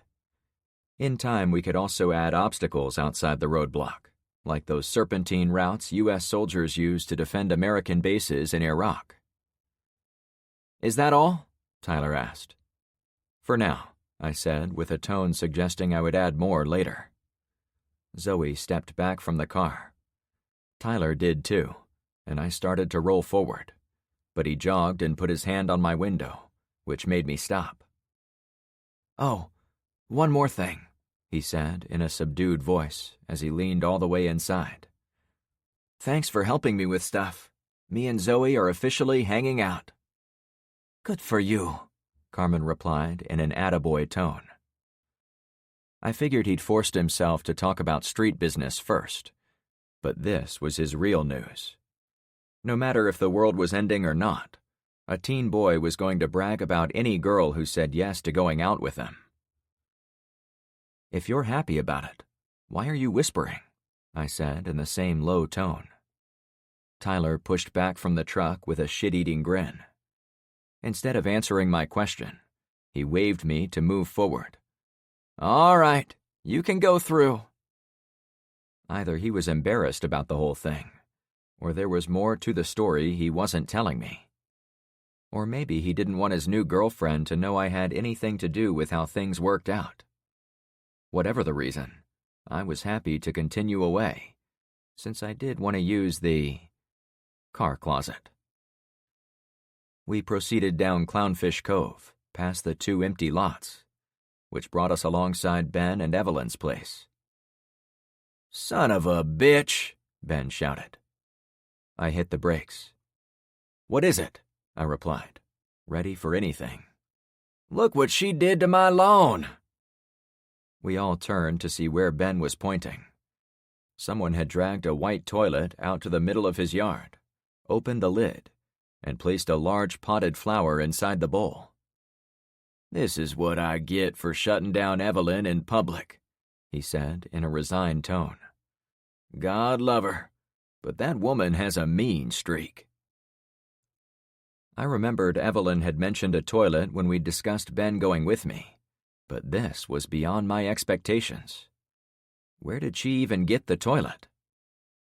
"You need to get out?" I snickered. "No," he answered. "I need to cool off before I go home." We got moving again. Melanie came out of her garage as we left Ben's place, then immediately went back inside. Mr. Puppers sat at attention by Luke's mailbox, dutifully watching as we approached. He barked a couple of times, got on all fours, then kept an eye on us as we neared his turf. I slowed and veered toward him until we were 10 feet apart. Once he saw my face, his tail wagged. "Good pup," I said to him. As a trial run, Mr. P had performed magnificently as an early warning system for Luke's property. Next, we needed to figure out how to get the dog to watch over the whole street. I added one more task to my to-do list. By the time Luke and Melanie came out of their garage, the German Shepherd had his front arms on the windowsill, accepting my ear scratches as payment for passage. Carmen leaned across my torso to accept some puppy kisses and rubbed the happy dog's neck. So cute, Kyra remarked from her side. "Hey," I said to the pup's parents as they arrived. Carmen sat back in her spot. Unlike Tyler, who was no doubt distracted by his new girlfriend, the older parents noticed the blood right away. "Is everyone all right?" Melanie gasped. "We're all fine," I replied dutifully. "I promise." "You might be," she said to me, before pointing to my passengers. "But you two are covered in dried filth." "He's right, believe it or not," Carmen said in a tired voice. "I know we look like hell, but we're all fine. This isn't our blood." Melanie walked around the front while still speaking to the ladies. "Get out of there, you two, and let's get you cleaned up." The motherly voice sounded as if she was tending to her own children. Carmen put her hand on my leg as the passenger door opened. "Before we left, you told me not to thank you until we were home safe. So I'm thanking you now. You got us back home, Frank." "Yeah, thanks," Kyra added. With a final squeeze, Carmen scooted away from me. "You're welcome," I replied. Melanie helped the 2 women out. LeVar and Ben climbed out of the bed, too. Mr. Puppers took it as his cue to go check them out. "Looks like you've been through a war zone, Frank," Luke commented. "What's it like out there? Worse than when we went on our bikes?" I nodded solemnly, still not interested in telling my story yet. "I'll fill you in later," I said. "Right," he replied. "Should we start digging the well?" Ben asked. After seeing the toilet, I got the sense he would dig all the way to China to avoid going home. "We've all had a stressful day, so let's take a 30-minute break, starting now, and then meet in the circle." "Fair enough," he replied. I rolled away from the excitement. It took me half of my proposed break time to back the trailer into my garage and unhitch it from the truck. The cisterns were for the rainwater project, which we would build later, so I wanted them hidden until we needed them. I also put the El Camino back into its closet and shut Drummond's garage door once it was safely inside. I'd have the teenagers unload the seeds, the parts for the wells, and the bags of rock and sand once we'd all gathered for tasks, so I could forget about it for now. From there, I walked next door into my garage. I passed the neighborhood watch table, currently empty since everyone was on duty or out on the street. When I went in the door to my darkened house, I flipped the light switch. I'd been doing the same reflexive motion for the past few days, but this time, I fought the instinct to flick the switch off again. When the power came back on, I wanted my house to light the whole neighborhood. The AR and sniper rifle went on my kitchen counter, since both needed a good scrub. I grabbed Trevor's golden AK from the locker to have it ready for home security. Keeping multiple guns on me, even under my own roof, was the new norm. I strode through my kitchen, then the family room. I continued through the sliding glass doors. "We meet again, friends," I said to my patio chair and the dead radio. My watch said my crew had 10 minutes of break time left. I plopped into the seat, happy to be home, though burdened with a heavy heart. I was convinced we'd made the right call by getting the truck in working order, so we could grab necessary supplies for our long-term survival situation. But being out there in the thick of the collapse gave me an even more valuable short-term benefit: reconnaissance. In my brain, I knew the odds of the red Jeep finding us were close to nil, but I needed to proceed as if it could happen, since failing to plan for it would be catastrophic for every person on our street. I also had to be prepared to use lethal force against them, basically becoming our own police force, since the official police weren't even in control of their own building anymore. I melted deeper into the cushions, sighed heavily, and tried to recharge. Just for 5 damned minutes. It was not even half that time before someone opened the sliding door behind me. After spending so much time with her, all the playful leg pats and teasing of first dates, I knew exactly who it was. "I'd offer you a cool drink," I said over my shoulder without looking back. "But I'm all out of—" "I don't need one, Frank," a woman interrupted. It was Penny. "Oh," I said, surprised, but pleasantly so. Without a further word, she rushed over and threw her arms around me. For a precious few seconds, I leaned into the warmth of her body. She was a married woman, so I wasn't going down that path. But human contact with her beautiful soul was exactly what I needed at the moment. I'd seen some real nightmares out on the road, including the deaths of 3 people, and there were a million things to do here on the street. But Penny's presence made me forget everything during her embrace. Too soon, she pulled back, but kept both hands positioned on my right wrist. "I'm so glad you made it back, Frank. You were gone way longer than we expected, and I saw the blood on the girls just now. It must have been terrible."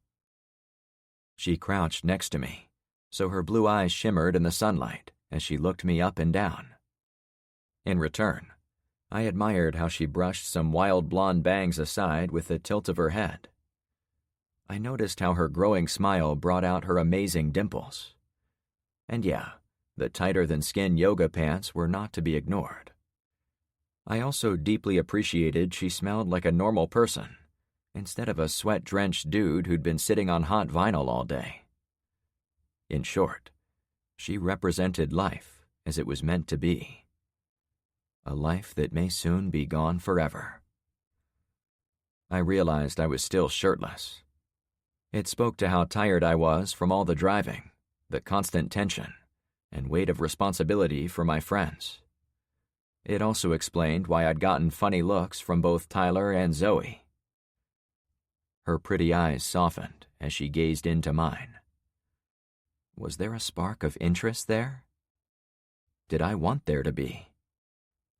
Too soon. She pulled away and stood up. I can't say how glad I am you're back, Frank. I know I speak for everyone waiting on your driveway when I say, we're ready to help you dig this well, however you're going to do it. Even Daisy has her pail and shovel. You're all waiting on me? I said with surprise.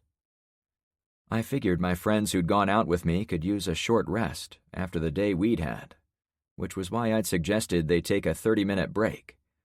But if they didn't need one, then neither did I. Besides, I'd squeezed in another 5 or 6 minutes of retirement on my patio, approximately the length of 3 Jimmy Buffett songs, which was about the same amount I'd gotten on day 1.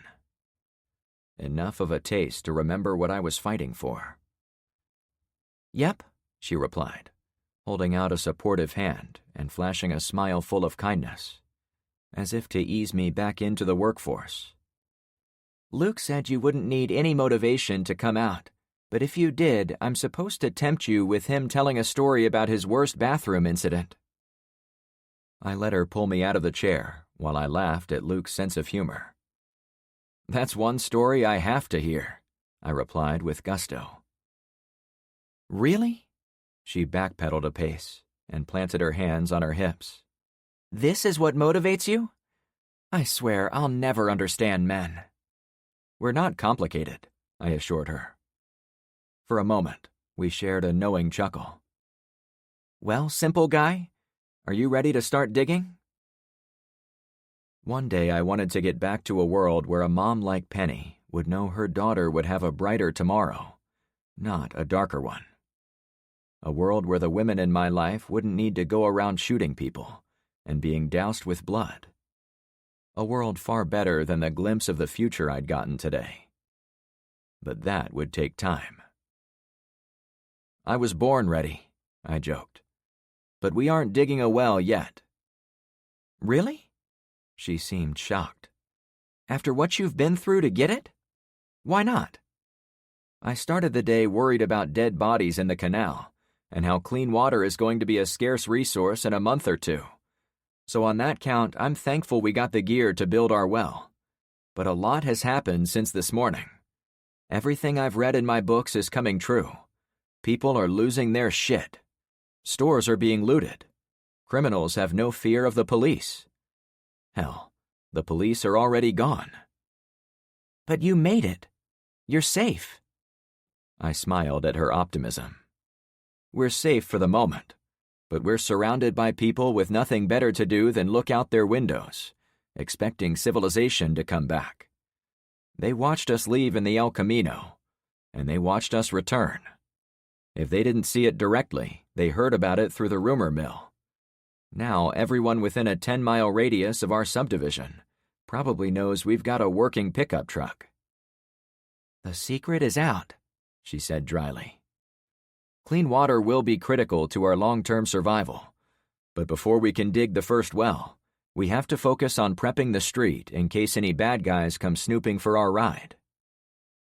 And how do we do that? She replied.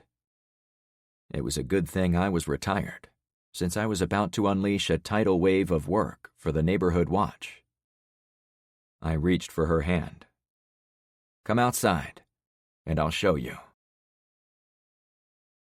This concludes Neighborhood Watch 2 by E. Isherwood. Narrated by Kyle Tate. Copyright 2022 by E. Isherwood.